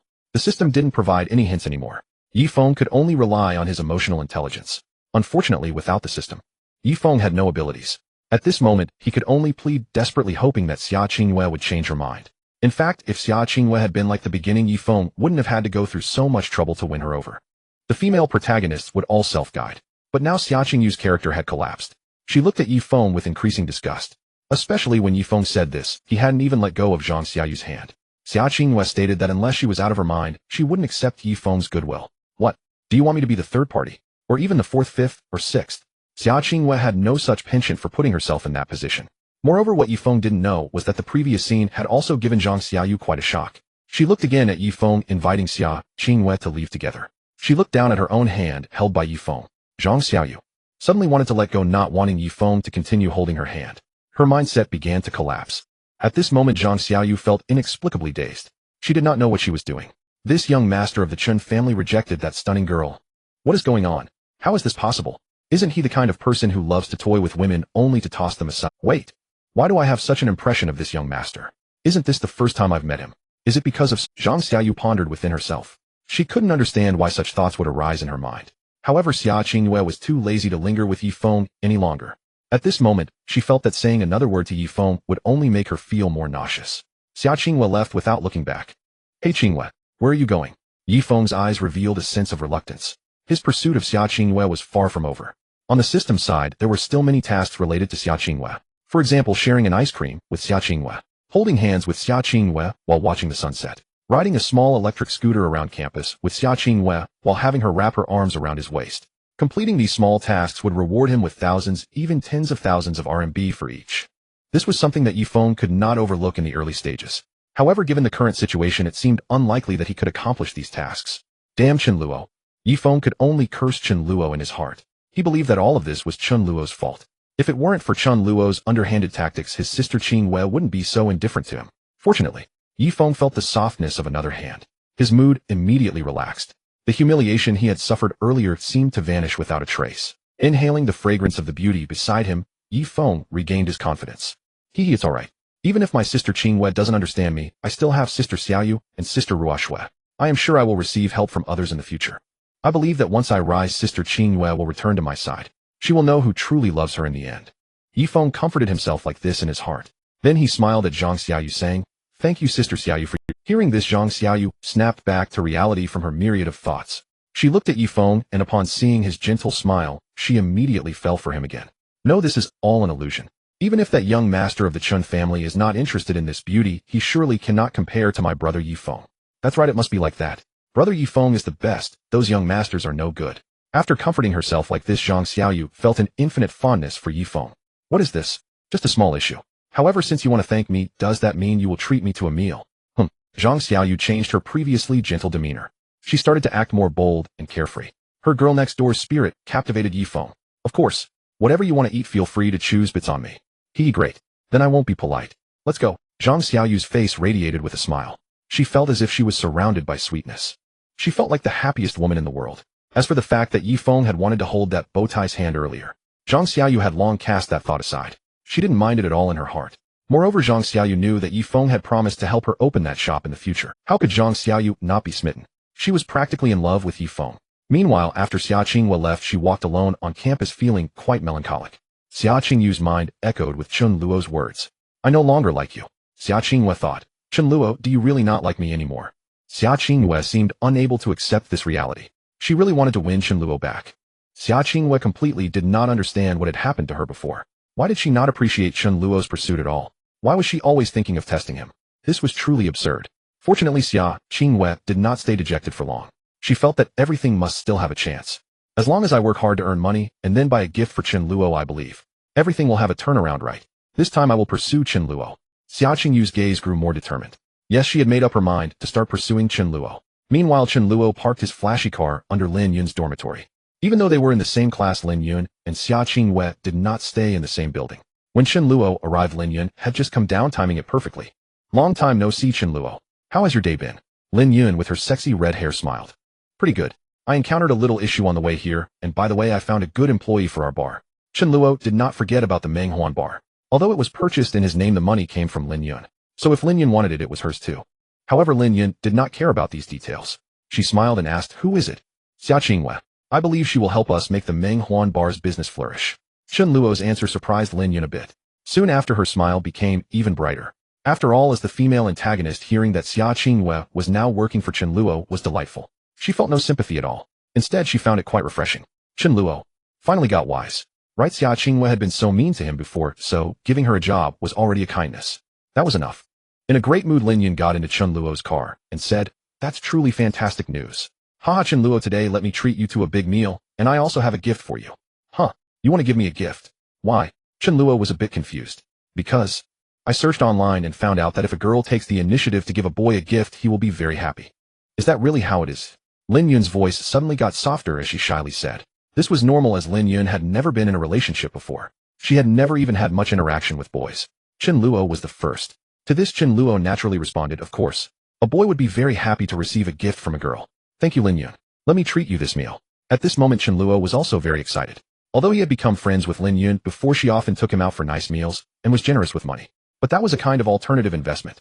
As long as Lin Yun was willing, she could take it back anytime. And if Chen Luo made money, he would share the profits. However, the nature of a gift was different. Chen Luo was now looking forward to it immensely. Yet Lin Yun's next response, no way. You are my little brother. Why would I let my little brother spend money to treat me? He'll treat. Just say what you want to eat and don't compete with me. Lin Yun suddenly pouted, appearing slightly angry. But she looked extremely cute. Hearing Lin Yun's words, Chen Luo was even more dumbfounded. At the same time, he couldn't help but think, damn, this female antagonist is too charming. This rich girl is great. Not only does she treat me to meals and give me money, but she also takes the initiative to give gifts. Chen Luo once again felt pity for the character Chen Luo in the book. Why go after Xia Qingyue when you have no reason to? Wouldn't it be better to seek out Lin Yun instead? Chen Luo felt that if the Chen Luo in the book chose to be with Lin Yun, he would definitely be very happy every day. Moreover, this made Chen Luo more determined. He must not let Lin Yun down. Chen Luo felt that if he had a good girl like Lin Yun by his side, and still dared to look for other women, he would want to slap himself. Looking at Lin Yun's stunning profile, Chen Luo stepped on the gas pedal, leaving amidst the envious gazes of countless classmates. He took Lin Yun and drove away proudly. Meanwhile, after treating Zhang Xiaoyu to dinner, Yifeng immediately contacted Chen Luo. Sister Luo, I just happen to have time tonight. Let's go to the library to discuss the details of that mini-game. In a certain dormitory, Chen Luo looked at the message on her phone. Her heart was immediately enveloped by a sweet feeling. Unbeknownst to her, the Yifeng she liked had just sent Zhang. He had also completed a small task with Zhang Xiaoyu. That was to have Zhang Xiaoyu feed him while taking a photo. The scene was incredibly intimate. However, even if Chen Luo were to find out, she would probably just sulk and say, brother Yifeng is so bad, I'm not going to talk to you anymore. Then Yifeng would casually appease her, and this blissful female protagonist would immediately turn around with a smile. Yifeng was entirely pleased with this. He felt that this kind of life was truly wonderful. The confidence lost in Xia Qingyue was regained by Yifeng through Zhang Xiaoyu and Chen Luo. He felt that this was how it should be. Yifeng almost began to doubt his own charm. Fortunately, he had a brief interaction with women like Zhang Xiaoyu, and seeing that they were still so infatuated with him, observing how easy it was to win them over, Yifeng relaxed once. It seems I am still quite impressive. It must be Chen Luo who is secretly sabotaging my relationship with Qingyue. I will definitely find out what exactly is going on. At the same time, when he thought of Chen Luo, Yifeng's expression darkened. He previously believed that this young master of the Chen family was not worth his concern. In Yifeng's eyes, he had a system. Although he was just an ordinary college student now, by completing these small tasks, he could earn tens of thousands. At that time, with a little investment, and completing the main tasks of the system, the returns would be beyond imagination. Yifeng could easily become a millionaire. On this foundation, Yifeng continued to complete the system tasks. He believed that it wouldn't be long before he became a multimillionaire. In fact, he would even step into the realm of billionaires. Moreover, the system had a task that required Yifeng to surpass a net worth of 100 million before graduation. Yifeng was full of confidence regarding this. Come on, he had a system, and was the chosen one. Is it really that difficult to become a billionaire in 4 years? However, now Yifeng paid more attention to Chen Luo. It seems that this young master of the Chen family is not like the others, but in front of me, Yifeng, you will ultimately not be my match. With his confidence restored, Yifeng was no longer in such. Although there were some problems with Xia Qingyue, Yifeng had also reaped some benefits. His progress with Zhang Xiaoyu and Chen Luo was very smooth. He believed that this time there would be no unexpected incidents. Moreover, the system continued to release new tasks. Yes, Yifeng learned that he had 2 targets to pursue, next one named Xinyun and the other Lung Xiaoyan. Furthermore, this was far from the end. Yifeng believed that with so many beauties waiting for him to pursue, how could he not rise to prominence? How could that be possible? Just asking Zhang Xiaoyu for a meal, Yifeng received a reward of 8,000 renminbi. Which ordinary college student could match such a speed in making money? Yifeng could only marvel at how amazing it was to have a system. It would be hard not to be impressive. At this moment, Yifeng was much more at ease. As for Xia Qingyue, after coming to terms with things, she obediently came to work at Dream Huan Bar. Chen Luo did not deceive her. The photographer he arranged for Xia Qingyue was indeed a girl. This made Xia Qingyue breathe a sigh of relief, and a smile appeared on her lips. So Chen Luo is actually... Xia Qingyue's good impression of Chen Luo was slowly building up. Dream Huan was somewhat surprised. She had previously been curious about the relationship between Xia Qingyue and Chen Luo. She never expected to see this beauty working at Dream Huan Bar today. Moreover, her job was to wear a bunny outfit and stand at the entrance to attract customers. Dream Huan had never thought of this before. On one hand, she couldn't wear such a cute outfit. On the other hand, she couldn't accept standing at the entrance as she found it too shameful. After all, Dream Huan was older, and despite her experiences, still cared about her dignity. But Xia Qingyue felt that this was not an inappropriate job. It was quite legitimate. Therefore, there was nothing wrong with it. Xia Qingyue had long made psychological preparations. Moreover, when she thought about it being for Chen Luo, Xia Qingyue felt a mysterious surge of motivation. Of course, her comforting words to herself were, since I have signed a contract with Chen Luo, I should work hard. Aside from being set as the female lead with a love-struck mentality towards Yifeng, Xia Qingyue was quite impressive in other aspects, especially since she had previously harbored hostility towards Chen Luo. Now that feeling was gone. Xia Qingyue would be a diligent worker, and after dressing up in the bunny outfit, she stood at the entrance of Dream Huan Bar. Instantly, countless male patrons on the street were drawn to her presence. What kind of bar is this? So explosive. Dream Huan Bar. I've seen it before. When did such a beauty arrive? I remember the owner of this bar seems quite good, and now there's this little sister, I have to go in for a drink. At first, Xia Qingyue felt a bit shy. Fortunately, while the men were all staring at her, not a single one dared to make a move, because Dream Huan had her staff to maintain order, and Dream Huan Bar was famous for a long time. Those in the know would not dare to cause trouble there. Those who didn't know would be even more timid. Moreover, Chen Luo had also called over some of his little brothers.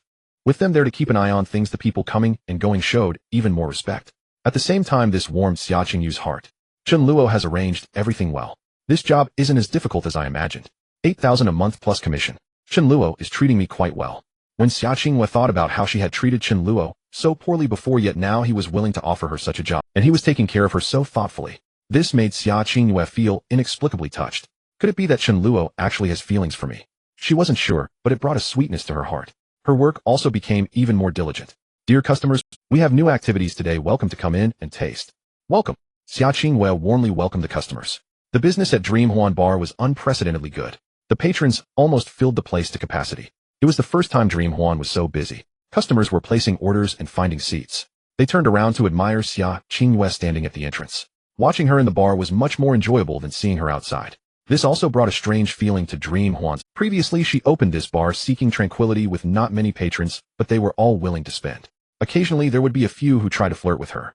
But now, everyone was there to drink. Dream Huan's beauty seemed to be ignored by everyone. Yet Dream Huan was still quite happy about this. At the same time, she felt she should remind Chen Luo that it was time to expand, to acquire nearby shops and turn them into Dream Huan bars. These matters were not urgent. Chen Luo was not worried that there would be any trouble from Xia Qingyue. He did not check his phone, but was enjoying exquisite delicacies with Lin Yun at the Shenxiao Grand Hotel. Wow, this abalone is really good, Lin Yun, you must try one. And this king crab, it's so fresh and delicious. Chen Luo was eating earnestly, and Lin Yun was also very happy beside him. Their relationship was progressing smoothly. Although Lin Yun had been secretly in love with Chen Luo for 3 years, she had not directly fallen for him. She felt that getting along like this was already quite good. Chen Luo didn't take Lin Yun, the wealthy young lady, to taste street food like Yifeng. To be honest, Lin Yun wasn't very interested in that. What she preferred was playing games. Due to strict family upbringing, Lin Yun had learned piano, dance, and other arts since she was young. But what Lin Yun truly yearned for was to hide in a room with the person she loved and play games together. She believed that would be a wonderful time. Moreover, Lin Yun wanted to find a devoted man. Now she had found one. In Lin Yun's eyes, Chen Luo undoubtedly met the standard she was looking for. His loyalty to Xia Qingyue deeply moved her. Lin Yun did not expect that Chen Luo would suddenly fall in love with her. After all, the chances were too slim. But now this dream seemed to be coming true. Therefore, for this goal, Lin Yun would also strive. After seeing Chen Luo eat his fill, she smiled and said, "Let's go, Chen Luo. I'll take you to see your gift." Chen Luo was also moved inside. He didn't know what Lin Yun would give him. But considering Lin Yun's identity, it must be. However, when Chen Luo was taken to the destination and saw the super big gift, even though he had mentally prepared himself, he couldn't help but open his mouth in shock. Is this for me? Lin Yun, are you sure? Chen Luo called out to Lin Yun in disbelief. Seeing Chen Luo so happy, Lin Yun's face was also full of smiles. Of course it's real. How could there be fake? Here, take a good look. Do you like it? I definitely like it. I love it. It's so awesome. Chen Luo's eyes were almost blinded by the sparkling object in front of him. What lay before him was a super sports car inlaid with diamonds all over. The brilliance of it left even Chen Luo, a young master, in awe. This car was worth over $1 billion, something that someone of Chen Luo's status could not afford. To be honest, Chen Luo never expected Lin Yun to be this impressive. Although he knew her identity was not that of an ordinary wealthy young lady, this was still astonishing. At the same time, Chen Luo felt grateful that he had crossed into a novel world. This world was fundamentally different from the one he had come from. The wealthy people in this world were far more affluent than those on Earth before his transmigration. Otherwise, how could Yifeng later accumulate so many female leads? Later, Yifeng's wealth could be described as astronomical. Therefore, it was not impossible for Lin Yun to gift Chen Luo such a diamond-encrusted supercar. However, as Chen Luo walked closer to examine this diamond-encrusted supercar, his heart began to race, especially at that moment. Lin Yun quietly walked up to Chen Luo, her long legs catching his eye. He looked up and saw Lin Yun's stunning face along with a hint of nervousness on her expression. "You still haven't said, Chen Luo, do you? Like the gift I gave you?" Lin Yun seemed a bit anxious. This was her first time actively pursuing a boy, and Lin Yun felt uncertain. Chen Luo, on the other hand, was left. In his eyes at this moment, Lin Yun was even more enchanting than the diamond supercar beside her. "I like it. Of course I like it," Chen Luo replied, still dazed. Upon hearing this, Lin Yun finally revealed a joyful smile. She smiled sweetly. "That's great. I was worried you wouldn't like it. Now that you do come, here's the key. Get in and take it." Chen Luo had never imagined that his gift would turn out to be a diamond-studded sports car. This was something he wouldn't have dared to think of after becoming a villainous young master. If Chen Luo were to tell Chen Tianhe that he wanted to buy such a supercar, Chen Tianhe would surely respond with a serious tone, saying, "Son, you might want to reconsider your request. Our family can't afford such an ostentatious car. Perhaps when your career takes off in the future, your father can sponsor you for one." Chen Tianhe indeed dotes on Chen Luo. However, he would not indulge him infinitely. Of course, Chen Luo had no desire for that. He felt that being able to casually drive a sports car was already sufficient. In the underground garage of the Chen family, there were several sports cars belonging to Chen Luo. When Chen Luo first saw them, his jaw dropped in astonishment. At that moment, he marveled at how delightful this journey through time was. But the emotions he felt then could not compare to how he felt now. All of Chen Luo's sports cars combined were worth far less than this diamond-studded car. Simultaneously, this made Chen Luo realize the gap between himself as a young master and Lin Yun, the rich young lady. In fact, Chen Luo remembered many details and stories from the early chapters of a novel urban villain. However, he was unclear about the latter parts. After all, it had been such a long time. Yet Chen Luo felt that as the plot progressed, his memories of urban villain seemed to gradually become clearer. This might be the golden finger of his reincarnation. Chen Luo felt quite satisfied with this. He understood that knowing the plot was his greatest asset. As memories continued to resurface, Chen Luo also gained more insight into Lin Yun's background. It seems that the Lin group is not the entirety of Lin Yun's family's power. She has a noble identity.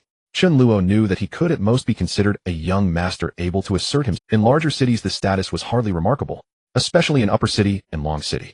There, a single slap could potentially knock down a bunch of young masters. Furthermore, Chen Luo recalled that there might be even more hidden cities beyond Upper City and Long City.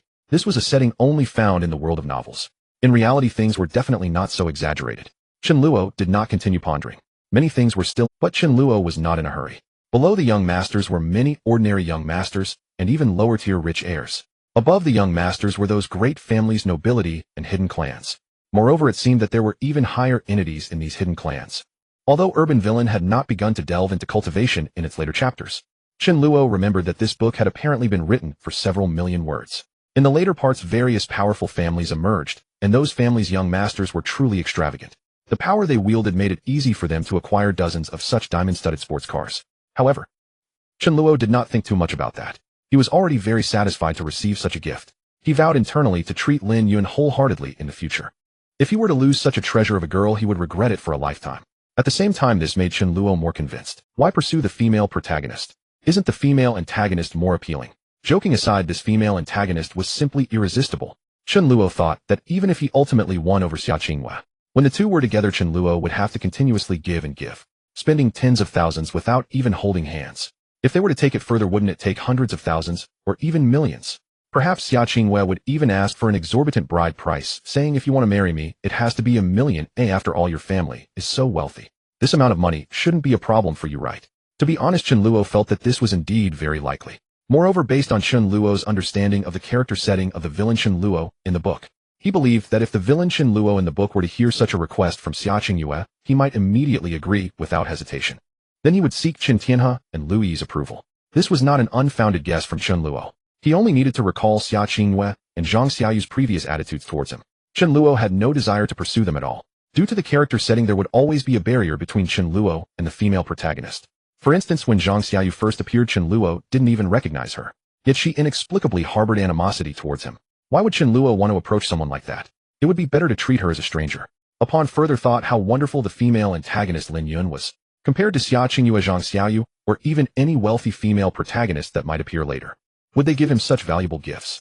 Chen Luo felt that as a villain, if he were to receive gifts worth dozens or hundreds from the female protagonist, that would be like the sun rising in the west. So, Sister Lin Yun, let's get closer.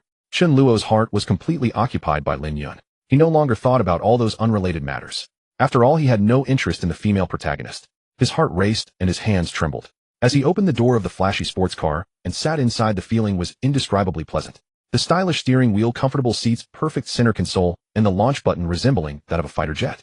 Coupled with the beautiful leggy girl sitting next to him, Chen Luo felt that this was the ultimate enjoyment of life. Lin Yun also wore a bright smile. She was equally excited. It wasn't because of the thrill of sitting in the flashy sports car. It was because the one taking her for a ride was Chen Luo. Lin Yun certainly sensed the ambiguity in Chen Luo's words. Of course I like it. She felt shy yet very happy. Chen Luo was in no hurry to break that layer of glass. After all, there were many days ahead. He looked at Lin Yun, and in each other's eyes there was only the other. Let's go. Virum.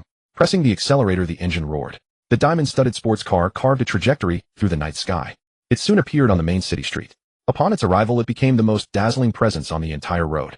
Countless passers-by were left in awe. What the hell? What am I seeing?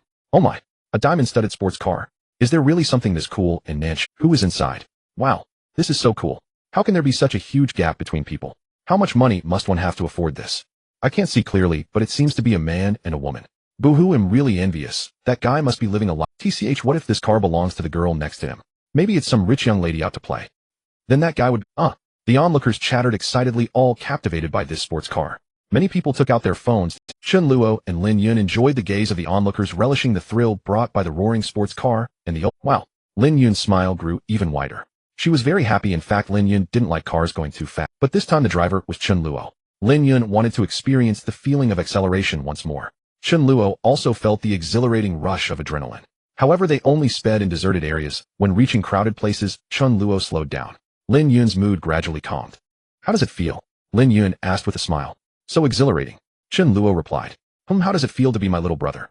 Are you happy? Lin Yun asked with a hint of pride. Of course I'm happy. Sister Lin Yun, if you need anything in the future, just tell me. I'm willing to go through fire and water for you. Chen Luo went along with Lin Yun's words, showering her with flattery. You really know how to talk. Alright, I can't be out too late, so let's go. If you could just take me back after hanging out for a bit longer. A hint of reluctance flickered in Lin Yun's eyes. But she had no choice. Her family was quite strict. At the same time, a trace of shyness crossed Lin Yun's lower cheeks.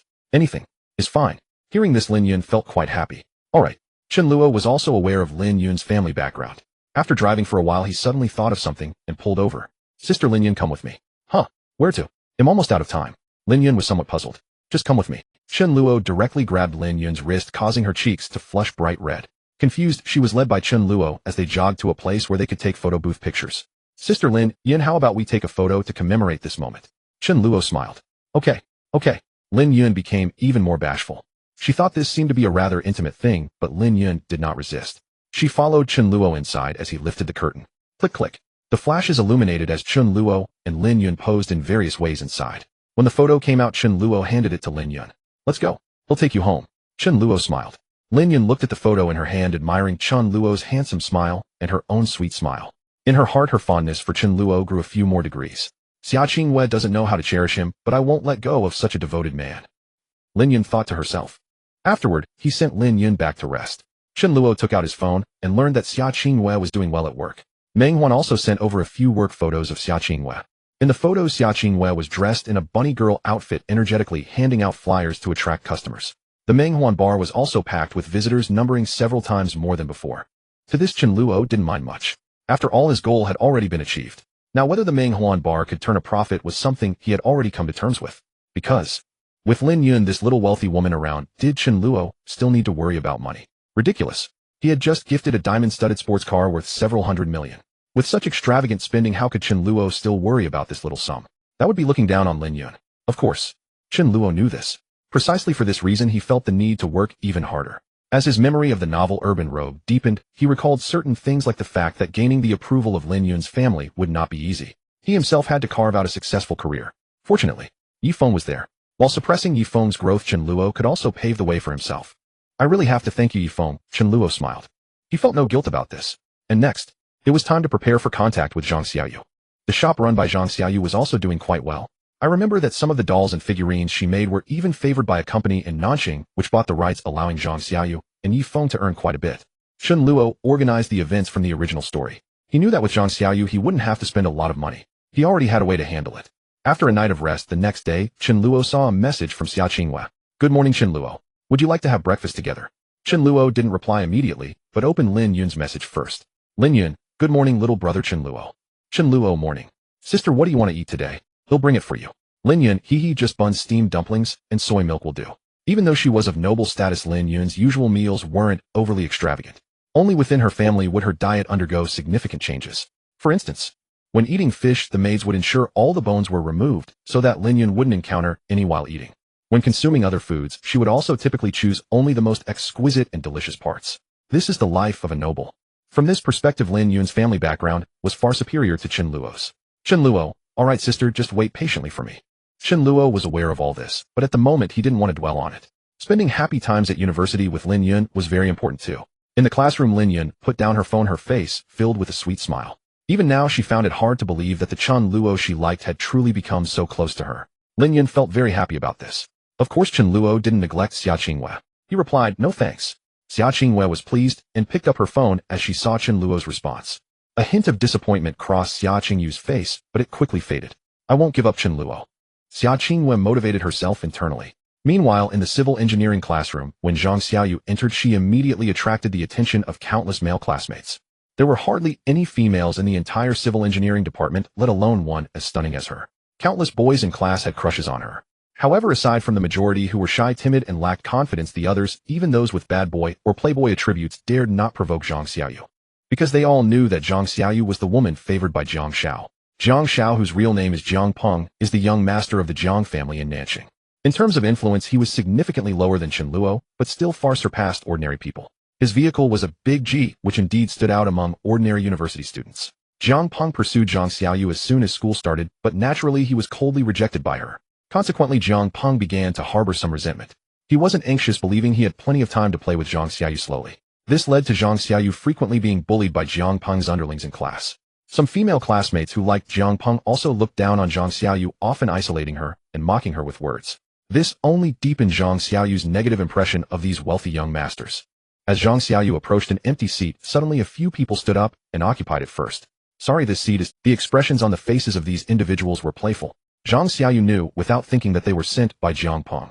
She ignored them and walked directly to another empty seat. But those people came over again. What do you mean by this? Jiang Xiaoyu was somewhat angry. What do you mean? Can't we sit in this seat? The leading buzzcut guy said in a somewhat arrogant tone. They were not students of the civil engineering department and were clearly here to cause trouble. However, the other boys in class dared not intervene at all. Jiang Xiaoyu was seething inside. She knew these people were rogues, and calling the police would be of no use.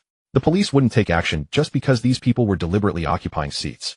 That was impossible. After several attempts, Jiang Xiaoyu still couldn't sit down peacefully. She felt very wronged. However, Jiang Xiaoyu was tough and not easily defeated, so she decided to stand. Just then the teacher walked into the classroom ready to begin the lesson and noticed Jiang Xiaoyu standing. He asked, "Hey, that student, why don't you find a seat to sit down?" Jiang Xiaoyu hesitated for a moment, thinking that the class had already started. Surely these people wouldn't dare, right? They were all students after all. But to Jiang Xiaoyu's surprise, as she walked toward the empty seat, someone among those people actually got up again and shoved her aside. This scene left the teacher dumbfounded. The classmates were also furious. Damn it, this is too much. Who are these people? Damn, I can't stand it anymore. Everyone was very angry. However, thinking about stepping up meant confronting Jiang Xiao. Most people here came from ordinary families. They lacked the capital to do so. The classmates understood that Jiang Xiao not only had a wealthy family, but also held social status. He often associated with some thugs. These young masters were not to be trifled with. Just the sight of him driving that big G with his arrogant demeanor was enough to make many honest people want to steer clear. Jiang Xiaoyu didn't want to trouble the teacher. She immediately smiled and said, "It's fine, teacher, I'll just stand and listen to the class." The teacher was taken aback. Though he wanted to say something in the end, he quietly began the lecture. Better to avoid trouble. This kind of situation was not uncommon for Jiang Xiaoyu. Fortunately, she quickly endured until the class was over. As Jiang Xiaoyu silently left the classroom, those people surrounded her once again. "Hey, don't go, Jiang, classmate. Our boss wants to invite you to the bar for a happy hour tonight. Are you going or not?" The buzzcut guy said in a teasing tone. "Not going," Jiang Xiaoyu coldly replied, then tried to bypass them. But they blocked her path again. "Come on, if you don't go, our boss will be angry," they said. "Oh, why should I care? Does it not concern you? I've heard that you want to open a shop at school, right? You probably don't know, but our boss has connections with some management at the school. Just one word from him, and your application materials will never pass." Hearing this, Jiang Xiaoyu's steps halted. The anger inside her reached an extreme point. These guys. Who are they? This is too much. Jiang Xiaoyu was furious, filled with grievances. What had she done wrong? Was it just because she rejected Jiang Peng that she had to be targeted like this? Even with her tough girl personality, Jiang Xiaoyu found it hard to control her emotions. Her eyes glistened with tears. The buzzcut guy, seeing this, continued to smile and said, "That's more like it. 8 o'clock tonight at the Rose Bar. Remember to go." He thought he had succeeded. However, Jiang Xiaoyu lifted her head defiantly and replied, "I said I want go get lost." With that, she turned and walked away briskly. "Hey, you." The buzzcut guy was momentarily stunned. He didn't expect this woman to be so stubborn. He wanted to chase after her again, but the rush of students leaving class was too much. Just around the corner, he lost her. Damn, she's really a stubborn woman. You're in trouble now, Tian-go. Jiang Xiao is going to scold you again when you go back. A skinny guy beside him laughed. TCH, what's there to be afraid of? It's not the first time. But this girl will eventually submit to Jiang Xiao. She really doesn't know what's good for her. Jiang Xiao is so rich he wouldn't mistreat her. I really don't understand why she refuses. Exactly. Jiang Xiao can give her several thousand in one go. Why refuse such money? She's really foolish. Come on, Tian-go, let's not bother with this dumb girl. Let's go enjoy ourselves. Alright brothers, let's go. These underlings of Jiang Peng didn't care. They would continue to harass Jiang Xiaoyu. However, what these people didn't realize was that after they left, a man wearing a black hood slowly raised his head from the corner. This person was none other than Zhao Long, one of Chen Luo's subordinates. He had witnessed everything that just happened. Meanwhile, as Jiang Xiaoyu ran out of the teaching building, she unexpectedly bumped into Chen Luo. Jiang Xiaoyu felt wronged beyond measure despite being a strong girl. It was impossible for her to remain emotionless when targeted and bullied like this. Now, upon seeing Chen Luo, Jiang Xiaoyu's mood worsened. She quickly turned around, wanting to run away. At this moment, she had no desire to see those annoying young masters. In her perception, all these spoiled young masters were the same. arrogant, overbearing, and shameless, thinking that wealth could buy them everything. They casually talked about money, drove expensive cars, and walked with an air of arrogance, believing themselves to be the most formidable men in the world. Such men held no appeal for Zhang Xiaoyu, who despised evil and had no preference for wealth. At the same time, Zhang Xiaoyu prayed, inwardly hoping that this young master of the Chen family was not looking for her. She did not want to have anything to do with these young masters. She couldn't understand why she had attracted their attention. All she wanted was to open a shop selling cute dolls. Was it because she was good-looking and had rejected their advances that she had to endure such unfair treatment? However, Zhang Xiaoyu's thoughts were soon dashed. As she attempted to slip away, suddenly Chen Luo blocked her path. Zhang Xiaoyu immediately looked up, and Chen Luo saw the anger in her eyes mixed with tears and resentment. Get out of the way. Zhang Xiaoyu chose not to endure this time. She resolved that if this young master of the Chen family bullied her too, she would fight back. She was no weak girl. But this left Chen Luo somewhat bewildered. What was going on? Why did this girl have such an... Is someone bullying you? Chen Luo knew Zhang Xiaoyu's background. As a goddess in the civil engineering department, she had been pursued by a young master in the story. And of course Zhang Xiaoyu had rejected him. As a result, her shop and her personally had faced various forms of retaliation from that young master. It must have been something like that. However, Chen Luo was not here to cause trouble. He had serious matters to discuss with Zhang Xiaoyu. Thus he made no aggressive moves, calmly stating, "Were you bullied? What does it have to do with you?" Zhang Xiaoyu was taken aback, gritting her teeth. "If you need anything, I can help you deal with this trouble. Let me think, that person seems to be Jiang Peng, right?" Upon hearing this, Zhang Xiaoyu was even more shocked. She stared blankly at Chen Luo, her eyes filled with disbelief. What did this guy just say? He wants to help me deal with Jiang Peng. Why? Zhang Xiaoyu was stunned. She had thought that Chen Luo was also here to bully her. But unexpectedly, Zhang Xiaoyu would not simply believe the words of such a spoiled young master. Perhaps this was a ruse they were concocting together to toy with her. Zhang Xiaoyu soon wore an expression of stubbornness again. "I've told you before, this has nothing to do with you. Moreover, I think I mentioned that you should avoid any interaction with me or Yi Feng, and I would appreciate it." Seeing that Zhang Xiaoyu was still so hot-tempered, Chen Luo did not mind. After all, he still needed to build a good relationship with Zhang Xiaoyu. Until his goal was achieved, how could he afford to tear his face with Zhang Xiaoyu? It was unnecessary, a minor issue. Chen Luo continued, "I don't want to have any interactions with you either, but I have something I need your help with." What? Chen Luo's words completely baffled Zhang Xiaoyu. She thought to herself, this young master of the Chen family wants my help. What for? Could it be that he wants to use me to deal with Yi Feng? Haha, absolutely not. Zhang Xiaoyu immediately thought of the worst-case scenario. She coldly snorted, "Don't dream. No matter what it is, I won't help you. But you might need my help." Chen Luo laughed, which left Zhang Xiaoyu even more astonished. Her inner thoughts were, what the heck? What could I possibly need this guy's help with? How could that be possible? Zhang Xiaoyu was skeptical. However, she did not want to see these annoying guys any longer. Zhang Xiaoyu lazily responded, "That's even more impossible. Haha, if I need your help, I'll change my surname to yours." Zhang Xiaoyu was quite aggressive, giving Chen Luo no face at all. Chen Luo had been speaking in a friendly manner the whole time. If it were another young master, he would have probably been furious by now. Yet, Chen Luo remained unfazed internally. It was still a minor issue. "Get out of the way," Zhang Xiaoyu said angrily. But surprisingly, Chen Luo stepped aside. Zhang Xiaoyu was baffled. She couldn't believe that Chen Luo would actually let her pass so generously. Yet her mind was racing, and those long legs were not idle. She quickly ran off with the book in her arms. After running a long distance, Zhang Xiaoyu couldn't help but look back. She saw Chen Luo heading towards her classroom building. This left Zhang Xiaoyu even more confused. What is this guy talking about? What does he mean he has something to discuss with me, and that I might need his help? Confused, Zhang Xiaoyu's anger subsided as she thought carefully. It seemed that Chen Luo hadn't done anything bad, at least compared to Jiang Peng. He was 100 times better. This young Master Chen is actually so gentle. Zhang Xiaoyu felt a twinge of regret at this moment. Did she overreact? Clearly it was Jiang Peng who had upset her, yet she had vented her frustration on Chen Luo. On reflection, it seemed like Chen Luo hadn't bullied her at all. However, just thinking about how Chen Luo had someone beat up Yi Feng in that bar shattered Zhang Xiaoyu's positive impression of him once again. None of these young masters are good. Why should I care about them? It's so unreasonable. Saying this, Zhang Xiaoyu's mind flashed with the image of Yi Feng. Once again, she felt a sweet sensation. Yi Feng is still the best. Right, regarding Jiang Peng, I just need to tell Yi Feng, and I believe he will definitely find a way to help me solve it. Zhang Xiaoyu believed that Yi Feng was a very capable man. As long as he took action, he could handle any situation. Thinking this, Zhang Xiaoyu happily sent a message to Yi Feng. Zhang Xiaoyu, Yi Feng, I'm out of class. Do you want to have lunch? On Yi Feng's side, he was joking around with a few brothers and underlings when suddenly his phone vibrated. He took it out, and the others nearby showed surprised expressions. Wow, brother Yi, no way. This Zhang Xiaoyu, I remember, she's the beauty of the civil engineering department, right? She's actually asking you out for lunch. How did you meet? Awesome. As expected of brother Yi, I admire you so much. Brother Yi is keeping a low profile. Fatty learned from him. Brother Yi is destined to be a big boss in the future. These so-called brothers of Yi Feng were unreserved in their compliments. Yifeng was in an excellent mood and calmly replied, "Sure, Xiaoyu, where are you? They'll come find you." Zhang Xiaoyu, seeing Yifeng's reply, smiled even more.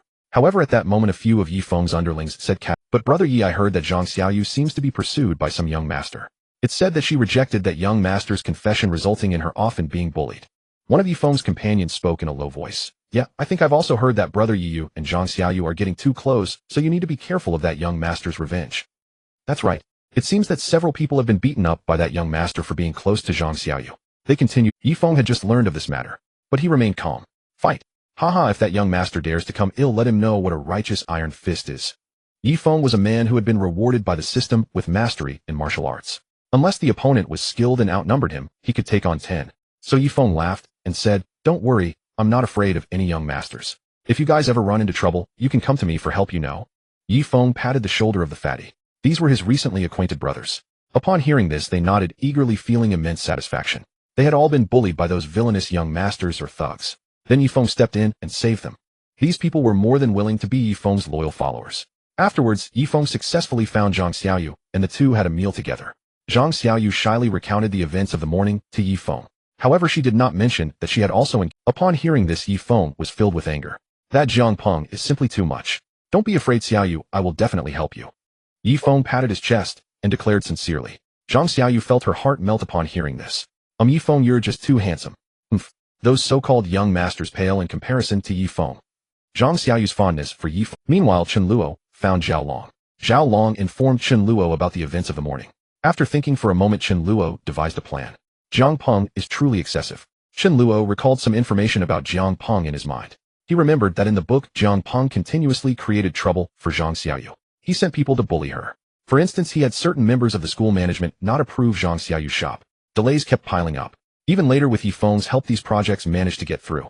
After the shop was established in the school, it often faced attacks by Jiang Peng's hired thugs. This was a very heinous incident. However, in the setting of urban young master, the police were helpless against Jiang Peng's group. The most serious incident was a subsequent arson case. Zhang Xiaoyu was completely stunned at that time. Nevertheless, all these difficulties were eventually easily resolved by the male lead Yifeng. After completing these tasks, Yifeng reaped significant rewards.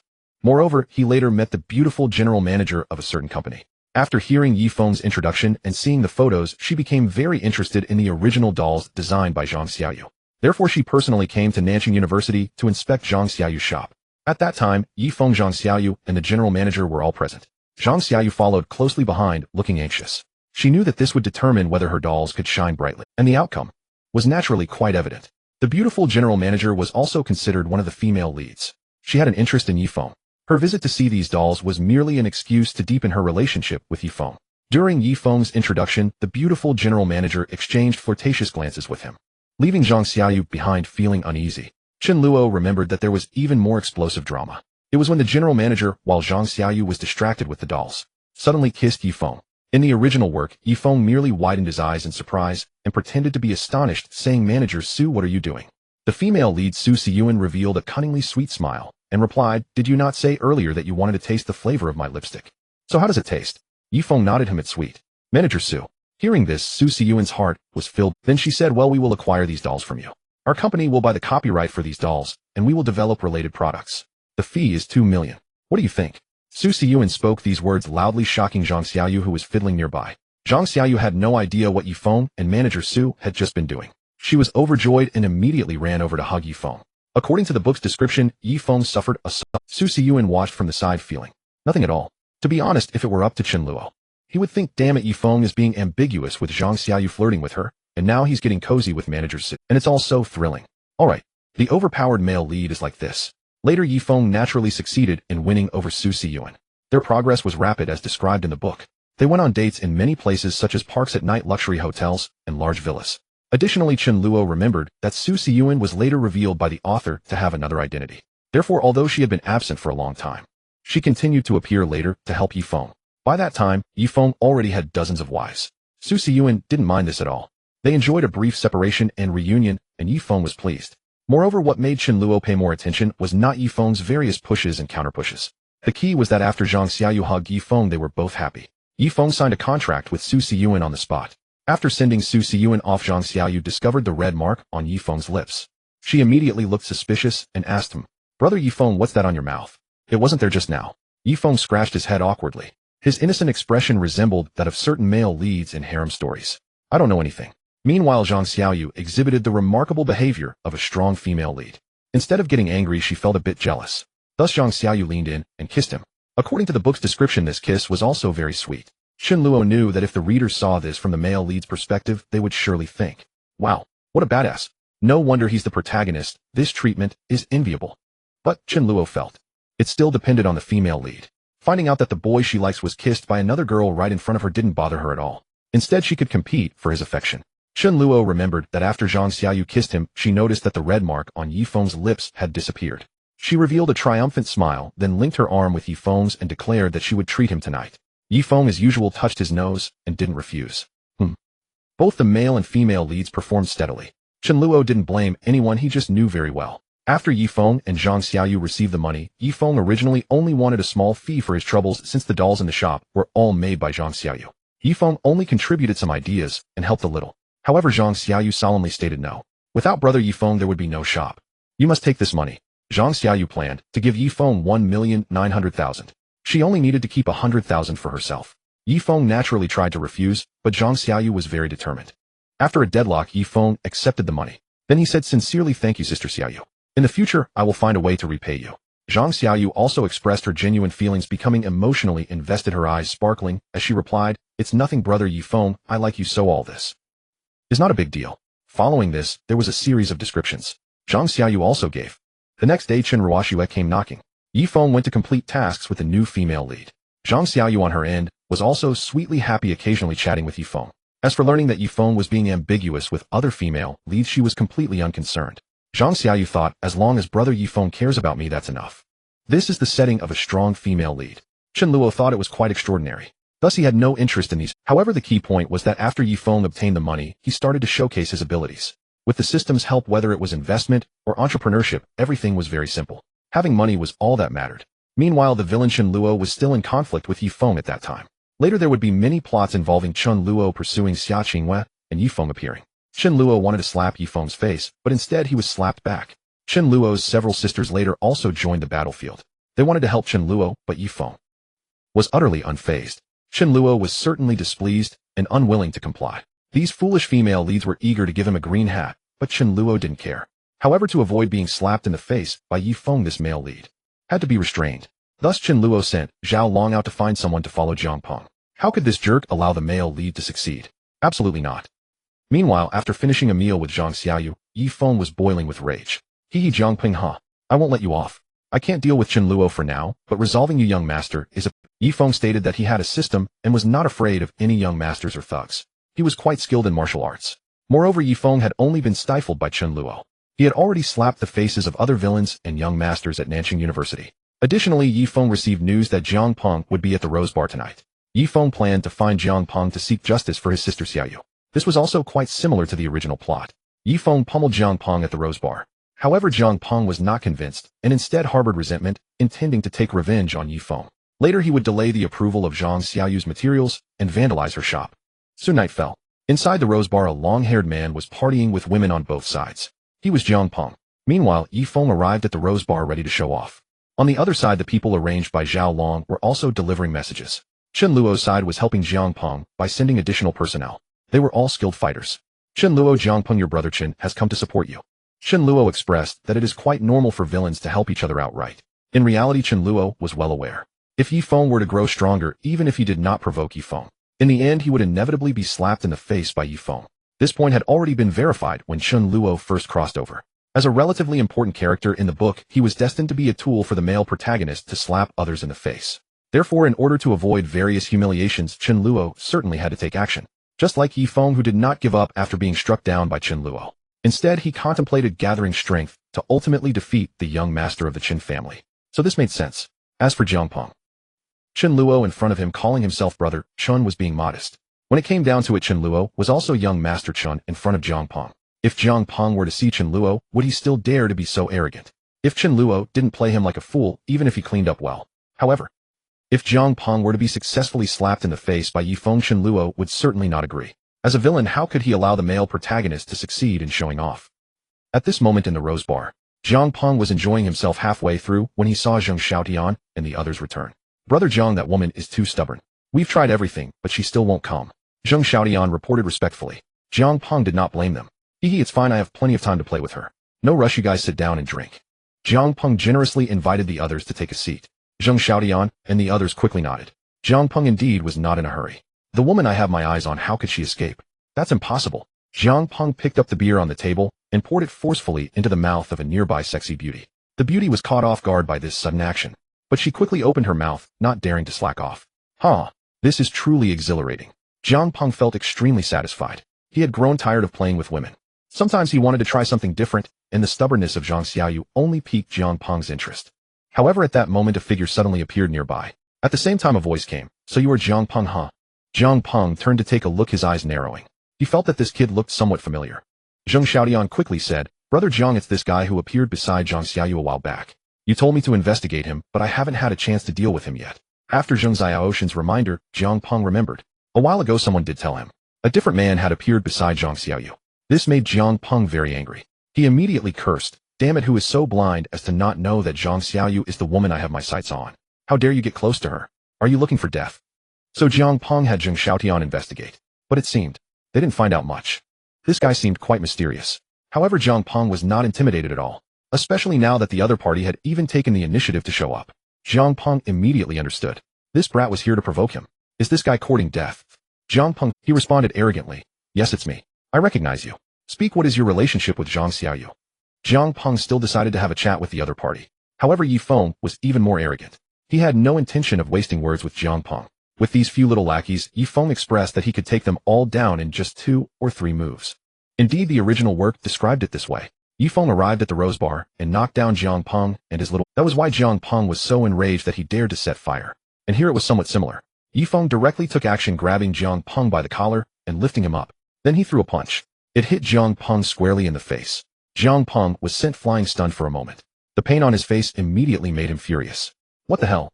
Dare to hit me? You looking for death? Fight back!" Jiang Peng shouted, and the little brothers beside him, after a moment of confusion, all of them with twisted faces, rushed towards Yi Feng. The waitresses screamed and fled. The other patrons in the bar did not leave, but kept a safe distance. They calmly watched the commotion. But these few were no match for the male protagonist, Yi Feng. At this moment, Yi Feng recalled the people he saw being hospitalized at the Dreaming Bar. These images made Yi Feng very angry. Therefore, he decided that he would reclaim his dignity from that embarrassing incident. "Currently, I still couldn't deal with Chen Luo, as surely I can handle a little Jiang Peng, right?" Yi Feng effortlessly dodged, moving left and right, throwing punches to knock Jiang Peng's little brothers down. Looking at these few lying on the ground moaning in pain, Yi Feng felt immensely pleased. He straightened his collar, looking entirely like a protagonist who had just succeeded in showing off. This display captivated the many bystanders, including the crowd watching the show, who all expressed similar sentiments to those after the male protagonist showed off in the book. "Wow, who is this guy? How dare he hit young Master Jiang? This is impressive. Is South City about to turn upside down? This will definitely be big news." This was also quite similar to the descriptions in the original work. Yi Feng indeed successfully showed off, stepping on Jiang Peng, while also accumulating a wave of fame. As Jiang Peng watched his little brothers being easily defeated, the resentment in his heart grew. He stared fiercely at Yi Feng, who calmly said, "From now on, don't create trouble for Xiaoyu again, otherwise I guarantee you will suffer more than today." After saying this, Yi Feng intended to leave. If he had a mask right now, the face behind it would most likely be grinning like, "This is too satisfying. How could these young masters be my match? This time it's Jiang Peng, next time it will be you, Chen Luo." As the male protagonist, Yi Feng would naturally not be satisfied with merely teaching Jiang Peng a lesson. His goals, however, at that moment someone suddenly rushed out from the crowd shouting, "What the hell? You dare to hit my brother Jiang? Looking for death, huh? Brothers, charge for me, help brother Jiang get revenge." Saying this, a bunch of people rushed out, which left many bystanders dumbfounded. But they felt this was very normal. Jiang Peng had always liked to hang out with a lot of social figures. Although he bullied Zhang Xiaoyu, he was still quite good to his subordinates and brothers. For example, Zheng Xiaoyan, even when things went wrong, Jiang Peng did not blame him. So it seemed these people just realized that the one on the ground was their brother Jiang. Jiang Peng did not remember these people. However, this was in a bar with bright lights and dark corners. Plus, their appearance was definitely that of street thugs. Jiang Peng assumed that one of his little brothers had coincidentally run into Yi Feng. With his little brothers backing him, Jiang Peng immediately wanted to counterattack. With so many people, how could they not defeat this little brat? Jiang Peng did not believe it, so he gritted his teeth, stood up, picked up a beer bottle from the table, and waited for his opportunity. Yi Feng, on the other hand, was not surprised. He remained calm inside. "Hee, so there are more, huh? Come on. With your kind of trash, I'm not afraid of however many come." At this moment, Yi Feng was extremely confident. With their poses, these few were all holding weapons, whether it was beer bottles or chairs they had grabbed from who knows where. They all charged forward. But Yifeng handled them effortlessly. However, at that moment another voice came. What the hell? So it turns out Brother Jiang got beaten. Damn it, how dare you hit my Brother Jiang? Watch me ruin you. Brother Jiang. Who is so bold as to hit our Brother Jiang? Brothers, come help Brother Jiang. Brother Jiang, don't be afraid. Today we will make this little brat pay dearly. As they said this, another dozen people rushed out, and Yifeng's expression suddenly turned grim. What the hell? Are they for real? Where did these people come from? Damn it, I probably shouldn't have been so reckless. Yifeng realized that this rose bar, including the surrounding areas Jiang Peng often frequented. People like Zheng Xiaodian were just ordinary college students who didn't study and only wanted to join the society. They followed Jiang Peng to become his little brothers. The nearby social thugs were the same. Jiang Peng frequently treated them to drinks and karaoke. Now, upon discovering that the person being beaten was Jiang Peng, it was only natural for them to step in to help their brother Jiang. Jiang Peng's face turned sinister at this sight. He did not care whether these people were his little brothers. Jiang Peng naturally assumed they were all on his side. He, good kid, daring to hit me, huh? Brothers, charge. Show this little brat that I, Jiang Peng, am not someone to be trifled with. With Jiang Peng's command, more than a dozen people all rushed forward. Yifeng could easily deal with a few, but with a dozen armed thugs in this cramped space with tables and chairs around, he couldn't exert himself. What made him even more frustrated was that not only that. Next, more people rushed out. Brother Jiang. Damn, this brat actually dared to hit my Brother Jiang. Brother Jiang, I'm coming to help you. Brother Jiang, don't be afraid today, we will make this brat regret it all. These people were not sent by Chen Luo. They had just seen the situation was not good earlier, and did not dare to step up. Now that they saw Yifeng was at a disadvantage, they were eager to get closer to Jiang Peng. So they took the initiative to attack. Jiang Peng of course welcomed them with open arms. After all, those willing to help him fight today would be properly thanked by Jiang Peng in the future. But Yifeng was doomed. Outside, Zhao Long and Zhao Hu looked coldly at this scene. At the same time, they sent the video back. Chen Luo opened the video and saw Yifeng being pinned to the ground, being smashed with a chair. In the video, Yifeng's voice could be heard. Wait a moment. Don't hit my face. Ouch. Yes, Yifeng had miscalculated. In the original work, he only dealt with Jiang Peng's little brothers and did not encounter others. Naturally, he could easily show off. But here, Yifeng was outnumbered. Ultimately, Jiang Peng came to claim his prize, angrily walking over. Looking at the beaten-up Yifeng, he squatted down and mockingly patted Yifeng's face, saying, "You think you're tough? You want me to leave Zhang Xiaoyu alone?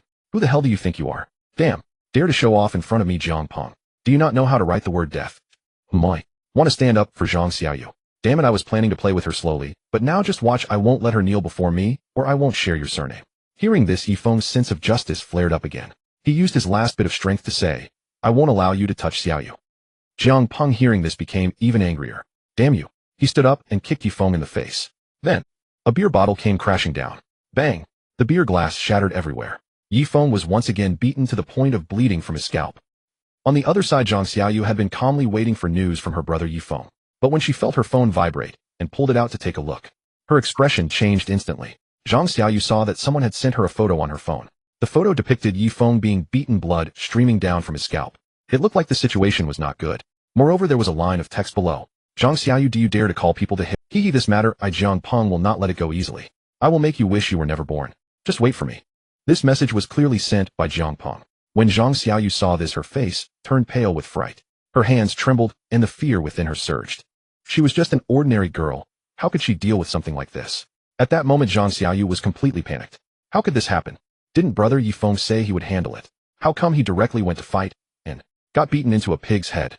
Zhang Xiaoyu suddenly felt that everything was heading in a worse direction. She was scared of what Jiang Peng would do to her. In fact, Zhang Xiaoyu even had the thought of not wanting to go. She didn't dare to go. She wouldn't deal with that shop either. Zhang Xiaoyu was completely panicked. But at that moment, a name suddenly flashed through her mind. Zhang Xiaoyu, Chen Luo. Indeed, in such situations, one should normally contact the police right away. However, Zhang Xiaoyu was well aware that involving the police would be futile. On one hand, Jiang Peng had not done anything yet. The police would at most issue a verbal warning. They would not take any action against Jiang Peng. On the other hand, Zhang Xiaoyu had also heard that Jiang Peng had connections within the police station. That made it even less likely to seek help. Moreover, in the setting of urban rogue young master, there was hardly any opportunity for police intervention when dealing with these young masters. In Zhang Xiaoyu's mind, the only person she could think of was Chen Luo. She remembered that yesterday Chen Luo had said to her, "But you might need my help." Zhang Xiaoyu realized that today's situation seemed to leave her with no choice but to turn to Chen Luo for assistance. She had no other options left. But would she seek help from another annoying young master? Zhang Xiaoyu thought that if her brother Yifeng found out, he would surely be angry. Moreover, if Chen Luo was in cahoots with Jiang Peng, wouldn't that be? Zhang Xiaoyu was in a state of confusion. As for Chen Luo, he only knew that Yi Feng had failed to show off his prowess. Instead, he had been beaten up again, which was enough for him. As for whether Zhang Xiaoyu would come to find him, Chen Luo was indifferent. Regardless of whether Zhang Xiaoyu came, he would go find him. In a hospital in South City, Yi Feng was admitted once more. The incident at the Rose Bar had gone unresolved since the police were also reluctant to intervene. This was mainly because in the world of the urban rogue young master novel, the author seldom depicted police involvement.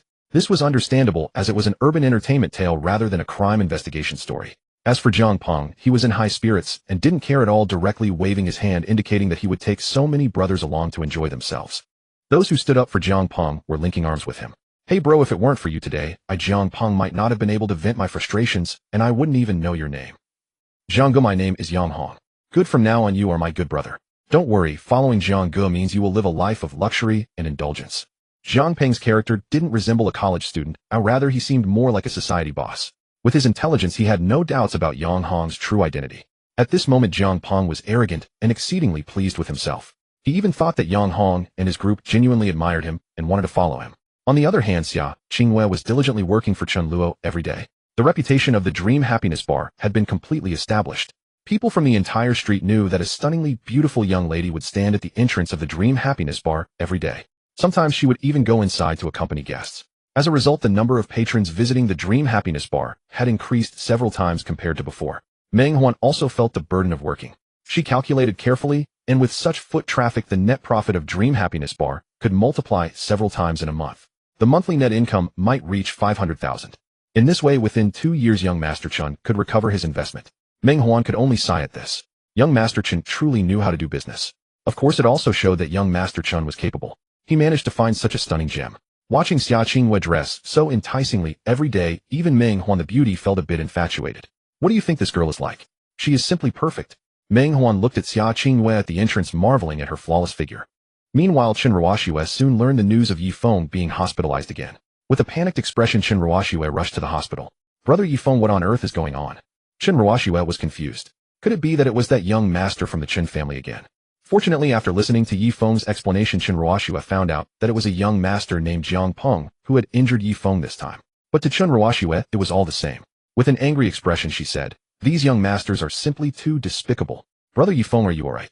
I feel so sorry for you seeing you like this." Chen Luo was unaware that Yi Feng had been beaten up for standing up for another girl. However, even if she knew, she wouldn't care. When Yi Feng received comfort from Chen Luo, he fully revived. "Don't worry, Luo, I'm fine. You don't need to worry, we'll just focus on designing our game." Yi Feng's words caused Chen Luo to feel an increased fondness for him in her heart. "Oh, brother Yi Feng is so injured yet still cares about my game. He is simply too good. Meeting brother Yi Feng is truly a stroke of luck in 3 lifetimes." Chen Luo was engaging in self-praise. Meanwhile, Yi Feng was deep in thought. This time he felt he had been too reckless. But I won't make such mistakes again, Jiang Peng. 30 years of the East River and 30 years of the West River do not bully a poor youth. Yi Feng was filled with confidence, believing that next time he would surely succeed. Since he had a system, experiencing a few failures was not a bad thing. What made Yi Feng even more excited was that he saw Zhang Xiaoyu appearing in the hospital as well. "Xiaoyu, you're here." Yi Feng's smile immediately bloomed. He believed that he was the one helping Zhang Xiaoyu. Since his Xiaoyu sister came, she would definitely take care of him with great tenderness and consideration. Yi Feng was already becoming impatient. However, Zhang Xiaoyu's expression was somewhat troubled. She merely asked, "Are you alright, brother Yi Feng?" "I'm fine, don't worry, I'll be discharged in a few days. My body is in great shape." Yi Feng's body had also been slightly strengthened by the system during recovery. He was recovering faster than an ordinary person. Otherwise, he wouldn't have been hospitalized just recently and could be discharged so soon. However, upon hearing this news, Zhang Xiaoyu didn't seem very happy. In fact, she had come to some realizations. It seemed her brother Yi Feng did not have the ability to resolve this matter. And Zhang Xiaoyu did not want brother Yi Feng to be beaten like this again. She decided to handle Jiang Peng by herself. Zhang Xiaoyu was prepared to take the risk. She did not believe that Jiang Peng would truly dare to do anything to her. If this guy went too far, Zhang Xiaoyu would definitely call the police. She did not believe that there was no justice in this world. As for finding Chen Luo, Zhang Xiaoyu thought it was better to forget it. She still did not want to have anything to do with Chen Luo. Zhang Xiaoyu glanced at Chen Luo, who also looked back at her. Chen Luo forced a smile at Zhang Xiaoyu. Being both female leads, Chen Luo wouldn't pry into the relationship between Yi Feng and Zhang Xiaoyu. However, Zhang Xiaoyu felt that the atmosphere now seemed a bit strange. Who was this girl to brother Yi Feng?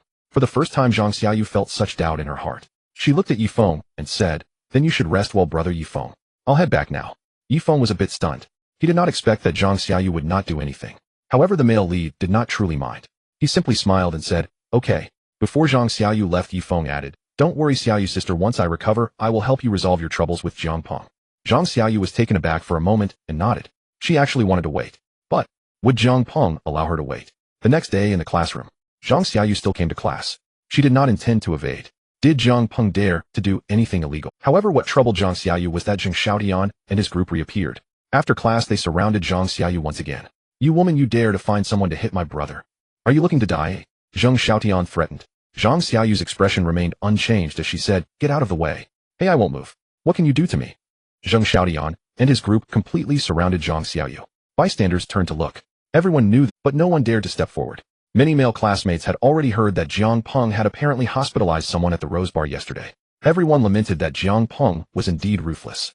Who would dare to provoke someone like him? At this moment, Zhang Xiaoyu felt extremely wronged. She dodged left and right, but couldn't escape. Zhang Xiaoyu wished someone would come to rescue her. But who would come? Brother Yifeng was still in the hospital. However, at that moment, suddenly, a pair of large hands appeared, grabbing Zheng Xiaotian by the collar. He was effortlessly pulled backwards. Zheng Xiaotian was completely bewildered. What was happening?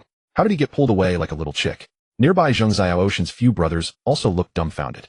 Zhang Xiaoyu was equally confused. She looked up and caught a glimpse of someone walking out of the corner of her eye. Turning her head, she instantly felt her pupils constrict, because the person was none other than the young master of the Chen family whom she detested, Chen Luo. And the one who had pulled Zheng Xiaotian away was naturally Zhao Long. Zhao, who appeared beside Chen Luo. "Get lost," Chen Luo said softly. Zheng Xiaotian and his group were suddenly a bit angry. They did not know Chen Luo. But seeing Zhao Hu and Zhao Long, two tall and robust figures by Chen Luo's side, Zheng Xiaotian, who feared the strong, did not dare to provoke them. They immediately ran away in disgrace. Zhang Xiaoyu felt an odd sensation in her heart. Her delicate hands tightly clutched her books. What does Chen Luo really want? Is it possible that he likes me? Is he trying to pursue me? She felt that Chen Luo was much better than Jiang Peng, but Chen Luo was also a young master, and his character probably wasn't that good either. No, I cannot betray brother Yifeng. Zhang Xiaoyu's thoughts were in turmoil. Yet she did not expect that after Chen Luo did all this, he would simply walk away. Zhang Xiaoyu exclaimed, "Hey, wait." She couldn't help but call out. Chen Luo also stopped and turned to look. Zhang Xiaoyu said, "Thank you." She felt that words of gratitude were still necessary to express, even though this guy was quite annoying. However, Chen Luo said, "No need for thanks. Do you have time now? I'd like to treat you to a cup of coffee." Zhang Xiaoyu immediately panicked. She thought her suspicions were indeed correct. This Chen Luo really had ulterior motives. It was simply too wicked. People's nature is hard to change. Zhang Xiaoyu began to feel conflicted. Zhang Xiaoyu still holds no affection for Chen Luo. Her preconceived notions about him linger on. However, Zhang Xiaoyu is not someone who cannot discern right from wrong. Just now, Chen Luo genuinely helped her out of a predicament. But after finally escaping from one young master, she now has to go drink with another. Zhang Xiaoyu feels an inexplicable resistance within her. She thinks that if her brother Yifeng were to find out about this, he would surely be angry. Zhang Xiaoyu is conflicted. Meanwhile, Chen Luo feels somewhat speechless inside. He understands perfectly well why Zhang Xiaoyu hesitates. To be honest, if it were the male lead in this situation, none of the female leads would have any hesitation. Instead, they would all eagerly rush over. With Yifeng's domineering male lead persona, whatever he wants to do with the female leads, they would have little to no resistance. This is also why Yifeng managed to win over Xia Qingyue in less than half a month. The reason he was able to win over Zhang Xiaoyu later on is that whatever he wants to do, it comes so easily to him. Fortunately, Chen Luo had long been mentally prepared to accept this disparity. He remains unperturbed within. After all, he only needs to discuss business with Zhang Xiaoyu. Her thoughts are inconsequential, as long as she ultimately agrees to Chen Luo's requests. Yes, as long as Zhang Xiaoyu cannot provide any help to Yifeng, how she entangles herself with him is of no concern to Chen Luo. He won't stop her. Chen Luo only needs Lin Yun, and he is relieved that in the end Zhang Xiaoyu lightly nodded her head in agreement. All right, he'll go drink with you. Chen Luo let out a sigh of relief. Oh, as long as there is something to discuss. Otherwise, he would have to continue thinking of ways to get closer to Zhang Xiaoyu. Chen Luo is not very willing to do such thankless tasks. He can only sigh inwardly. Sigh, it's really hard for a villain to do good, and it's enormously difficult for a villain to get close to the female lead. Furthermore, Zhang Xiaoyu's subsequent words further validated his thoughts. Because just as Chen Luo was about to turn and leave, Zhang Xiaoyu added, "But I need to clarify, I am only having a cup of coffee with you, nothing else. And I won't go anywhere else with you, and I choose the location. Furthermore, you are not allowed to drug me. I warn you, if anything happens to me, I will haunt you even as a ghost. Also, I will report everything to my brother Yifeng. Don't think of doing anything sneaky. Did you hear me clearly?" Zhang Xiaoyu seems to be on guard against some heinous villain. Her eyes are full of vigilance, as if Chen Luo inviting her for a cup of coffee was a scheme to harm her. Chen Luo replied, "Oh, then forget it." Yes, Chen Luo directly refused. "What do you think I am? I just want to invite you for a cup of coffee, and do you think I want to do anything else to you? Should I take a piss and look in the mirror? Chen Luo felt utterly speechless. He wanted to discuss business cooperation with Zhang Xiaoyu, but it shouldn't be that humiliating. Now it was Zhang Xiaoyu's turn to be dumbfounded. Huh? Did Chen Luo really just want to invite me for a cup of coffee? He rejected me. But isn't he? Wait. He just helped me, so according to logic shouldn't I be the one inviting him for coffee? Zhang Xiaoyu felt it. She was shocked. Zhang Xiaoyu also didn't understand why she had such a strong animosity just now. Clearly Chen Luo had been calm throughout. Beside her, Zhao Long and Zhao Hu frowned. They also felt that this woman was a bit crazy, making so many demands of their brother Luo. Damn it, brother Luo inviting her for coffee is a sign of respect. She really doesn't know how to appreciate it. However, Zhao Long and Zhao Hu were also very obedient. They quietly watched from the side. Just as Chen Luo was about to turn the corner, Zhang Xiaoyu suddenly ran up and called out, "Wait a moment about that. He'll go drink with you. No, I should say he'll treat you to a drink as a thank you for your help." Zhang Xiaoyu felt that her previous attitude might have been a bit excessive. Then she should just apologize. Surely Chen Luo would forgive her, right? Zhang Xiaoyu was somewhat confident, but to her surprise Chen Luo stopped in his tracks. He merely turned back to glance. In his gaze, there was a hint of disdain, almost as if he were rolling his eyes. He seemed to be quite speechless towards Zhang Xiaoyu. And what shocked Zhang Xiaoyu even more was that when Chen Luo turned back around, he actually shook his head. Zhang Xiaoyu, what does this guy shaking his head mean? Is it a sign of disbelief towards me? How annoying. Didn't I already take the initiative? Why isn't this guy showing any appreciation? Zhang Xiaoyu felt a bit defensive. As Chen Luo walked towards the stairs, she suddenly rushed to stand in front of him, looking at him and saying somewhat forcefully, "Wait. What did that look in your eyes mean? Explain it clearly. And what does shaking your head mean? Also, you said you wanted to treat me to a drink, right? Why did you refuse when I offered to treat you?" Chen Luo looked at Zhang Xiaoyu coldly and said, "I just wanted to invite you for a drink and also discuss investing in your shop, but you inexplicably made so many demands of me. What do you think I am? Do you think I would drug you? Take advantage of you in some other place? Would I scheme against you? Do you even think you are worthy?" Chen Luo's words struck Zhang Xiaoyu like 100 blows. She felt as if she had been struck by lightning. Am I worthy? Am I worthy? Am I worthy? This phrase lingered in Zhang Xiaoyu's mind. At that moment she felt an inexplicable rage within her. What do you mean by am I worthy? Is there something wrong with me wanting to protect myself? I simply proposed those conditions, I didn't say anything more. When did protecting oneself become a wrong? Zhang Xiaoyu felt very wronged. She believed she had done nothing wrong, so she once again blocked Chen Luo's path. Chen Luo, on the other hand, was becoming somewhat impatient. Damn, if it weren't to suppress the male lead, I wouldn't want to have any connection with these foolish female leads at all. Chen Luo was utterly speechless at this point. He missed Lin Yun immensely. "Sai, my sister Lin Yun is so much better." Chen Luo compared Lin Yun to Zhang Xiaoyu in front of him. He had only been friends with Lin Yun for a short time, and she had already gifted him an incredibly expensive sports car. Yet wanting to invite Zhang Xiaoyu for a cup of coffee, he was treated as some kind of evil entity with all sorts of warnings. This is just too difficult. At the same time, Chen Luo also understood that even if Zhang Xiaoyu harbored no animosity towards him, once Zhang Xiaoyu becomes successful, it would be nearly impossible for her to gift him such precious items. A villain trying to please the female lead can only endure endless grievances. There is no need for that. However, at this moment Zhang Xiaoyu was already shocked by Chen Luo. While being struck down in her heart, she also paid attention to what Chen Luo had just said. "I just wanted to invite you for a drink and also discuss investing in your shop." Zhang Xiaoyu was utterly stunned. This young master Chen actually wants to invest in my shop. Why? Isn't he supposed to stop me? Wait. Why would he want to stop? Is it because I treated him poorly before? But he didn't do that, or instead he wants to invest in my shop. Zhang Xiaoyu mentally sorted through the logic. Suddenly she wanted to give herself 2 slaps. This indicates that this young master Chen is even repaying kindness with kindness. Zhang Xiaoyu was completely confused about what she was doing. Thinking carefully, this Chen Luo not only helped her out of a tight spot, but now also wants to invest in her shop. This shop is the culmination of all of Zhang Xiaoyu's efforts. If someone is willing to help her, then she would welcome it with open arms. But I just had such a terrible attitude towards someone who wanted to help me, yeah. Why did I harbor such intense animosity? Zhang Xiaoyu's mindset started to crumble. She looked at Chen Luo once again, her eyes filled with guilt. "Chen Luo, if there's nothing else, please move aside." Chen Luo ultimately suppressed his inner anger. He indicated that if Zhang Xiaoyu continued with such absurd behavior, he would have her leave. Chen Luo certainly would not endure such great grievances just to suppress the male lead. Fortunately, at this point Zhang Xiaoyu's attitude finally softened considerably. She had come to understand. Regardless of whether this young master Chen has any intentions towards her, at least for now, he seems to be very friendly. Zhang Xiaoyu is set up as the female lead, kind-hearted. After confirming that Chen Luo is not an enemy, she seems to have become much more normal. Facing Chen Luo's cold demeanor, Zhang Xiaoyu softly said, "Chen Luo, I was wrong just now. I'm sorry. I officially apologize to you. May I ask, would you be willing to have a drink with me now? It's my treat." After saying this, a sweet smile appeared on Zhang Xiaoyu's face. That bright smile, if seen by other boys, would absolutely be unforgettable for a lifetime. because it was simply too beautiful. If Yifeng were to see this scene, he would probably be so furious that he would spit blood. My sister Xiaoyu actually took the initiative to invite the young master Chen for a drink. This is simply incomprehensible. That is a scumbag young master. However, looking at the scene before him, Chen Luo's expression showed no change whatsoever. Zhang Xiaoyu's smile was indeed quite memorable. It was a goddess smile, very beautiful. But Chen Luo's response? "Am not willing, move aside." Chen Luo coldly rejected once more.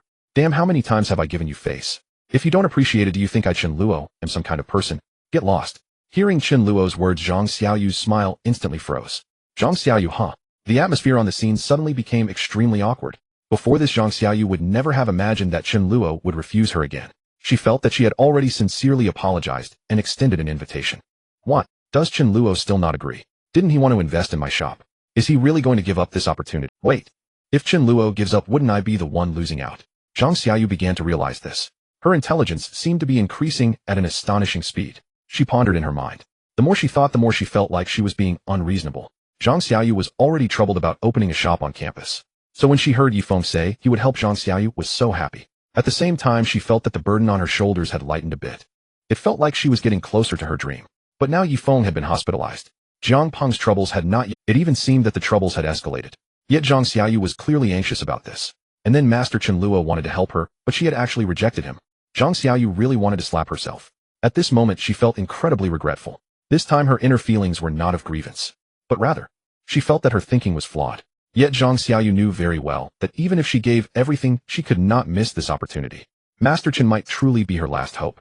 If she couldn't get Chen Luo's help, Zhang Xiaoyu would not only face frequent harassment on campus, her shop would also likely be impossible to open. Zhang Xiaoyu's hopes regarding Yifeng diminished significantly. She even thought that her brother Yifeng should be laughing and chatting with that white-haired beauty right now. Zhang Xiaoyu normally wouldn't think about these things. But for some reason, after being rejected by Chen Luo, she started, "Why do I now feel that my brother Yifeng doesn't seem that great?" Instead, Chen Luo. Zhang Xiaoyu recalled, initially she had been filled with hostility towards Chen Luo.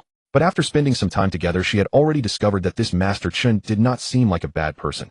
After all, Zhang Xiaoyu had never seen a bad person help her out. Not to mention, he even kindly said he wanted to invest in her shop.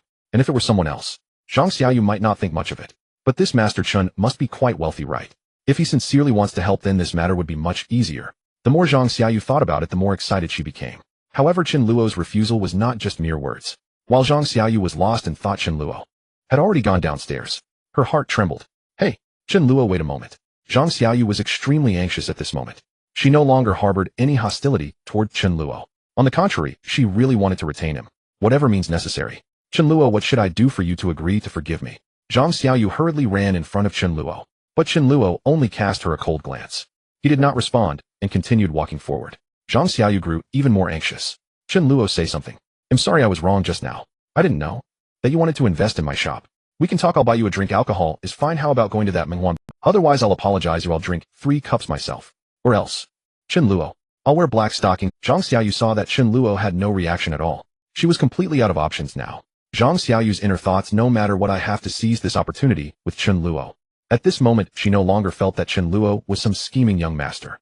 In fact, Zhang Xiaoyu even hoped that Chen Luo had some ulterior motive. That way it would be easier for her. For example, if Chen Luo said he wanted to see her in black stockings, or to dress up in another manner, then Zhang Xiaoyu would absolutely grit her teeth and agree. At the same time, Zhang Xiaoyu thought, having been so proactive, Chen Luo couldn't possibly not react right.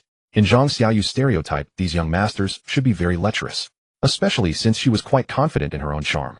Although she usually acted carefree, Zhang Xiaoyu sometimes looked in the mirror and thought that her figure was absolutely perfect. She had also secretly dressed up and looked very pretty.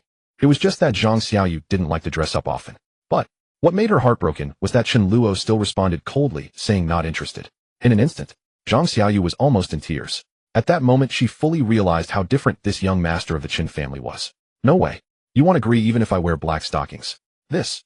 Zhang Xiaoyu suddenly felt like she had no means left. In the end, when Chen Luo was about to leave the teaching building, Zhang Xiaoyu could no longer hold it in. She shouted loudly, "Then Chen Luo, tell me what you want me to wear to accompany you. Whatever you want me to wear, I will wear it." After saying this, Zhang Xiaoyu realized that there were quite a number of classmates around. They all immediately looked over and cast strange glances at Zhang Xiaoyu. This made Zhang Xiaoyu's face turn bright red. Her heart also raced incredibly fast. What am I saying? Am I crazy? Zhang Xiaoyu, are you stupid? What if this Chen Luo wants you to wear an invincible battle robe? Would you agree? Damn, what is wrong with me? Whoa. Zhang Xiaoyu wanted to take back her previous words, but clearly it was too late. Moreover, what made Zhang Xiaoyu even more desperate was, hearing her words, Chen Luo finally turned around. It's over. Zhang Xiaoyu was completely frozen. It seems that this Chen Luo really has ulterior motives. What will he want me to wear? A sailor uniform? A bikini? Or some other uniform? Although Zhang Xiaoyu had never been in a relationship, she still understood some of this knowledge. At the same time, Zhang Xiaoyu had heard that some young masters were very extravagant. Zhang Xiaoyu hoped that she wouldn't have to experience that. Otherwise, she would be very distressed. At the very least, it should be with brother Yifeng, right? Yes, at this moment Zhang Xiaoyu still had a lot of affection for Yifeng. But what shocked Zhang Xiaoyu was, upon hearing her words, Chen Luo calmly replied, since you are so sincere, fine, I will give you another chance. However, I don't need you to wear anything special. You can wear whatever you want. But I have a condition. This time I shall forgive you, but if it happens again, next time, then we shall consider this matter closed. You must agree that after I invest in that shop, I will be the boss, and you will simply be an employee under me earning a salary. Chen Luo's words left Zhang Xiaoyu somewhat stunned. What do you mean? This doesn't feel like an investment, rather. It feels like you're trying to buy my shop. But isn't my shop worthless? Zhang Xiaoyu really didn't care whether she was the boss or an employee. Her heart's desire was simply for her dolls and figurines to be appreciated. Her initial goal was not to make money, but rather she hoped to have her own little shop. Therefore Zhang Xiaoyu wasn't very resistant to the conditions Chen Luo was proposing.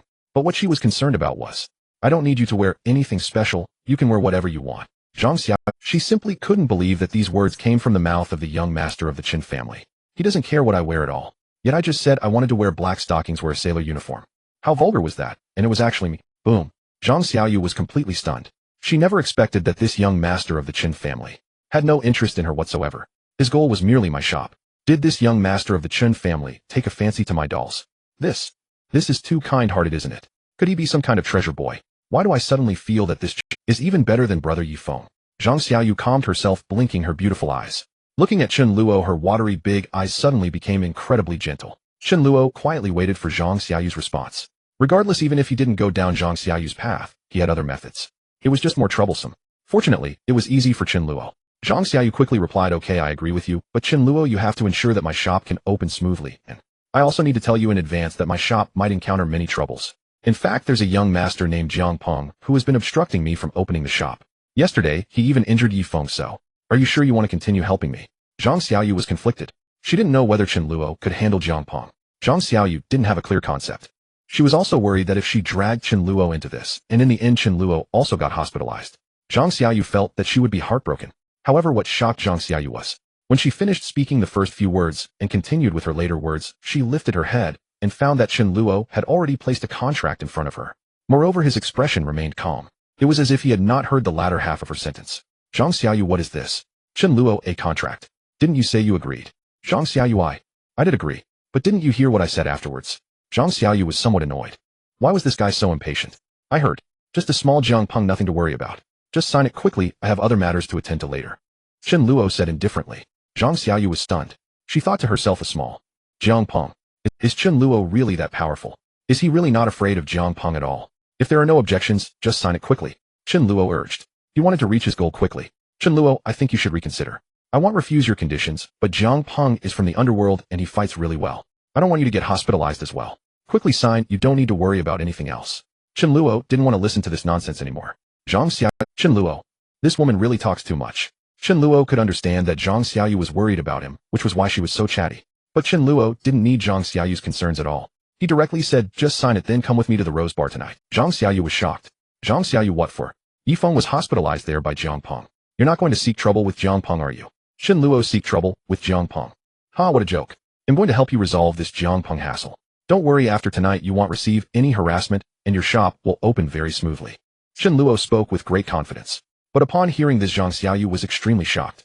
At that moment her gaze towards Chen Luo was completely different from before. That look was filled with admiration.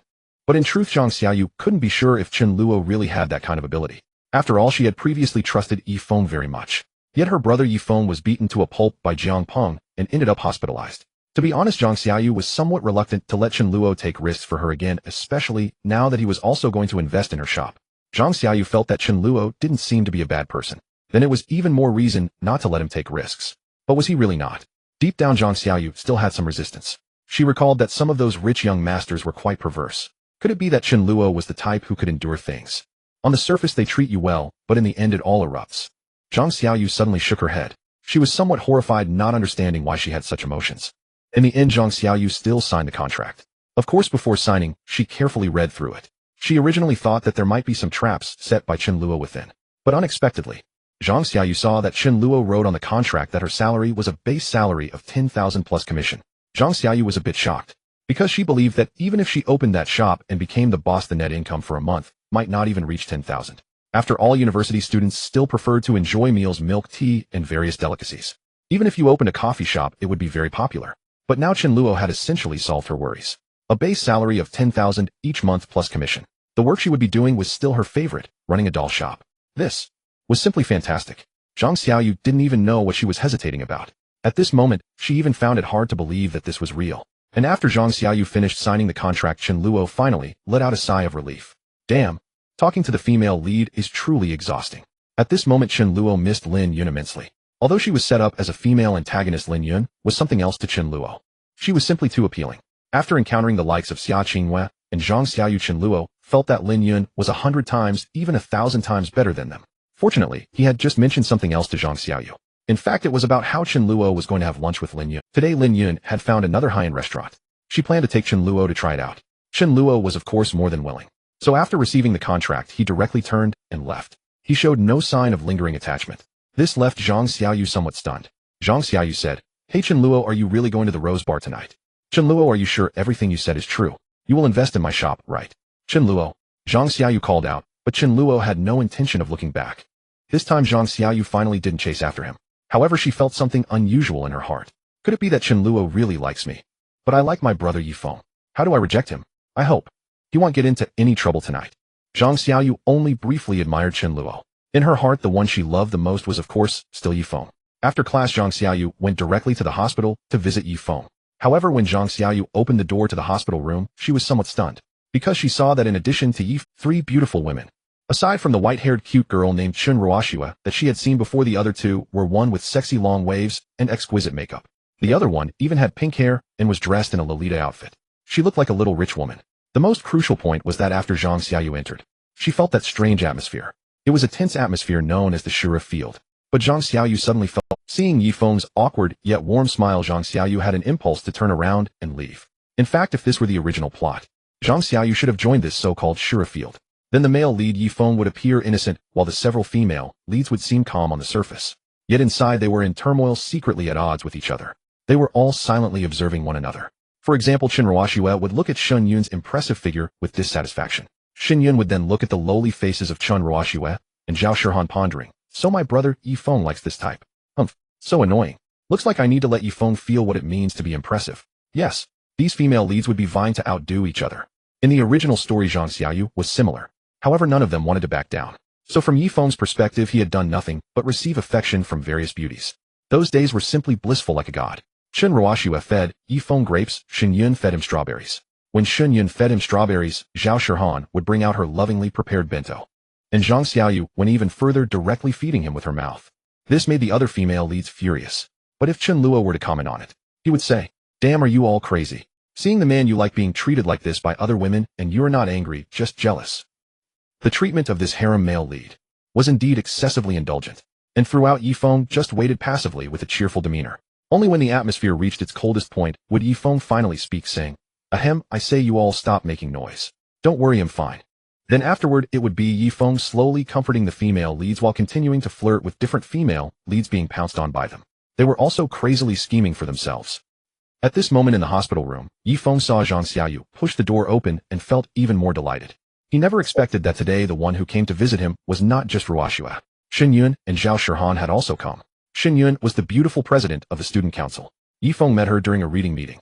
In the original setting, Shen Yun loved reading, and her dream was to become a and with the help of the system, Yifeng easily became friends with Shen Yun. After chatting for a bit, he would throw out a few literary quotes, which made Shen Yun look at him in a new light. Later, Yifeng would also give Shen Yun feedback on her writing. Those were all ideas from the system. After reading them, Shen Yun found the suggestions to be excellent and extremely helpful. Then, it led to the plot that everyone understands. Shen Yun, the beautiful president of the student council, also fell for him. Additionally, it is worth mentioning that the approval materials for Zhang Xiaoyu's shop were dragged on by Jiang Peng's orders. In the original story, Yifeng helped Shen Yun ensure that these materials could, and later the school director Long Xiaoyan, whom Yifeng got close to, also had some connection with Shen Yun. Of course, at present Shen Yun and Yifeng were not that close yet. She was just stopping by to take a look. However, seeing Yifeng flirting with so many beauties at the same time made Chen Yun's character shine. She felt no jealousy at all. On the contrary, she looked at Yifeng with newfound admiration. If Chen Luo were to say, wouldn't a normal person have turned around and left by now? Who could stand a guy having multiple flirty relationships at the same time? Chen Luo thought about it. If the woman he liked were flirting with several men at the same time, having dinner and watching movies with one today and coming out of a hotel with another the next day. This damn, who would want to chase after that? That's why Chen Luo said these female leads like to wear green hats. Let them wear them then. Meanwhile, Chen Luo was driving carrying Lin Yun. The two arrived at yet another high-end restaurant. Sister Lin Yun, are you sure this place will be good? Chen Luo, having crossed over, was still very particular about food. A foodie at heart. Luckily, this was a contemporary campus novel world. If it were an urban supernatural world, Chen Luo would be afraid that while eating various superpowered beings would show up out of nowhere. That would be way too absurd. At least the world of urban young masters was still quite peaceful. Don't worry. My friends have all recommended it, trust me, Lin Yun said confidently. By the way, after we finish eating, will you accompany me to play some games? Lin Yun asked eagerly, her eyes sparkling like stars, staring intently at Chen Luo. Of course. Today I'll carry you through the game, Sister Lin Yun, don't worry. If you want me to accompany you, I won't hesitate. Going through fire and water is no problem. Chen Luo patted his chest and said. Lin Yun was overjoyed. That's great. Hee, as a reward after we finish the game, I'll give you a gift. Upon hearing this, Chen Luo was immediately taken aback. Sister Lin Yun, you're giving me something again. No need, you just gave me. Are you refusing? Do you look down on your sister Lin Yun? Speak. Do you want it or not? Lin Yun suddenly said in a somewhat threatening tone while pouting. Upon hearing this, Chen Luo immediately understood. Of course I want it. If it's from my big sister Lin Yun, how could I dare not accept it? But when will you let me treat you once? I also want to give you some gifts. Keep your little money for yourself. I lack nothing, and I've already told you since you are my little brother, I won't let you suffer any loss. Now let's go and have dinner with your sister. Lin Yun waved her hand and walked ahead with her long legs. Chen Luo looked at Lin Yun's stunning silhouette, her red hair, and the red bag she carried. She looked incredibly cool. A smile appeared on Chen Luo's lips. In this lifetime, it's only Lin Yun. If I lose such a good girl, I would regret it for the rest of my life. Although Chen Luo was set up as a villain, he wasn't really like the male lead Yifeng, who was so fickle, being pursued by various women without rejection. In Chen Luo's eyes, there was only Lin Yun. Hey, let's go, what are you standing there for? Lin Yun's voice came from afar. She turned back, and her stunning face made Chen Luo lose his train of thought. Chen Luo was playfully spending time with Lin Yun, undisturbed by anyone else. Truly a serene and carefree moment. After savoring the delicacies at the prestigious restaurant, he thoughtfully packed leftovers to share with his loyal companions. Indeed, this aligns with the original narrative. Chen Luo, the arrogant scion turned antagonist, commands a devoted entourage. After all, even Zhang Peng has his own followers. Beyond Zhao Long and Zhao Hu, others, including Yang Hong and Wu Fei, are also among Chen Luo's close associates. When he spends over 100,000 yuan on the heroine, she still doubts his sincerity, insisting on further tests. Yet a mere 200 yuan spent on a brother earns him an entire day of reverent cries of righteous father. All of Chen Luo's companions come from ordinary families, thus tasting the premium seafood he brings back fills them with profound gratitude and quiet delight. Chen Luo ordered additional new dishes for them, and naturally the remaining portions were not discarded. Wasting food is simply unacceptable. Lin Yun watched silently, then gently took Chen Luo's hand and led him to an internet cafe where they secured a private booth and slipped on their headphones side by side. Launched the game. As an ardent gamer, Lin Yun felt genuine joy. Not only could she unwind and play, but she did so in tandem with Chen Luo, their voices synchronized in seamless teamwork. That shared exhilaration only deepened her contentment. Yet while Chen Luo and Lin Yun reveled in their light-hearted escapade, Zhang Xiaoyu sat in a hospital room, increasingly unnerved by the eerie silence. At that moment, 4 women sat wordless in the room. Chen Ruoxue's thoughts drifted inward. That woman across from me. Her voluminous wavy hair is truly stunning. This girl in the Lolita dress. She must be wealthy. And that one in the JK uniform. I've seen her somewhere at school. She's equally exquisite. I never imagined brother Yifeng knew so many beauties. Clearly I must act more decisively, or risk losing him forever. I sincerely hope brother Yifeng will stay by my side for as long as possible. Her inner monologue echoed the original storyline. Meanwhile, Shen Yun observed the others with quiet scrutiny. Yifeng truly is extraordinary. Leaving aside the silver-haired girl and the J-clad beauty, even this silent Lolita-dressed girl appears formidable. My rivals are far more numerous than I anticipated. Still, it's only natural that so many girls admire a man like Yifeng, brilliant, eloquent, and profoundly admirable. Perhaps I should initiate our next date sooner rather than later. After all, my advantages remain unmistakable. With poised confidence, Shen Yun straightened her posture, reflecting inwardly. Though calm on the surface, a singular conviction anchored her heart. Her future belonged solely to Yifeng. She could not explain why this certainty had taken root, but it was absolute, unshakable, and unquestioned. She felt no resistance toward him, only growing affection deepening with every glance. As for Zhao Shirhan, she barely knew Yifeng, they were merely acquaintances. The pivotal scene, where Yifeng buys her a savory pancake, had yet to unfold. Nevertheless, her trajectory would soon mirror theirs, a young heiress of considerable means, aloof and emotionally detached, never having dated nor shown interest in men. And yet, she would fall utterly and irrevocably to just a few savory pancakes from Yifeng. But none of this mattered now. What mattered was this: Zhang Xiaoyu had not begun her own emotional recalibration. She harbored no fantasies of self-improvement or heightened initiative to retain Yifeng's attention. Instead, her thoughts crystallized into a stark realization. So Yifeng has so many ambiguous romantic entanglements, and yet I still love him. It was only now that Zhang Xiaoyu truly grasped the truth. The notion struck her as unbearable. If love exists at all, how could it possibly tolerate the person you cherish entangled with other women? Zhang Xiaoyu believed she'd be remarkably restrained if she refrained from slapping Yifeng across the face. Of course she couldn't. Not really, because they were only in an ambiguous relationship, not officially a couple. Yet memories of their tender moments, feeding him at the restaurant, sitting face-to-face in class, sharing heartfelt conversations, walking hand-in-hand through a quiet park. Had Yifeng done these very things with all of them? Lips pressed tightly together, Zhang Xiaoyu felt her admiration for him plummet, swift and irreversible. Yet Yifeng remained utterly oblivious, completely unaware of the storm gathering within her heart. To him, everything seemed perfectly harmonious. What harm is there in having several ambiguous relationships? His harem-oriented mindset left no room for restraint. Should I confine my kindness to just one woman? Impossible. Moreover, his system had issued explicit directives. He could not ignore them. Thus, from every conceivable angle, cultivating a harem was inevitable. His justification was simple: I will never abandon any of the heroines I claim. Unlike shallow heirs who treat women as fleeting diversions, Yifeng believed his affections were sincere, and that in time he would possess the power to secure prosperity and happiness for each of them. With a warm smile he said, "Little sister Xiaoyu, you're here. How are you today? Still being bullied by Jiang Peng? Don't worry, I'll resolve this for you as soon as I recover." His words drew the collective gaze of the three women in the room. Though they competed subtly for his favor, the foundational rule of urban rogue young master, a classic harem fantasy, remained inviolable. The protagonist's inner circle would never fracture, even as each heroine employed distinct strategies to win his affection. They united seamlessly against external threats, never resorting to treachery or sabotage, unlike villainous female antagonists. Thus Chen Luo, Shen Yun, and Zhao Shirhan regarded Zhang Xiaoyu with calm, gentle eyes, signaling quiet readiness to support her should she ever ask. Zhang Xiaoyu replied evenly, "I'm fine. I only came to check on you, Yifeng. Since you're recovering well, I won't disturb you further." With that she turned to leave. Yifeng sensed something amiss, but with three women present and his injuries limiting movement, he could do nothing. Just as Zhang Xiaoyu reached for the door, Chen Luo's voice rang out, "Brother, Yifeng, we mustn't overlook that Chen Luo, not just Jiang Peng." Shen Yun interjected, "Chen Luo, the heir of the Chen family at our school. I've heard of him. Humph. Men like him disgust me. Vulgar, lecherous, obsessed with women. Revolting."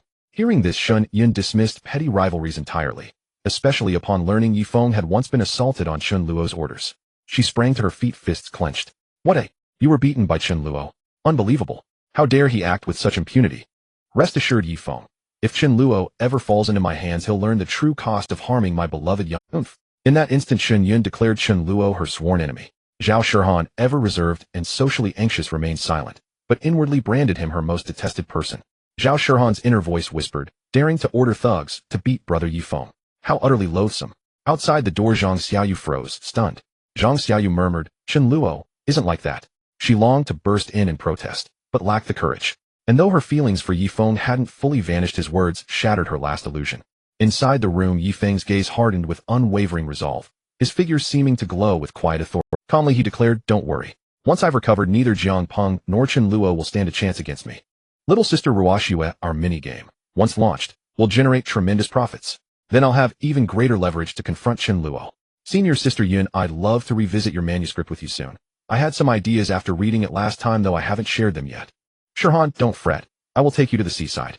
The moment I'm healed, you'll be the first I call." With that, Yifeng closed his eyes and smiled, a radiant sunlit expression brimming with warmth instantly stirring the hearts of the three women beside him. Their hearts fluttered in unison. Chen Ruoxue thought, "Oh my, brother Yifeng is truly extraordinary. This younger brother possesses remarkable charm. Humph, I must redouble my efforts. Our next date must be full. Brother Yifeng is truly unique." Yifeng, observing their reactions, felt renewed confidence. Yes, he spoke no idle words. He genuinely believed that once he rose to prominence, neither Chen Luo nor Jiang Peng would pose any meaningful challenge. His ambition stretched beyond mortal limits, to the stars themselves. With diligence and the aid of his system, success was inevitable. Yet outside the door Zhang Xiaoyu perceived none of this radiance. She turned away in silence, her steps heavy, her heart hollow. In that moment her brother, Yifeng, suddenly seemed less magnetic. She still acknowledged his merits, yet the presence of multiple romantic entanglements rendered him intolerable. Perhaps I should choose Chen Luo instead. But might he discard me after a fleeting fling? That seems highly likely. Sigh, I'll take it one step at a time. A restless frustration settled over her. She couldn't accept Chen Luo outright, nor could she cling to Yifeng with the same devotion. A new path awaited her choice. Soon night fell. Zhang Xiaoyu received a message from Chen Luo inviting her to Rose Bar. She stood hesitating at the school gate, when suddenly the roar of a sports car split the air. She turned, and there he was, Chen Luo. He drove up in effortless elegance, the sleek vehicle glinting under the streetlights. In that instant Zhang Xiaoyu's pulse quickened, and her heart began its quiet, uncertain sway once more. Zhang Xiaoyu was still pondering whether or not to go to the Rose Bar. After all, Chen Luo was from a wealthy family. Could she really trust him?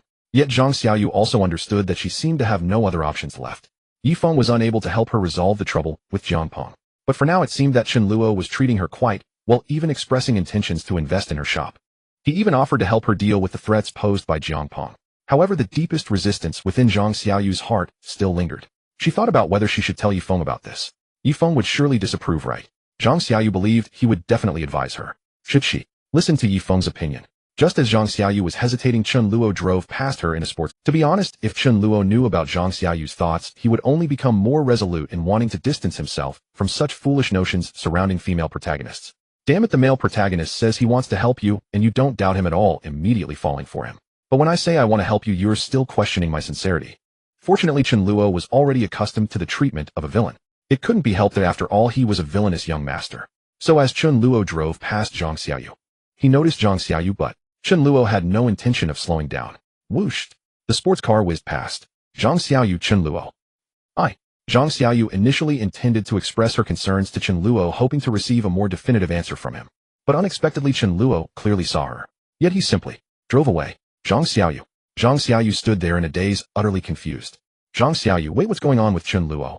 Wasn't he supposed to pick me up? Why did he just leave? Didn't he see me? This sudden turn of events made Zhang Xiaoyu's inner turmoil and hesitation vanish in an instant. All that remained was panic. Although she still had doubts about Chen Luo's intentions. But Zhang Xiaoyu couldn't let Jiang Peng's issue persist. If she didn't resolve this trouble with Jiang Peng, she wouldn't just face difficulties in opening her shop, but even studying at school would often subject her to various forms of targeting. It was too distressing. Zhang Xiaoyu shouted, "Hey, Chen Luo, what are you doing? Can't you see him standing by the roadside?" She sent a message to Chen Luo. Chen Luo replied, "I saw you.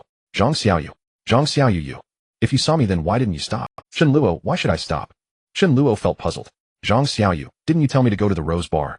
Chen Luo, yeah, didn't we agree on that beforehand? Zhang Xiaoyu, then how am I supposed to get there if you won't give me a... Zhang Xiaoyu suddenly felt a bit wronged. In fact, she hadn't expected Chen Luo to show up. She was originally conflicted. If she ultimately decided to go, Zhang Xiaoyu would naturally have taken a taxi. But Chen Luo just had to appear, and then he ignored her.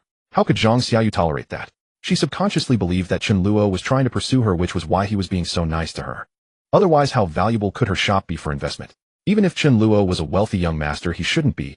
Zhang Xiaoyu felt that Chen Luo must be attracted to her beauty. This was also why she was being so cautious. She feared that if she wasn't careful, she would be charmed and taken away by Chen Luo. After all, Chen Luo was an evil young master, a scoundrel unlike Yifeng, who was upright and sunny. As soon as this thought emerged, Zhang Xiaoyu was taken aback. It feels like it might not be like that. Zhang Xiaoyu was a bit confused. At that moment, Chen Luo's message came back. Chen Luo, you can take a taxi. Oh, I never said I would give you a ride, did I? Alright, just hurry and take a taxi. I'm almost there. Don't forget we signed a contract. Of course, if you don't come, it's fine. I guarantee that after tonight, Jiang Peng won't bother you again. Chen Luo's words left Zhang Xiaoyu somewhat speechless. She felt a bit angry. Zhang Xiaoyu, what is Chen Luo? He's such a typical straightforward guy. Clearly this was a great opportunity. I'm fine if you won't give me a ride, I'll take a taxi myself. But I will deduct points from Chen Luo in my heart. This was simply too much. Zhang Xiaoyu's protagonist's temper flared up, feeling quite dissatisfied. In fact, if it were Yifeng, Zhang Xiaoyu wouldn't be angry at all. But with Chen Luo, she was always finding faults. Fortunately, Chen Luo was completely unfazed. Think whatever you want to, I just want to complete my plan. Soon at the Rose Bar, Chen Luo parked the car.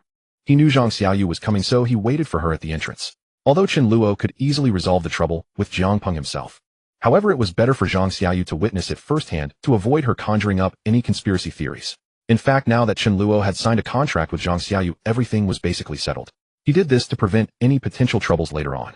Otherwise, if Chen Luo didn't let Zhang Xiaoyu see it for herself when he told her that Zhang Peng wouldn't harass her anymore, Zhang Xiaoyu would definitely be suspicious. Shortly after Zhang Xiaoyu arrived, as soon as she got out of the car, her expression was somewhat unpleasant, because she was still troubled by Chen Luo ignoring her. Although Zhang Xiaoyu thought about it in the car, it seemed that Chen Luo indeed hadn't said he would give her a ride, nor did he have a reason to give her a ride. But at that moment, Zhang Xiaoyu was feeling flustered. "Let's go." Chen Luo didn't care about Zhang Xiaoyu's emotions at all and spoke up. Upon hearing this, Zhang Xiaoyu couldn't help feeling a bit nervous. She began to worry whether Chen Luo could really make Zhang Peng stop bothering her. What if in the end Chen Luo ended up hospitalized due to Zhang Peng? Still, Zhang Xiaoyu would care about Chen Luo. "Chen Luo, are you sure you're okay?" Chen Luo couldn't be bothered to respond. Inside the Rose Bar, Zhang Peng was still having a blast. He believed he had recruited many new followers. He was overjoyed. "Come on, Yang Hong, Wu Fei, drink up. No matter how much you spend today, it's on me, Zhang Peng." Yang Hong and Wu Fei joined in happily celebrating. Nearby, Zheng Xiaodian and others were also very happy. They felt incredibly fortunate to be hanging out with Brother Jiang. In the entire southern city, Brother Jiang was considered a prominent figure. Zhang Peng chuckled. "I feel it coming. That woman named Zhang Xiaoyu will eventually fall into my hands." Zhang Peng was reveling in his excitement when Zheng Xiaodian suddenly said, "Brother Jiang, a few days ago, I went to deal with that woman Zhang Xiaoyu, who knew that she had a few more men around her." Zhang Peng spat. "These blind fools, don't they know that Zhang Xiaoyu is the woman I've set my sights on? Don't worry, no matter who it is, their fate will be no different from that idiot named Yi Feng. Ha, just thinking about that fool makes me laugh. Damn, he even dared to hit me. He ended up hospitalized because of me. Haha, it cracks me up." Zhang Peng and the others continued to talk. Suddenly, someone patted Zhang Peng on the shoulder. Zhang Peng turned around to see a burly man. He was momentarily stunned. "Zhang Peng, what do you want?" Zhang Peng wasn't afraid. He had so many little brothers. He wouldn't fear even if a heavyweight champion showed up. "Our young master wants to talk to you," Xiao Long said calmly. "Your young master?" Zhang Peng was confused. He didn't know who Xiao Long was referring to. Behind Xiao Long, Chen Luo stepped out calmly. Zheng Xiaodian also recognized Xiao Long, and Chen Luo immediately shouting, "Zhang. Brother Zhang, that's him. He's the guy who appeared beside that woman Zhang Xiaoyu." Upon hearing Zheng Xiaoyan, Zhang Peng was about to get angry, but suddenly got a good look at Chen Luo's face. He felt it was somewhat familiar. "Zhang Peng, young master." Although Zhang Peng was a bit drunk, he began to contemplate. "Who are you?" Zhang Peng surprisingly refrained from cursing. He felt that something was off. "My name is Chen Luo," Chen Luo said. "Chen Luo." Zhang Peng found the name. In the next moment, his pupils dilated. "Zhang Peng Chen. Young Master Chen Luo." In the circles of southern city, Chen Luo was among the top-tier wealthy young masters. The gap between Zhang Peng and Chen Luo was enormous. One drove a second-hand G-Class, while the other had several sports cars. Not to mention, the Chen family's influence was far greater than Zhang Peng's. Although Zhang Peng wasn't familiar with Chen Luo, he had certainly heard of the name. Cold sweat immediately poured down Zhang Peng's back. He never thought that one day young Master Chen would come to find him. "It's me," Chen Luo said. Having read the original work, he was completely unfazed. Besides, even if Zhang Peng wanted to cause trouble, it was impossible. In this bar, most of the little brothers behind Zhang Peng were actually Chen Luo's people. However, Zhang Peng was still in the dark, unaware. Realizing this, Zhang Peng hurriedly smiled. "Young Master Chen, did you come to me for something?" At that moment, Zhang Peng still hadn't immediately connected it to Zhang Xiaoyu. His mind was a bit foggy, until Zhang Xiaoyu timidly walked out from behind Chen Luo. Zhang Peng's pupils, Zheng Xiaodian, seemed to still be unclear about the situation. He immediately shouted, "Zhang Xiaoyu, how dare you woman hang out with another man? Are you looking for death?" Zheng Xiaodian had been hanging out with Zhang Peng for too long and lacked the insight. Zhang Peng felt anxious hearing this. Before Zhang Peng could tell him to shut up, clang. Xiao Long walked over, picked Zheng Xiaodian up, and threw him out. In an instant, Zhang Peng's drunkenness faded significantly. He didn't want to go against young Master Chen. Several little brothers behind Zhang Peng, who initially looked fierce, suddenly became docile upon witnessing this. Zhang Peng, well, young master, what do you mean by this? Wait, I understand. You have your eyes on Zhang Xiaoyu, right? Fine, I won't compete with you. If you have any instructions, just let me know. At this moment, Zhang Peng no longer exhibited any of his previous arrogance or joy. The other people in the bar were equally astonished. They all speculated about the identity of this handsome guy. Some knew young Master Chen, while others were baffled. But they all felt that this was definitely a young master of high status in Southern City. Otherwise, why would even Zhang Xiao treat him with such respect? Behind Chen Luo, Zhang Xiaoyu was completely stunned. She finally realized that Chen Luo's status was quite noble. She never imagined that Zhang Peng would have such a side to him. Chen Luo said, "I'm here to find you, and it's quite simple. You said you wouldn't let Zhang Xiaoyu go, right? You wanted her to find it impossible to survive or die. This statement, I'm now returning it to you in full. In the future, if you dare to cause any trouble for Zhang Xiaoyu, you'll understand the consequences." Chen Luo said coldly. Zhang Peng felt utterly shocked. He could never have dreamed that Zhang Xiaoyu would actually bring forth such a powerful figure like Chen Luo. Out of fear of Chen Luo, Zhang Peng repeatedly nodded. "Okay, I understand, young Master Chen. Rest assured I will never cause Zhang Xiaoyu any trouble again. Zhang Xiaoyu was completely astonished upon hearing this. Chen Luo turned around and left. Let's go, he called to Zhang Xiaoyu, who was still in a daze. Hearing Chen Luo's words, Zhang Xiaoyu finally came to her senses. She quickly turned and followed. Zhang Xiaoyu, Chen Luo is. Is that all it takes? Before entering the bar, Zhang Xiaoyu had been imagining whether a fight would break out. What if a fight broke out? What if she ended up hospitalized? Zhang Xiaoyu had never experienced such a scene. But the result? It turned out that all it took was for Chen Luo to say a couple of sentences. Zhang Xiaoyu still couldn't believe that everything that had just happened was real. At this moment, she compared Chen Luo to Zhang Xiaoyu felt that her brother Yifeng seemed to fall short in many ways. However, Chen Luo knew that Jiang Peng wouldn't be so easily subdued. Jiang Peng was a young master, but also a thug. To put it bluntly, he had a bit of a reckless youth persona. Initially, he was intimidated by Chen Luo's reputation. But once Chen Luo left, Jiang Peng's expression turned dark. Damn it, so what if he's young Master Chen? Chen Luo, I respect you and call you young Master Chen, but if I don't respect you, who do you think you are? Jiang Peng felt an overwhelming sense of indignation. Looking back at Yang Hong Wu Fei and the other 10 or so little brothers, the more Jiang Peng thought about it, the angrier he became. At this time, Jing Xiaodian also got up from the ground. Brother Jiang, what should we do now? Are we really going to give up on Zhang Xiaoyu? Jiang Peng became even angrier. Jiang Peng, give up. Damn it, I don't believe it. I will make Chen Luo understand that I, Jiang Peng, am not to be trusted. As soon as this thought occurred to him, Jiang Peng turned to Yang Hong Wu Fei and the others and said, Yang Hong Wu Fei, go and beat up Chen Luo. Help me vent my anger. I can't swallow this. However, what startled Jiang Peng was that after he finished speaking, he received no response from Yang Hong and the others. Jiang Peng immediately turned around. You guys, are you deaf? Didn't you hear that? Jiang Peng was used to commanding his little brothers. But Yang Hong Wu Fei and the others had never intended to be his little brothers. So when they heard Jiang Peng say this, they slowly closed in. Jiang Peng, wait a minute, what are you guys trying to do? Hey, I'm your brother Jiang. You guys used to call me Big Brother, right? Are you trying to rebel now? Fear showed in Jiang Peng's eyes. But Yang Hong Wu Fei and the others showed no intention of stopping. Bang! A fist struck out and Jiang Peng's nasal bone was broken. Zheng Xiaodian and the others attempted to help, but were also pinned to the ground and beaten up. Jiang Peng couldn't comprehend what was happening. In his understanding, he wasn't very bright. It wasn't until he was beaten until blood flowed from his scalp that he finally heard Yang Hong say, Jiang Peng want to hit Brother Luo. Haha, this is just a lesson. Next time, your fate will be even worse than now. Yang Hong's words caused Jiang Peng to panic completely. He finally understood Chen Luo's capabilities. The pain and blood on his body erased any thought of going against Chen Luo from his mind. But Jiang Peng was unaware that at this moment inside the rose bar another person was silently observing everything. This person was a beauty. With a head of sexy and beautiful red hair combined with the dim lights of the bar illuminating her stunning features, her beauty reached an even higher level. She was none other than Lin Yun. Jiang Peng was taught a lesson by Yang Hong Wu Fei and others. He began to understand. Could it be that these individuals are all subordinates of Chen Luo? Or perhaps they also idolize Chen Luo? Are these all a bunch of traitors? With Jiang Peng's intelligence, he couldn't deduce it right away. He only felt dizzy. There was a sticky red liquid on his head. By the time Jiang Peng regained consciousness, he was already lying in a hospital bed. But looking at the few people standing by his bed, Jiang Peng's hair stood on end. Because those people were none other than Yang Hong Wu Fei and others. What? What do you want? Jiang Peng was scared, cold sweat instantly pouring out. Yang Hong and Wu Fei had seemed honest and simple just a few days ago. Now standing by his bed, they looked like the Grim Reapers. They had come to take Jiang Peng's life. If it weren't for their relatively ordinary appearances.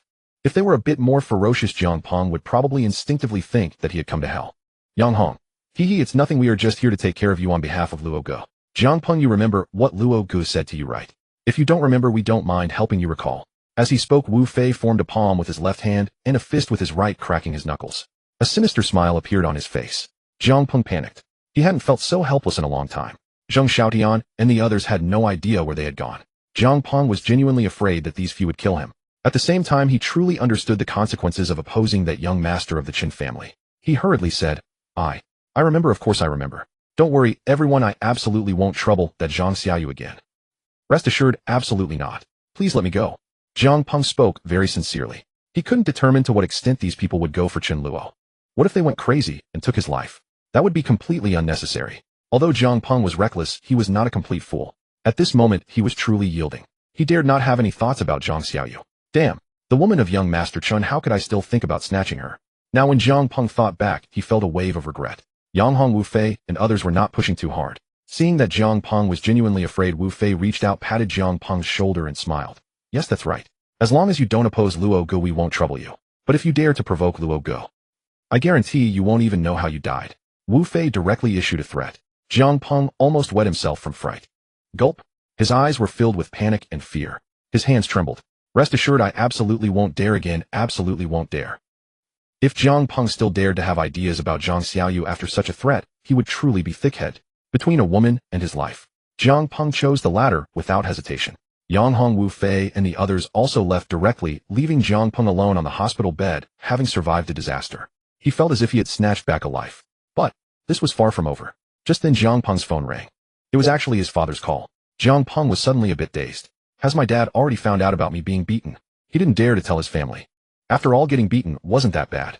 Jiang Peng also knew that young Master Chen probably wouldn't kill people casually. Those were just threats and intimidation. But if it involved his family, Jiang Peng thought if the Chen family were to pressure their family group, they would definitely not be able to withstand it. The power of the two families was not on the same level. Hello, Dad, what's the matter? Jiang Peng still trembled as he answered the phone. He didn't dare to be so arrogant with his father.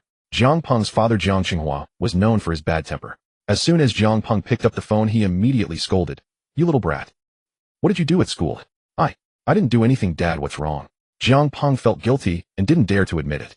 Jiang Peng's father, Jiang Qingyue, continued to scold. Didn't do anything. You dare to lie. I asked you, did you provoke the young master of the Chen family? Upon hearing this, Jiang Peng's heart sank. Dad, listen to me, I've already been beaten by Chen Luo. I've been punished, this is my fault, I shouldn't have tried to snatch a woman from Chen Luo. Beaten? You think this is the end?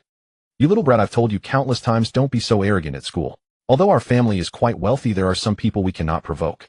Do you know? Just this morning, several companies directly canceled their business cooperation with our family. Thanks to you, our family nearly went bankrupt.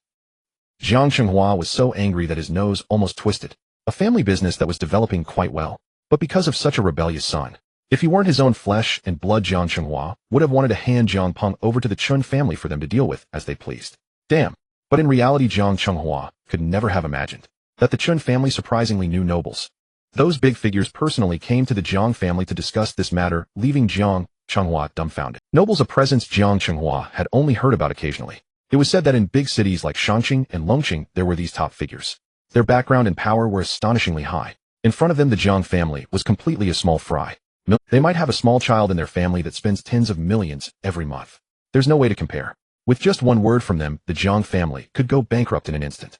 Jiang Qingyue also didn't expect that Jiang Peng could cause him such a huge trouble. This little brat must be punished. His big G and pocket money had to be stopped. Otherwise, Jiang Qingyue feared he wouldn't know how he and his family would die. Now thinking back, he still felt a lingering fear. Meanwhile, Jiang Peng was even more shocked by what he heard. Hello, you brat, are you listening? Speak to me. Jiang Qingyue was still fuming. But Jiang Peng was completely bankrupt. This was like a thunderbolt to Jiang Peng. He had no desire to live that life without money.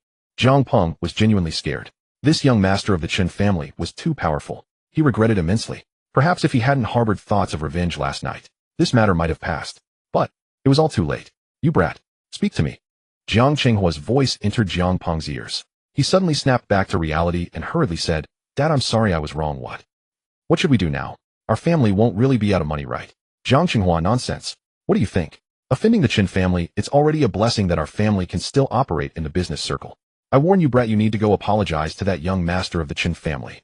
I've paid a heavy price to secure this opportunity. If you dare to mess around again, I will no longer recognize you as my... Jiang Qingyue was now frustrated. He spoke sternly, fearing Jiang Peng would throw a tantrum again. This was a matter concerning the Jiang family's survival. If Jiang Peng didn't handle it, well, their Jiang family would have no future in the business circle. It was uncertain whether they could continue living in Nancheng. This is the setting for nobles and novels. To be honest, only someone like Yi Feng, the destined child, could withstand such pressure in the early stages. Moreover, with the author's setting, if Lin Yun really got serious, the early Yi Feng wouldn't have had the chance to rise at all. However, Lin Yun didn't know that Yi Feng was the protagonist. Likewise, she wouldn't intervene too much. After all, in the setting, nobles were to maintain their status. As long as the fire didn't burn her, Lin Yun wouldn't be allowed to meddle. As previously mentioned, Lin Yun's upbringing was strict. The world of the novel, urban, evil young master is not like that of local emperors. However, leveraging family power to suppress a small Jiang family is no problem at all. Jiang Peng was not a fool either. He immediately understood the severity of the situation. He repeatedly nodded and replied, Okay, I understand, Dad. Don't worry, I will definitely apologize to the young master of the Chen family and make him satisfied. You can rest assured. You brat, just wait until you come back, I'll deal with you. Jiang Qingyue ultimately couldn't say much to his own. However, stopping his pocket money and confiscating his big G was necessary. As for when he would be allowed to spend money, that would have to wait for a year or so. He needed to teach this little brat a lesson and make him more restrained. Otherwise, The Jiang family might suddenly suffer unknown blows because of this reckless Jiang Peng. After hanging up the phone, Jiang Peng was in a daze, feeling lost. At that moment, he had only one thought. That is, if heaven gives me another chance, I will never provoke the young master of the Chen family. It's too terrifying. Jiang Peng now wore a face of despair. Of course, he also prepared to apologize to Chen Luo. Jiang Peng only hoped that the young master of the Chen family would let bygones be bygones. He heard Jiang Chenghua say that their Jiang family had paid a considerable price this time. Although Jiang Chenghua didn't say it outright, Jiang Peng understood. It must have been a heavy loss. I wonder how much money Dad spent to settle this matter. Jiang Peng regretted as he thought. This also made him realize that no matter what Chen Luo demanded this time, he had to agree. After being reprimanded by Chen Luo, Jiang Peng became very obedient. As for Zhang Xiaoyu, after returning, she still felt a bit incredulous. Did that big trouble of Jiang Peng really get resolved so easily by Chen Luo? I have a feeling that Jiang Peng is not someone who would easily suffer losses. He will definitely seek revenge on me, right? Or he might retaliate against Chen Luo. Zhang Xiaoyu still felt frightened. She couldn't trust Chen Luo. This was also the reason why Chen Luo wanted to take. Damn, if it were the male protagonist, as long as Yifeng said the trouble was resolved, Zhang Xiaoyu would trust him 100%. But Chen Luo took Zhang Xiaoyu to see personally. Zhang Xiaoyu still didn't believe it. If he hadn't taken her, and only said it verbally, Zhang Xiaoyu would probably be 99% suspicious. However, Chen Luo didn't care whether Zhang Xiaoyu believed it or not. In any case, his task had already been. He resolved Jiang Peng's trouble, and Zhang Xiaoyu's business application process was also easily approved. As for the message sent by Zhang Xiaoyu, Chen Luo, are you sure there won't be any issues with Jiang Peng? Chen Luo, will Jiang Peng seek revenge on us? Chen Luo, I'm still worried. Are you really sure? In response, Chen Luo only replied with, Zhang Xiaoyu. Chen Luo, what do you mean by this ellipsis? Chen Luo. Red exclamation mark. Zhang Xiaoyu was suddenly wide-eyed as she saw that Chen Luo had actually deleted her. Zhang Xiaoyu, this guy? He's definitely feeling guilty. Jiang Peng's trouble must not have been resolved yet. Did Chen Luo run away? Zhang Xiaoyu never expected. The application form she had submitted for over a month, which had not been approved, was suddenly approved the day after Chen Luo resolved the trouble with Jiang Peng. If it weren't for Chen Luo's merit, Zhang Xiaoyu wouldn't believe it. Although she held prejudices against Chen Luo, under the premise of the female protagonist character, Zhang Xiaoyu still considered herself to be upright. She wouldn't distort the truth. She wouldn't attribute this achievement to Yifeng. After all, at this time, Yifeng was still lying in the hospital. However, even so, Zhang Xiaoyu still wanted to inquire about it. Deep down, she hoped that it was indeed Yifeng who had intervened. She would rather say that it was the young master of the Chen family who helped her resolve this trouble. Zhang Xiaoyu didn't quite understand why she had such thoughts. Clearly, she had thought before that Chen Luo was quite nice. He had helped her a lot these past few days, and he hadn't made any excessive demands. On the contrary, it was Yifeng. Zhang Xiaoyu recalled. They had only known each other for a short time, and he had already mentioned wanting her to wear certain outfits. At that time, Zhang Xiaoyu had just lowered her head in shyness. But she didn't refuse. Now thinking back and comparing it all, it seemed that Yifeng was the more perverted one. How could I have agreed back then? Zhang Xiaoyu couldn't comprehend. At this moment, she felt a bit enlightened. Hadn't she only known Yifeng for a short time? How could she have agreed to wear various clothes for him? Zhang Xiaoyu, this is too fast for you, isn't it? Zhang Xiaoyu thought about how she had always been very conservative. How was it that upon meeting Yifeng, after waking, she even felt a bit frightened? Because Zhang Xiaoyu had previously sensed that Yifeng seemed to want to take that final step with her. At that time, she didn't seem to have any intention of refusing. Although it was just a thought and had not yet turned into action, it was still quite absurd. What is wrong with me? Zhang Xiaoyu, she wasn't clear herself. She just felt that if it were any other man, she definitely wouldn't have so easily given herself away. This wasn't Zhang Xiaoyu's nature. How could she act so quickly? What was she becoming? The more Zhang Xiaoyu thought, the more she seemed to gain clarity. But her heart grew increasingly troubled. In the end, Zhang Xiaoyu shook her head. She felt that no matter what Chen Luo did, at least she didn't have much feeling for Yifeng at present. However, if it was really Yifeng who helped me, then I still need to thank him. After all, she was the female protagonist. Zhang Xiaoyu still wanted to confirm this. Thus, she went to the hospital. But as she pushed open the ward door, Zhang Xiaoyu was instantly dumbfounded. Because she saw that in Yifeng's room, there were actually two girls she didn't recognize. They were both incredibly beautiful. One was named Meng Shanshan, and the other was named Xin Muyao, without a doubt. They were two more female protagonists. However, their demeanor was not as close to Yifeng as Chun Ruoxua and Xun Yun. This was because these two female protagonists were still in the phase of just getting to know Yifeng. The arc of Yifeng courting them had yet to begin. But due to their status as female protagonists, they inexplicably held a good impression of Yifeng. At the same time, this made Yifeng's mood even better. Having so many beauties come to visit him during just one hospital stay, Yifeng's sense of defeat had long since vanished. He vowed that once he recovered, he would definitely strike back hard at those young masters. Whether it was Jiang Shao or Chen Shao, it didn't matter. It was all in the cards. Every time Yifeng saw the numerous quest tasks from the system, he felt full of confidence. With so many tasks, once I complete them all, how could I possibly fear these young masters? Yifeng's male protagonist persona was also in effect. At this moment, he saw Zhang Xiaoyu coming again, and his heart filled with even greater joy. Xiaoyu, you're here, Yifeng said with a smile. His smile was very bright. But Zhang Xiaoyu felt nothing inside. Meng Shanshan and Xin Muiyao were also slightly surprised to see her. They observed Zhang Xiaoyu pondering in their hearts. What background does this beauty have? This Yifeng seems quite capable, huh? He actually knows a beauty of this caliber. Is Xiaoyu his sister? The two female protagonists' eyes sparkled with different thoughts. But Zhang Xiaoyu walked over and calmly asked, Yifeng, I want to ask you something. My shop approval application has been approved. Does this have anything to do with you? Zhang Xiaoyu's question left Yifeng a bit confused, but a smile appeared on his face. Approved. That's great. I remember you told me before that it seemed Jiang Peng had obstructed it for over a month, right? Wait, could it be that because I troubled Jiang Peng last time? Xiaoyu, this might really be related to me, you know. Yifeng was even more excited upon hearing this news. He was genuinely happy for Zhang Xiaoyu, but in reality he felt that he had helped Zhang Xiaoyu get through the application approval. Thus Xiaoyu will surely be even more grateful to me, right? He would welcome the female protagonist's increased favor. However, his words fell into Zhang Xiaoyu's ears. Zhang Xiaoyu understood as well. So it was indeed Chen Luo's credit. In fact, this was an obvious answer. It was just that Zhang Xiaoyu found it hard to accept. Okay, I understand. Yifeng, you focus on recovering. I'll take my leave. This time Yifeng didn't notice anything unusual. He nodded and smiled. Don't worry, Xiaoyu. Since the approval has gone through, Jiang Peng is no longer a problem.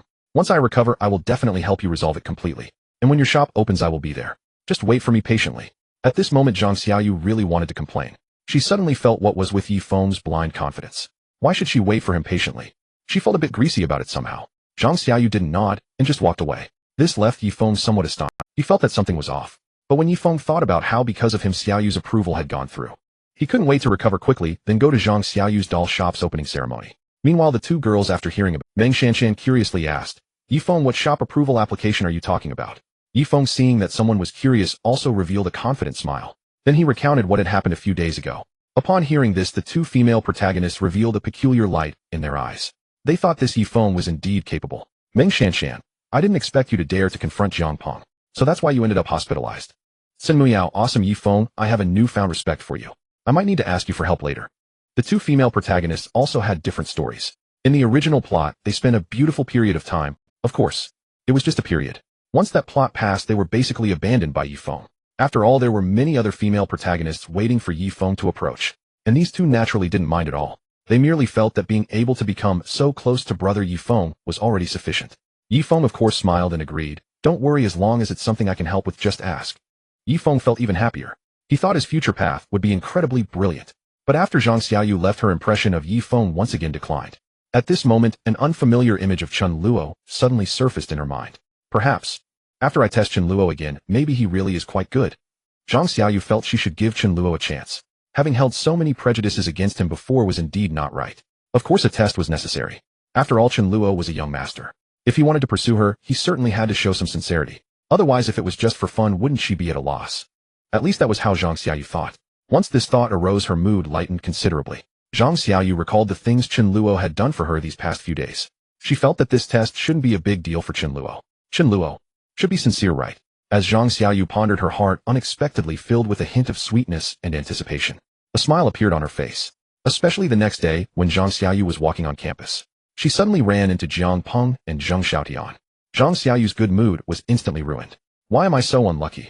Zhang Xiaoyu pressed her lips together, not wanting to face these people, and walked aside. But unexpectedly, Jiang Peng had already seen Zhang Xiaoyu.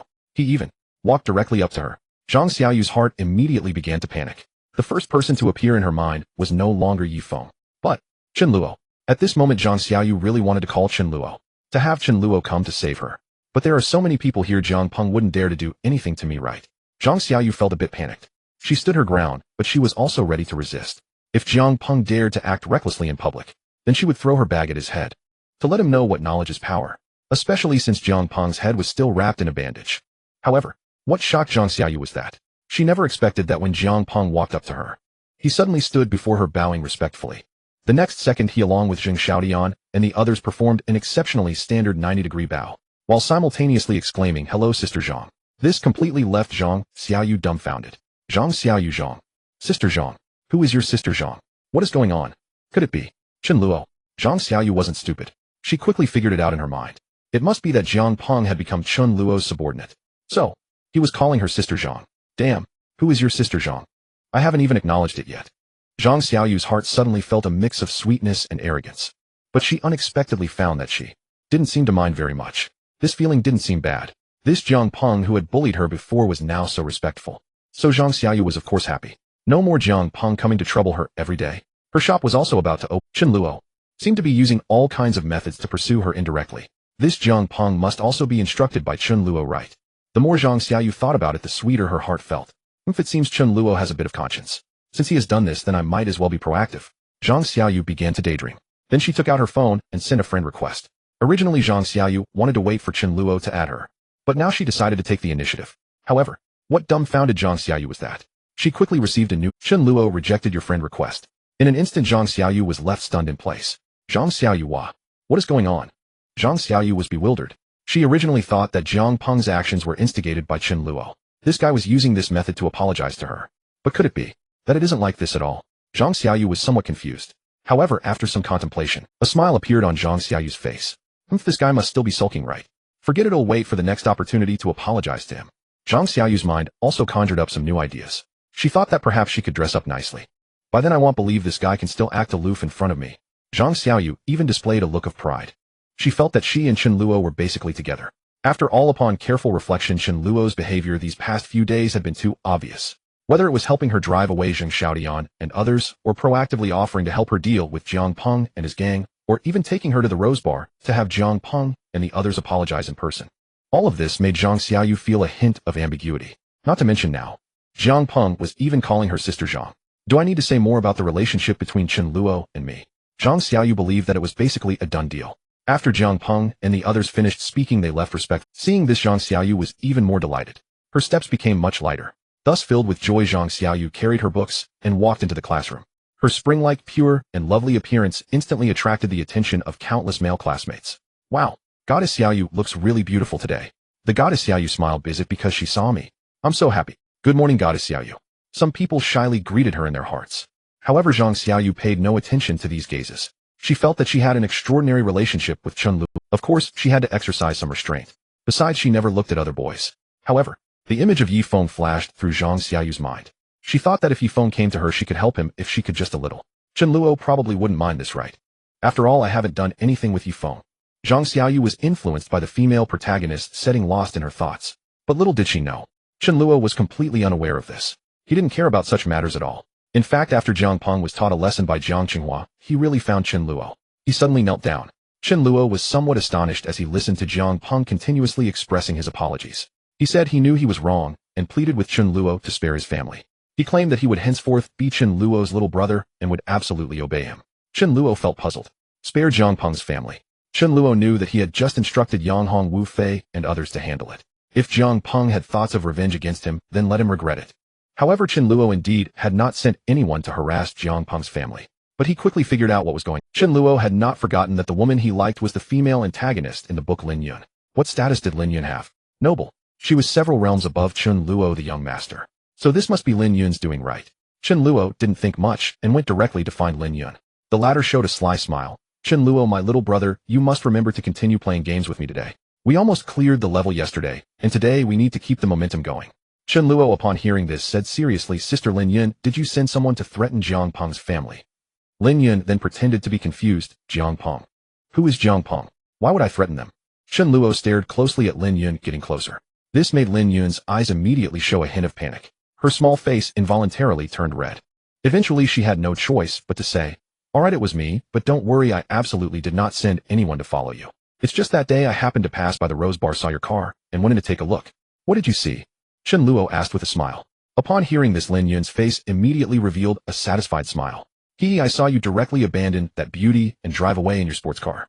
Lin Yun indeed would not send someone to follow Chen Luo. She didn't have that strong of a controlling desire. Even if Chen Luo did something with another woman, Lin Yun wouldn't say anything, because they hadn't confirmed their relationship yet. But if Chen Luo really did that, Lin Yun would feel sad. She would feel that Chen Luo had someone else in his heart. If Chen Luo changed different beauties every day, Lin Yun would immediately give up on him. In the original work, she liked Chen Luo because she was attracted to his infatuation with Xia Qingyue. So in fact, Lin Yun was still very assured. Even if that day Chen Luo took Zhang Xiaoyu away, Lin Yun wouldn't immediately jump to conclusions that Chen Luo was engaging in something illicit with her.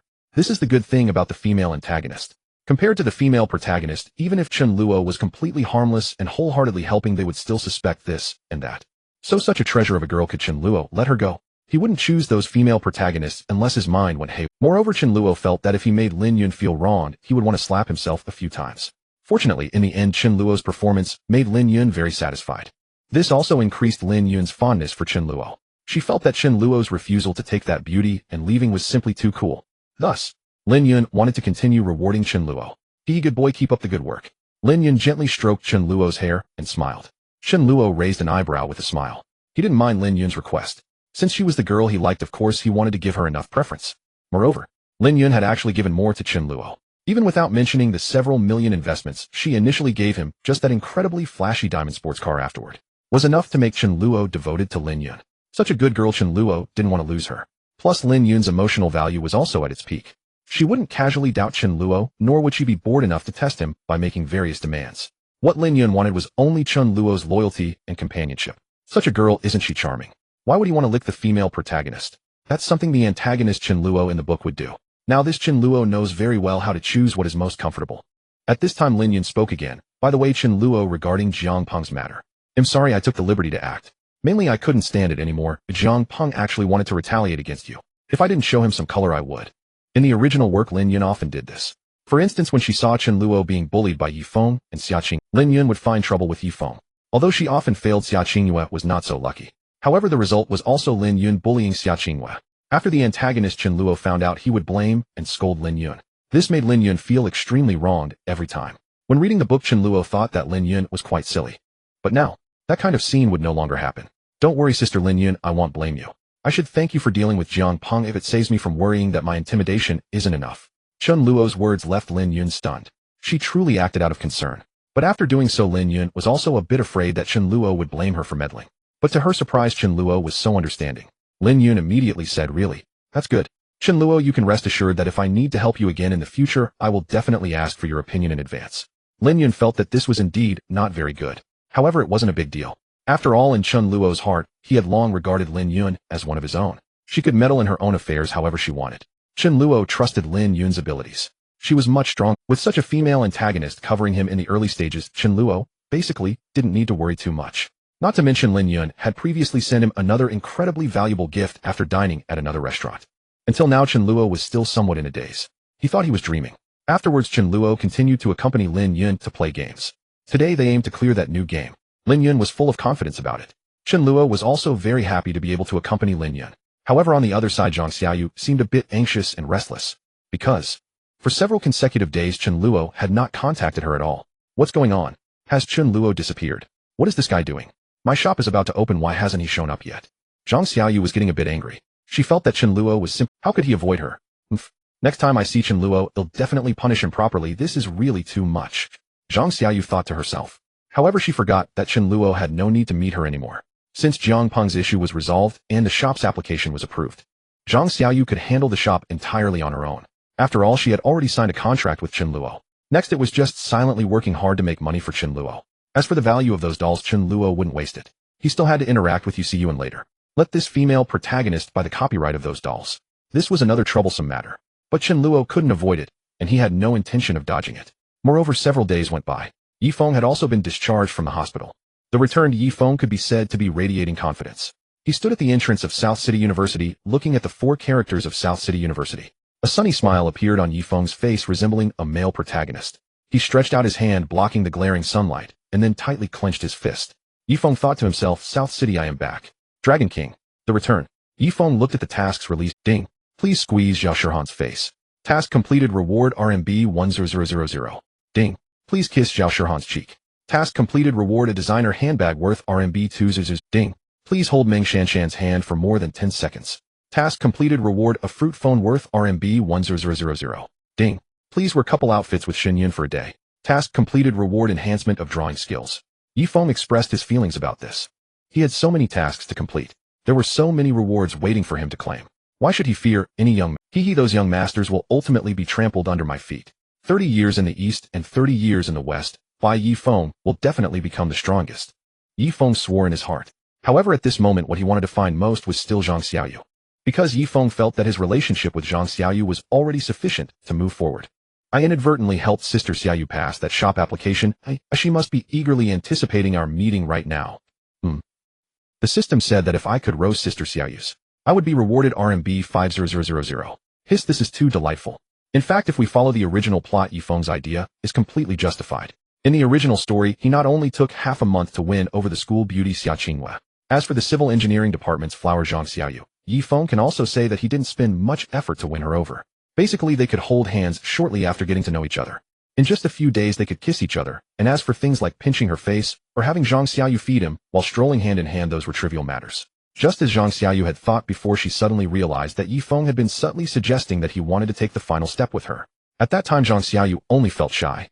However, she didn't explicitly refuse. It wasn't until now, after her persona had somewhat collapsed, that Zhang Xiaoyu woke up. What am I doing? Zhang Xiaoyu felt that even if she liked Yifeng, it shouldn't be this quick, right? That would be too cheap. Moreover, if Yifeng was truly dedicated, it would be one thing. But he was also interacting with other beauties at the same time. Zhang Xiaoyu wondered how she could accept that. To accept that would make her a fool, wouldn't it? Why would she put on multiple green hats for herself? That was just ridiculous. Thus, Zhang Xiaoyu's fondness for Yifeng had already hit rock bottom. However, Zhang Xiaoyu was still the female protagonist. Deep down, she felt that if Yifeng changed and treated only her well, she would still abandon Chen Luo and choose Yifeng. Of course, Zhang Xiaoyu wouldn't share this thought with anyone else. For now, she felt she could give Chen Luo a chance as well. After all, Zhang Xiaoyu sensed that Chen Luo seemed pretty good. Zhang Xiaoyu thought that she was willing to give Chen Luo a chance. Meanwhile, on the other side, Yifeng sent a message to Zhang Xiaoyu as soon as he was discharged from the hospital. But when Zhang Xiaoyu saw it, she didn't reply. At this moment, she had basically no good feelings towards Yifeng. Zhang Xiaoyu was more concerned about Chen Luo. How long will this guy take to add me back? How infuriating. Zhang Xiaoyu was already extremely upset. She decided that if Chen Luo didn't add her back in 2 days, then she would resolutely ignore Chen Luo for the rest of her life. However, Zhang Xiaoyu didn't expect that while she was walking she would run into Yifeng. Sister Xiaoyu. Yifeng immediately showed a joyful smile and walked up to her. Sister Xiaoyu, so you are here. Why didn't you reply to my message? Your brother Yifeng is out of the hospital. Are you happy? Yifeng said with a smile. He felt that his opening line was delivered exceptionally well. Could this not mesmerize his sister Xiaoyu? According to the original story's setting, at this moment Zhang Xiaoyu should have said with surprise, wow, it's brother Yifeng. Then she would pretend to be jealous and say, how was it in the hospital being taken care of by so many lovely ladies? Were you very happy? Then Yifeng would coax her with a smile, Sister Xiaoyu, don't be angry. I had no other choice. After that, the Zhang Xiaoyu in the original story would directly forgive Yifeng. Yes, she wouldn't be unreasonable at all. Instead, she would generously say, I don't care. I want to punish you. Kiss me once, hee. This would immediately make Yifeng's expression brighten, his heart filled with satisfaction. However, at this moment, Zhang Xiaoyu didn't seem very happy. She only replied, oh, I'm a bit busy. I forgot. Yifeng didn't mind and continued, no problem. Sister Xiaoyu, are you free tonight? He'll treat you to fried noodles. Yifeng was confident, believing that his sister Xiaoyu would definitely agree. But upon hearing this, Zhang Xiaoyu felt a strong sense of rejection. In the past, whenever she ate fried noodles with Yifeng, she always felt it was very sweet. But now, as soon as Zhang Xiaoyu thought of the many beauties surrounding Yifeng's hospital bed, she felt disgusted. She couldn't feel happy at all. Forget it, I have other things to do tonight. However, after all, Yifeng was still the male protagonist. Even if Zhang Xiaoyu had no feelings for him, she wouldn't go as far as to drive him away. If it were Chen Luo, Zhang Xiaoyu would have directly spoken harshly. It had been like that before. So although Yifeng sensed that something was off with his sister Xiaoyu's emotions, he believed that with his charm, he could easily resolve this matter. Previously, when Zhang Xiaoyu was bullied by Jiang Peng and others, she was very angry and came to find Yifeng. In the end, with just a few words, Yifeng made Zhang Xiaoyu laugh. Besides, Yifeng would receive a considerable reward for completing tasks. At that time, he would send a few thousand yuan in pocket money to his sister Xiaoyu. She would definitely be overjoyed. This was also Yifeng's usual tactic in the original story. Honestly, Yifeng's generosity was indeed impressive. After all, he was the male protagonist destined to be a dragon king in the future. How could he possibly be stingy towards the women around him? It was precisely because of this that Xia Qingyue, Zhang Xiaoyu, and others in the original story would firmly believe that their brother Yifeng would achieve great things in the future. Therefore, Yifeng continued with confidence, no worries. Sister Xiaoyu, would you like to take a walk with me? Zhang Xiaoyu looked at Yifeng, and she had to admit that his face was indeed handsome. Zhang Xiaoyu pouted, hesitated for a moment, and nodded. That guy Chen Luo actually dared to ignore me. Let him regret it. Zhang Xiaoyu wouldn't have contact with other boys, but since it was Yifeng, she felt that accompanying him for a walk was fine. After all, in addition to interacting with many girls, she still recognized Yifeng's strength. Moreover, Yifeng had indeed bravely stood up for her. If it was just being friends, Zhang Xiaoyu wouldn't be too resistant. However, what Zhang Xiaoyu never expected was that when she and Yifeng walked into a less crowded park, Yifeng suddenly held her hand and said, "Sister Xiaoyu, you must have felt wronged while I was away these days. But don't worry. Now that I'm back, he'll definitely take care of Jiang Peng's troubles for you." Yifeng had now befriended the student council president Shen Yun and the well-connected Xin Miao. If he asked them for help dealing with someone like Jiang Peng, would be a piece of cake. Originally, Zhang Xiaoyu should have been touched by Yifeng's words. She should have looked deeply into Yifeng's eyes filled with gratitude. But Zhang Xiaoyu felt nothing at all. Jiang Peng's issue had long been resolved. Did she still need Yifeng? She felt a bit of a headache and directly shook off Yifeng's hand while saying, "No need. Jiang Peng's matter is all in the past." "All in the past? Sister Xiaoyu, what do you mean? Did I subdue Jiang Peng? By the way, you told me before that your shop's approval went through. Is there any reason that has to do with me?" Yifeng looked forward with anticipation. He felt that the possibility was high. Perhaps it was one of Shen Yun or Xin Miao who secretly helped. Upon learning of this, did they act behind the scenes? Wouldn't that have something to do with him, Yifeng? But Zhang Xiaoyu was certain that this was Chen Luo's achievement. Unfortunately, she couldn't say anything too harsh to the male protagonist. She simply replied, "It's nothing. It's all in the past." At this moment, Zhang Xiaoyu felt like returning to find Chen Luo. She didn't want to stay with Yifeng any longer. But Yifeng, it seemed, hadn't grasped the situation yet. He still believed that his sister Xiaoyu had infinite fondness for him. Therefore, after they walked a bit further, Yifeng directly asked, "Sister Xiaoyu, may I kiss you?" If it were the original story, Zhang Xiaoyu would have immediately blushed at this moment. She would have playfully said, "What are you saying? Brother Yifeng, you're embarrassing me." Then after pushing him a few times, Zhang Xiaoyu would say, "Well, just once. Just once. Don't worry." Yifeng would also pretend to be very gentlemanly. He would give her a peck. Task complete, 10,000 yuan in hand. Yifeng would even give Zhang Xiaoyu 2,000 in pocket money. He would say he would give her more in the future. This would make Zhang Xiaoyu's fondness for him soar. But at this moment, upon hearing this, Zhang Xiaoyu was utterly shocked. "You want to kiss me? How long have we known each other? Are we that close? What are you thinking?" Chen Luo, after all this time, hasn't said anything inappropriate. Even when I proactively said I wanted to wear black stockings for him, he didn't look at me. Yet you, without saying a word, directly held my hand, and now you want to kiss me? At this moment, Zhang Xiaoyu how foolish it was to agree to feed Yifeng and to accompany him in the park. She looked at Yifeng. Yifeng still wore a sunny smile on his face. But as Zhang Xiaoyu looked at this handsome face, she felt more and more. How can Yifeng be so shameless? Who does he think he is to say such impudent things to me? At that moment, the last bit of filter Zhang Xiaoyu had for Yifeng shattered. Of course not. Yifeng, are you not aware of the situation? Are we that familiar? You dare to say you want to kiss me? Do you believe I will call the police? Zhang Xiaoyu finally spoke harshly. And this statement directly left Yifeng stunned. He immediately panicked, unsure of what to do. "Yifeng, huh? Sister Xiaoyu, why would you say that? Haven't we already?"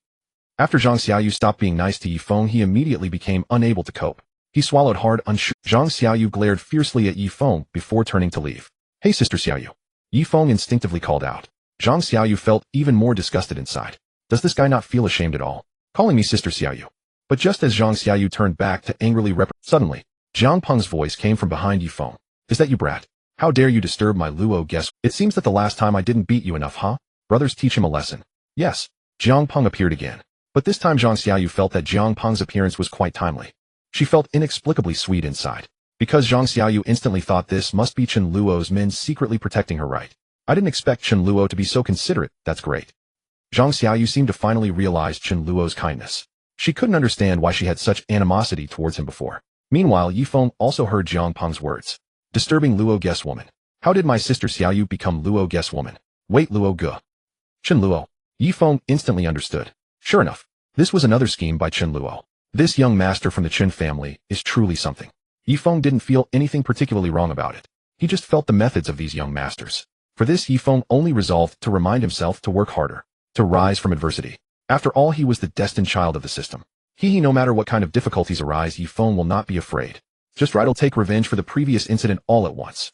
Yifeng wasn't afraid of Jiang Peng, Zheng Xiaoyan, and the others. He directly planned to fight them. Zhang Xiaoyu also chose to add Chen Luo as a friend. She wanted to inform him about this matter and thank him for everything he had done for her in recent days. Zhang Xiaoyu felt that it was time. She wanted to choose Chen Luo. She thought that if Chen Luo knew, he would definitely be very happy, right? After all, Chen Luo liked her. At least that was what Zhang Xiaoyu thought. And what made her even more excited was that at this, Zhang Xiaoyu saw the other party has accepted your friend request. Yes, Chen Luo approved her friend request this time. The joy on Zhang Xiaoyu's face was hard to conceal. Zhang Xiaoyu naively believed that Jiang Peng was sent by Chen Luo to protect her in secret. However, in reality, Jiang Peng was simply upset because his family had cut off his allowance and confiscated his luxury car. Unable to go to the Rose Bar every day for fun, he spent his days wandering around the school and its vicinity, transforming from a wealthy young man at the bar into a street thug. The reason he took action for Chen Luo and directly taught Yifeng a lesson was that Jiang Peng had always found Yifeng displeasing, especially since Yifeng had punched him previously. This grudge would not be easily forgotten. On the other hand, Jiang Peng hoped to curry favor with Chen Luo a bit more. After all, could Chen Luo's woman Zhang Xiaoyu be touched by another man? Clearly that was unacceptable. Jiang Peng feared that if he saw it happen and didn't intervene, the news would surely reach Chen. Jiang Peng could hardly imagine the consequences. Therefore, no matter what, he had to bring down Yifeng, who was harassing Luo guest woman. The thought of his family going bankrupt filled him with dread. Especially since Chen Luo truly possessed such capabilities, Jiang Peng became incredibly fierce. This declaration of allegiance had to be loud and resounding. Jiang Peng was beaten black and blue by Yifeng, but still refused to back down, shouting angrily as he charged forward. Yifeng initially thought that a casual lesson would resolve the trouble. But why did this guy seem to be pumped up like he had just taken some stimulant? He was turning into an indestructible cockroach. Damn it. Yifeng couldn't afford to hold back, but was starting to panic. In reality, if this were Yifeng's home turf, he would maintain his composure while facing Jiang Peng. Even if Jiang Peng rushed at him, Yifeng could elegantly sidestep. However, after being rejected by Zhang Xiaoyu, and with Chen Luo's interference, Yifeng had already lost his composure, struggling to maintain the demeanor of a male lead. Meanwhile, while Yifeng and Jiang Peng were embroiled in a fierce fight, Zhang Xiaoyu quickly sent out a message. You finally agreed. I thought you would never accept my friend request. Zhang Xiaoyu felt a twinge of joy. Where are you right now? Hurry over. Your little brother Jiang Peng is fighting with Yifeng, and I can't stop them. If following the original story, Zhang Xiaoyu would definitely stand in front of Yifeng to protect him. But now, she had no intention of helping Yifeng at all. As for helping Jiang Peng, Zhang Xiaoyu was completely unwilling, so she could only watch them fight each other. However, upon seeing this message, Chen Luo was somewhat bewildered. My little brother Jiang Peng is fighting with Yifeng. Chen Luo had just returned Lin Yun home. He had no idea when Jiang Peng had become his little brother. Chen Luo had no intention of taking Jiang Peng under his wing. However, after some thought, he understood that it must have been due to his earlier reprimand of Jiang Peng combined with Lin Yun's assistance. Zhang Xiaoyu no longer being bullied by Jiang Peng, and the smooth approval of her shop made her feel that Jiang Peng had become her little brother. As for fighting with Yifeng, Jiang Peng and Yifeng originally had a conflict. Meeting on the road and having a fight was no problem. But this time Chen Luo was too lazy to send anyone to help Jiang Peng. Yifeng's moment of arrogance had already passed. Now, no matter how he pretended, it was futile. Since Zhang Xiaoyu had already signed the contract, even if she wanted to help Yifeng like in the original story, that was impossible. The money earned from her doll shop would all belong to Chen Luo in the future. She herself only had a salary of 10,000 plus commission. This money was a fortune for Zhang Xiaoyu. But for someone like Yifeng, whose sights were set on the stars and the sea, it would hardly be of much help. Furthermore, Chen Luo wanted to discuss serious matters through Zhang Xiaoyu's friend request. Thus, he shifted the topic directly, saying, if you can't stop them, then don't. Zhang Xiaoyu, I ask you, how is your shop coming? Chen Luo was more concerned about this. However, upon seeing this message, Zhang Xiaoyu was somewhat bewildered. Does Chen Luo not care at all about his little brother Jiang Peng? I've almost managed everything. After the shop's approval goes through, I've been busy these days, and it will be opening soon. That's good. Chen Luo replied. By the way, after you finish those dolls, let me see them. I'll give you some suggestions then. Seeing Chen Luo's words, Zhang Xiaoyu was even more surprised. Her pupils widened. Chen Luo is going to give me suggestions about my dolls. Does he have talent in this area? In an instant, Zhang Xiaoyu's impression of Chen Luo changed. She had initially thought Chen Luo was just a frivolous young master with no skills. Now it seemed Chen Luo resembled a treasure boy, didn't he? Zhang Xiaoyu felt inexplicably delighted and replied, good. That's great. They'll come find you once I finish them. Zhang Xiaoyu became increasingly excited. However, Chen Luo's attitude remained consistently calm. Chen Luo said, work hard, I have faith in you. Chen Luo was indeed very considerate. Since Zhang Xiaoyu was already his employee, encouraging her to earn more money was not a bad thing. Zhang Xiaoyu's value was significant. In the future, once Su Siyuan purchased the copyrights for Zhang Xiaoyu's dolls, development would begin. The dolls designed by Zhang Xiaoyu would become a hit. She would become a small boss, earning a lot of money. Additionally, things were also progressing quite well at the Dream Huan bar for Xia Qingyue. Chen Luo listened to the reports from Meng Huan. In recent days, the sales at Dream Huan bar had increased significantly. The proprietress Meng Huan, after consulting Chen Luo's opinions, raised the prices of the drinks by 20%. Even so, the flow of patrons remained uninterrupted. This was all thanks to the efforts of the female lead Xia Qingyue. Chen Luo knew that if it were any other beauty, it surely wouldn't have the same effect. Could any beauty compare to the female lead?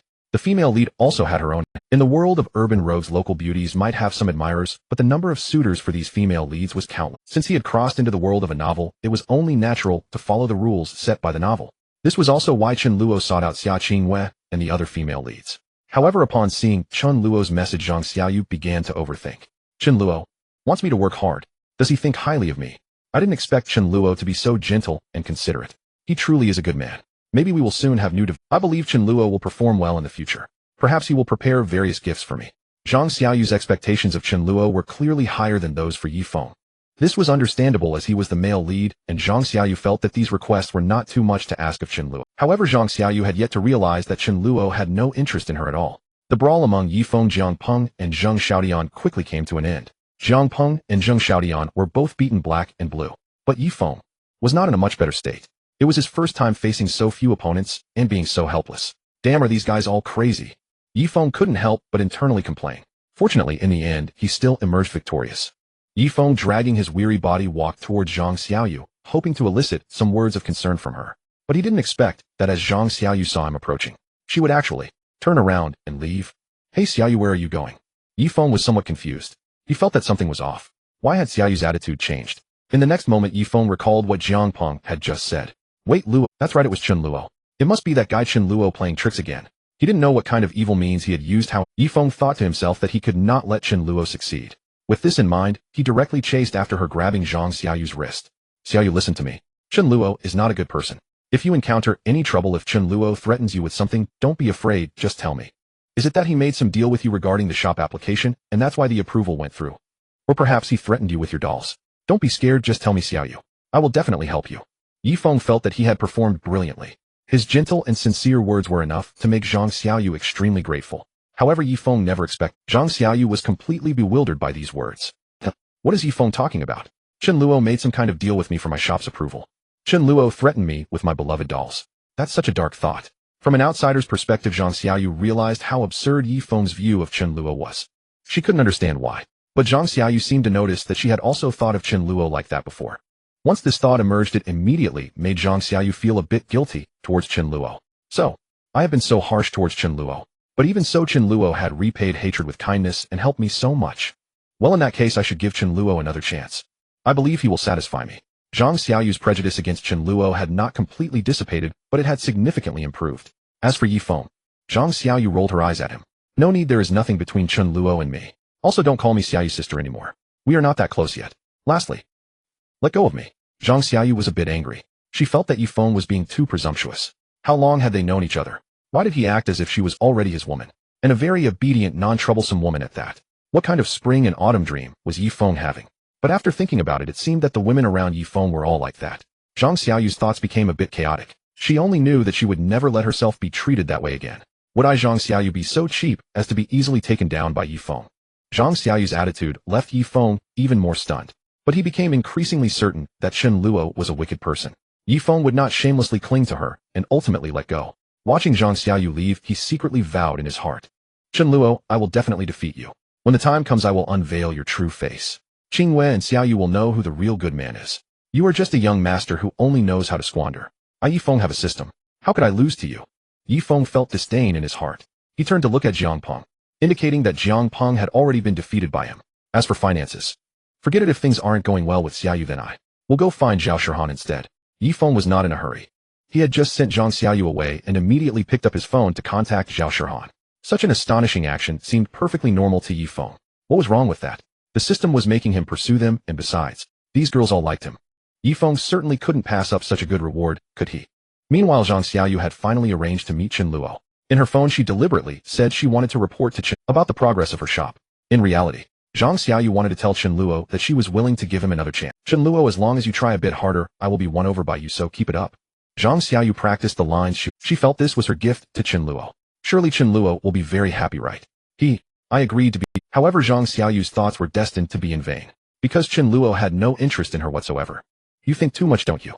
You want me to pursue the female lead? What a joke. Is the female antagonist Lin Yun not appealing enough? Or is my mind just not functioning properly? Chen Luo would not make a fool of himself. Though the female leads in the book were all goddess-level beauties, they were all infatuated with Yifeng. They held a strong prejudice against him, the antagonist. Therefore, Chen Luo saw no need to force himself upon her. As long as he turned around, Lin Yun would surely be there, which was quite satisfactory. He could simply turn to Lin Yun, and that would be the end of it. Chen Luo recalled his time with Lin Yun. He felt utterly relaxed with no unpleasant moments. In fact, Chen Luo even felt a sense of being cherished. Now that was sweetness. He also remembered how the antagonist Chen Luo had been infatuated with Xia Qingyue for 3 years. Those 3 years were incredibly stifling for the antagonist Chen Luo, filled with various gestures of concern and spending money. Yet Xia Qingyue showed no gratitude at all. So now even with Zhang Xiaoyu the situation was quite similar. Moreover, Chen Luo had not forgotten Zhang Xiaoyu's extremely poor attitude at the beginning. She had even told Chen Luo to refrain from bothering her and Yifeng. When Chen Luo wanted to invite her for a drink, she started to assume he had ulterior motives. Even if he managed to win over such a beauty, future days would undoubtedly be filled with chaos. Chen Luo was not the type to be like Yifeng, who wanted every beauty. A character like Yifeng, the overpowered male protagonist in a wish fulfillment story, would only thrive in urban settings, especially if there was a touch of fantasy or supernatural elements. In that case, he would likely charm any opposite sex, be it a weapon or an animal. Chen Luo, however, was completely different. He would not let Lin Yun down in any way. In the original work, Lin Yun was subjected to all sorts of criticisms from the antagonist Chen Luo, yet remained loyal. Now when Chen Luo treated her well, Lin Yun reciprocated wholeheartedly. If Chen Luo did not cherish such a treasure of a girl, he would surely regret it for a lifetime. However, before that, Chen Luo was entirely unaware. He genuinely believed that Zhang Xiaoyu wanted to discuss the matters of her shop in person. In fact, these were merely minor disturbances in the early stages. Whether it was Xia Qingyue or Zhang Xiaoyu, their initial assistance to Yifeng could only be seen as providing him with starting capital. The real opportunities were yet to come. Chen Luo was well aware that Yifeng would have even more terrifying opportunities in the future. For instance, Zhao Shihan directly gave him over $1 million in pocket money. There was no need for Yifeng to do anything. How could the male protagonist not rise in such circumstances? And then there was Su Siyuan, a clever and wealthy young woman. As for Leng Xiaoyan, there was even less to say. A major figure in the school board. Although Leng Xiaoyan did not directly give Yifeng money at first, the projects she collaborated on with Yifeng were far more impressive than Zhang Xiaoyu's small shop in the university. Chen Luo also remembered that in the original work he had plenty of moments when he was slapped in the face. Like at the freshman gathering at the beginning, which was organized by someone in Chen Luo's class about 2 or 3 months. The purpose was to facilitate better communication among classmates, and the venue was a large restaurant. However, on that day, according to the original setting, Yifeng happened to be there as well, discussing business with others. He had just acquired a new shop and planned to start developing it. When someone recognized him, they invited him to join the gathering. At that time, Chen Luo was originally fawning over Xia Qingyue. But when Xia Qingyue saw Yifeng, it was as if she had encountered something truly remarkable. She immediately beamed with excitement and rushed over, calling him brother Yifeng repeatedly. Yifeng on his part merely smiled gently. This calm demeanor naturally irked the antagonist Chen Luo immensely. Thus he mocked them. The outcome was all too evident. The project Yifeng had just acquired was revealed to be worth millions. It was important to note that most of those present were ordinary students just starting college.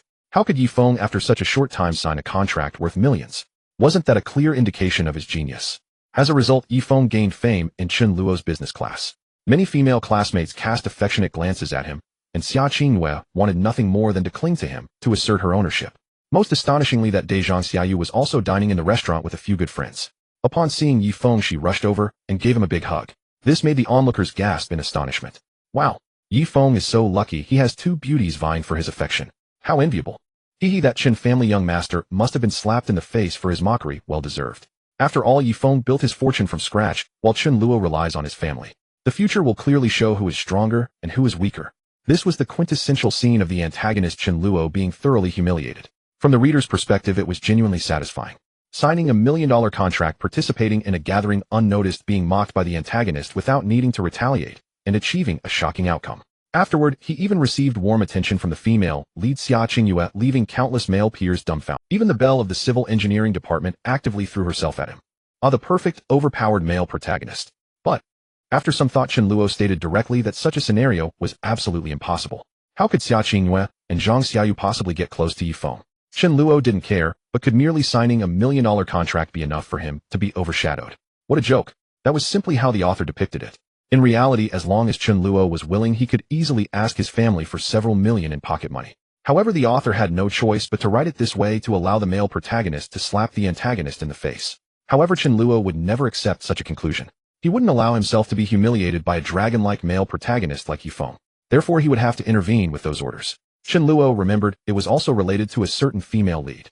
As for the opportunities Yifeng would have afterward, Chen Luo was not worried. But he also realized that if he didn't do something, he would constantly find himself being slapped in the face by Yifeng and ridiculed by passersby. That would be too stifling for Chen Luo. It was absolutely unacceptable. In a certain cafe, Zhang Xiaoyu looked extremely nervous. Today she planned to treat Chen Luo to a cup of coffee to make up for her previous poor attitude towards him. At the same time, she wanted to give Chen Luo an opportunity. Soon enough, Chen Luo walked in, and Zhang Xiaoyu's face immediately lit up with a smile. She waved, "Chen Luo, over here." Chen Luo walked over and sat down. Zhang Xiaoyu said, "Hee, Chen Luo, you're here. Here, I've ordered coffee for you." Chen Luo replied, "So how is your shop progressing now?" Chen Luo had to show some concern. However, Zhang Xiaoyu changed the topic and said something that left Chen Luo bewildered. Zhang Xiaoyu said, Chen Luo, let's not talk about that for now. I want to ask you do you like me? Actually, I wanted to tell you that I'm willing to give you a chance so you can freely pursue me. Zhang Xiaoyu thought that her approach towards Chen Luo was quite considerate. She even proactively informed him that he should put in the effort. But after hearing this, Chen Luo was left dumbfounded. Chen Luo said, are you out of your mind? Who likes you? And you're willing to give me a chance? Do I need your chance? Are you crazy? Chen Luo was thoroughly confused. Upon hearing this, Zhang Xiaoyu was also finally taken aback. In her mind, it was as if a bolt from the blue had struck her. At that moment, all of Zhang Xiaoyu's fantasies were shattered. So it turns out, Chen Luo doesn't like me. How could this be? Does he really just want to help me with my shop? Zhang Xiaoyu seemed to suffer a tremendous blow. Her character underwent yet another transformation. So this was the young master Chen Luo. Zhang Xiaoyu stared blankly at Chen Luo. She was startled to realize she had even considered giving him a chance. How laughable. Chen Luo didn't even like her, and yet she thought of giving him a chance. Zhang Xiaoyu's face instantly flushed. She felt incredibly awkward. She nervously fidgeted as if she could dig a 3-bedroom apartment out of the ground. Chen Luo said, if you have nothing else, I'm leaving. Aren't you wasting my time? Zhang Xiaoyu, let me tell you, I don't like you. The only reason I helped you was that I was interested in your skills in making dolls. If you don't have that ability, I won't mind finding someone else. With that, Chen Luo turned and left. Boom. Zhang Xiaoyu was deeply shaken. At that moment, she even wanted to cover her mouth. God, this Chen family young master is way too charming. Zhang Xiaoyu was stunned. She compared it to Yifeng's behavior a few days prior. Yifeng even said he wanted to kiss me? What the hell? That's so disgusting. Zhang Xiaoyu looked at Chen Luo's. She felt that Chen Luo's image had suddenly become extraordinarily tall, while Yifeng had completely transformed into a more despicable figure in her eyes. After Chen Luo left, Zhang Xiaoyu remained dazedly seated in her place. At this moment, her mind was struck by a tremendous impact. Zhang Xiaoyu calmly reviewed everything that had transpired over the past few days. Her mind grew increasingly clear. After carefully contemplating everything, she finally awakened. What? Zhang Xiaoyu could hardly believe it. She had only known Yifeng for a short while, and she wanted to give him everything. Yifeng said he wanted to help her with the shop, but was he just after her? Zhang Xiaoyu recalled Yifeng's actions, from holding hands, pinching her cheeks, to making her feed him step by step. This guy, how could he be a perfect male god? Even if he achieves great success in the future, isn't he just a scumbag? Moreover, he interacts with so many beautiful women. What am I? Am I just one of his concubines? Zhang Xiaoyu finally understood. She couldn't comprehend why she had been so infatuated with Yifeng earlier. But now, after realizing this, Zhang Xiaoyu vowed she would never be that kind of woman. This was simply too absurd. Is this what I call love? I've brought upon myself dozens of green hats. How foolish I am. Zhang Xiaoyu suddenly felt a wave of sadness. The image of Chen Luo appeared in her mind, especially his tall figure when he had just left. Chen Luo is a good man. Although many rich young masters are indeed quite detestable, Chen Luo is completely different from them. Yet Zhang Xiaoyu also felt as if she had lost her chance. Chen Luo had clearly stated that he didn't like her. Fortunately, after leaving the cafe, Zhang Xiaoyu was bathed in the bright sunlight outside. Suddenly she realized something. That's right. Just because Chen Luo doesn't like me now doesn't mean he won't like me in the future. Zhang Xiaoyu understood. I must take the initiative to pursue Chen Luo. Her gaze became increasingly resolute. That's right. I should be a bit more proactive. There's nothing wrong with that. Chen Luo is a good man. I can't let this opportunity slip away. Zhang Xiaoyu made up her mind. She planned to dress up nicely. Previously, it was said that Zhang Xiaoyu was quite carefree. Although she was very beautiful with stunning looks, she didn't pay much attention to her clothing or hairstyle, let alone makeup. But this time, Zhang Xiaoyu wanted to tidy herself up for Chen Luo. She hoped her efforts would bring about a change in this situation. Moreover, Zhang Xiaoyu recalled what Chen Luo had said. If you can't properly make the dolls, I don't mind switching to someone. Zhang Xiaoyu felt a surge of defiance. Chen Luo, just you wait, I will definitely manage that shop well. As for other things, I might lack confidence, but when it comes to making dolls, I've loved it since I was a child. I will prove it to you. Zhang Xiaoyu planned to make the shop thrive. And this was also what Chen Luo wanted to see. He had no interest in these female leads. As long as they couldn't provide help to the male lead, that was enough. As for the rest, if they were willing to work hard and earn money for Chen Luo, that would be even better. Xia Qingyue, Zhang Xiaoyu, and the like were just small contributions. This little money wasn't much for Chen Luo. But having something was better than having nothing. Moreover, it served as a reminder to Chen Luo. Afterwards, Yifeng's opportunities would become even more incredible. If this isn't handled well, I could be slapped in the face by Yifeng in no time. Chen Luo was very clear about this. Although he didn't see Yifeng often, every time they met, Yifeng always had inexplicable hostility towards him. Moreover, Chen Luo and Yifeng had indeed clashed before. Thus, this enmity was impossible to resolve. The only thing Chen Luo could do was suppress Yifeng. He felt no guilt about it. If he didn't suppress Yifeng, he would end up ruined by him. To be honest, it was only because Yifeng was the chosen one, an indestructible cockroach. Chen Luo knew that no matter how hard he worked in the beginning, it would be difficult to make Yifeng collapse completely, but he could still manage to suppress him. Additionally, Chen Luo didn't dare to go too far. He feared that if he pressed too hard, Yifeng might rebound and inexplicably obtain some incredible opportunity. That wouldn't be necessary. When Chen Luo returned to the dormitory, he saw a message from Zhang Xiaoyu. Zhang Xiaoyu, I'm sorry Chen Luo. Let's pretend today never happened. I will definitely manage that shop, well so don't worry. Since I signed a contract with you, I am your employee, and I will definitely work hard. Chen Luo did not reply. He was lost in thought. According to the original plot, Yifeng still had opportunities with Zhao Shihan, Xinyun Shinruoxua, Sun Muyao, and Su Siyuan ahead. Chen Luo knew that Zhao Shihan was a certain little rich woman. After Yifeng made a few moves on her, she gave him all her tricks. Not only was she madly in love, but she also handed over her pocket money to Yifeng. It amounted to several tens of thousands. Yifeng had only helped her buy a few hand-grabbed pancakes. They hadn't known each other for just a few days. Chen Luo found this quite speechless. But this was the charm of the male lead. A typical overpowered male lead in a harem story. Later, Yifeng told Zhao Shihan that he wanted to invest and urgently needed some money. Without hesitation, Zhao Shihan replied, "No problem, brother Yifeng, leave it to me. He'll steal money from my family for you." Chen Luo remembered that when he saw this part of the plot, the comments below were all damn impressive. The male lead is amazing. He's already hooked up with a little rich woman. Sister Shihan is so nice. If I had such a girlfriend, I'd be willing to live in a villa and drive a luxury. No wonder he's the male lead. He's taking off. Those rich young masters are going to be slapped in the face again. At that time, Chen Luo didn't feel much. He just thought the story was well written. The pace was fast, and Yifeng was either showing off or on the way to do so. He was either flirting or on the way to flirt. The various emotional pulls and descriptions of ambiguous atmospheres were written very well. Chen Luo had criticized it a lot, but later his own life experiences and romantic setbacks changed his perspective. Moreover, he had become the antagonist young master, and that thought suddenly changed. In fact, Chen Luo had thought before that if he were to become the male lead Yifeng, he would still choose only one person.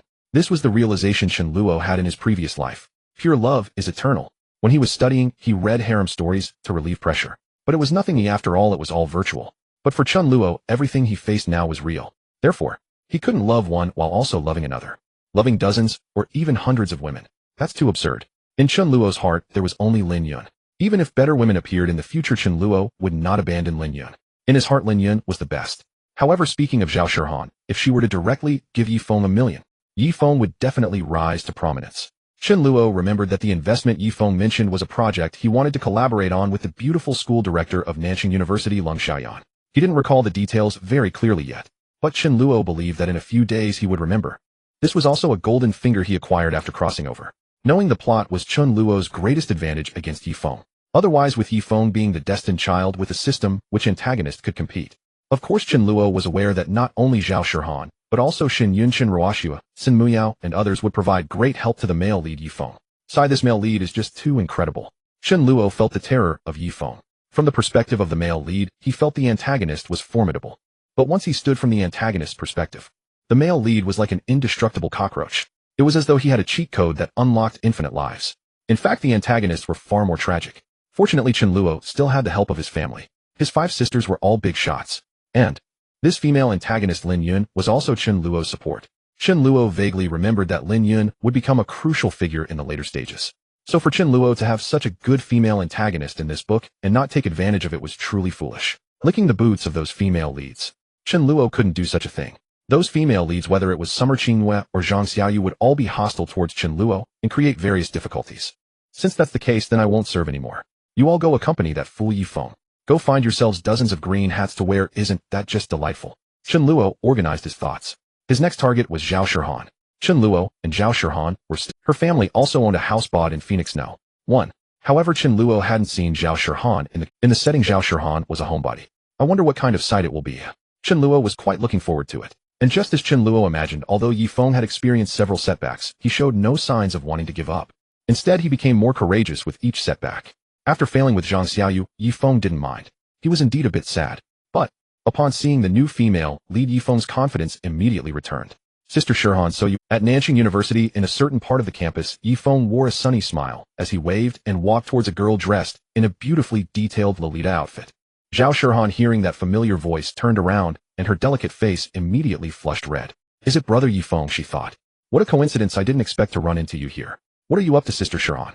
Yifeng smiled warmly like a friendly neighborhood brother. Zhao Shihan was captivated by this, feeling shy as she buried half her face in her book. A faint sweet voice emerged to the library. Zhao Shihan's heart raced, Normally not good at speaking, she found it even harder now. Are you going to the library? Just in time, I'm going too. Shall we go together? Yifeng naturally extended the invitation. Zhao Shihan nodded. As Yifeng started walking, he suddenly felt something. Turning around, he saw Zhao Shihan using her delicate little hand to grasp the hem of his clothing. At the same time, a soft voice came out. Hold hands. Yifeng was momentarily stunned, then revealed a kind smile. He took Zhao Shihan's hand, and the two walked towards the library, one in front and the other behind. Many students passing by couldn't help but glance over, their faces filled with envy. Those who didn't know would think this guy had found a lovely girlfriend who loved wearing Lolita outfits. Those who did know understood that this girl seemed to be a little rich woman. Who was this guy? Truly, people are envious of others' fortunes. And this was basically in line with the original plot. At that moment, Yifeng's expression remained sunny. Yet deep down he felt an indescribable excitement. Yifeng wanted to say, exactly. This is normal. This is the charm of Yifeng. After being ruthlessly rejected by Xia Qingyue and Zhang Xiaoyu, Yifeng almost doubted his life. Fortunately, as soon as he saw Zhao Shihan, this kind of treatment instantly revived him. Holding that soft little hand, he felt immensely confident and proud. Yifeng believed that no matter what kind of rich young master or difficulties came his way, he could withstand it. Moreover, Sister Shihan was being so proactive. Yifeng was confident that he could easily complete his system tasks. Ding. Please pinch Zhao Shihan's face. Task completed, reward 10,000 renminbi. Ding. Please kiss Zhao Shihan's cheek. Task completed, reward a designer handbag. Ding. Please hold Zhao Shihan's hands. Task completed, reward martial arts skill 1. Ding. Please take Zhao Shihan to the beach and witness her in a swimsuit. Task completed, reward 50,000 renminbi. Ding. Looking at the list of system tasks related to Zhao Shihan, Yifeng felt incredibly relaxed. He couldn't believe that this time he would fail again. It was impossible. At the same time, after experiencing these events, Yifeng believed he should pick up the pace. The system required him to reach a net worth of over 100 million before graduation. However, Yifeng still didn't have a good project to start. Fortunately, when Yifeng thought about it, he not only had Zhao Shihan, but also Shen Yun, Chen Ruoxu, Meng Shanshan, and others. He suddenly didn't feel so rushed. Take it slow. After all, with the system in hand, those young masters will ultimately not be my opponents, especially Chen Luo. Yifeng now placed immense importance on Chen Luo. Upon reaching the library, Yifeng and Zhao Shihan found a secluded spot to sit down. Yifeng acted like a perfect gentleman. It was as if he were some ethereal beauty untouched by the mundane world. Zhao Shihan, sitting beside him, was so shy that she could hardly control herself. Zhao Shihan, brother Yifeng. So handsome, I like you so much. Zhao Shihan's face turned as red as an apple. Hold hands. She mustered her courage and reached out her delicate little hand. Upon seeing this, Yifeng smiled slightly, and once Zhao Shihan's hand was held by Yifeng, she instantly felt like she was the happiest woman in the world. In reality, if Chen Luo were to comment on this scene, he would say, "What the hell, are you crazy? Aren't you supposed to be a homebody who's not fond of boys? How come you just met Yifeng a few days ago, and are already so proactive in holding hands? You fell in love already." This is why Chen Luo said that these harem romance-brained female leads are not to be taken seriously. Mainly because you previously had no fondness for Yifeng at all. Girls like Lin Yun have been secretly in love with Chen Luo for 3 years, which is why their relationship progresses smoothly. But Xia Qingyue, Zhao Shihan, and Zhang Xiaoyu only met Yifeng after he entered university. As a result, they were effortlessly won over by the male lead. However, none of this had much to do with Chen Luo. He actually enjoyed watching the commotion without wanting to get involved. Then Zhao Shihan seemed to think of something. She quietly asked, "Brother Yifeng, you seemed a bit upset earlier. What was it about? Can you tell me?" Yifeng was taken aback, recalling Zhang Xiaoyu. Because of this matter, he had made a post. As a result, several people had left comments, but Zhao Shihan hadn't commented. However, she was the one who had taken the initiative to ask here. "It's nothing," Yifeng replied with a smile. Zhao Shihan seemed a bit unhappy. "Come on, tell me about it, brother Yifeng. I might be able to help you with something." At this moment, Zhao Shihan was utterly infatuated with Yifeng. She felt that Yifeng's matters were her matters. Therefore, if there was anything she could help with, she would do her utmost. Seeing this, Yifeng couldn't resist and had to briefly explain. He talked about the fight with Jiang Peng and others, as well as Chen Luo's revenge against him. This left Zhao Shihan filled with fury. Zhao Shihan exclaimed, "This Chen Luo is too much, isn't he? I remember you saying that he had hit you before. I didn't expect he still wouldn't let you go. And that girl named Zhang Xiaoyu actually sided with Chen Luo. I really don't understand what she's thinking. But don't worry, brother Yifeng. If I encounter Chen Luo in the future, I will definitely help you take revenge. As for the money you mentioned needing, I'll give you my pocket money first. Although it's not much, only a few tens of thousands. I hope you won't mind, brother Yifeng." Zhao Shihan gazed at Yifeng with her bright, watery eyes, speaking seriously. Yifeng felt deeply touched by her words. "Really? That's great. Thank you, Sister Shihan. Don't worry, when I make a lot of money in the future, I will definitely repay you well." Yifeng sincerely expressed his gratitude. This made Zhao Shihan's fondness for him grow even more. Zhao Shihan's inner thoughts, "Brother Yifeng is so good. He's upright and ambitious. How could that scoundrel Chen Luo be chosen by Zhang Xiaoyu, who's so unlearned? It's really strange, it seems her taste has always been poor. Hee when it comes to good men my brother Yifeng must be first. Zhao Shihan began to plot her own strategy. In fact, Yifeng hadn't done much yet, but her fondness for him was, it's fine brother Yifeng. After all, I receive pocket money every month. You can use it. If it's not enough, just tell me, and he'll steal money from my dad for you. Zhao Shihan said this very seriously. Upon hearing these words, Yifeng felt even more excited. He was deeply moved inside. This is just too unexpected, Sister Shihan, you are so good to me. Thank you. Yifeng finally felt much more relaxed. He believed that his glorious path was no longer far away. Zhao Shihan, on the other hand, didn't mind this at all. Instead, she felt a touch of sweetness inside. I'm so happy to be able to help brother Yifeng. Compared to brother Yifeng, that Chen family young master Chen Luo is simply too wicked. He's such a scumbag. The next time I see him, I must keep my distance, or else brother Yifeng will be unhappy. Zhao Shihan thought to herself. Chen Luo is currently unaware of why Zhao Shihan holds a grudge against him. However, he has long since prepared himself. These female protagonists would not show him any kindness. In contrast, playing with Lin Yun was much more enjoyable for Chen. As for the Minghuan bar, Xia Qingyue has been working there for a while now. She has been doing quite well. During class time, Xia Qingyue sat in her seat. Chen Luo walked in again with breakfast. His classmates whispered among themselves. Despite the rarity of interactions between Chen Luo and Xia Qingyue, the legend of him licking Xia Qingyue for 3 years still circulated. This legend continued to be discussed with great relish by many classmates. It seemed that Xia Qingyue had not yet completely freed herself from that dream. Deep inside her heart there lingered a final shred of hope. Xia Qingyue hoped that Chen Luo would come to her with breakfast smiling just like in high school. However, the outcome was nothing short of expected. Chen Luo bypassed Xia Qingyue and walked towards Lin Yun, who was sitting in the back row. Good morning, Sister Lin Yun, here, have some breakfast, Chen Luo said with a smile. Lin Yun replied, thank you classmate Chen Luo.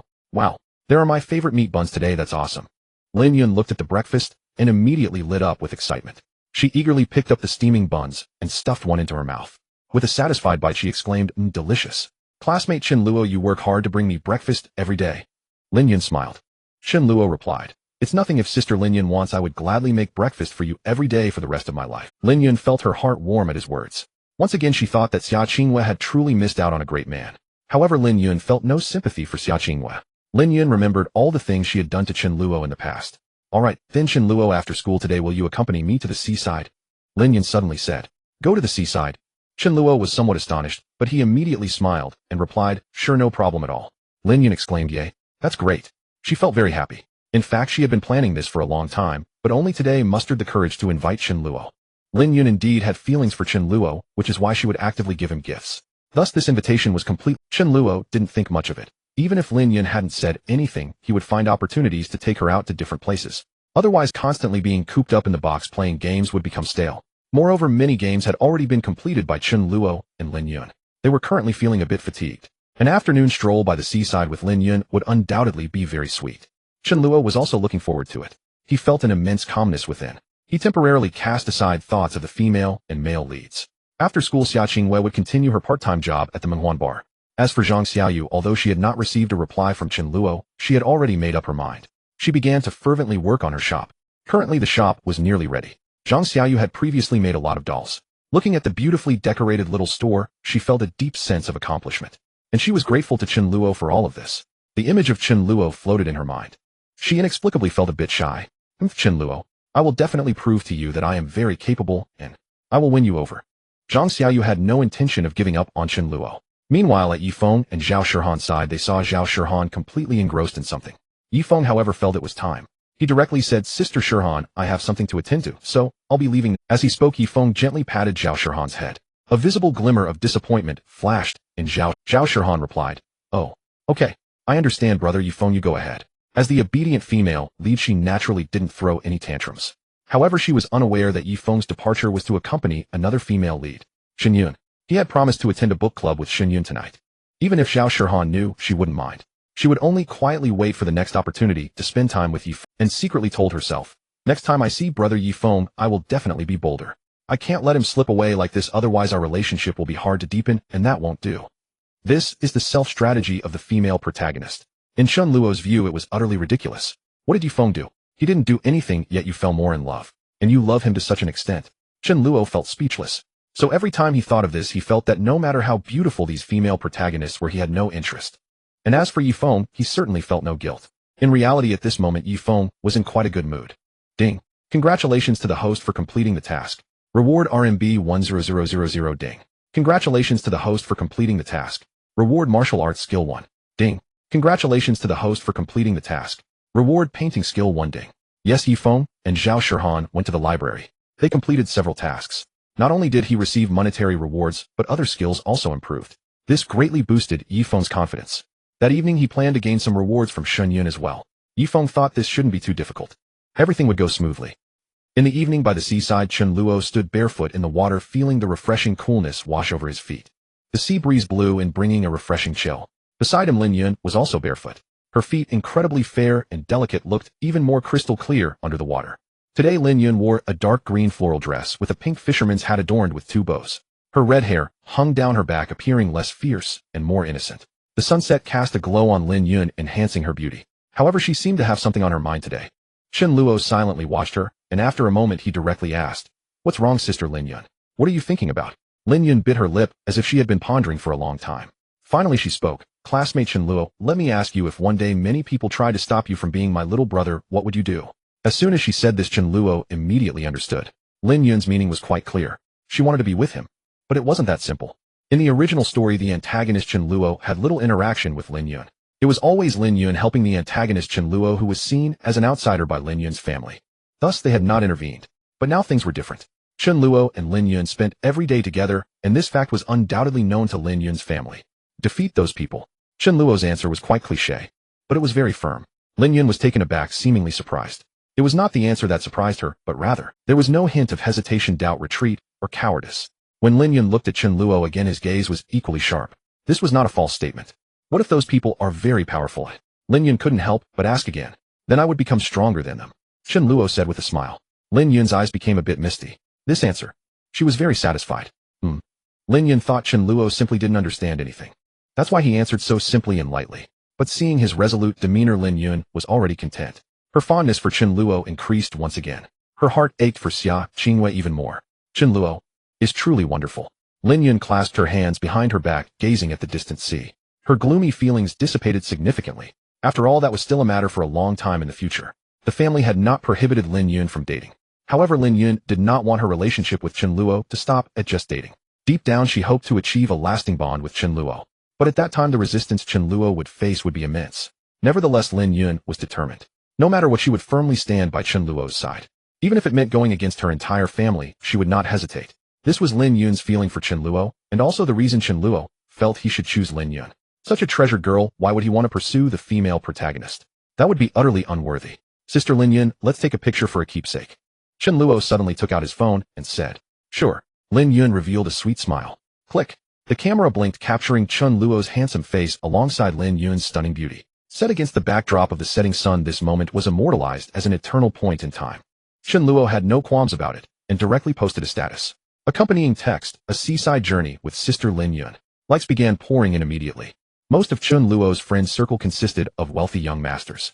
Apart from his close friends, most others did not know Lin Yun's true identity. Even if they knew, they only recognized Lin Yun as a big shot in the wealthy circle.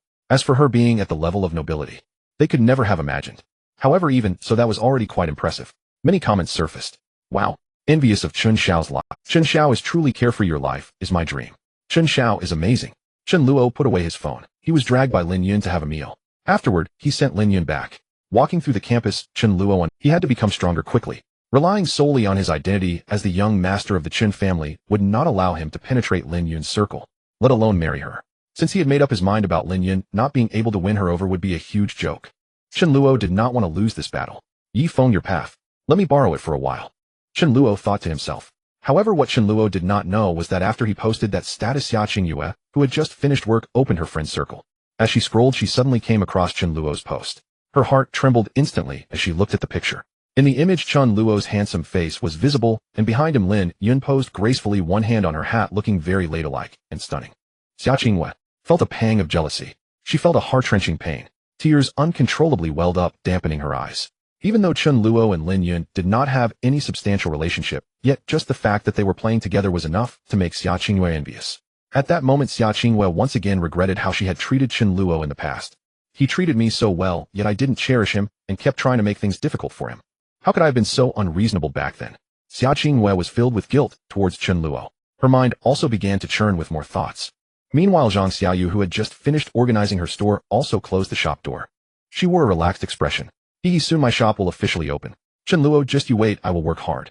Zhang Xiaoyu felt a surge of motivation. Even if she had to work 12 hours a day, she wouldn't mind. However, when Zhang Xiaoyu opened her phone's friend circle and saw Chen Luo's post, she was stunned. This beauty looks like the one from last time. Is she Chen Luo's girlfriend? Zhang Xiaoyu's expression suddenly dimmed. She felt sad. Yet the most absurd part was, Chen Luo's post was seen by the other female protagonists as well. At a book club during a break, Xingyun, feeling bored, took out her phone to look. She then realized she had Chen Luo as a friend. Looking at Chen Luo's post, Xingyun scoffed. Lin Yun. I bet she's just some beauty he picked up from somewhere so disgusting. Xingyun commented on Chen Luo. Sun Muyao saw Chen Luo's message through her best friend's friend circle. Her attitude was similar to Xingyun's. Including Meng Shanshan, Song Xinlan, and other female protagonists, they instinctively viewed Lin Yun as just someone Chen Luo flirted with. There was nothing surprising about that. However, they completely overlooked the fact that Chen Luo and Lin Yun were at the seaside, not a bar. Yet despite this, they still held no good feelings towards Chen Luo. Some who were slower to receive news even fell. Isn't it said that Chen Xiao likes a girl named Xia Qingyue? How did he suddenly go to the seaside with this Lin Yun? So disgusting, these young masters are all heartless playboys. A certain female protagonist made such a comment. Although she hadn't encountered Yi Feng, yet she already held a significant bias against Chen Luo. Meanwhile, Zhao Shihan, who was preparing to leave the library, also saw this post. A flicker of disgust crossed her eyes. Scumbag. Zhao Shihan directly gave such a judgment. She then turned off her phone, packed her books, and walked out of the library. However, just then, as Zhao Shihan stepped out of the library, she suddenly saw Yi Feng walking towards her with Xin Yi. The two were chatting and laughing, seemingly very close.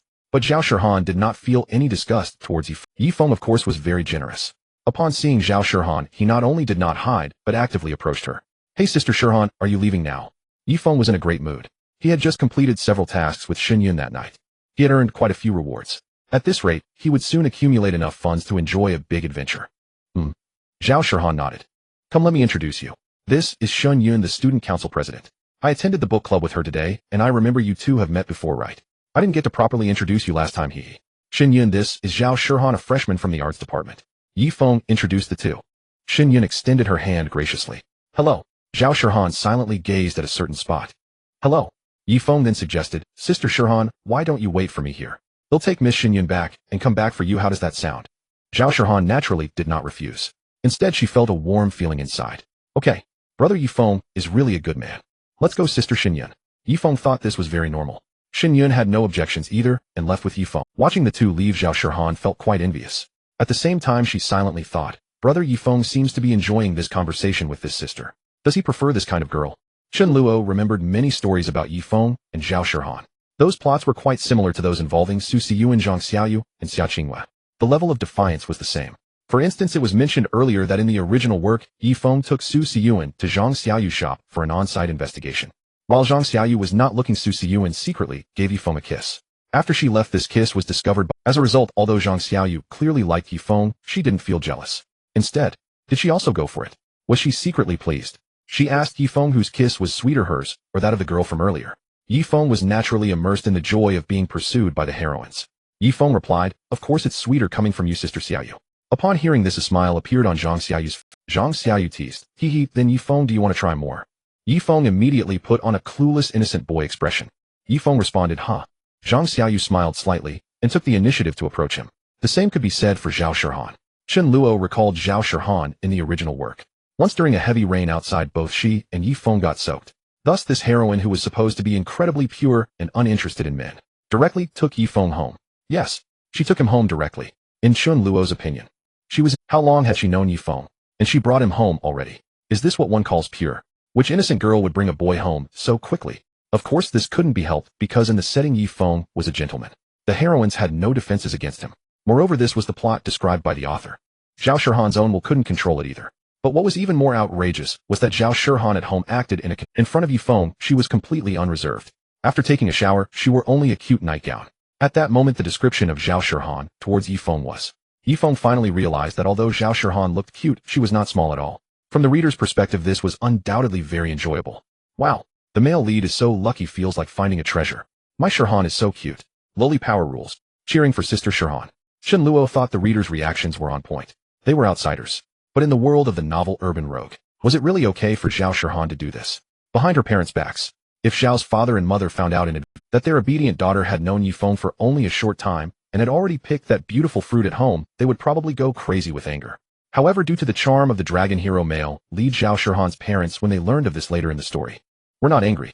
On the contrary, they were quite pleased and praised Zhao Shihan, saying, "Shihan, you are amazing. You managed to find such a reliable and excellent man as Yifeng. Well, entrusting you to Yifeng makes your father and mother feel at ease. You must accompany Yifeng well. From your father's perspective, his future is limitless." To this, Zhao Shihan blushed and lowered her head. Finally, she silently nodded, her heart filled with joy and sweetness. The heroine's parents were also quite abnormal. Furthermore, Chen Luo remembered that later Yifeng helped Zhao Shihan's father Xia Qingyue resolve a certain trouble. So Xia Qingyue directly looked at Yifeng with new eyes, expressing what the hero emerges from youth. What a good kid, you can be friends with our Shihan. In the original work, when Xia Qingyue introduced Yifeng to his daughter Zhao Shihan, they had already done many intimacies. As a result, the two had to pretend not to know each other. That part of the plot was also described very ambiguously. Now thinking back, Chen Luo criticized it fiercely. What Yifeng said, "Well, Sister Shihan, you will be my sister from now on." Brother Qingyue even said he hopes you can achieve a happy ending with me. Zhao Shihan replied him, "Yifeng, you're so annoying." Chen Luo shook his head. This Zhao Shihan was indeed a ridiculous and outrageous harem female-led. But the help she provided to Yifeng was indeed significant. Stealing money from her family to give to Yifeng, who could withstand that? If Chen Luo didn't stop it, it would probably not be long before he would experience the feeling of being slapped by the male lead. That would definitely not be pleasant. Chen Luo had no interest in that. At Xia Qingyue's place, she worked hard every day to attract customers. The number of customers at Dream Huan Bar was also increasing, most of whom came because of its reputation. The wealthy young masters willing to spend money were also increasing. Some were willing to spend over $1 million for Xia Qingyue. There was no helping it. This was the charm of the heroine. It was also the difference between the heroine and ordinary beauties. Dream Huan was dumbfounded. She never expected that this girl named Xia Qingyue would be so impressive. She was simply a money magnet. For Chen Luo, inviting Xia Qingyue to help work was definitely a very wise decision. At this rate, it wouldn't take a year before Chen Luo could break even. As for whether Xia Qingyue was dissatisfied with her salary, there was absolutely none. Xia Qingyue actually knew that she had brought a lot of benefits to Dream Huan Bar. However, when Xia Qingyue thought about the fact that she was working for Chen Luo, it seemed she didn't care so much. 8,000 a month plus commission was quite good. More money also went into Chen Luo's pocket. Xia Qingyue didn't mind. Her good feelings towards Chen Luo had genuinely increased. If Chen Luo were to confess to Xia Qingyue at this moment, she would definitely not act like before, intentionally making things difficult for Chen Luo. Unfortunately, that was already impossible. The Forever Loyal doll shop also opened smoothly. Zhang Xiaoyu was in a great mood. She had also prepared for the possibility that the shop might not have many customers. However, Zhang Xiaoyu would not allow such a thing to happen. If I take the salary Chen Luo gave me, and if I don't help him earn it back, that would. As soon as Zhang Xiaoyu thought of this, her heart sank. She felt that it would be too unfair to Chen Luo. In the past, Zhang Xiaoyu would have thought, he serves him right, I'll just slack off whatever. But now if Zhang Xiaoyu let Chen Luo suffer a loss, she would feel unhappy. Interestingly, Zhang Xiaoyu also learned that the girl who was named Xia Qingyue earlier seemed to often dress up in various beautiful styles to attract customers at the bar entrance. Although this greatly contradicted Zhang Xiaoyu's character and thoughts, for Chen Luo's sake, Zhang Xiaoyu decided to go all out. Moreover, she originally wanted to dress up for Chen Luo. Thus, Zhang Xiaoyu also put on black stockings. Her upper body was dressed in a white shirt which showcased her figure perfectly. Her lower body wore a purple short skirt and black round dance shoes. With a light makeup on her face, Zhang Xiaoyu sat silently on the chair at the shop's entrance. Her silence made her look particularly charming, turning her into a beautiful sight. The silent and obedient appearance of Zhang Xiaoyu could definitely enhance her attractiveness. As for the other heroines, besides Chen Ruoxue and Shen Yun, those who were in contact with Yifeng more often, girls like Meng Shanshan, Leng Xiaoyan, and Sin Muyao were still at the stage of just knowing Yifeng. As night fell, the entrance of South City University immediately became lively. To be honest, aside from wealthy young masters like Chen Luo, most students at South City University could only eat at the school cafeteria or roadside stalls outside the school. Of course, this was completely fine. Chen Luo himself never despised the various delicacies in the cafeteria or the roadside stalls. He had often eaten there in his past life, so how could he possibly complain? However, among the many foodies, there was one person who could only watch from afar. That person was Zhao Shihan, one of the heroines in the world of the novel Urban Rogue. Despite her mouth-watering, Zhao Shihan still lacked the courage. Because she was very obedient. Zhao Shihan's family education was not strict. Her father Zhao Qingyue was a kind businessman. Her mother Su Yin was also a gentle and beautiful woman. Zhao Shihan's personality was such. She suffered from social anxiety, was taciturn, introverted, and obedient. Both Zhao Qingyue and Su Yin had told Zhao Shihan not to buy those street snacks as they were not clean. There was nothing wrong with that. Parents think about their precious daughter. They often admonish her seriously. For example, they would say, eat less takeout, it's not clean. Eat less roadside food, it's not clean, etc. But the vast majority of young boys and girls would only treat it as a passing breeze. It was impossible not to eat it all. In fact, there was some truth to saying it wasn't clean. Chen Luo had seen some roadside stalls and takeout that were indeed filthy. But it couldn't be generalized. Moreover, eating once in a while wouldn't pose any major problems. However, Zhao Shihan was very obedient. She didn't dare buy even once. Each time she could only watch from a distance. Watching others happily leave with those delicacies to go back to school, Zhao Shihan kept swallowing. This was why after Yifeng helped her buy a few hand-grabbed pancakes, Zhao Shihan completely fell for him. No. To be accurate, Zhao Shihan had already loved him to death before Yifeng even did that. However, this had nothing to do with Chen Luo. Zhao Shihan had never encountered such a scene before. At this moment, she puffed out her cheeks, completely dumbfounded. Zhao Shihan could hardly believe that everything happening before her eyes was real. This young master, named Chen Luo, walked towards me with a clear purpose, simply to invite me to eat a hand-grabbed pancake. What is going on? Zhao Shihan didn't understand. Deep down, however, she quickly had many thoughts. This guy surely has ulterior. Did he just secretly drug this hand-grabbed pancake? Could it be that Chen Luo wants to drug me? Then, what with this guy is simply too bad. Why hasn't brother Yifeng come yet? I'm scared. Zhao Shihan felt as if she had a villainous persecution complex. Chen Luo tried his best to keep a calm expression. He showed no signs of aggression. But the outcome was still the same. However, Chen Luo didn't care at all. After all, one shouldn't eat things given by strangers. Though he and Zhao Shihan weren't really strangers. One was a villain and the other was the female lead. It was destined that they would have some interactions. Even if Chen Luo bought the hand-grabbed pancake right in front of Zhao Shihan, he came straight over after purchasing it. That was still useless. Zhao Shihan stated, I want to eat it, you can take it away. If I warn you, don't think about doing anything to me. I have already told brother Yifeng, so you better stay away from me. You guy definitely has ill intentions. Don't think I can't see that you put something in it, right? Zhao Shihan said fiercely. Chen Luo, what are you talking about? Chen Luo had long since gotten used to such situations. He wasn't in a hurry. His goal had not yet been achieved. Chen Luo, if you want to eat, that's fine. I'll just eat it myself. Chen Luo replied calmly. But this statement fell into Zhao Shihan's ears and left her somewhat shocked. He wants to eat by himself. Could it be he really didn't drug it? Wait, Chen Luo seemed to have walked straight towards me after buying it. I watched the whole time and he indeed didn't drug it. Then why would I fantasize about him drugging me? Humph. But regardless of whether this guy is playing tricks, he definitely has bad intentions. Zhao Shihan couldn't be bothered to think. Even if Chen Luo was sincerely inviting her to eat a hand-grabbed pancake, she wouldn't eat even a bit. That would be absurd. This Chen Luo was an enemy of her brother Yifeng. How could Zhao Shihan possibly eat food offered by an enemy? But when Chen Luo opened that packaging revealing the golden crispy hand-grabbed pancake filled with bacon, cheese, chicken strips, and meat floss, Zhao Shihan's eyes instantly lit up. Zhao Shihan, wow. This hand-grabbed pancake looks so delicious. Zhao Shihan couldn't take her eyes off it. She stared at the soft, delicate hand-grabbed pancake, and saliva began to gulyalu. Zhao Shihan swallowed her saliva, barely able to control herself. But Chen Luo showed no concern. He opened his mouth and took a big bite. So delicious. Looking at Chen Luo's satisfied expression while eating, Zhao Shihan could only swallow her saliva from the side. Zhao Shihan, woo, I really want to eat this hand-grabbed pancake. Why does it smell so good? Is it really unhygienic? But so many people are eating it. If I eat it once in a while, it should be fine, right? But this is Chen Luo's hand-grabbed pancake. There must be a problem. Is he pretending? Did he take another bite? Why did he take another bite? Is it really that delicious? Is there really no problem? Well, what could it be that Chen Luo really just wants to invite me to eat a hand-grabbed pancake? No. Zhao Shihan, calm down. It's just a hand-grabbed pancake. Brother Yifeng can definitely buy one for me. I want to eat the one from brother Yifeng. Ah, he's still eating. Whoa. My mindset is collapsing. Zhao Shihan's inner turmoil was rich. She stared at Chen Luo, who was contentedly eating the hand-grabbed pancake. The thin and crispy pancake skin combined with the delicious toppings. The aroma wafted through the air. Soon Chen Luo finished an entire hand-grabbed pancake. Zhao Shihan was left dumbfounded. Zhao Shihan, no. It's gone. I had such a big hand-grabbed pancake. Whoa. I really want to eat it. Actually, this is just Zhao Shihan's character setting as the female lead. Otherwise, how could an ordinary beauty be so captivated by a hand-grabbed pancake? Or rather, how could she not sneakily buy one herself? But unfortunately, Zhao Shihan's character is like this. So without external interference, she really wouldn't dare to take the initiative to buy a hand-grabbed pancake. Yet she had a special fondness for this hand-grabbed pancake. Chen Luo, I don't understand, Zhao Shihan. Obviously, this hand-grabbed pancake is so delicious. Why won't you eat it? Could it be that you don't want to eat? Zhao Shihan, how could I not want to eat? Zhao Shihan's heart immediately had some thoughts. She didn't know whether to share. Zhao Shihan, even if I want to eat, I wouldn't eat the hand-grabbed pancake you bought for me. Chen Luo, you better stay away from me. I don't want to see you. I'm telling you, brother Yifeng will come soon, and don't think about playing tricks on me. Zhao Shihan's attitude was still quite poor. Chen Luo, however, didn't care at all, letting her words go in one ear and out the other. Play tricks on you? You think too much. I just saw you off and standing here looking like you really wanted to eat a hand-grab pancake, but never actually buying one. I just thought about buying one for you. To be honest, that hand-grab pancake is really delicious. Hiss, now that I think back to it, it's so good.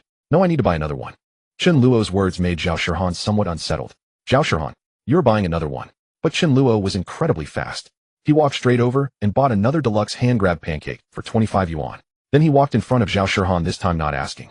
He just started eating, showing off. The soft and crispy texture in every bite contained sheer satisfaction. Zhao Shihan watched, nearly drooling.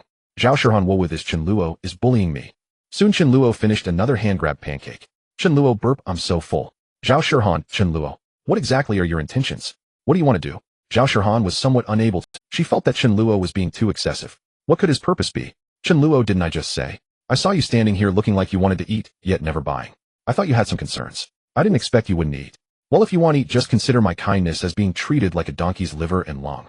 Goodbye. After saying that, Chen Luo waved and was about to leave. This left Zhao Shihan in a daze. Zhao Shihan, is Chen Luo really leaving?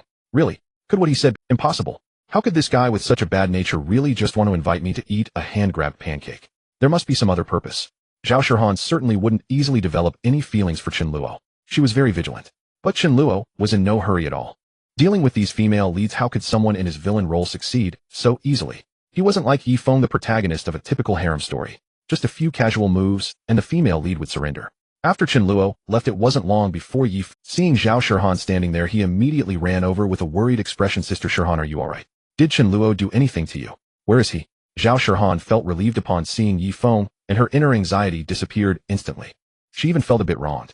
But just as she was about to complain to Yi Feng, she remembered that Chen Luo didn't seem to. Should she tell brother Yi Feng? Chen Luo showed off 2 deluxe hand-grab pancakes in front of me. Zhao Shihan found it strangely confusing. However, her desire to eat a hand-grab pancake had reached it. Zhao Shihan hoped that Yi Feng would go buy one for her. Of course, like in the original story, Zhao Shihan wouldn't take the. In the original story, Yi Feng noticed that Zhao Shihan had been staring longingly at the hand-grab pancake stall. Only then did he understand her unspoken wishes. To be honest, it's fortunate that Zhao Shihan is set to want a hand. If she wanted the delicacies from Tianshang Renjian or Shunxiang, Badajiolu, then Yi Feng would have to consider. Although he had the money and earned it quickly, he would still think twice before making a single large purchase. Mainly if he had to spend so much money just for one female lead, Yi Feng would think it's not worth it. If a hand-grab pancake could win her over, why spend so much more? However, what Zhao Shihan didn't know was that before Yi Feng arrived, he was with another female lead, Xingyue. His communication with Xingyue was only halfway through. Unexpectedly, there was an incident on Zhao Shihan's side. Yi Feng wouldn't simply abandon her. There were still many tasks left to accomplish between him and Zhao Shihan. However, Xingyue was equally important. Thus, Yi Feng felt a bit anxious. No, Chen Luo didn't do anything. Don't worry, brother Yi Feng, I'm fine. In the end, Zhao Shihan didn't mention the matter. She felt that there was really nothing to say. Chen Luo hadn't done anything. Zhao Shihan still had the ability to discern right from wrong. After all, as the righteous female lead, she wouldn't slander others casually. Really? That's great. Sister Shihan, you scared me. Where's that guy? I need to find him and settle the score. Hearing these words, Zhao Shihan was unwilling. She hoped that Yi Feng would buy her a hand-grab pancake to try. He left. Brother Yi Feng, forget it. He should have just been passing by. I was too scared, which is why I messaged you.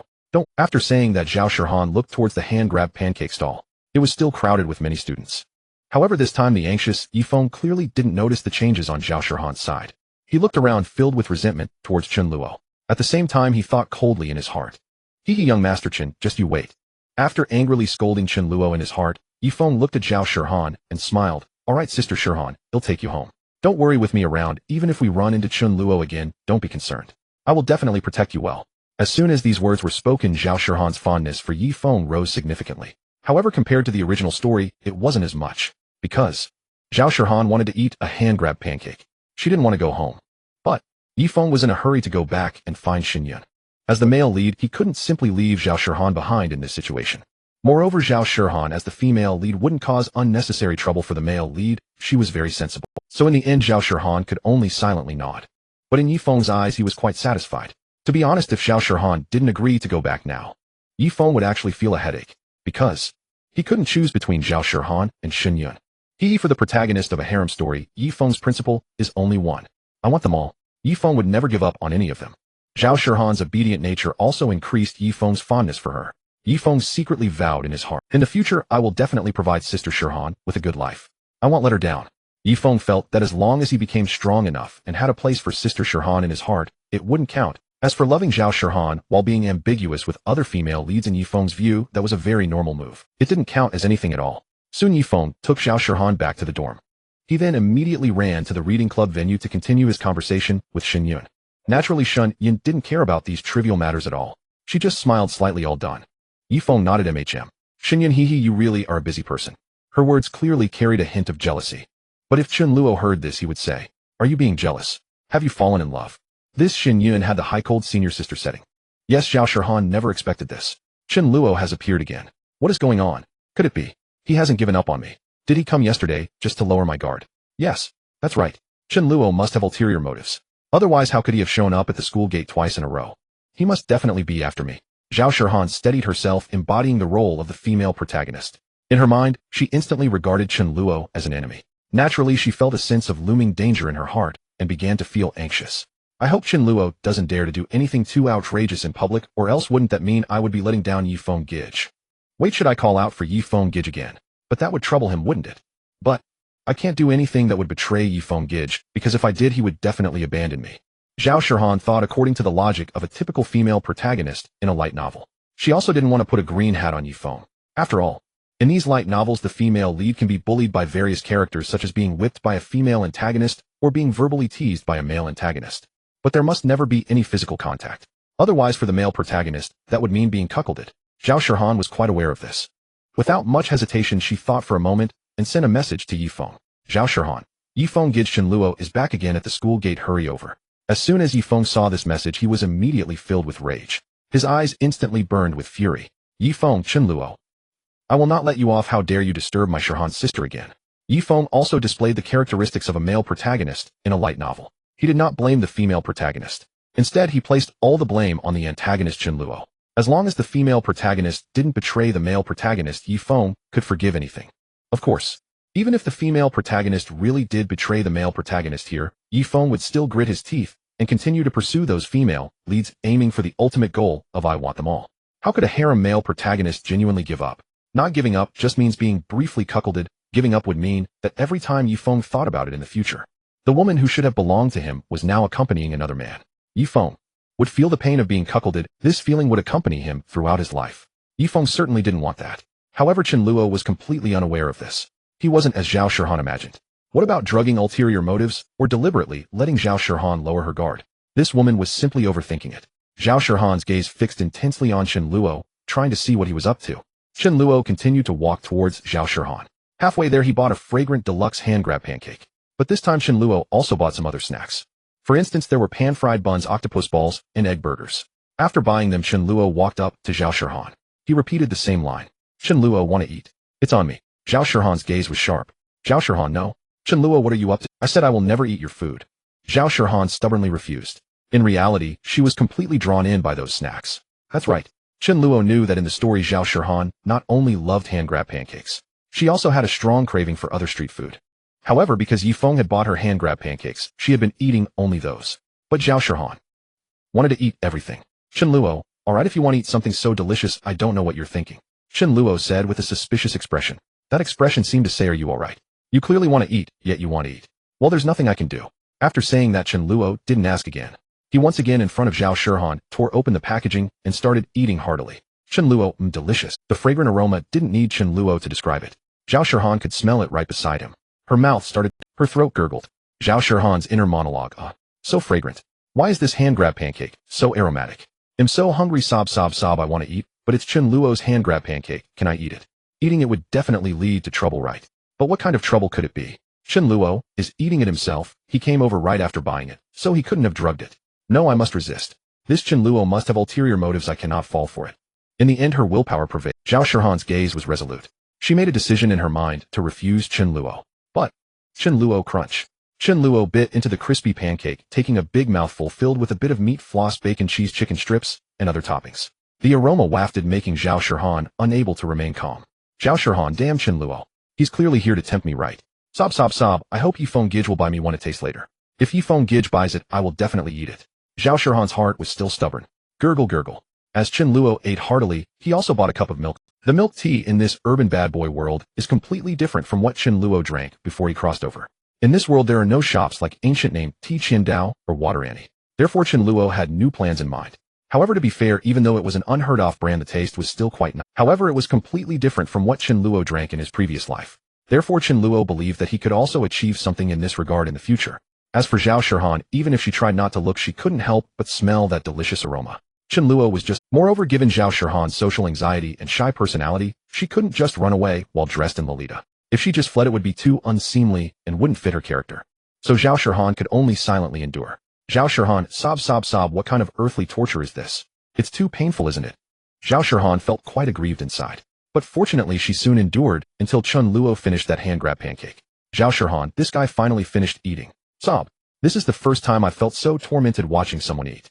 Strictly speaking, Zhao Shihan wasn't to maintain her figure, and besides, she was originally a loli.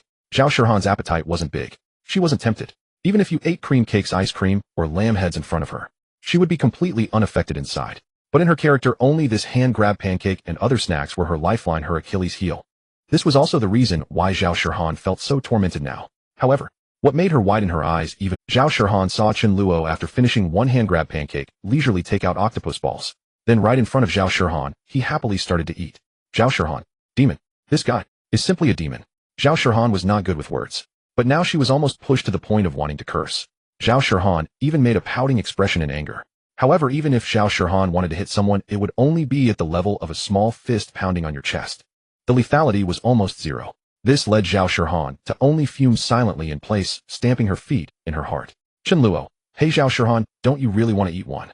This stuff is quite delicious, and it's not rare either, just $12 for one. Do you want to eat? I can go buy you one again. Chen Luo said casually. Zhao Shihan was tempted. Zhao Shihan, this Chen Luo wants to buy me another one. Is he really just seeing me here looking, wanting to eat, but not daring to buy, so he came to help me? Impossible. How could this guy be so nice? He definitely has other motives. Zhao Shihan, calm down, you can't fall for this bad guy's tricks. Zhao Shihan constantly reminded herself in her heart. She finally regained her composure. Zhao Shihan, I don't need it. Don't dream I'm not going to eat your food. Zhao Shihan still firmly rejected him. Chen Luo, however, was indifferent and didn't try to persuade her anymore. He continued eating. After finishing the octopus balls, he moved on to the egg burger, and after the egg burger, he began to flaunt the pan-fried buns. Meanwhile, Zhao Shihan was so tempted that her saliva was really about to flow out. Zhao Shihan, damn Chen Luo, I will never forget you in this lifetime. You demon. Zhao Shihan was a bit broken down. Even her calm demeanor could express such intense feelings internally.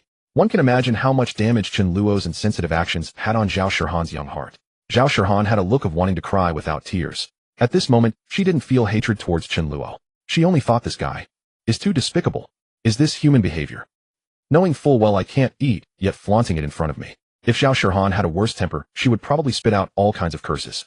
However, fortunately, Zhao Shihan's unfortunate moment didn't last long, because the male protagonist Yi Feng made a dazzling entrance. Chen Luo. Yi Feng's voice came from afar. Chen Luo didn't even turn his head, he was not the least bit flustered. The reason was simple, he hadn't done anything. Chen Luo hadn't harassed the female protagonist, nor was he doing anything. He was just eating a pan-fried bun. Can you really slap me for that? Absolutely impossible. The male protagonist may have luck on his side, but it hasn't reached that ridiculous level. Chen Luo was simply standing there eating, what was there to be afraid of? So what if the male protagonist came? However, Yi Feng was evidently not as calm as Chen Luo. Upon seeing Chen Luo standing in front of his beloved Shihan's sister, he immediately panicked. Yi Feng ran over, continuing, Chen Luo, stay away from Shihan's sister. If you have something to say, come at me.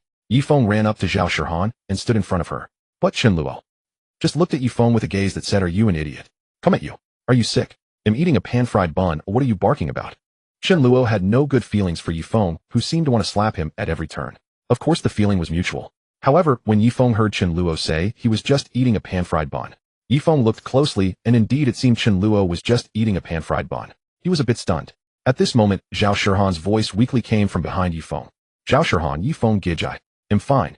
Yi Feng immediately turned around and urgently asked, Shihan sister, are you really okay? It's alright, tell Yi Feng Gij, no matter what happens I will help you.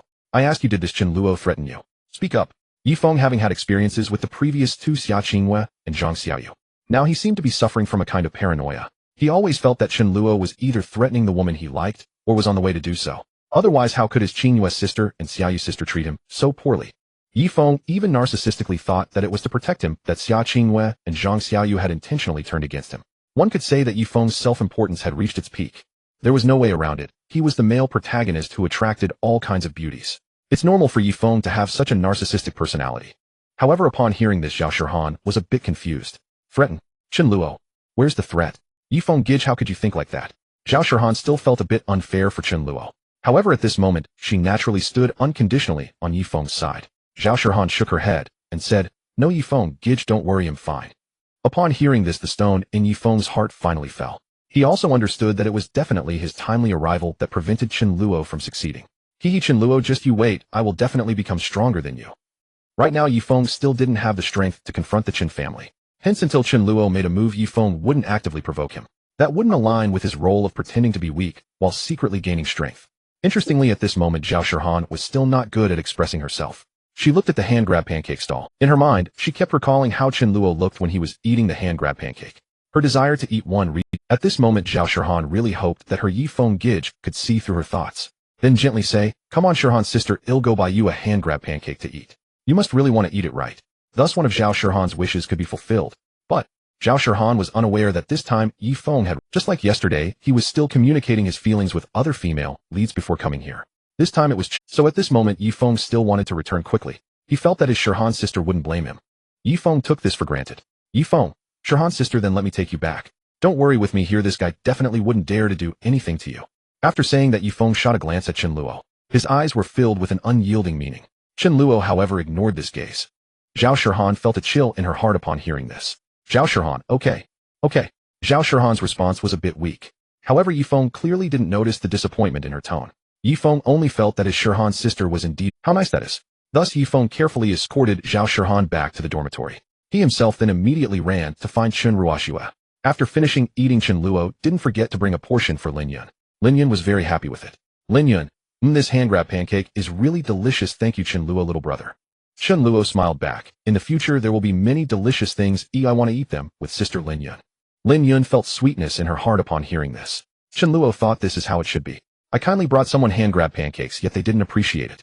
Instead, they were all suspicious. But unfortunately, Chen Luo still needed to achieve his goals. So, he could only continue to endure. In the girls' dormitory, Xiao Shihan's mood couldn't settle for a long time. She thought, is it really that difficult to just want to eat a hand-grab pancake? This time, Xiao Shihan expressed that she absolutely had to be brave. She would buy one herself to eat. What a small matter. But on the third day, Xiao Shihan was once again conflicted. Then, that man appeared in Xiao Shihan's sight once more. Xiao Shihan instantly froze. She widened her eyes, watching Chen Luo walk towards her. But this time in Xiao Shihan's eyes, this Chen Luo seemed no longer an enemy. Chen Luo's reappearance made it difficult for Xiao Shihan, no matter how much she disliked Chen Luo, to label him as having ulterior motives. Xiao Shihan inexplicably felt that Chen Luo actually had no other thoughts about her at all. In their two encounters, he had been enjoying his meal right in front of her. Eating that fragrant handheld pancake, Xiao Shihan thought, with a guy like this, do you think he's plotting something against me? It was hard for her to convince herself otherwise. Her perspective on Chen Luo began to shift slightly. However, Xiao Shihan still disliked Chen Luo. Therefore, she snorted coldly and turned her head away.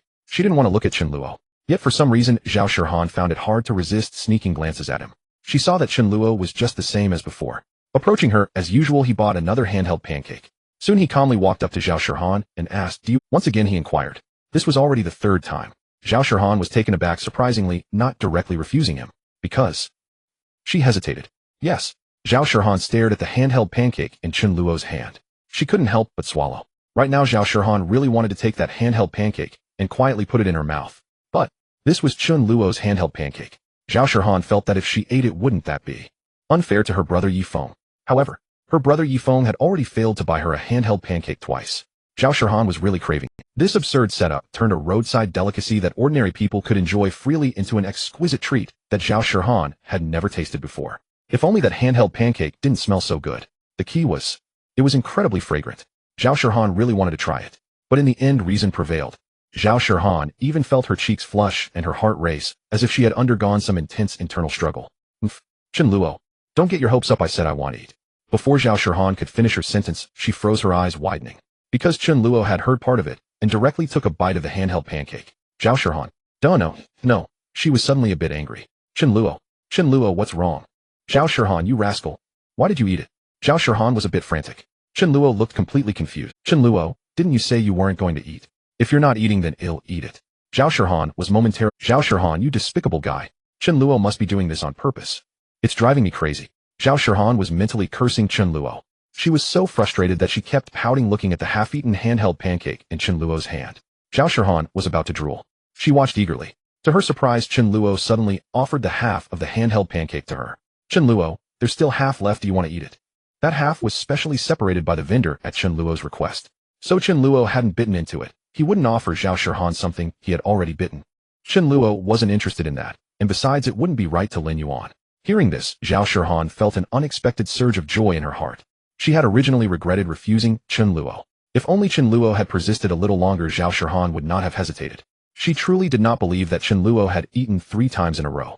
Moreover, she had been watching him the entire time he bought them. How could there be any problem with that handheld pancake? At this moment, Zhao Shihan couldn't understand why such absurd thoughts crossed her mind. But this time Chen Luo began to finish the handheld pancake just as she was speaking. This truly caught Zhao Shihan off guard. Fortunately, it seemed that Chen Luo had given her another opportunity.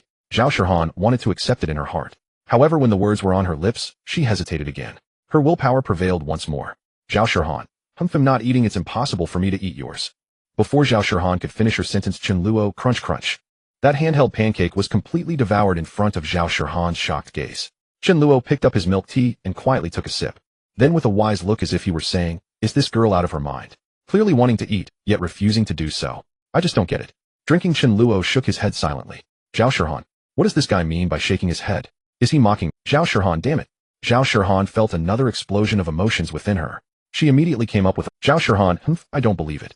Determined, Zhao Shihan picked up her phone again. Zhao Shihan, brother Yifeng, Chen Luo is here again. Still at the school gate. In the school, Yifeng, who was chatting with Xia Qingyue, saw the message sent by Zhao Shihan on his face immediately showed anger. Yifeng, Chen Luo.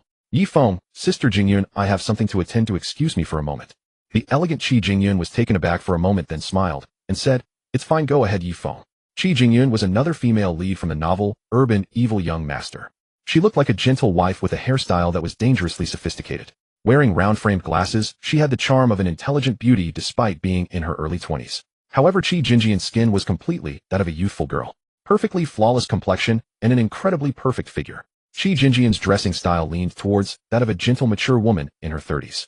However, Chen Luo knew that in the original story, Xia Qingyue appeared gentle and refined with the demeanor of a noble lady in her every gesture. But in reality, she was quite the contrast. After Yifeng managed to win over Xia Qingyue, that good fellow, everything turned upside down, leaving even the protagonist, Yifeng, feeling a bit overwhelmed. However, Xia Qingyue's attitude towards Chen Luo was extremely negative. She always wore a serene expression towards many, but her face would turn notably ugly towards Chen Luo and other antagonists. You could say she instantly transformed into an ice-cold beauty. It seemed that speaking another word to Chen Luo was a waste. Thus, Chen Luo had no interest in such a beauty. No matter how perfect the setup, as long as she was a female lead, Chen Luo would firmly say goodbye. Unfortunately, Xia Qingyue had a significant background. In the original story, her assistance to Yifeng was immense. Xia Qingyue's plotline was closely related to painting. Her talent in this area was exceptionally high. Coincidentally, Yifeng had also received numerous awards for painting at them. This led Xia Qingyue to have a particular admiration for Yifeng, and she eventually fell for him quite quickly. As for Chen Luo, he was genuinely focused on solving his dinner problems. After the handheld pancake, Chen Luo bought some more street food, such as grilled cold noodles, grilled gluten, and iron plate. Chen Luo continued to feast heartily. The aroma of those delicacies made Zhao Shihan feel a little involuntarily attracted. Zhao Shihan, so fragrant. But unfortunately, Zhao Shihan couldn't eat any. She had to eat the food brought from home afterward. Soon Yifeng appeared at the school gate. He was furious. Yifeng, Chen Luo, what exactly do you want? Yifeng scolded. Chen Luo was also angered. Chen Luo, what are you barking about? Yifeng, Yifeng was momentarily speechless. Yifeng, you are pestering my sister Shihan, and you're asking me what I'm barking about. Clearly you're the one with ulterior motives. Sister Shihan, are you okay? Yifeng asked anxiously. But this time Zhao Shihan's gaze was somewhat evasive. My sister Shihan. When did I become brother Yifeng's? Although I don't mind, it just feels a bit strange. Zhao Shihan was confused. She repeated, it's fine brother Yifeng, Chen Luo. He hasn't done anything. Zhao Shihan's explanation was naturally not heard by Yifeng. He calmed down a bit, and felt that Chen Luo definitely had some ulterior motives. Yifeng believed that in any case, keeping a distance from this rich young master was definitely the right thing to do. At this moment, Yifeng was actually a bit intimidated. He hadn't fully matured yet. Having suffered a loss at Chen Luo's hands before, it was not prudent to clash with him now. Moreover, he was a bit captivated by the new female lead, Xia Qingyue. I didn't expect the system to find me such a beautiful senior sister to conquer this time. I truly am the chosen one. Having a system is just delightful. Yifeng felt immensely proud. He increasingly believed that the rich young masters like Chen Luo, Jiang Peng, and Xin Xin were no match for him. In the end, they would all be trampled under his feet. The male lead, Yi Feng, had this confidence. Thinking of this, Yi Feng directly said, "It's fine, Sister Shirhan, I'm here. I will always protect you. Let's keep our distance from this guy. I'll take you back to your dorm, okay?" As he spoke, Yi Feng was about to take Xiao Shirhan back. This time Xiao Shirhan had no more expectations. In fact, after returning to the dormitory last night, she heard her roommate say she had seen her beloved brother Yi Feng with a beautiful girl with short white hair. If it were before, Xiao Shirhan would have certainly dismissed it. Otherwise, she would have pretended to be jealous next time to punish Yi Feng, making him kiss her or something. But now upon hearing this news, Xiao Shirhan felt quite unusual. The strange feeling from earlier was also because of this. Xiao Shirhan did not refute anything. Following Yi Feng back to the dormitory, she stood upstairs and watched as Yi Feng escorted her back. She immediately ran off eagerly. Xiao Shirhan did not chase after him, wanting to investigate or anything. She felt a tinge of disappointment in her heart. However, Xiao Shirhan couldn't blame Yi Feng. This made her feel quite aggrieved. That night, Xiao Shirhan's mind once again conjured the image of Chen Luo voraciously eating handheld pancakes and grilled cold noodles in front of her. "Xiao Shirhan, I really want to eat." Xiao Shirhan wouldn't blame Yi Feng for anything, but her attitude towards Chen Luo had also changed somewhat. Thus, on the fourth day, Xiao Shirhan stood at the school gate looking around as if searching for someone. So that familiar figure appeared once again. Xiao Shirhan's face lit up with joy, but she quickly composed herself. She realized she shouldn't be happy. This guy was the annoying rich young master who made her brother Yi Feng get beaten up. Yet for some reason Xiao Shirhan felt a hint of sweetness in her heart. Seeing Chen Luo appear, she felt a sense of secret delight, although she forced herself to suppress a smile on her face. Deep down, however, she was genuinely happy. But Xiao Shirhan felt a sense of joy. Chen Luo, on the other hand, thought it was about time. Damn it, 3 times in a row offering free hand-grab pancakes, yet this woman shows no gratitude. Well then, I'm not going to serve you anymore. Chen Luo was merely testing the waters. He wanted to see if he could slightly ease the tension with Xiao Shirhan. That was enough. However, the reality proved that this was indeed quite difficult. Therefore today Chen Luo would not buy hand-grab pancakes for Xiao Shirhan. As the saying goes, 3 times is the limit. Chen Luo would not continue. As for why he appeared at the school gate again today, that was purely. After Lin Yun had some hand-grab pancakes, she praised them without end. Saying she wanted more, Chen Luo naturally obliged and ran an errand for Lin Yun. Buying hand-grab pancakes for Sister Lin Yun makes me happy, but buying them for Xiao Shirhan. Damn, I offered you food, and you didn't appreciate it, yet you called Yi Feng 3 times. What do you take me for? Chen Luo was simply too lazy to engage with the female lead. Otherwise he would have to suppress her. But there were too many female leads. Moreover, suppressing her would likely provoke the male lead. It was better to stick to the original plan and restrain the male lead's growth. That would suffice. However, Chen Luo was determined, while Xiao Shirhan remained completely unaware. She was still immersed in joy and hadn't realized the harm she had caused Chen Luo a few days ago. Xiao Shirhan only hoped that Chen Luo would place the hand-grab pancakes in front of her once again. Then she would smile and say, "I want to eat." That would be enough. Xiao Shirhan felt that everything was so beautiful. Surely Chen Luo must be very happy too. But it would only stop at eating the hand-grab pancakes he bought. If Chen Luo had any other intentions, I would definitely refuse. It's impossible for me to go along with him. Xiao Shirhan internally admonished herself like this. She knew that at the moment, she was still Yi Feng's woman. She couldn't do anything disloyal to him. But Xiao Shirhan clearly thought too much. Chen Luo's target was merely her pocket money. At the school gate, after Chen Luo bought the hand-grab pancakes, Xiao Shirhan saw this and immediately felt her heart race. Here it comes, my hand-grab pancakes are finally on the way. Xiao Shirhan actually felt somewhat relieved. She was afraid that after being rejected 3 times by her, Chen Luo would not, but now it seemed that Chen Luo would continue after all. Xiao Shirhan was very happy. However, what left Xiao Shirhan? She quickly saw that this time after Chen Luo bought the hand-grab pancakes, he did not walk towards her, but rather headed back to the school directly. Xiao Shirhan was suddenly stunned in place. What is Chen Luo doing? Why isn't he coming my way? Xiao Shirhan was somewhat dumbfounded, completely unable to grasp the situation. It wasn't until Chen Luo was really about to enter the campus that Xiao Shirhan reacted. Wait, on my hand-grab pancakes. Xiao Shirhan immediately started running after him. She didn't understand why Chen Luo didn't come to her today to ask if she wanted hand-grab pancakes. But now was not the time to dwell on that. Xiao Shirhan only knew that if she didn't chase after him, her hand-grab pancakes would be gone. Chen Luo, wait a moment. Where are my hand-grab pancakes? Xiao Shirhan ran up to Chen Luo and directly asked. But Chen Luo calmly replied, what do you mean your hand-grab pancakes? Xiao Shirhan was even more confused. Xiao Shirhan, aren't those hand-grab pancakes you bought for me? Haha, you think too much, right? Why would I buy hand-grab pancakes for you? Upon hearing this, Xiao Shirhan was immediately stunned. Boom. Her mind exploded as if she suddenly understood something.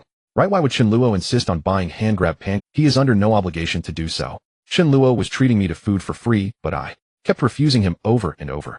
Now wanting to ask Chen Luo for more. That's too shameless, right? Xiao Shirhan felt a sense of awakening.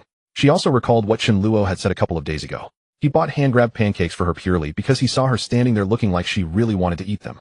If that's the case, Chen Luo could be considered quite thoughtful. Zhao Shihan was shocked. But I rejected Chen Luo and even called Yi Feng over, causing Chen Luo quite a bit of trouble. Zhao Shihan was left speechless. She was not a bad person at heart. She was just a socially anxious girl. But after realizing all this, Zhao Shihan felt utterly guilty. What have I done? Chen Luo had good intentions in wanting to buy me hand-grabbed pancakes, and I rejected him 3 times. Is this too much on my part? Zhao Shihan was momentarily at a loss for words, unsure of how to continue conversing with Chen Luo. I'm sorry, classmate Chen Luo. I didn't mean it a few days ago. I was just scared. I'm sorry. I apologize to you. Can I have those hand-grabbed pancakes? Zhao Shihan's mind was momentarily clearer. Her prejudice against Chen Luo had also slightly changed. She believed that Chen Luo should still be buying the hand-grabbed pancakes for her. It was just that because he was somewhat displeased with her, he didn't give them to her. But now that she had apologized so sincerely, those hand-grabbed pancakes should be hers, right? Zhao Shihan began to feel, no, this is something I bought for someone else. If you want to go buy it yourself. Chen Luo coldly refused. Upon hearing this, a hint of disappointment flashed in Zhao Shihan's eyes. She really wanted to try some. But since the conversation had already reached this point, Zhao Shihan decided to go all out. Chen Luo must want something from me, right? He probably wants me to pay a price. Well, although this might seem a bit disloyal to Yi Feng, but there's no other way. Zhao Shihan looked at Chen Luo, seemingly struggling.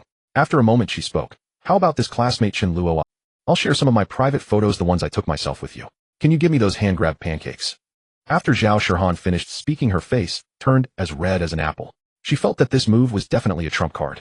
How could the wealthy Chen Luo refuse? Joking aside, these were her seductive photos.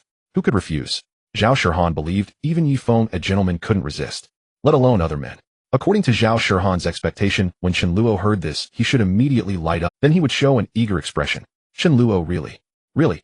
Then it's settled, classmate. Zhao Shihan, you mustn't go back on your word. I want to see a lot. If it were truly like that, Zhao Shihan would feel relaxed, but at the same time, she would look down on Chen Luo greatly. However, for the sake of hand-grabbed pancakes, Zhao Shihan was willing to go all out. After all, in her heart, only Yi Feng could see these private photos she took. But now her Yi Feng wasn't buying her hand-grabbed pancakes. So, Zhao Shihan had no other options. However, what hit Zhao Shihan hard was that after Chen Luo heard this, he coldly said, "No, are your private photos worth? Haha, I'm not interested at all. You should keep them for yourself." Chen Luo's ruthless rejection left Zhao Shihan utterly stunned. Her young heart was dealt a significant blow. How is this possible? Did Chen Luo really refuse? It's impossible. How could there be a man who doesn't want to see my seductive photos? Zhao Shihan recalled how Yi Feng reacted when she mentioned this matter before. Yi Feng had indicated that if there were such photos, he wouldn't mind taking a look. At that time, Zhao Shihan only felt shy and didn't think Yi Feng was lewd. But now, compared to Chen Luo, Zhao Shihan suddenly felt that her Yi Feng seemed quite lewd. In Zhao Shihan's mind, for some reason, scenes of Yi Feng walking with other beautiful girls suddenly surfaced. Zhao Shihan was stunned. When she came back to her senses, she realized that Chen Luo had already walked far away. Without thinking, Zhao Shihan immediately chased after him. "Chen Luo, have you thought it through? Those are my very special photos." Zhao Shihan's heart raced, and at that moment she was completely dazed. Who am I? Where am I? What am I doing? Am I really trying to actively promote my photos to Chen Luo? Heavens, Zhao Shihan, how desperate can you be? Zhao Shihan couldn't comprehend how things had come to this point. She felt that if Chen Luo agreed at this moment, she would definitely regret it. Was it worth it for a hand-grabbed pancake? What if Yi Feng found out about this? If Yi Feng were to get angry? I wouldn't know what to do. Zhao Shihan's mind was a mix of emotions. Chen Luo merely glanced at her and understood that Zhao Shihan was definitely in turmoil. However, Chen Luo wanted to tell Zhao Shihan that actually she didn't need to be conflicted, because he was simply not interested. Oh, so what? Is it surprising? I have no interest in your body at all. I told you those photos are better kept for your own appreciation. Boom. Chen Luo's repeated rejection completely shocked Zhao Shihan. How can this be? Isn't Chen Luo the type of wealthy youth who loves to play with women? I remember seeing him go to the beach with a red-haired beauty a few days ago. This suggests that Chen Luo must not be uninterested in women. Oh wait, did he say he was uninterested in me? Uninterested in me? Zhao Shihan seemed to suddenly realize something. As the female lead, she had absolute confidence in her charm. But now Zhao Shihan's confidence was ruthlessly crushed by Chen Luo. She became irritable. Fine. If you don't want to look, then I won't show you. I don't care. But the hand-grab pancakes. Zhao Shihan still felt a bit reluctant, having been drooling over them for several days. Fortunately, at that moment, Zhao Shihan suddenly thought of something. Her eyes lit up. Right, I can just ask directly, maybe Chen Luo is interested in something else about me.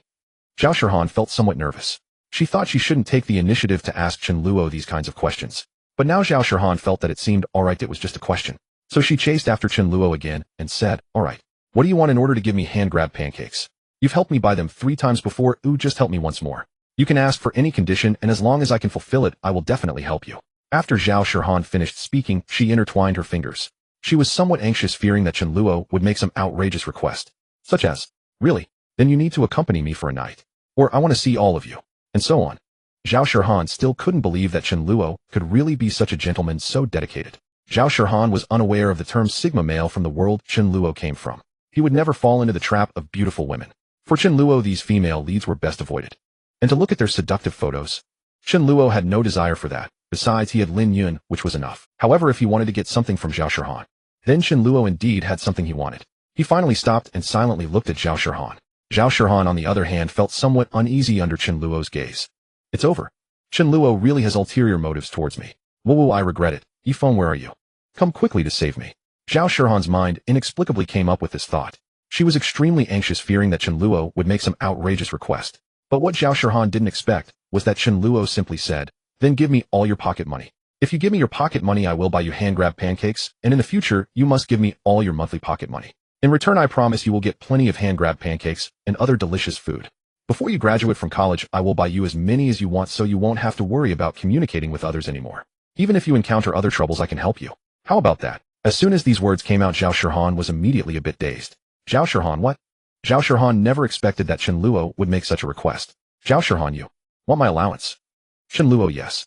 He did not shy away from it. He was indeed plotting this. As long as he could obtain Zhao Shihan's allowance, Yifeng would not receive any financial support from her. As for the rest, Zhao Shihan could communicate with her brother Yifeng however she liked. Chen Luo didn't care. After all, you are the female lead, go play with the male lead. Every now and then a green hat would be placed on his head. But whether he could endure it or not, Chen Luo was indifferent. Moreover, the reason he spoke so bluntly was that he knew, according to the original story, Zhao Shihan did not actually need money all that much.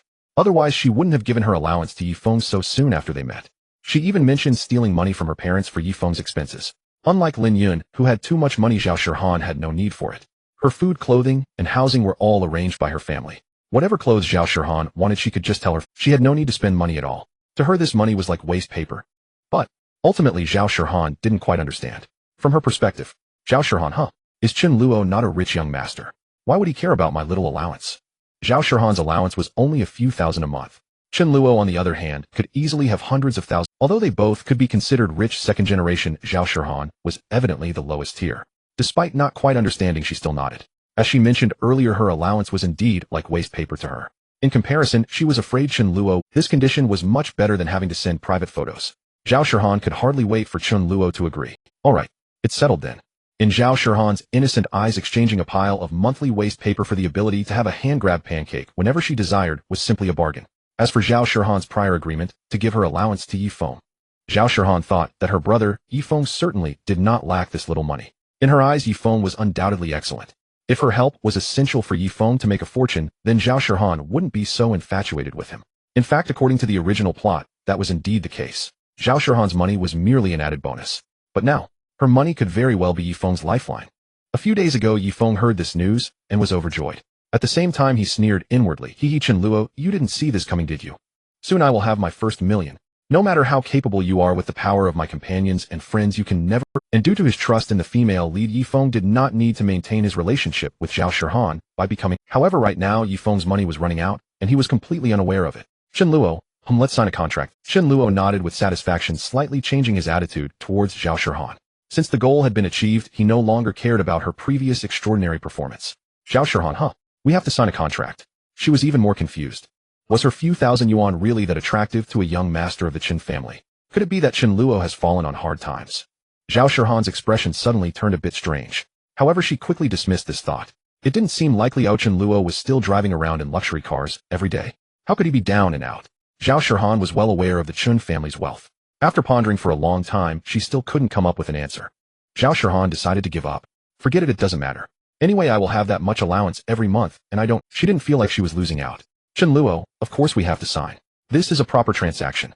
Zhao Shihan felt this was a bit of overkill, didn't she? She confusedly took the contract, worried that Chen Luo might. However, after reading it, Zhao Shihan understood.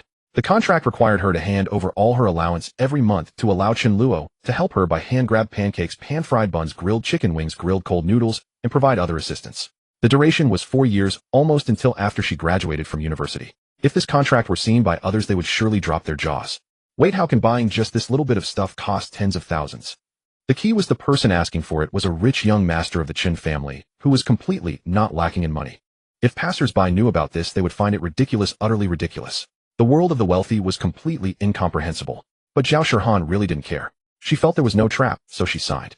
Phew, finally I can freely eat hand-grab pancakes, grilled cold noodles, and stinky tofu in the future. That's great. Otherwise, with so many people at the school gate every day, I wouldn't dare to buy anything.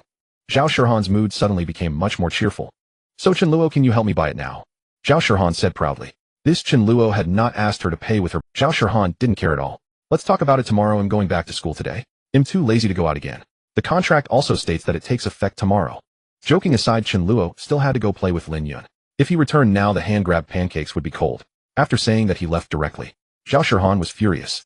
Zhao Shihan, you. She was quite frustrated. After all that, she still couldn't eat today. Zhao Shihan, damn guy. She was pouting with anger. However, after Chen Luo left, more thoughts began to emerge. And does Chen Luo really have no interest in my photos at all? But isn't it rumored that he often plays with women? He often hangs out in bars. Wait, no, those women in bars, he wants them, yet he has no interest in me. Zhao Shihan was the type to wake up in the middle of the night. Why not? Am I really that unappealing? Zhao Shihan couldn't comprehend it. At the same time, she began to feel a slight change regarding Yifeng. She suddenly felt that her so-called brother, Yifeng, didn't seem so attractive anymore. He won't even buy me a hand-grab pancake, and I've hinted at it several times. Zhao Shihan felt a bit disappointed in her heart towards Yifeng. Especially the next day, when Chen Luo really helped Zhao Shihan buy a hand-grab pancake. Although after buying it, Chen Luo immediately asked for money. Give me the money. Zhao Shihan's expression was strange. Was it really necessary to be so anxious? Did something happen to Chen Luo? Zhao Shihan pondered. But she didn't hesitate and directly transferred all her 50,000 allowance to Chen Luo. The contract was in effect. Zhao Shihan was delighted, ready to enjoy her hand-grab pancake. But when she raised her head with a delighted expression, wanting to continue chatting with Chen Luo, she found that he had already... Zhao Shihan. She felt inexplicably angry. She increasingly thought that Chen Luo was too infuriating. But, for some reason, the hostility Zhao Shihan felt towards Chen Luo was gradually dissipating. Once the hand-grabbed pancake entered her mouth, the crispy thin crust combined with the tender pancake skin exploded with exquisite flavor in Zhao Shihan's mouth. She immediately revealed a satisfied expression. This hand-grabbed pancake is indeed delicious. No wonder so many people come to eat it every day. No wonder Chen Luo enjoys it so much. I'm satisfied. Zhao Shihan's first wish was fulfilled. She enjoyed a hand-grabbed pancake check. As for whether it would upset her stomach, Zhao Shihan declared that even if it hurt, she would accept it. Of course, that was impossible. And for Chen Luo, Zhao Shihan's first goal had already been achieved. Chen Luo felt much more relaxed. Next, Zhao Shihan would sneak money from her family to help Yifeng. This also had to be stopped. In fact, that couldn't be considered stealing. The money was originally prepared by Zhao Qingyue as a dowry for Zhao Shihan. It would eventually be hers. And Zhao Qingyue and Su Yan had immense trust in their precious daughter. Even if they were to share their bank card passwords, they wouldn't tell her not to look. So Zhao Shihan actually always knew the password. However, as mentioned before, she didn't need to use money. Zhao Qingyue had never considered that Zhao Shihan would use that money. They were very at ease. But they never expected that a Yifeng would suddenly appear. Then Zhao Shihan innocently took out the money her parents had saved for her. This was also why Chen Luo felt that Zhao Shihan's parents were somewhat toxic. If they were normal parents, they would definitely... Deceiving an ignorant girl into stealing money from home wasn't that clearly a scam. But ultimately, when Zhao Qingyue learned about this matter, he was also enchanted by Yifeng's charm and remarked, "Haha, what's the big deal? Young friend, Yifeng, from now on we are family. This little bit of money is nothing." But in the end, Yifeng did not marry Zhao Shihan. To be accurate, Yifeng only married the last two strongest female leads. Women like Zhao Shihan, Xia Qingyue, and Zhang Xiaoyu only appeared at the end and were mentioned briefly by the author. They became part of Yifeng's vast group, all of them granted high status and wealth. Everyone shared equally. Ultimately, only those two women could frequently accompany Yifeng. However, all of this was still too early for Chen Luo. Realizing this made Chen Luo aware that he needed to work harder to suppress Yifeng. Otherwise, Yifeng would have even more opportunities later. In the beginning, these female leads only provided small help to Yifeng. Later, those female leads who were fascinated by Yifeng would all be daughters of wealthy families, their status on par with, though that was a matter for much later. In the original story, it would be after thousands of chapters. Additionally, Chen Luo recalled some of Zhao Shihan's flirtatious actions from the original storyline. For instance, she brought Yifeng home and came out wrapped in only a towel after her bath. According to the author's description at the time, this was how Zhao Shihan used to be at home. Because her parents often weren't home, it was just her alone in that big house, so she didn't need to pay much attention. She was Then Yifeng, being considerate, found her some clothes to wear. During this time, Yifeng discovered Zhao Shihan's intimate apparel, as well as some stockings and sailor suits. Yifeng stood there in shock. When Zhao Shihan walked in, she wasn't shy at all, and calmly said, "Those I occasionally were to show myself. Do you want to see Brother Yifeng?" Yes. This was Zhao Shihan's attitude towards Yifeng in the original story. Yifeng hadn't done anything yet, and Zhao Shihan was already throwing out her big moves. Yifeng said, "Cough cough, this isn't right, Sister Shihan. I just came to your home to have a look. I don't have any such intentions." Yifeng politely declined, trying to portray himself as a gentleman. But before Yifeng could finish his sentence, Zhao Shihan took the clothes and began to change. This made Yifeng's eyes widen in surprise. He exclaimed, "Sister Shihan, what are you doing? Wait a minute." Yifeng shouted to stop, but his gaze never left. Soon Zhao Shihan finished changing. Yifeng marveled, "Wow, Sister Shihan, you're so beautiful, and turns out you have such a great figure." After putting on the tight-fitting clothes, Zhao Shihan's perfect figure was naturally accentuated. Upon hearing this, her cheeks flushed. She then asked, "Brother Yifeng, do you like it?" "I like it." Yifeng nodded. What followed was a segment of narrative worthy of critique. Of course, Zhao Shihan didn't provide it here. However, a bit of flirting was unavoidable. Chen Luo understood that for the readers at the time it was. This Yifeng is really enjoying himself. Sister Shihan is amazing. Yifeng, go for it, and win over Sister Shihan. This book is really good. Do I have to critique it well? But for Zhao Shihan, Chen Luo remarked, "Didn't you say you had no interest in men and wouldn't pursue them? This is Yifeng's first visit, and you've practically revealed all your skills. Is this called being reserved, innocent, and simple?" Chen Luo felt this female lead had absolutely no bottom line in front of Yifeng. It was too outrageous. No wonder she was the love-struck harem female-led. Moreover, Chen Luo recalled some plot points regarding Xia Qingyue. At that time, his company was negotiating a new project with a certain boss. However, they were disrupted by a rival company. That company sent people to kidnap Zhao Hengji's partners, causing Xia Qingyue to become extremely anxious. The business nearly fell through. Fortunately, in the original story, the male lead Yifeng acted in time and saved those individuals. After inquiring, he learned that they were supposed to sign a contract with Zhao Hengji's company. Yifeng already knew that Qingyue Company was Zhao Shihan's father's enterprise. Thus, he immediately found a way to contact Zhao Qingyue. Zhao Qingyue learned the ins and outs of the situation and felt immensely grateful towards Yifeng, saying this hero truly emerged in youth. He hadn't expected Yifeng's younger brother to be so skilled in martial arts. Those individuals were ultimately taken to. However, Zhao Qingyue wanted to resolve the issue through other means. Thus, he and his partners did not report the kidnapping or threats. Zhao Qingyue decided to take matters into his own hands and retaliate against those rival companies. In this, Yifeng played a significant role. It made Zhao Qingyue admire him even more. With Yifeng's help, the Qingyue Company that Zhao Qingyue founded also began. Zhao Qingyue had previously provided much assistance to Yifeng. However, Chen Luo learned that Zhao Hengji's partners were actually in a subordinate relationship with the Chen family.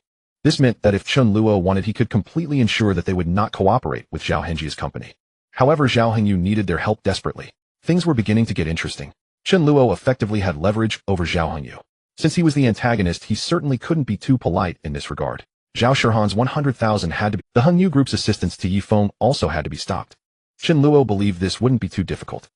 And the day after Chen Luo bought Zhao Shihan the hand-grabbed pancake, she sent him a message again. "Zhao Shihan, Chen Luo, I want to eat hand-grabbed pancakes."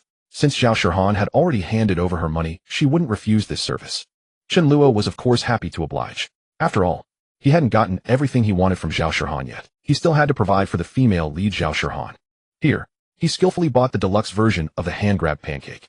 Zhao Shihan's face lit up with joy as she accepted it. "Thank you." Her hostility towards Chen Luo had also diminished. In fact, Zhao Shihan even felt a bit shy. She couldn't help but imagine, by the way, could it be that Chen Luo liked? Otherwise, why would he find such a poor excuse? His monthly allowance is worth several years of mine.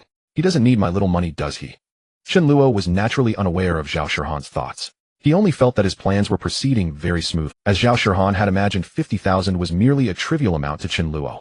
It wasn't worth him personally buying hand-grabbed pancakes for Zhao Shihan, like a servant always at her beck and call. However, to Chen Luo, this was not just an ordinary 50,000. It was also an opportunity for the male lead Yifeng to rise. No matter what, this money could not be allowed to fall into the hands of the male lead. Thus, by helping Zhao Shihan buy snacks from street vendors every day, he could suppress Yifeng. Chen Luo was more than willing. It was a small matter. He could even picture it. Later on, when Yifeng asked Zhao Shihan for money, she would have none to give him.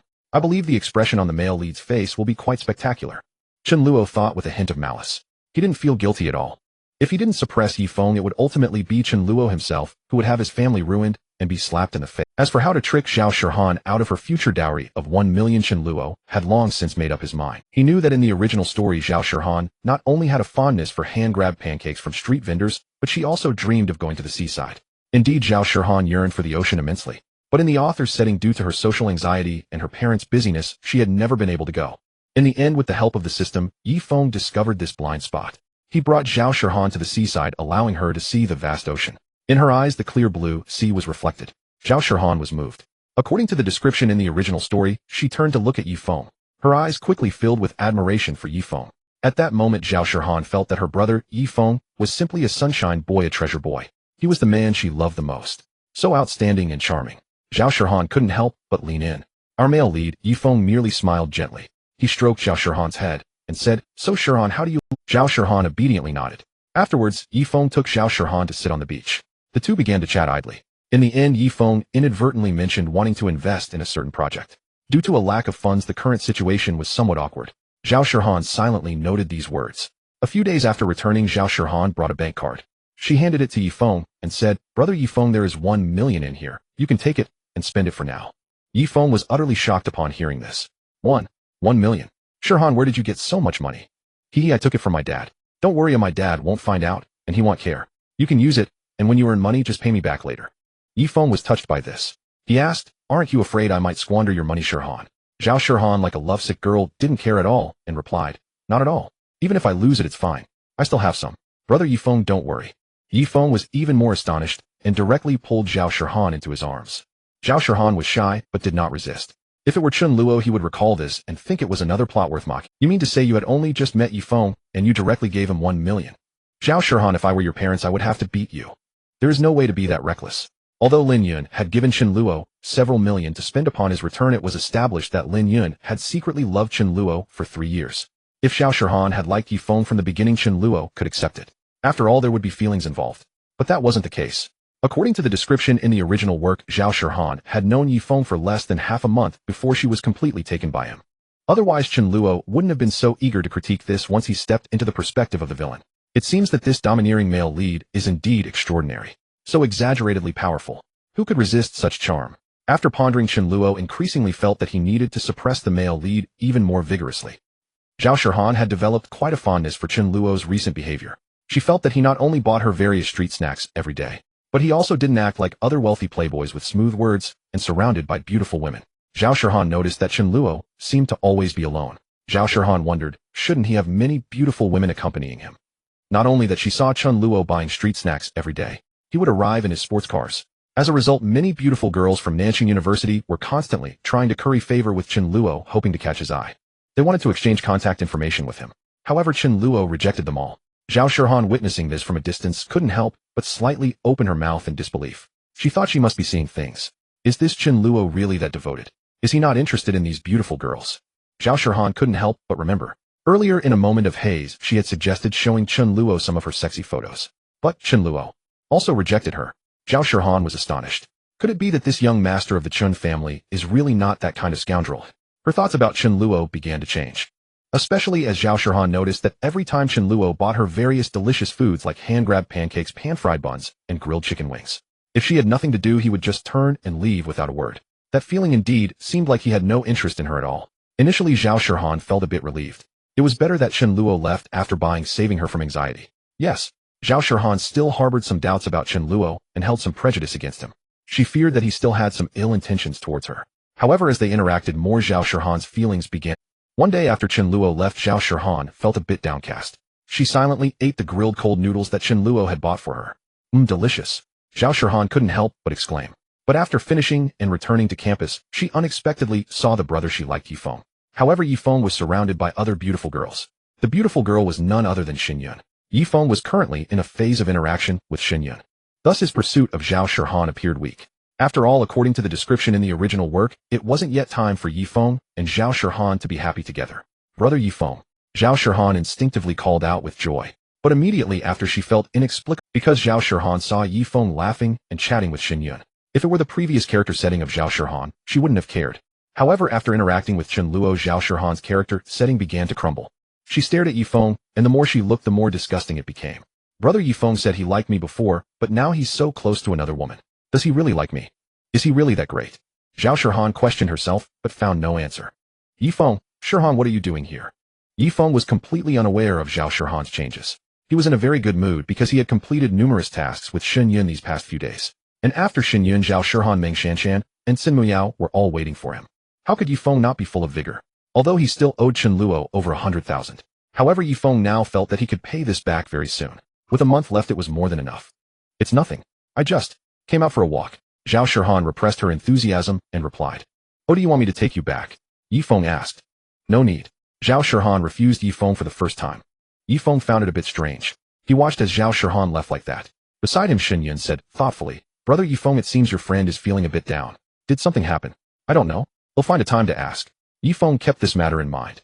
He vowed that if his Shihan's sister encountered any issues, then Yifeng would definitely help her solve them no matter what. This was Yifeng's confidence and promise. After that, Yifeng and Xingyun continued discussing the previous topic. Yifeng mentioned that he knew someone who could help Xingyun publish a book. Xingyun was very happy about this. Zhao Shihan returned to her dormitory. The image of Yifeng walking alongside Xingyun surfaced in her mind. The more she thought about it, the angrier she became. How could I like such a man? Not only Xingyun, but Zhao Shihan also recalled images of Yifeng walking with other beautiful girls. One of them was a beautiful girl with white hair and a great figure. Another was a black-haired beauty with a butterfly hairpin, equally pure and cute, with a sweetness reminiscent of a high school girl. There was also a capable girl with chestnut-colored hair who was definitely a campus belle. In fact, Zhao Shihan had seen all of these before. It's just that at that time she was deeply captivated by Yifeng's, therefore she didn't have much of a reaction. After all, in the depths of Zhao Shihan's character setting, she had already accepted the fact that her beloved brother, Yifeng, had multiple wives. What was this? It was normal for an outstanding man like brother Yifeng to have other women admiring him. What she needed to do was work harder to make brother Yifeng cherish her a bit more. This was Zhao Shihan's former thought. Now more and more the figure of Chen Luo appeared in her mind. In comparison, why do I feel like Chen Luo is even more attractive? Suddenly Zhao Shihan felt a bit dizzy. Deep down it seemed there were words saying, this thought was simply too absurd, she shouldn't have it. Zhao Shihan shook her head, deciding not to think about it. How could I doubt brother Yifeng? Brother Yifeng is so outstanding. What's wrong with him chatting and laughing with other beautiful girls? Zhao Shihan, shouldn't you strive to please brother Yifeng instead of blaming him? What if you lose brother Yifeng in the future, won't you cry, eh? Zhao Shihan said this to herself in her heart. Her feelings for Yifeng re-emerged. Yes, that's right. Brother Yifeng is definitely not a problem. He is the best man in the world. Chen Luo must just be pretending, after all he is that scoundrel young master. Zhao Shihan reassessed her feelings, lowering her fondness for Chen Luo. Her feelings for Yifeng, however, continued to grow. However, Zhao Shihan did not realize that Yifeng was directly sending someone to follow her, believing he was doing this for Zhao Shihan's sake. Yifeng wanted to know why his Shihan's sister suddenly felt down. Soon Yifeng got the answer. His subordinates reported that Zhao Shihan was being entangled by the young master of the Chen family every day at the school. Upon hearing this, Yifeng was instantly furious. Chen Luo, how dare you come here? The last few times Chen Luo came, Zhao Shihan had sent messages. Yifeng received them and rushed over immediately. He had thought that after a few intimidations this young master of the Chen family would have some restraint. However, unexpectedly, while he was unaware, Chen Luo was still harassing his Shihan's sister. How could Yifeng tolerate? Thus, at another school dismissal time at the school gate, Zhao Shihan was eagerly waiting for Chen Luo to bring her takoyaki. Today, Zhao Shihan wanted to taste what takoyaki was like. Chen Luo at the school gate, takoyaki. She sent a brief message to Chen Luo. Then she quietly waited. Chen Luo did appear on time, bought it for Zhao Shihan, and handed it to her. In one smooth motion. However, just as Chen Luo was about to hand over the takoyaki and leave, suddenly, a pair of hands reached out and pressed on Chen Luo's shoulder. Chen Luo, aren't you being a bit too excessive? How dare you come to harass my Shihan's sister? Do you really think? Indeed, the person who arrived was Yifeng, who had been waiting here for a long time. He came today to protect his Shihan's sister. Yifeng wanted Chen Luo to remember forever that his woman could never be bullied by him. Did he think that just because he was a young master he could casually toy with women? Yifeng looked down on such behavior. His sudden appearance left both Zhao Shihan and Chen Luo bewildered. Zhao Shihan was somewhat taken aback. Brother Yifeng. She was shocked and her eating hand froze in midair. Chen Luo, however, remained calm. Take your hand off. Chen Luo said calmly. Yifeng replied, what if I don't? Do you really think you can do whatever you want, young master? Let me tell you, I, Yifeng, am going to teach you a lesson today for bullying my Shihan's sister. Zhao Shihan was immediately confused upon hearing this. She wasn't someone who was afraid of trouble. The situation was not as Yifeng thought. Zhao Shihan stepped forward and said, Brother Yifeng, you misunderstood. As a villain, how could Chen Luo not bring a few bodyguards when dealing with the female lead? He had experienced this in the moment. Suddenly Yifeng appeared. If Chen Luo had not brought enough men, things would have been quite troublesome. Yifeng's martial arts, rewarded by the system, were truly formidable. Taking on 10 opponents was not a problem. After all, Chen Luo knew that in an unknown fight, he would definitely not be a match for the male lead Yifeng. The guy had the system, how could he compete? Therefore, Chen Luo would wisely utilize his advantages. When Yifeng intended to make a move, Chen Luo remained calm, stepping back a pace, and suddenly, two burly men charged out from behind Chen Luo. They were none other than the Zhao brothers, Zhao Long and Zhao Hu. Behind them were dozens of others. As a young villain, it was quite normal to bring a dozen bodyguards when going out for a meal, right? Yifeng, upon seeing this, felt no absurdity in the situation. Instead, he displayed an expression of anger. Yifeng felt that he was now fearless of power and was fighting against evil, even though he was alone. But as the protagonist who possessed a system, he had to be this solitary hero. Although Yifeng was a sea king, he still retained the spirit of a typical male lead. At least according to the setting of the novel Urban Evil Young Master, Yifeng was not the kind of character who would frown and shield others in front of him. Yifeng was the Dragon King. If following the original plot, Yifeng at this time would have already begun to show his prowess. But in this world there are no ifs. Pressured repeatedly by Chen Luo, Yifeng's current strength was not strong at all. His martial arts skills were slightly weaker than they were in the original work at this point. However, that male lead spirit would not change. Thus Yifeng roared angrily and charged forward. At the school gate, many onlookers were surprised.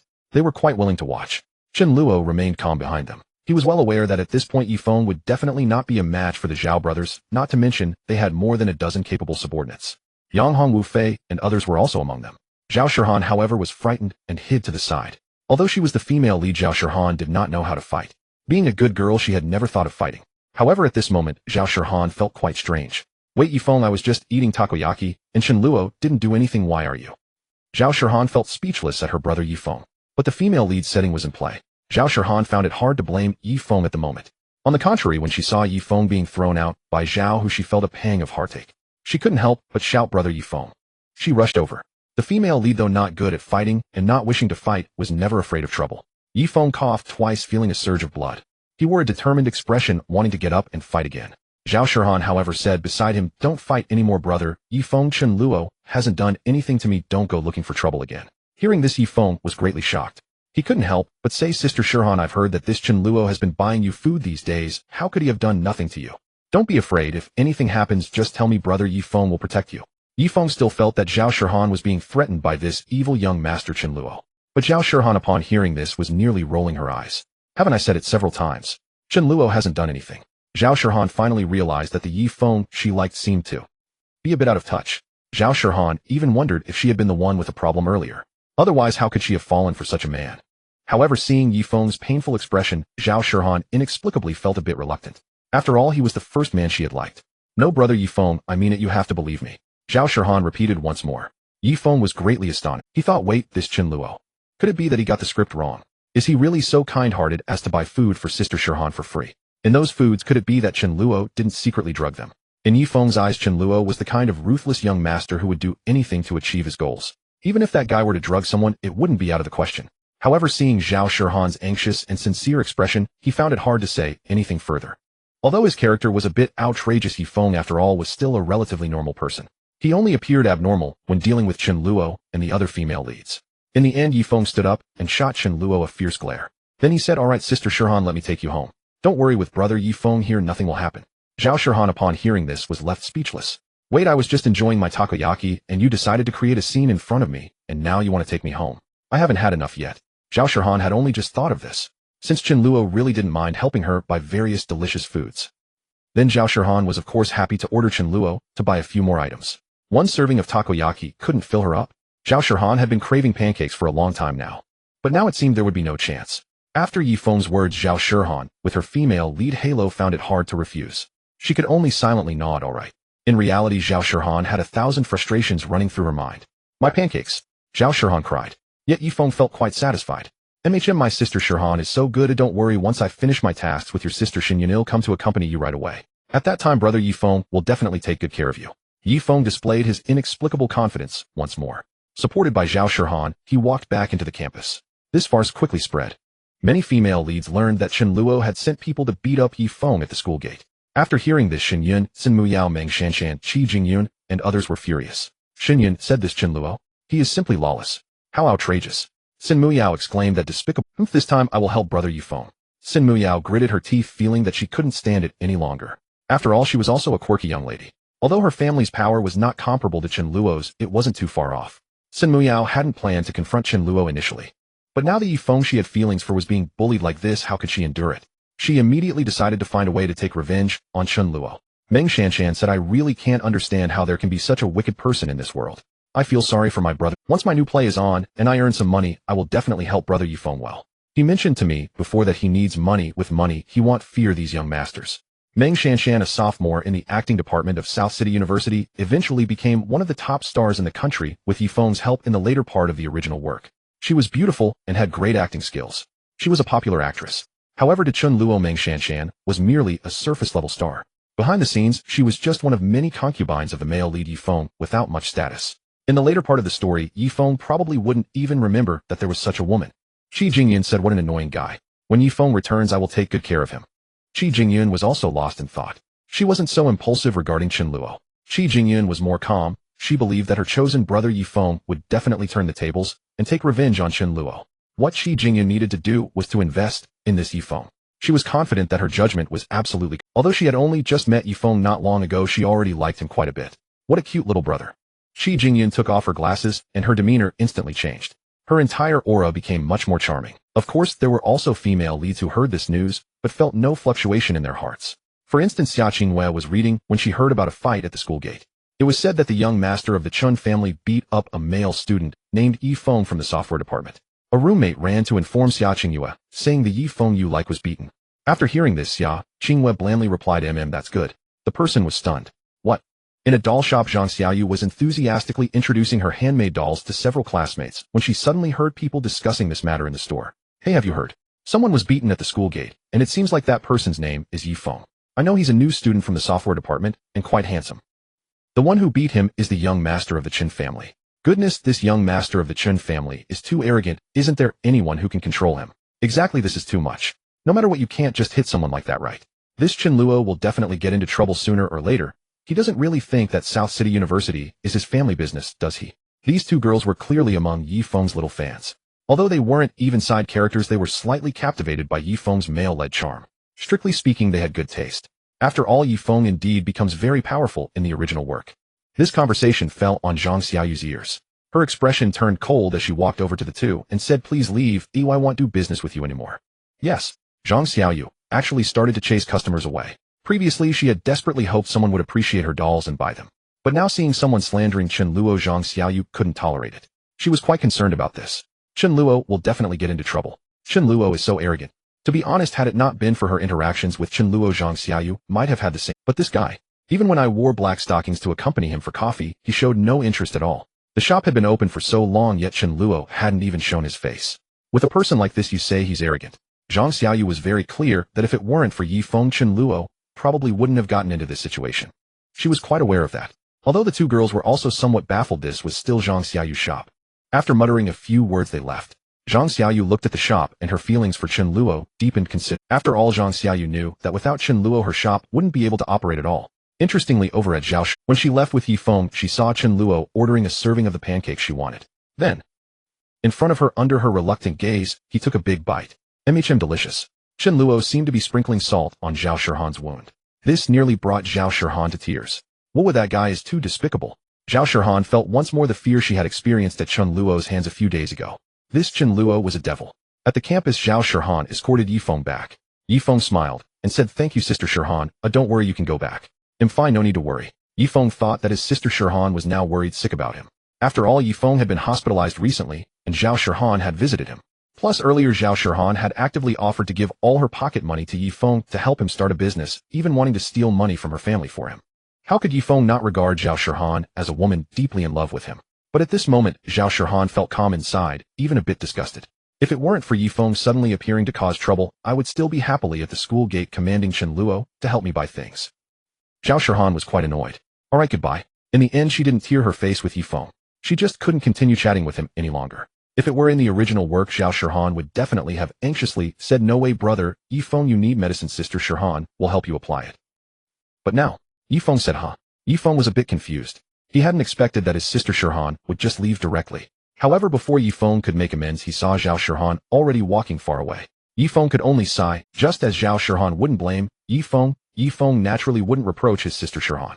After all, without Zhao Shihan, Yifeng and Shun Yun Ming Shanshan Chen Ruoxue and other beauties were still waiting for him. Yifeng glanced at the system. He felt no great sadness or reluctance at Zhao Shihan's departure. Yifeng turned and went to find Shun Yun. Meanwhile, Shun Yun had also been anxiously trying to find her brother Yifeng. That night on the streets of South City, a diamond supercar dazzled countless passersby. Lin Yun exclaimed, "Woohoo." Lin Yun felt the evening breeze of summer on her face. Music played inside the car, and the person she liked sat beside her. The streets were not crowded at night. The air. Lin Yun's mood was at its peak. Chen Luo turned his head and looked at the side profile of the red-haired beauty in the passenger seat. Looking at her exquisite face, Chen Luo felt an overwhelming sense of calm within. This female villain is truly delightful. Chen Luo would never turn back to pander to the female leads. No matter what those female leads would eventually become, Chen Luo had no interest in them at all. However, to Chen Luo's surprise, just then Lin Yun suddenly turned her head and asked Chen Luo, "I heard that in the past few days you've been helping a cute girl in a Lolita outfit buy food at the school gate, right?" Lin Yun's gaze suddenly became sharp. Chen Luo immediately felt a bit awkward. "Ahem, that's true, Lin Yun." Chen Luo dared not hide anything. He immediately said, "It's fine, how could it possibly be a problem? Sister Lin Yun, don't worry, Chen Luo will definitely be loyal as your little brother and will never have any entanglement." After Chen Luo finished speaking, Lin Yun stared at him intently, her eyes filled with suspicion. However, in the end, Lin Yun still smiled brightly as she did not truly doubt Chen Luo. Not to mention Lin Yun's methods, she could easily find out whether Chen Luo was telling the truth or not. Just based on her understanding of him, Lin Yun trusted Chen Luo quite a bit. "Hee, don't be angry, Sister Lin Yun, let's go. They'll take you to play a game. I've practiced that game we played before for a long time, and I can definitely lead you to victory now." Upon hearing this, Lin Yun's eyes immediately lit up. "Really? Let's go. That's great. If you can lead me to victory, I'll treat you to a month of big meals." Lin Yun was overjoyed, her gaming addiction flaring up instantly. Chen Luo was also quite eager. He was very skilled. As for Zhao Shihan, Chen Luo still needed to continue making contact. He had to find a way to get that 100,000 in pocket money. Chen Luo was restless. In the internet cafe, Chen Luo and Lin Yun booked a private room. The two once again immersed themselves in the game. Meanwhile, in the girls' dormitory, Zhao Shihan was suffering greatly. Although she didn't want to deal with Yifeng anymore, it was still difficult for Zhao Shihan to send a message to Chen Luo asking him to continue buying her delicious food. This was because Yifeng nearly beat up Chen Luo all because of her. Zhao Shihan understood this logic. If she hadn't asked Chen Luo for help in buying food, he wouldn't have been targeted by Yifeng. Thinking this way, Zhao Shihan's goodwill towards Chen Luo diminished significantly. "What should I do in the future? I barely enjoyed a few days of food before this happened. Chen Luo, will you still help me buy good food in the future?" It must be said that Zhao Shihan's desire to eat was quite strong. Once she started, she couldn't stop. She genuinely felt that the street food was much tastier than the meals at home. Zhao Shihan's protagonist setting was still in full effect. As a female protagonist, she wouldn't want to enjoy food with the villainous young master, but would instead want to eat good food with the male lead at a street stall. Zhao Shihan was currently in this situation. However, she overlooked the fact that she was eating with the male lead. Zhao Shihan had developed a liking for it herself. But unexpectedly for Zhao Shihan, the next afternoon, when she was hesitating at the school gate, suddenly, Chen Luo's figure appeared again. "Chen Luo, why didn't you message me today? Do you want to eat?" Zhao Shihan was immediately shocked. "Zhao Shihan, Chen Luo, I'm asking if you want to eat. If you don't want to eat today, I'm leaving. I want to eat. I want to eat jianbing guozi chicken wings wrapped in rice and a cup of coconut jelly milk." Zhao Shihan was internally overjoyed as she lowered her head to speak. "Here." Chen Luo moved swiftly and soon brought the food back for Zhao Shihan. Thank you." Zhao Shihan was still troubled. "This Chen Luo must like me, right? But I like brother. How should I tell Chen Luo? It feels so hard." Zhao Shihan fidgeted in place. But when she looked up, she found Chen Luo had disappeared again. Zhao Shihan, where did he go? She was bewildered. Earlier she had been somewhat angry about this. But now Chen Luo was so attentive. Zhao Shihan inexplicably felt that this guy must be shy. Looking at the jianbing guozi and chicken wings wrapped in rice in her hands, Zhao Shihan could even feel some sweetness in it. However, she quickly came to her senses. No way. Although Chen Luo had been quite nice to her these days, he was still a scoundrel and a young master. Even if he rejected those beautiful women, as the saying goes, it's easy to change the landscape, but hard to change one's nature. Chen Luo would definitely make mistakes again in the future.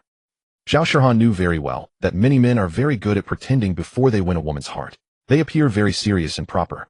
But once they have what they want, they act as if they are a different person, directly ignoring the woman. Zhao Shihan felt that Chen Luo was likely this kind of person. In comparison, my brother Yifeng is much more reliable. In Zhao Shihan's eyes, Yifeng would never do such a thing. Deep down, she believed that even if she entrusted everything to Yifeng, he would not ignore her after gaining it. This point was indeed correct. Yifeng would not only take everything, but would also share it equally. With his abilities, he could support all his harem.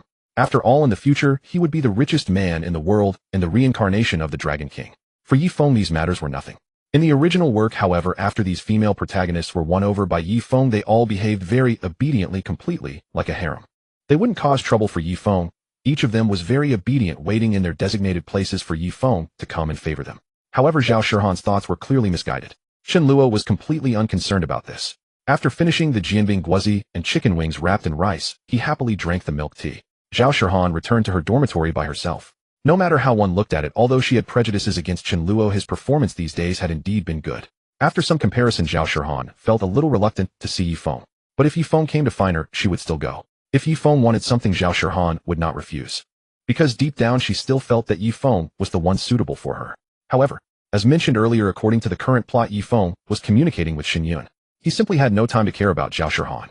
Otherwise, Chen Luo wouldn't have taken the opportunity to find Zhao Shirhan now. All paths for these male leads to rise must be cut off. Chen Luo was well aware of this.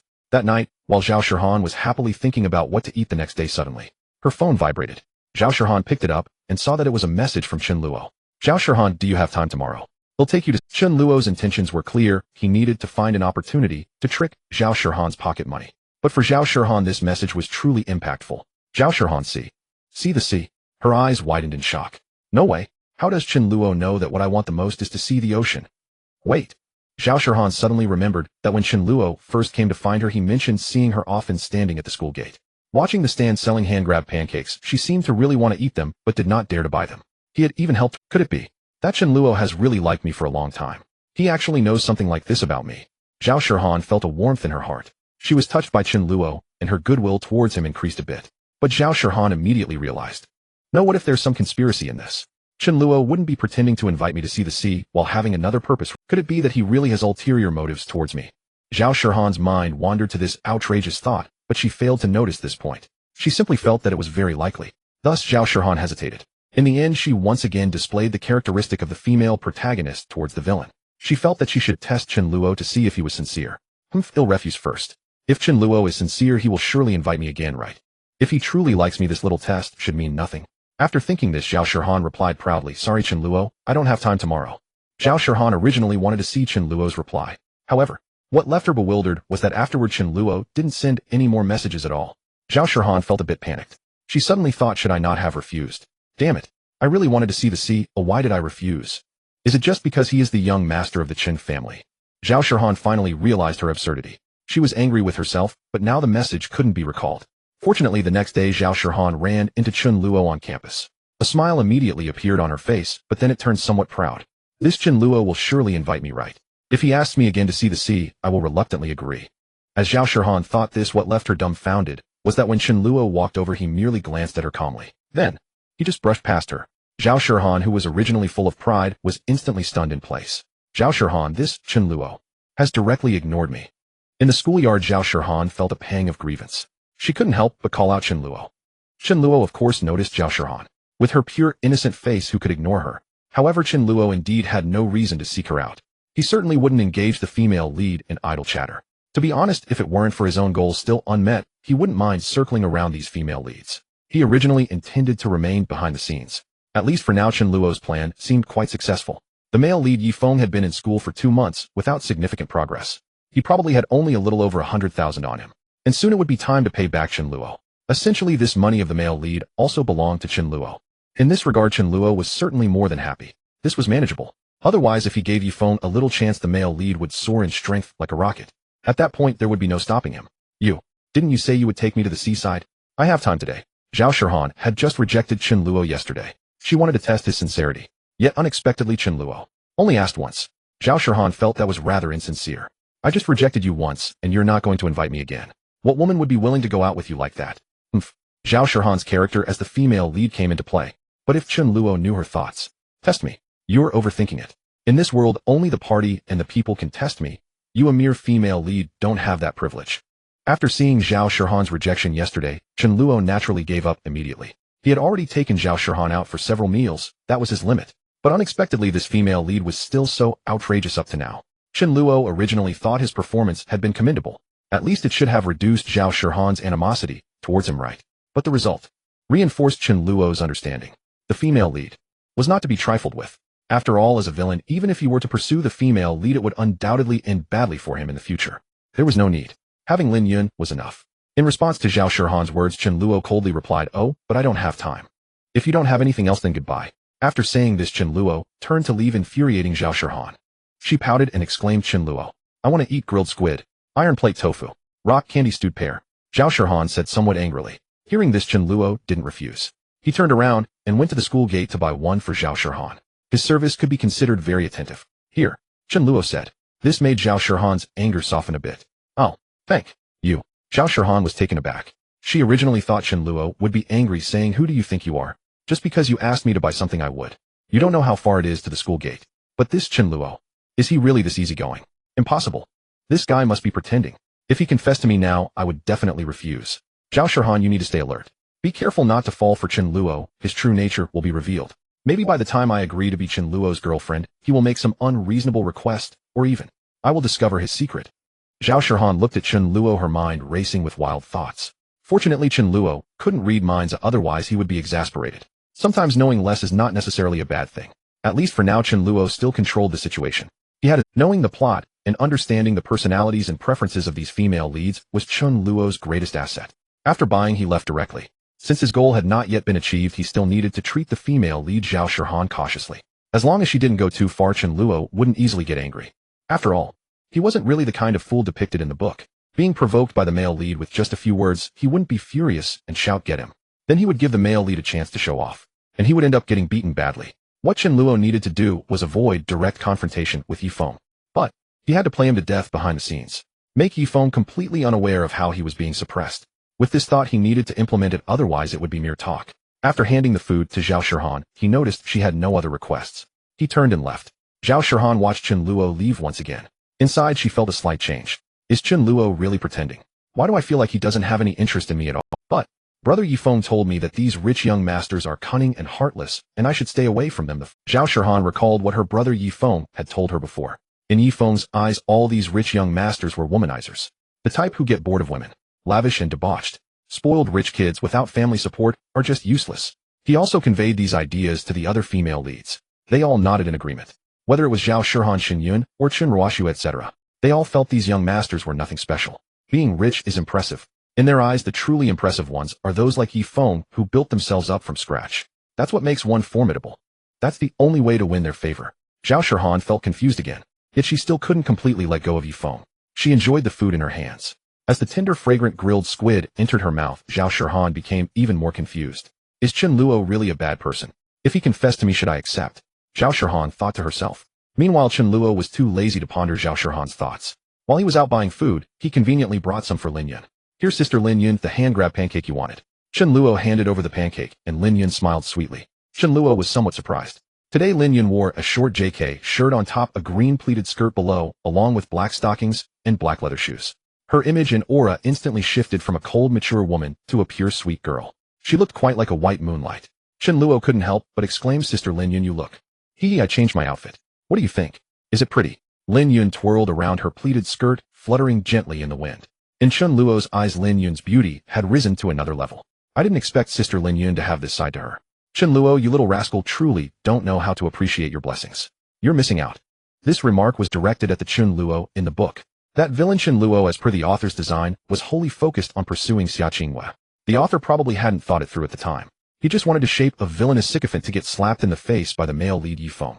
Unexpectedly, the bovine youth Chen Luo had traveled here, and he directly turned to the female villain Lin Yun. Thus his days became sweet and pleasant. Feeling the faint fragrance emanating from Lin Yun, the food in Chen Luo's hand seemed to taste even sweeter. Choosing Sister Lin Yun, I truly hit the jackpot. Chen Luo felt quite satisfied with this decision. However, what Chen Luo didn't know was that Lin Yun was somewhat anxious. She kept her head down while eating the hand-grab pancake. Lin Yun was afraid Chen Luo wouldn't like her. This thought had crossed her mind last night. Although Lin Yun didn't understand why Chen Luo wanted to get close to Zhao Shihan, it seemed that Chen Luo indeed didn't favor the childish-looking girl in Lolita attire. But Lin Yun thought maybe she should change a bit as well. Thus she envisioned the image of Xia Qingyue. Since Chen Luo had liked Xia Qingyue so much before, perhaps Lin Yun thought she could also wear JK, a pleated skirt and long socks. With her perfect figure, what outfit couldn't she pull off? Therefore, one could say this was Lin Yun specifically dressing up for Chen Luo. Luckily, Chen Luo's reaction was but actually if Lin Yun had explained this to Chen Luo, he would just say, "It's fine, Sister Lin Yun. You are the most beautiful in my heart, no matter how you dress, I like you." This wasn't flattery or false words. Lin Yun had done too much for that villain Chen Luo in the book. Chen Luo felt that the Chen Luo in the book didn't know how to cherish. But now he would cherish Lin Yun properly. By the way, Sister Lin Yun, do you have time these days? I heard there's a place called Aegean Sea on the outskirts of South City, and it's said that in summer nights one can sometimes see the wonder of blue tears. I want to take you to see it. Chen Luo extended the invitation. Upon hearing this, Lin Yun immediately nodded vigorously. Of course I do. Lin Yun was quite happy. Previously she had invited Chen Luo to the seaside. She actually wanted to try a different kind of date with Chen Luo. At least in Lin Yun's view, that counted as a date. But she felt a bit shy about breaking that layer of glass. Unexpectedly today, Chen Luo actually took the initiative to invite her to the seaside. Lin Yun appeared calm on the surface, but her heart was racing. After all, it was the boy she had secretly liked for 3 years suddenly turning around. Lin Yun still hadn't come to her senses. Sometimes at night, when resting, just thinking about it, she couldn't help but rejoice. In Lin Yun's view, the investments in diamond sports cars she had given to Chen Luo, Lin Yun wanted to give Chen Luo more. Since she liked this boy, of course, she wanted to treat him well. In Lin Yun's worldview, for the person she liked, who else could she pamper? She didn't trust others to pamper him. As for testing Chen Luo, Lin Yun had never thought about it. Is this something a person should do? A test? Who can withstand so-called tests? It's all about attitude, right? In Lin Yun's eyes, liking someone means taking action. Since Chen Luo had turned around, Lin Yun would repay him 100-fold. And for Chen Luo, a good woman like Lin Yun, he naturally wouldn't miss a single moment. He had to cherish her properly. Let's go this afternoon. To see the wonder of, Lin Yun said eagerly. A smile appeared on Chen Luo's face. Chen Luo replied, That's more like it. Chen Luo felt quite satisfied. Then looking at Zhao Shihan. Well, since she didn't have time, let it be. But actually, when Chen Luo heard Zhao Shihan say she had time again today, he could guess that Zhao Shihan had definitely rejected him on purpose last night. In the adult world of vague response, Chen Luo wouldn't act like a sycophant. Besides, it was you who said you had no time. Can Chen Luo be blamed? That evening, Chen Luo drove with Lin Yun to the seaside several dozen kilometers away to see the wonder of blue tears. Chen Luo didn't know if he would have the chance today, but it seemed that fate favored. As a gust of sea breeze blew by, both Lin Yun and Chen Luo saw it. The sea surface, which had been pitch black, suddenly lit up with many blue tear-like lights. Chen Luo and Lin Yun both knew that it was actually a type of algae glowing. It wasn't a miraculous event, but so beautiful. Lin Yun exclaimed as the blue light reflected in her eyes. Chen Luo nodded in agreement. Yeah, the two stood side by side. This beach had been claimed by Chen Luo. Thus only the two of them were on the sandy shore. Lin Yun stood with her hands behind her back, the sea breeze gently blowing her red hair. Although Chen Luo had already decided that this lifetime would belong to Lin Yun despite having interacted with her many times, he still felt a bit nervous. Chen Luo held no improper intentions towards Lin Yun. He wasn't like Yi Feng, a bulldozer. Lin Yun had nor had she kept him hanging. So Chen Luo had no concerns in that regard. They stood there quietly. Sister Lin Yun, shall we continue gaming tomorrow? Lin Yun's pretty face was a bit flushed. However, it was too dark to see clearly.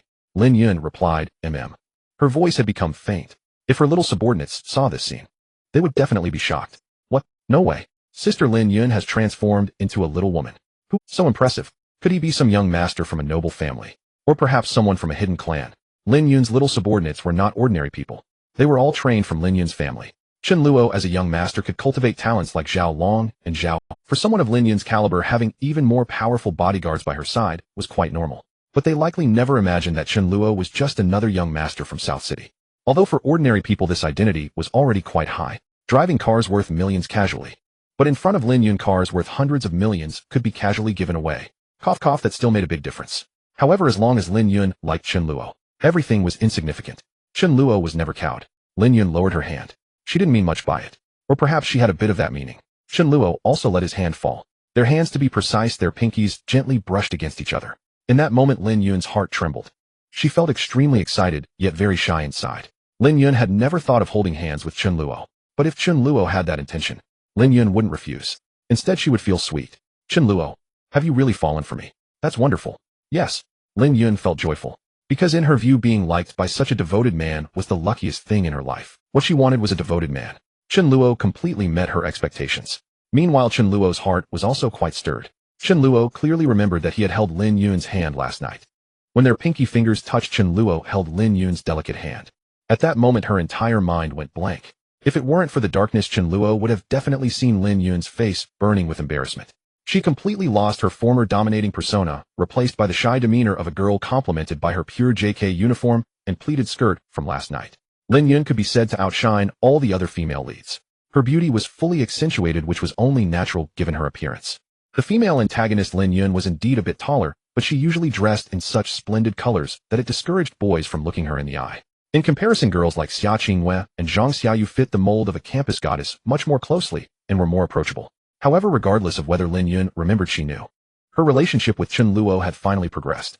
Lin Yun lay on her bed, a smile spreading across her face. Lin Yun, Chen Luo. This is amazing. I never expected that I could actually come this far with him. I'm so happy. Lin Yun rolled around on the soft big bed like a little girl. Before long, she sat up, a glimmer of mischief flickered. Lin Yun had some new ideas. Chen Luo was also reminiscing about the details of last night with Lin Yun. Wow, her hand was truly smooth.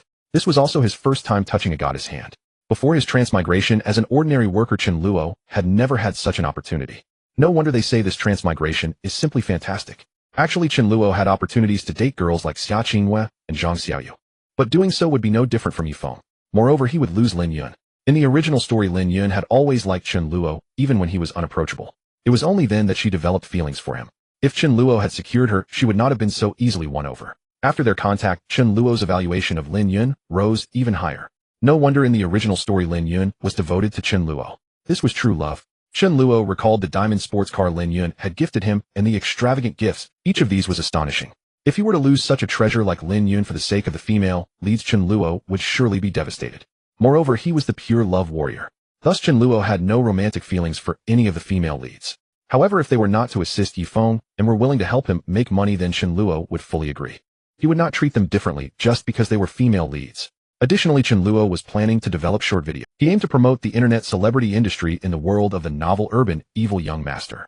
Then Zhang Xiaoyu, Xia Qingyue, and others would surely become internet celebrities. It was likely that by then their admirers would stretch all the way abroad. This is the exaggerated extent of female. Chen Luo had also seen the reports sent by Meng Huan. With Xia Qingyue's help, the profits of Meng Huan's bar had increased tenfold. Meng Huan praised Xia Qingyue endlessly on her phone. Master Chen, this Qingyue girl is truly amazing. She's just like a fortune cat. Young Master Chen, you don't know Qingyue's outfit today is so beautiful that even I as a woman feel moved. Wow, young Master Chen, where did you find such a peerless beauty? Meng Huan knew her own limitations and understood she couldn't stay by Chen Luo's side. Though she had developed some feelings for him, she did not pursue him. After all, she was a mature beauty in her 30s. Seeing someone as stunning as Xia Qingyue, she realized she could only help Chen Luo attract clients. Meng Huan's perspective on Chen Luo changed. She had a clearer understanding of the strength of the Chen family. Meng Huan felt fortunate to work under such a capable young master of the Chen family. As for whether Meng Huan would seek other men, she had seen the power of the Chen family. Plus, Meng Huan had never been particularly interested in men. In the original story, she only had a relationship with Yifeng, so here she was even less likely to. She expressed that if it was young Master Chen who wanted her, she would not refuse. If not, she would continue her high-quality single life. After all, Meng Huan was now also a millionaire. Living in a mansion and driving a sports car worth millions was not difficult for her. Meng Huan was quite satisfied with her current lifestyle. If that man named Yifeng came looking for her, Meng Huan would directly. Now Meng Huan had no feelings for Yifeng at all. Xia Qingyue felt the same way. In fact, during her time working with Xia Qingyue, Yifeng had indeed approached her. He told Xia Qingyue that he had made some money recently and could help pay off the breach of contract. He hoped that Xia Qingyue would return to his side, but she felt disgusted by his approach. She was not unaware that Yifeng now had several beautiful women by his side, whom she did not know. Such a man who flirts around, no matter how exceptional he was, could Xia Qingyue want him? After being awakened by Chen Luo, Xia Qingyue would no longer be so self-deprecating. She had no interest in wearing dozens of green hats for herself. Moreover, during her time helping Chen Luo, Xia Qingyue had earned quite a bit of money. She no longer had to worry about tuition fees and living expenses. Finally, Xia Qingyue was satisfied. She understood how difficult it was to earn money. She thought she could gradually pay back the hundreds of thousands Chen Luo. She knew it would be tough, but Xia Qingyue had resolved to work hard for it. Zhang Xiaoyu was in a similar situation. These female leads transformed by Chen Luo were now living quite well on their own. As long as they did not assist Yifeng, Chen Luo would certainly not make things difficult for them. At the same time, Chen Luo once again posted a picture of him and Lin Yun watching the blue tears phenomenon by the sea. Xia Qingyue, Zhang Xiaoyu, and the others saw it and felt a pang of envy. Xia Qingyue knew Lin Yun and had been reminded by her before to either accept or reject Chen Luo, not to keep him hanging. Otherwise, she would not be polite. But at that time, Xia Qingyue found this woman quite baffling. She thought she wasn't keeping Chen Luo hanging at all. If Chen Luo pursued her, it was only natural to give him a test, right? Was she too cheap if she just agreed? As for the tens of thousands Chen Luo had spent, he was a young master. What did that amount mean? Besides, it was Chen Luo who insisted on pursuing her. What did that have to do with her? Influenced by Wang Qing and others plus the female lead setting which made her inherently dislike antagonist, Xia Qingyue had made many outrageous moves. Only now did Xia Qingyue begin to realize how she had missed out on such a good man. Yet no matter how much she regretted, it was too late. She looked at the beautiful photo of Chen Luo and Lin Yun standing side by side on the beach feeling envious. Fortunately, Xia Qingyue had not given up. She believed she still had a chance. Once I save enough money, I'll buy a gift for Chen Luo. I believe he will choose me then. Xia Qingyue's thoughts had not completely changed. She still believed the advantage was on her side. One of the three great illusions in life, he likes me.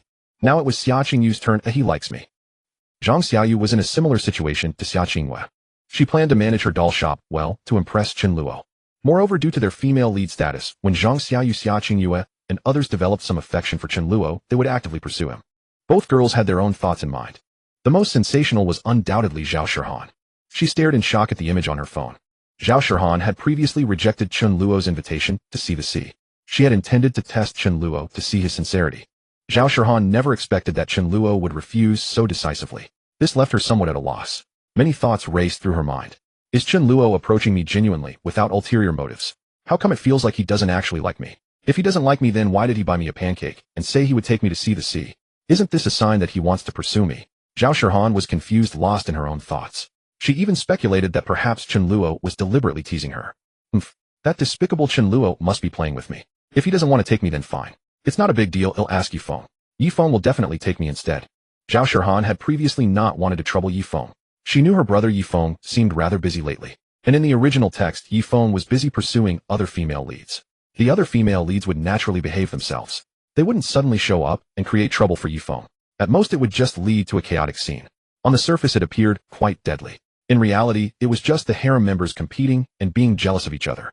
In the end, Yifeng still reaped considerable benefits. For example, those female leads would argue amongst themselves and then shove their weapons in Yifeng's face.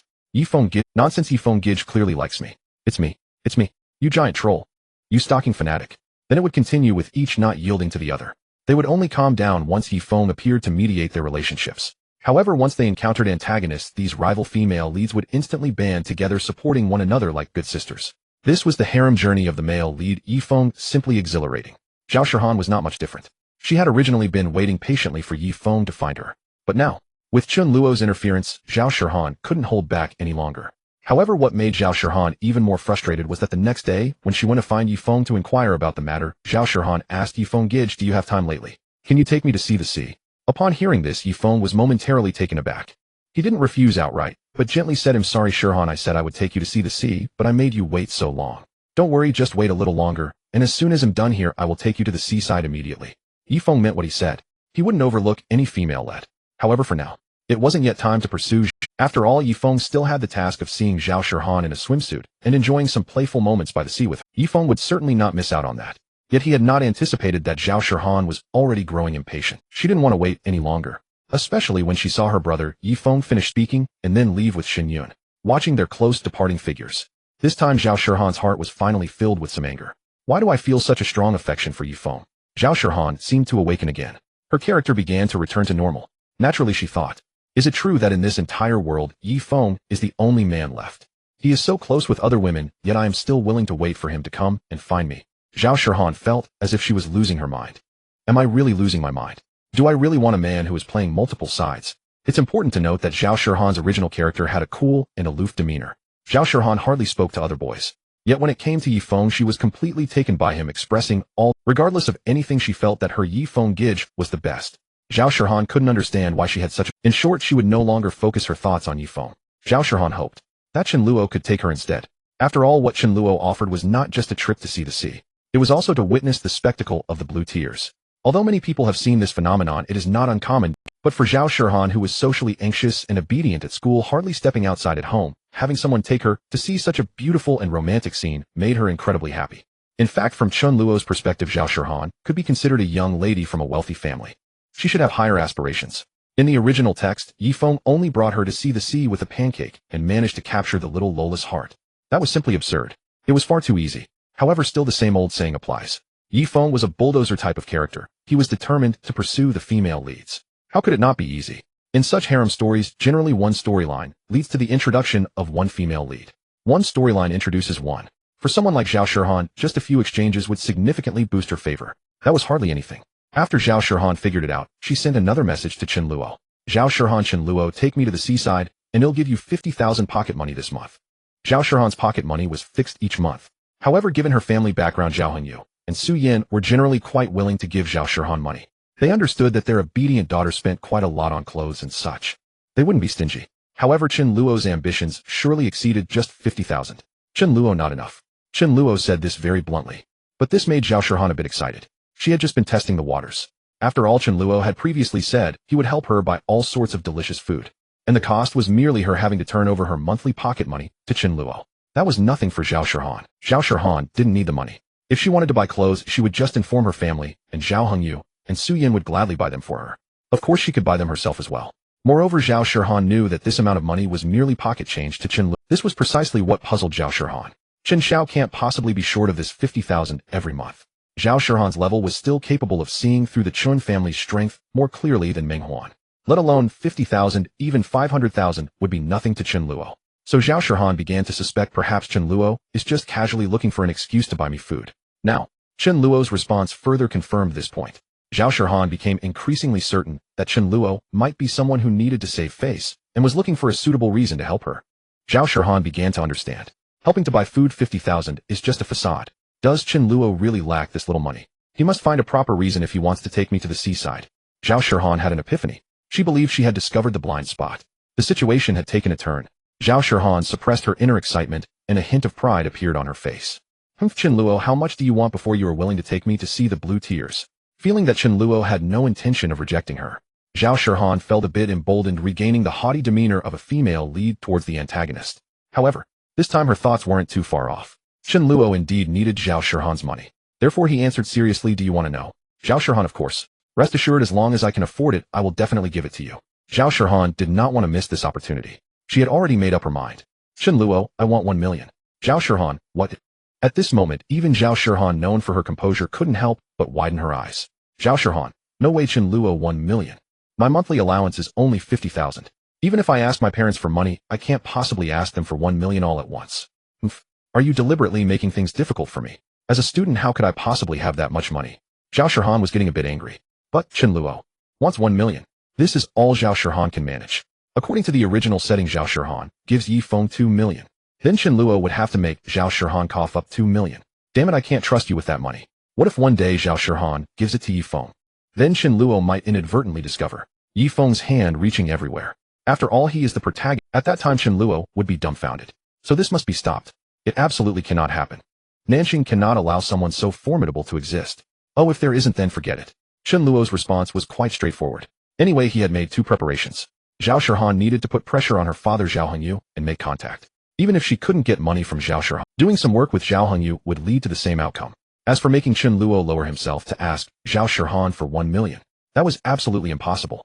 Chen Luo would never be a sycophant in this lifetime. At the very least, he still had Lin Yun as a trump card. After turning to find Lin Yun, Chen Luo felt a lot more at ease. Lin Yun's influence in the early stages was quite formidable. However, under the author's pen, it was to allow Yi Feng to rise smoothly. Naturally, Lin Yun wouldn't require the family's heavyweights just to deal with a minor character like Yi Feng. Yet Zhao Shirhan's casual rejection made her anxious. Zhao Shirhan, how can that be? What do you mean by forget? No way. Chen Luo, you have to take me. But 1 million is too much. How about 100,000? Can that work? Chen Luo, no way. Zhao Shirhan, 200,000. Chen Luo, 1 million. Zhao Shirhan, that's too much. Zhao Shirhan was infuriated. She couldn't understand why Chen Luo, who seemed to have feelings for her, was so stubborn. He doesn't even need that 1 million. Zhao Shirhan naturally couldn't imagine that Chen Luo was actually unwilling. She had that money to give to Yi Feng. But Zhao Shirhan was well aware that she actually had 1 million. The card my dad saved for me seems to have 1 million in it. Zhao Shirhan entertained this thought. No way. That was meant to be given to Yi Feng. I already promised. But do I really have to give so much money to Yi Feng? The moment Zhao Shirhan thought of this, her expression suddenly turned a bit dazed. Wait, why do I have to give Yi Feng 1 million? Am I that close to him? Brother Yi Feng doesn't buy me food, doesn't take me to see the sea, and he even gets close to other women. I heard that previously he was dating that senior girl in the park and kissing her. How could I like such a taken man? No, wait. Brother Yi Feng is still single, then doesn't that make him a player? Zhao Shirhan wasn't foolish. Without the constraints of the female protagonist setting, she suddenly had an epiphany. She even thought carefully and realized that she had known Yi Feng for less than a month. 1 month, and she was going to give him. Although Zhao Shirhan's family is quite wealthy, Zhao Hongyu has several tens of millions in cash in his account without any issues. But 1 million is still a considerable amount. Even though Zhao Shirhan has no concept of money and doesn't need to use it, she knows that this 1 million is definitely not something her father can earn easily. That said, it must take a lot of effort, right? This money almost slipped through my fingers. Wait, am I going crazy? Zhao Shirhan began to doubt herself. Her mind was greatly impacted. Looking at the message on her phone, Chen Luo hadn't replied for a long time. Zhao Shirhan knew that this matter couldn't be negotiated at all. She gritted her teeth and said, Chen Luo, I'll give you 1 million, but the condition is that whenever I want to see the sea, you have to take me, and when I want to eat something, you also have to buy it for me. And Zhao Shirhan wanted to say more, but then she suddenly felt that would this give Chen Luo too many opportunities? After all, Chen Luo is still that scummy rich boy. although Zhao Shihan's impression of Chen Luo had changed somewhat. However, this idea is firmly rooted and not so easily discarded. In the end, Zhao Shihan only proposed the first two requirements: to allow Chen Luo to take her to see the sea anytime, and to buy her delicious food anytime. Fearing that Chen Luo would have ulterior motives, Zhao Shihan also suggested that Chen Luo should send someone else for delivery, and when delivering food, just hand it to her, and don't say much more. Taking her to see the sea should only be from a distance. When Chen Luo saw these requests, his expression remained unchanged. Zhao Shihan thought that by doing this, she had secured herself. But for Chen Luo, this was even more desirable. Even if Zhao Shihan didn't say anything, Chen Luo planned to sign a supplementary contract with her next. To obtain this 1 million, Chen Luo personally helped Zhao Shihan buy food. Chen Luo didn't mind. But if he got the 1 million, Chen Luo would need to go out every day. He didn't have that time to spare. He wanted to spend more time with Lin Yun. Therefore, without a second thought, he directly agreed. Chen Luo, all right. Don't worry, I will definitely arrange everything for you. In the future, whenever you want to eat something, I will have someone buy it for you, and I won't disturb you at all or hit on you. Chen Luo knew that Zhao Shihan was socially anxious. If a strange guy approached her to flirt, it would indeed be very difficult for her to accept. As for taking Zhao Shihan to the seaside, getting someone to drive was even simpler. And Zhao Shihan, seeing that Chen Luo agreed so readily, felt inexplicably uncomfortable, especially when she saw Chen Luo say that they would sign another contract. Because Zhao Shihan was a bit annoyed. Does this guy really need to be so formal? Do I look like someone who would cheat him? Zhao Shihan felt that comparatively it seemed like Chen Luo was more wary of her. How could Zhao Shihan tolerate this? However, Chen Luo's contract was delivered promptly. Chen Luo, take a look, and if there are no issues, just sign it. Zhao Shihan, wait, does Chen Luo have feelings for me, or is he after my money? But he doesn't lack money, right? Could it be that Chen Luo really needs this little bit of money? Zhao Shihan's impression of Chen Luo shifted again. She thought to herself, perhaps Chen Luo wasn't just some scumbag or lecher. He was simply greedy. Is he obsessed with money, even wanting such a small amount? Zhao Shihan was very clear that with Chen Luo's status, 1 million was indeed not a large sum. At the same time, this caused Zhao Shihan's fondness for Chen Luo. She felt that in comparison, her brother Yi Feng seemed better. Under the influence of the female protagonist setting, Zhao Shihan's stance wavered wildly. However, Chen Luo didn't care about any of this. He looked at the contract signed by Zhao Shihan with satisfaction. The 1 million is finally in hand. Chen Luo indeed didn't lack this money. After all, just the investment from Lin Yun was several tens of millions. And that unfinished building would soon be transformed into a school district property. At that time, Chen Luo could earn several hundred million all at once. He would become a billionaire. And he wouldn't have to rely on his family. When that time comes, Chen Luo would have even more means to suppress Yi Feng. Additionally, Chen Luo also planned to start laying out his ideas. He envisioned various novel websites, movie scripts, and the IPs he was familiar with before his transmigration. Once all of that is set up, he will become the villain entertainment tycoon in the world of urban young master. Even so, Chen Luo's status was still somewhat lacking compared to the likes of Lin Yun. But at least, he was within reach. To match with Lin Yun, he still needed to start a business. He needed to reach at least the level of the Fortune Global 500. That difficulty is not small. Chen Luo didn't have any system, so he had to work hard. Fortunately, there was also Yi Feng's protagonist road for him to walk. Plus, he had thought about his 5 sisters. These 5 good sisters would absolutely not be of little help to him in the future. As for these female protagonists, Chen Luo also had ideas. They all still had utility value. Xia Qingyue had increased the revenue of the Menghuan bar several times. Zhang Xiaoyu's doll shop would definitely have great prospects in the future. And here with Zhao Shihan, she puts 5,000 into Chen Luo's pocket every month. The price Chen Luo paid was merely to help her buy some street food, and occasionally take her to see the sea. If Yi Feng knew about this, he would probably be furious.